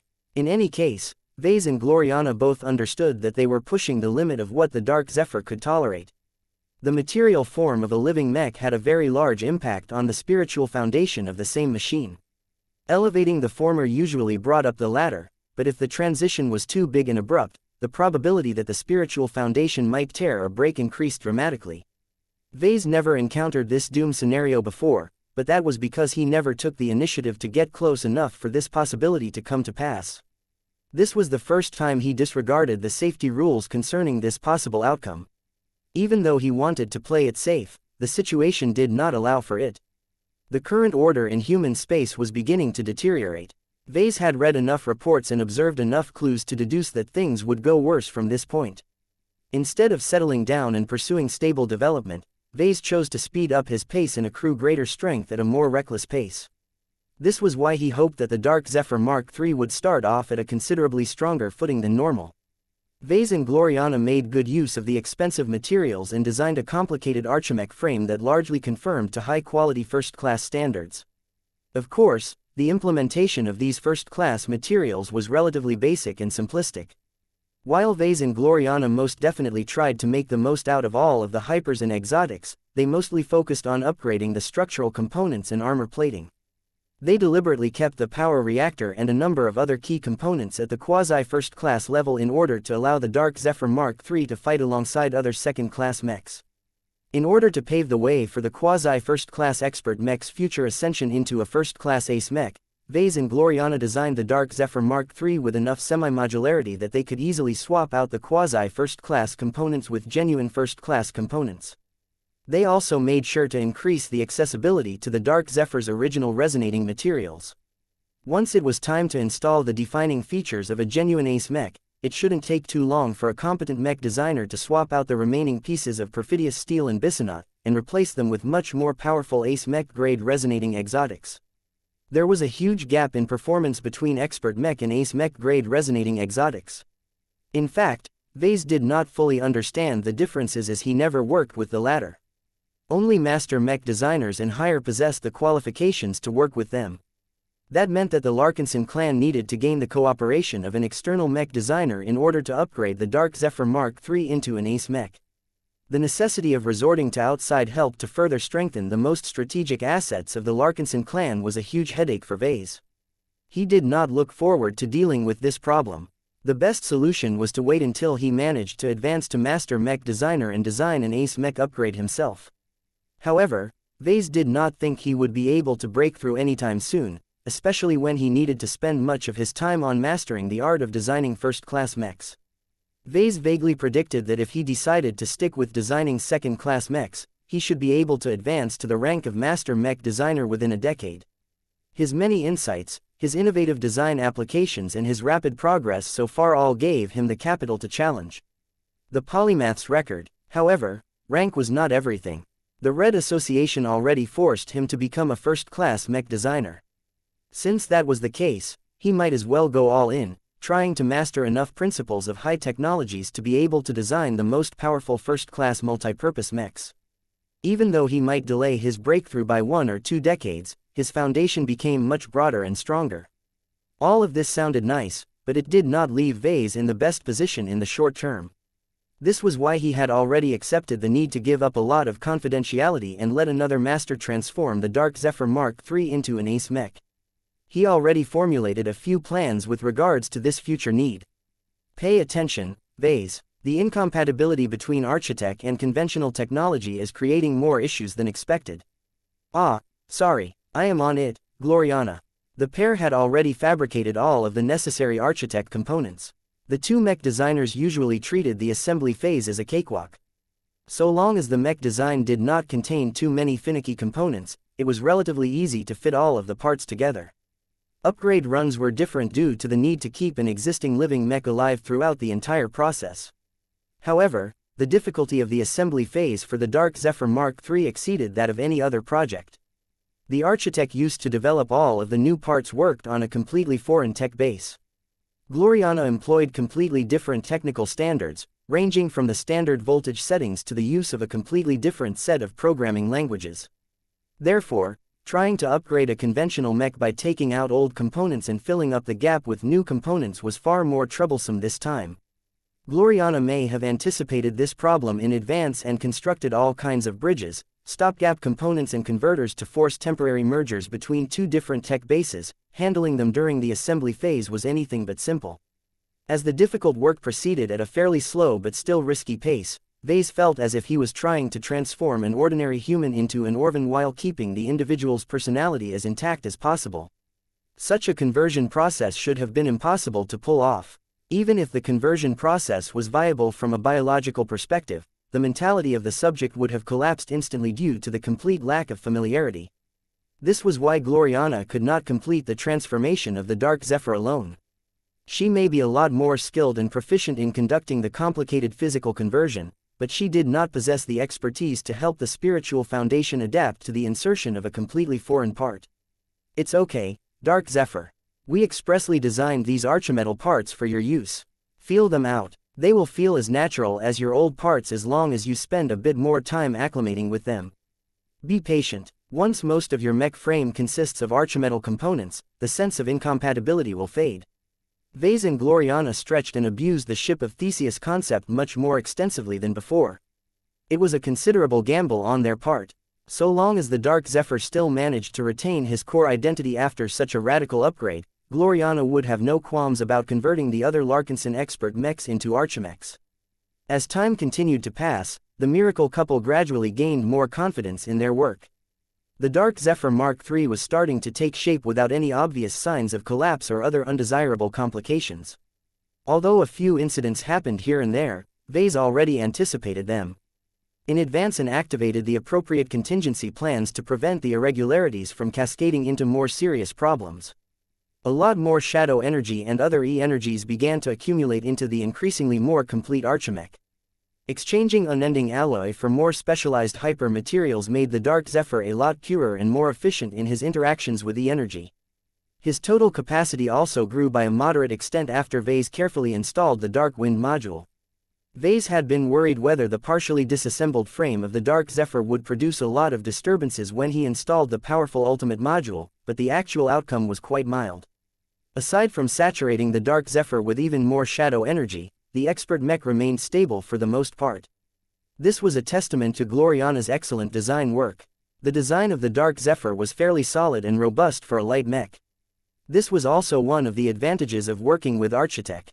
As the reconstructed expert mech neared completion, the pace slowed down even further as Vase and Gloriana were beginning to apply the finishing touches. Their main concerns no longer centered around the Dark Zephyr. They became more and more concerned about whether Venerable Tusa would be ready to pilot his new and improved expert mech when the time had come. Is he? Give him more time, Gloriana. I can tell that his mental state is in an unusually active state at the moment. Let's see whether he can tame the phase water rampaging inside his body by relying on his own strength.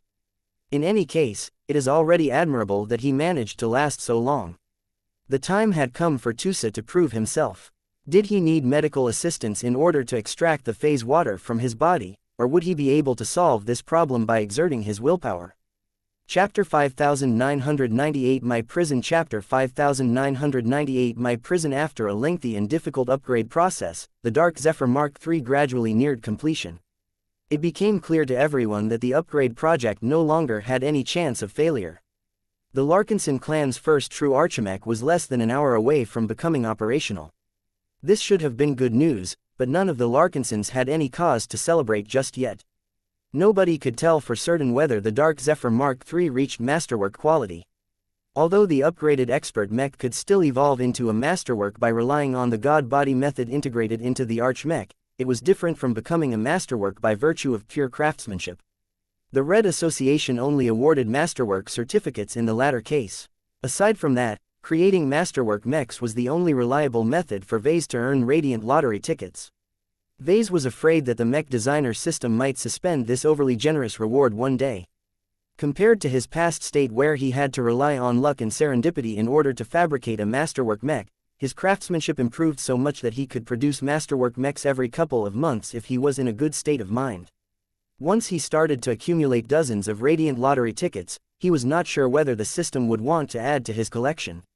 In any case, Vase had a good feeling about the Dark Zephyr Mark III.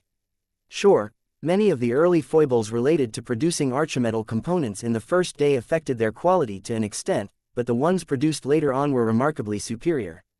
Vase had also put a lot of effort into preserving the mech's spiritual foundation. Even now, the Dark Zephyr's existing personality was tentatively integrating with his brand new archimetal frame. This was why he paid more attention to Tusa's delicate and volatile state. Through the design network, he gained a pretty good understanding of the expert pilot's mental journey. Although Tusa managed to adapt to his exposure to phase water to an extent, it was not enough. The expert pilot relied a lot on Blackwing's control of shadow energy to suppress the spatial turbulence generated by phase water. While that was not necessarily bad as the companion spirit increased his familiarity with the properties of phase water, the main point of the challenge issued by Vase was to force Tusa's willpower to undergo a significant improvement. Right now, Tusa had remained awake for almost a week. If not for the fact that he had already exceeded human limitations, he would have lost this struggle a few days prior. Even so, his lack of augmentation still meant that he needed to receive regular injections of stimulants to maintain his focus and awareness in the absence of sleep. This was not a sustainable form of treatment, but it was enough to keep Tusa awake on a continuous basis. Although the lengthy effort had strained his willpower far beyond his previous limits, his overarching desire to overcome this challenge and force the phase water into submission had successfully allowed him to last all this time. The threat posed by the phase water that was very clearly running through his body like time bombs had stimulated him into drawing out his potential. This was an amazing result, and one that Tusa should already be proud of. He had always considered himself to be a sprinter, but now he managed to fare surprisingly well in a marathon run. Yet this was not enough for Tusa. He never set out to win an endurance race. The only victory that mattered to him was vanquishing the threat of phase water by himself. He did not spend the previous days in vain. Although Tusa had spent an awful lot of time reminiscing about the past and reviewing the journey that brought him up to this point, his increasingly severe exhaustion could not stop him from formulating a plan on how he could break this deadlock. I have won every struggle in the past by freeing myself from the constraints that hold me back. If this is true, then I should make use of this to deal with the phase water in my body. It would have been a lot easier for him to do this if he was interfacing with the Dark Zephyr. The powerful true resonance generated by a high-tier expert pilot and a properly adjusted high-tier expert mech was already very strong. Although it was not as magical and far-reaching as the Saint Kingdom of an ace pilot and ace mech, Tusa did not think it would take much effort to neutralize the phase water in his blood in a permanent fashion. Yet this challenge was never about borrowing the strength of his expert mech. He needed to solve this problem by himself if he wanted to prove he was worthy to pilot his new and improved mech. In the last 2 years, Tusa had gotten the sense that his growth had outpaced his expert mech. He always tried his best to treat the Dark Zephyr as an equal, but since they interfaced with each other so many times, he could never hide his true thoughts from his battle partner. Each day that passed by without an upgrade was another day where the Dark Zephyr was getting further left behind. This increasing tension was one of the reasons why Tusa urged Vase and Gloriana to upgrade his expert mech as quickly as possible. Now that he was finally getting his wish, Tusa felt concerned for a different reason. He could tell that the Dark Zephyr Mark III had become much more powerful than before, so much so that the upgraded expert mech exceeded the strength of his expert pilot. It was quite difficult to produce such a large and noticeable gap. Tusa had recently become an ace pilot candidate with the help of general cultivation elixirs, and fought enough battles against alien raiding fleets to digest most of his rapid gains. His multi-day phase water torture session had also tempered his extraordinary willpower further. Tusa could feel that if he stepped away from this situation without any further improvements, he would continue to display a lot more endurance than before. Yet despite all of these improvements, Tusa still felt that he fell short of reaching parity with the Dark Zephyr Mark III. He should have been happy about this discrepancy, because it indicated that he would have plenty of room to grow. It should take a lot more years before he needed to crawl back to the design department and beg for another upgrade to his battle partner. However, his pride and ego did not allow him to accept the disparity in strength. He felt in the bottom of his heart that he could do better. The shadows around his body swirled faster as his force of will started to become more volatile. Tusa decided to be more proactive. Simply using his willpower as a defense against phase water was not enough. He realized that he needed to utilize his willpower to change reality in order to force a permanent change. Doing so outside the cockpit of his expert mech was nearly impossible, but Tusa no longer thought about other people's claims.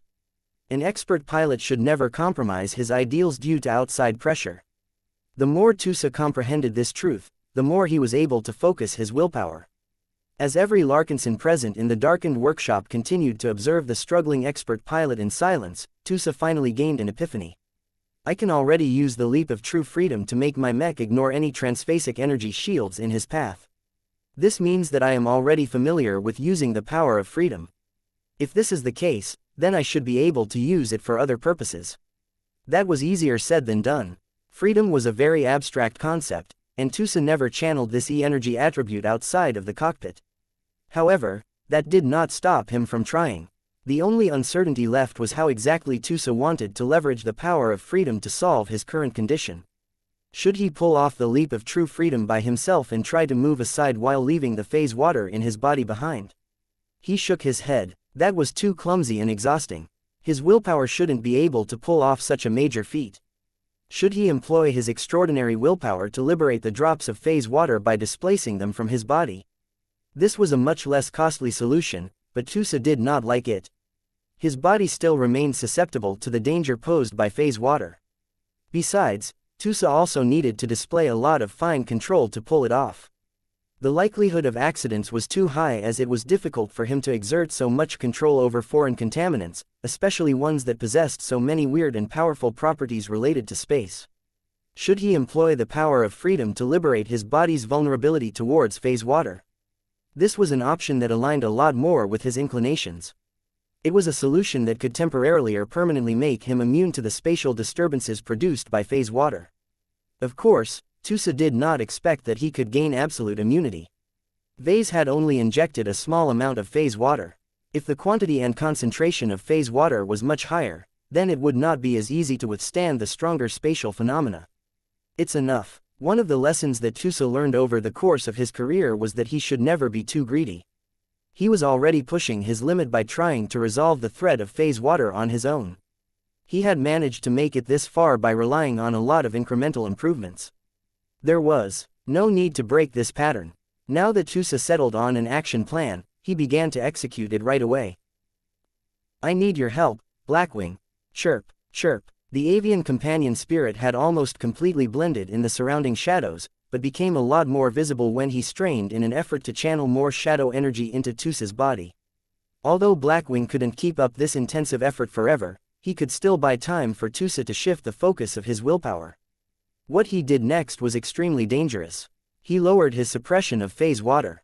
This freed up much of his willpower, which he promptly focused on his body as a whole. Soon enough, Tusa began to exert more of his willpower than ever before. Even though he had abused his willpower to the point where he had squeezed out its potential, Tusa firmly believed that he could still produce another miracle. Come on, transform, chirp, chirp. His willpower continued to surge across his body, yet without the suppression of before, the phase water circulating inside began to wreak havoc. Ah, his right arm, his left thigh and one of his lungs started to tear as Blackwing tried and failed to suppress the phase water that had spread to those areas. Chirp chirp chirp. Blackwing was already doing his best to limit the damage. The companion spirit prioritized the suppression of phase water that had spread to Tusa's brain and heart. This meant that there were less resources left to prevent the phase water located in less sensitive parts of the body from injuring Tusa. The outburst of injuries alarmed the medical team. The doctors were already on the verge of stepping in to stabilize the expert pilot's body and remove the phase water in a hurry, but the pain and injuries only stimulated Tusa further. I shall not let my body become my prison. A barrier seemed to break. Tusa's willpower surged to the point a lot of wind suddenly flew in his direction. His body flashed as a fundamental transformation took place. By the time the doctors arrived alongside Tusa's bed, they discovered that the expert pilot had somehow stabilized the phase water circulating in his body. Tusa had managed to overcome his vulnerability towards phase water. Chapter 5999 Floating. Chapter 5999 Floating. Tusa felt unprecedentedly free. His body was no longer as weak as before. He managed to change it somehow. He did not understand the first thing about biology, so he was not able to quantify the changes like a scientist. The expert pilot could just feel that he was no longer inhabiting the same collection of meat and bone as before. He could vaguely sense that his plan succeeded. He managed to alter his body on a fundamental level. The changes might not be too strong, but it already made a huge difference as far as he was concerned. His willpower could still sense the presence of phase water dispersed through his injured but recovering body. As the doctors around him had already taken action to restore one of his lungs as well as the other parts of his body that had gotten torn, Tusa already started to laugh. Ha ha ha, I did it, phase water can't do anything to me anymore. While his statement was a bit exaggerated, he instinctively knew that his relationship with phase water had changed forever. His perception of space had changed on a small but fundamental level. As Tusa disregarded his physical pain, he became fascinated by how much he gained from vanquishing the threat posed by phase water. It was difficult to describe all of the changes. His body felt lighter somehow. His weight did not change, but it was as if he had become a little less anchored in reality than before. He had the illusion that as long as he flipped a switch that did not exist, he could phase his body out of the material dimensions in a similar fashion to Lucky. This was an amazing gain if his judgment was correct. Tusa no longer had any fears that he would put himself in any harm if the Dark Zephyr gained the capacity to phase through other objects. What mattered the most right now was that he successfully managed to neutralize the threat posed by the phase water that was buried in various parts of his body. 2229 However, there were more changes than that. His perception of space was rather strange. It was not an effect that he expected or desired. It was not that strong either, as the sensitivity of this new awareness of space did not stretch across the entire Mech workshop. What mattered the most right now was that he successfully managed to neutralize the threat posed by the phase water that was buried in various parts of his body. Somehow, his body and the space occupied by it just refused to give in to the harmful effects produced by phase water. Even though Tusa and his companion spirit no longer exerted any active form of suppression against phase water, it was fine. As far as Tusa could tell, his transformed body simply refused to allow the space it occupied to bend and tear. He interpreted it as a more advanced form of evasion. The most straightforward form of evasion was to physically move his body out of harm's way. What he had done now was to occupy the same space, but somehow deceive reality into treating as if his body occupied a different location from where the phase water was doing all of the harm. It was a bit more complicated than that, but Tusa felt this was as good of an explanation as any. All he cared about was that this new capability not only made him impervious to the harm posed by Vess's blood, but also gave him inspiration on how he should develop his ability to avoid harm when piloting the Dark Zephyr. This is our future. The Dark Zephyr had already been leaning in this direction from the start. The prime abilities and resonance abilities already granted his expert mech the ability to draw fire at his apparent location without actually getting hit. The potential to allow his expert mech to phase through attacks that were certain hits on command was the next evolution of his piloting journey. Freedom tasted sweeter than ever before. In the rush and euphoria of his weird sublimation, Tusa felt as if he could liberate himself from more shackles of reality. However, that was a consideration for later. Right now, he wanted to pilot the Dark Zephyr Mark III more than ever before. He already knew without entering the cockpit that he had definitely improved his ability to phase through space alongside his expert mech. He no longer felt he was holding back his expert mech anymore. Tusa smiled as wide as he could. He did not disappoint himself. He just managed to catch up when his new expert mech was about to assume his new and improved form. "Vase," he asked with a hoarse voice. When is my machine ready?" "Just 10 minutes to go," Vase responded from the open cockpit of the new Archimech. "We are putting the finishing touches to your new expert mech. The upgrade has succeeded, as you can tell.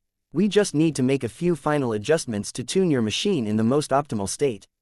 Tusa almost couldn't wait. He restrained his urges as much as possible. He knew that the additional weight was worth it in the end. He had already managed to keep the phase water in his body suppressed for almost a week. He could wait a little longer to get his hands on his new machine. "Then hurry up, I want to pilot it right after you are done." "Are you sure about that, Tusa? It is really impressive how you have managed to endure the test for so long, but your brain and willpower are probably stretched beyond their limits. You urgently need to rest in order to recuperate and heal." "No, I will not wait any longer. I have waited far too long for this. Don't stop me, Vase. I can still pilot my improved mech."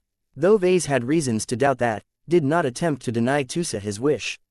The expert pilot may be in a bad shape right now, but his desire and enthusiasm had reached a new peak.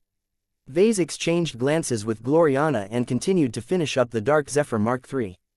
By now, the entire machine had almost fully converted into his new Architect configuration. Whenever Gloriana tested the Archimetal parts to verify that they had fully integrated into the brand new mech frame, she grew more pleased when she confirmed that the new components linked up with each other. Alas, she was only able to verify that the Archimetal parts could successfully link up on a one-to-one basis. It still remained unclear whether the entire Archimech would be able to function as a single whole. The fact that the living mech still remained intact throughout the comprehensive transformation of his physical form was a good sign. As the final minute ticked down, Gloriana completed her own task and floated over to the cockpit to see whether her husband was done with his own handiwork. Vase had just affixed an amended status plate below the main console.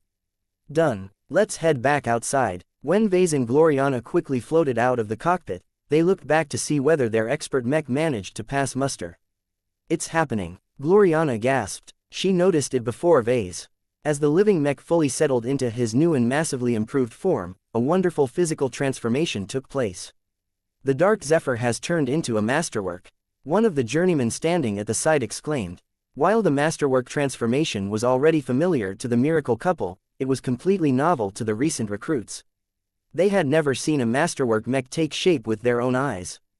This was the first time they received the privilege of observing it in real time.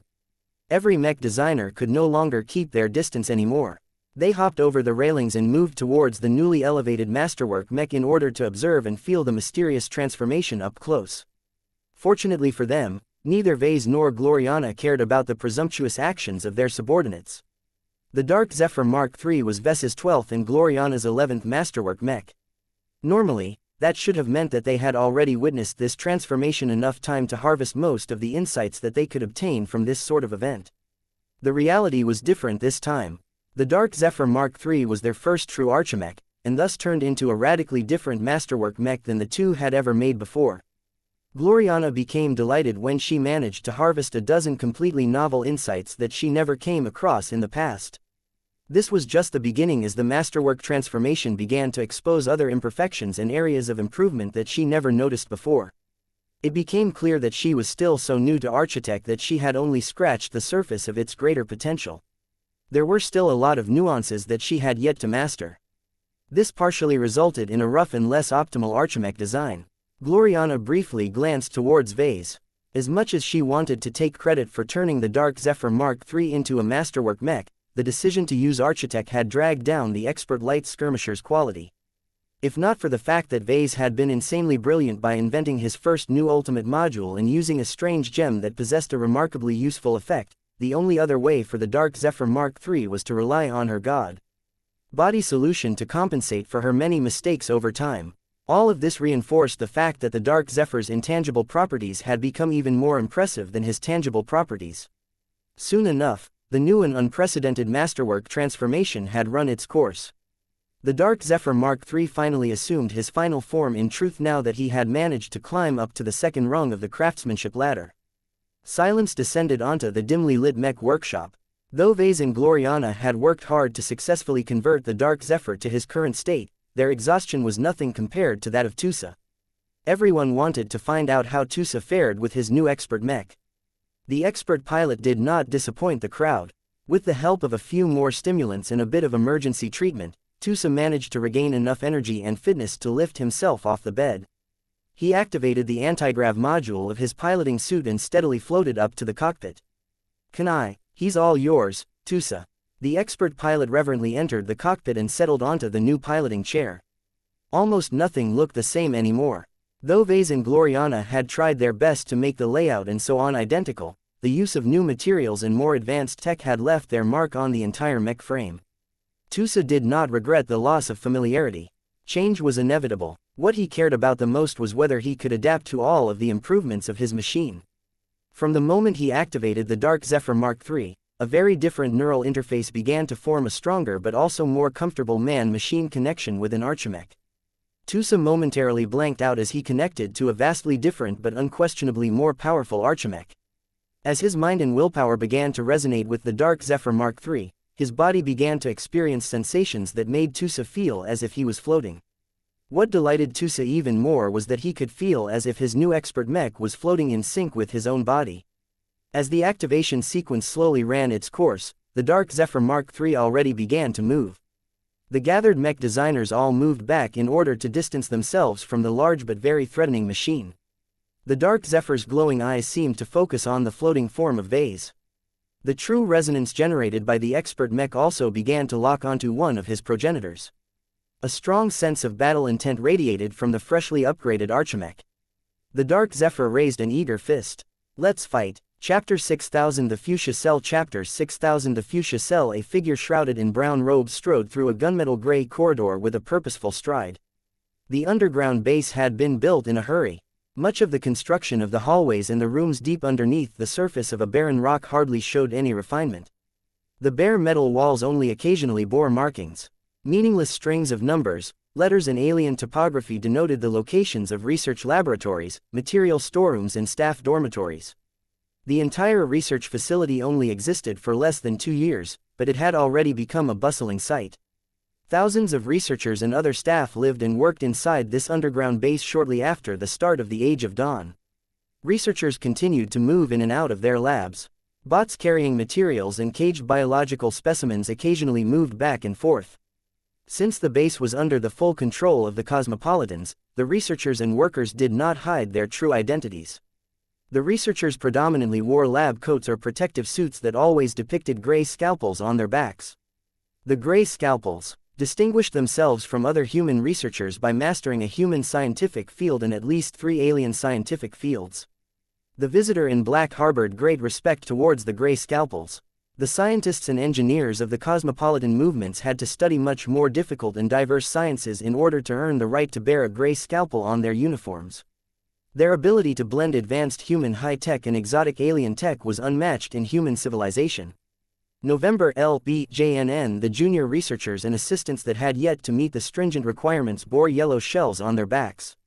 The yellow shells had yet to prove themselves. They ranked at the bottom, but possessed multiple promotion opportunities. Every cell managed their personnel differently, but the Fuchsia Cell generally allowed its members to freely choose their specializations. Due to the goals and strategy adopted by the Fuchsia Cell, most of its members consisted of gray scalpels. Research and more specifically bioresearch was absolutely vital to their current master plan. In contrast, the Fuchsia Cell did not produce a lot of white flags and black hoods among their ranks. The cosmopolitans of this cell did not have much demand for diplomats and infiltrators.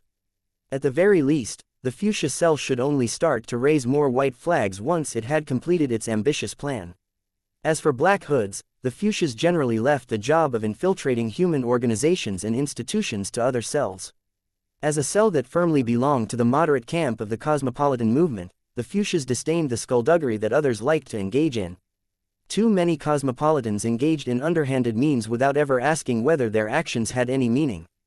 The Black Hoods of the cosmopolitan movement had infiltrated and sabotaged the current human order for thousands of years. None of them had succeeded in convincing human society to reject their xenophobic ideals. The only thing the Black Hoods were good for was passing on information and technological secrets. As the man in black robes continued to move past gray scalpels and yellow shells, he contemplated the great cause that was on the cusp of changing the Red Ocean forever. All of the research conducted in this secretive facility hidden deep away from the prying eyes of unenlightened humans served a single overarching purpose: to engineer the revival of the cosmopolitan movement. The man shrouded in robes scowled at the thought of how little progress the other cells of the cosmopolitan movement had made since the Great Severing. Prior to this epical event, the cosmopolitans secretly transferred many cells to the Red Ocean. This was because the cosmopolitans understood the potential of the Red Ocean before it opened up to the public. A new galaxy opened up new options as many of the most powerful and stubborn enemies of the cosmopolitan movement predominantly chose to remain behind in the Milky Way. This was why the cosmopolitan cells that managed to build up friendly relations with the Red Cabal did everything in their power to encourage the aliens to initiate their ancient refuge plan. It had taken great effort to separate and isolate red humanity from the Milky Way. Cut off from the immense power base of original humanity, the orphaned red humans should have understood how hopeless it was for them to resist the full might of the Red Cabal by themselves. The cosmopolitans all believed that they only needed to nudge the lost and frightened leaders of red humanity in the right direction in order to break the taboo against cooperating with alien races.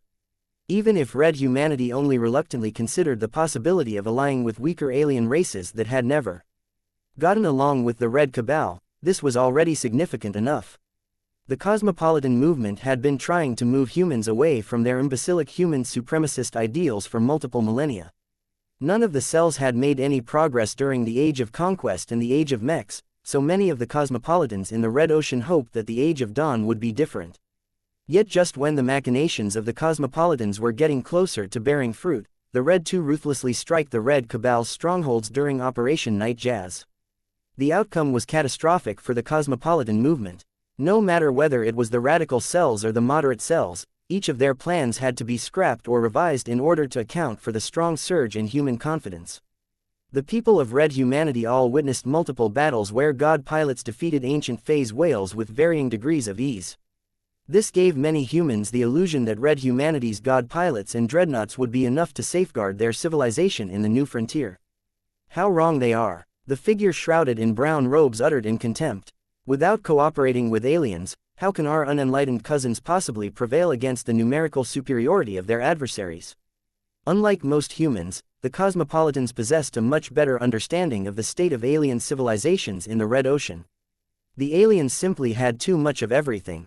They had so many soldiers, researchers, factories, homeships and phase leaders that their victory was already inevitable. This was why the figure in brown robes chose to support the fuchsia cell. Many cosmopolitans wanted red humanity to get humbled. The members of the cosmopolitan movement did not want all of those people to go extinct. After all, their ultimate ideal was to create a pan-species galactic community where humans could live alongside aliens in total peace and harmony. It was not their intention to exclude humans entirely. After all, the cosmopolitans were humans as well, and they all wanted to have a place in this ideal society. Soon enough, the figure in brown robes stopped before a well-defended gate. The man allowed the security guards to conduct a thorough inspection. The Red Claws were particularly thorough when it came to inspecting the brown mandible's cargo. The visitor had come to deliver a package to the leader of the fuchsia cell. While the Red Claws could not possibly understand the depth of the precious treasure locked inside the secure container, they gave the green light after confirming that it did not contain any weapons or tracking devices. The brown mandible nodded quietly to the Red Claws before stepping through the unlocked gates that led to the main research lab of the secret facility. The chamber was massive. Much of the biolab was occupied by workstations, biotech lab machines and many different cages that contained a lot of biological specimens. The gray scalpels and yellow shells that previously worked in this large lab had already suspended their work. Instead, they gathered in front of a massive containment chamber that was enclosed by a thick transparent wall as well as multiple transphasic energy shields. The fuchsia cell had clearly invested a lot of effort into keeping the key subject safely contained. As the man in brown robes strode past the rows of gray scalpels and yellow shells, he finally stopped in front of an older researcher who wore a dazzling golden coat. Brown Mandible X of Nihar, at your service. The newcomer bowed and introduced himself. I have a delivery for the leader of the Fuchsia Cell. You have found him. The man in charge of the research facility responded. I am Golden Wing Mihail Pentak. I have just transmitted my verification codes to you. Please present the object that you have brought. Cosmopolitans had many ways of identifying each other. Their checks went way beyond transmitting a bunch of encrypted data. The mention of verification codes was mostly designed to serve as a trap to fool would-be spies into thinking that was enough to infiltrate the cosmopolitan movement. The two cosmopolitans already completed the real verification process. Everything was in order, so the brown mandible was able to unlock the protected container and cautiously bring out the object stored inside. Many gray scalpels and yellow shells observed the fruit-like object with glee and satisfaction. They already heard so much about it. When they learned that it could possibly play a key role in their great endeavor, they had been waiting for this day for many months. One companion spirit fruit. Several allied cells have burned too many bridges to obtain it, let alone process it and transfer it to your cell. The orange pear-like fruit radiated a sense of power and mystery to those sensitive enough to perceive it. The companion spirit fruit looked as fresh as if it had just been plucked from the tree that initially grew it. Multiple cosmopolitans already developed the urge to devour the fruit. We will not forget the sacrifices made by our fellow cosmopolitans. The Golden Wing vowed as he carefully took hold of the precious fruit. We shall fully compensate the cells involved with its acquisition once we have initiated our grand plan. Brown Mandible X of Nihar scowled. You do not understand the magnitude of what we have done. Every companion spirit fruit tree is grown in highly secure facilities that are constantly being supervised by a god pilot or a star designer. Each companion spirit fruit grown from the trees are constantly being tracked and monitored until they are ingested by guests who visit from afar. In order to smuggle out a single fruit, our exalted benefactor risked exposure by removing it without triggering any alarms. Furthermore, our benefactor had to alter all of the digital records that record the existence of this fruit and distort the memories of every worker that was aware of its existence. Suffice to say, no average infiltrator could make all of this happen, especially in the middle of a stronghold controlled by the Red Association. Has our benefactor been exposed? We cannot say. The brown mandible responded. We cannot afford to make use of this asset again. He is not the only ally who has aided us. Each companion spirit fruit is mysteriously protected so that it will not produce its desired effect when ingested by unauthorized subjects. In order to remove the sight of the Earth Goddess and remove any other restrictions, our other exalted benefactor altered the fruit in accordance to your demands. Can the fruit be ingested by alien species? Yes, but our second benefactor has warned that his manipulation is not precise. There may be side effects, but multiple gray scalpels have confirmed that the fruit has retained its core function. The Golden Wing grinned as he held the precious fruit. That is good. Nothing else matters aside from the ability to produce a companion spirit. Only when an alien being is able to spawn a more rational personality that is divorced from the savage instincts of his biology can there be grounds for cooperation. The man in golden robes turned around and raised the fruit towards a large and very alien monstrosity that was currently being restrained in the middle of the enormous holding chamber. Rejoice, my fellow Fuchsians. Our catalyst has arrived. From today onwards, our cell shall finally change the new frontier for the better. Instead of trying to change the minds of stubborn Red, humans are persuading the Red Cabal to seek coexistence with our species in vain. We shall enact true change in this dwarf galaxy. Too many ages have passed where our cosmopolitan movement has remained powerless and hidden in the dark. Our lack of power has long prevented us from possessing enough bargaining power to make our voices heard. No more. So long as we manage to enlighten the Devourer Queen with this companion spirit fruit and bring her under our control, our cell shall become a galactic power that cannot be ignored anymore. This was the galactic parity plan of the Fuchsia Cell. Golden Wing Mihail Pentak no longer believed that they could produce meaningful change by persuading others from a position of weakness. In order for the cosmopolitan movement to get taken seriously, it needed to gain enough power to pose a threat against human and alien civilizations. What better than to weaponize and control one of the most ubiquitous but often dismissed major alien races of the Red Ocean? Everyone turned to the so-called Devourer Queen. Even though the massive and highly mutated alien being was utterly unique, there were enough familiar biological features to indicate that she was derived from the infamous Vorabug race. Chapter 6001 The Galactic Parity Plan Chapter 6001 The Galactic Parity Plan The Galactic Parity Plan was bound to change the political and racial divisions of the Red Ocean forever. Golden Wing Mikhail Pentak came up with this grand plan because he had grown disillusioned at the cosmopolitan movement. The man had fought for its great and righteous cause for over 3 centuries, only for nothing to happen. As his long life began to enter its twilight years, the leader of the Fuchsia Cell eventually made the realization that he had never amounted to anything in his life. So what if he managed to live for so long? So what if he climbed his way up the ranks and took over the leadership of an entire cell? The cosmopolitan movement still remained as unpopular among the stupid and prejudiced masses as ever. Public opinion and support towards cosmopolitan ideals had not improved in any significant way. In fact, recent events had caused the cosmopolitans to lose a substantial amount of sympathy. The rise of the ancestral spirit, known as Karamon, particularly proved to be a poisonous influence to red humanity. From the moment he explosively came to life, the entity that bore the name of the most destructive human in history had single-handedly raised the morale of a lot of doubting people. Before the unexpected transformation of the dominion of man, a growing number of humans had turned into pragmatists. They understood that red humanity was far too outnumbered to win the Red War, and secretly formed plans to seek compromise or outright defect to the aliens. While these defeatists had yet to join the cosmopolitan movement, they were prime recruits and could offer a lot of support to all of the cells operating inside human-occupied space. Yet the rise of Karamon not only caused the pragmatists to abandon their nascent cosmopolitan inclinations, but also turned them into even more fanatical human supremacists.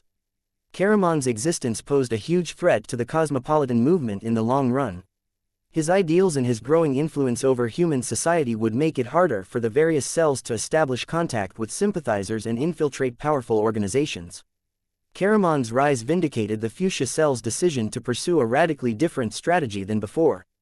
Power mattered. Golden Wing Mikhail Pentak had become convinced that the reason why the cosmopolitan movement never made any significant progress in its ultimate goal was because every cell constantly pursued cooperation first.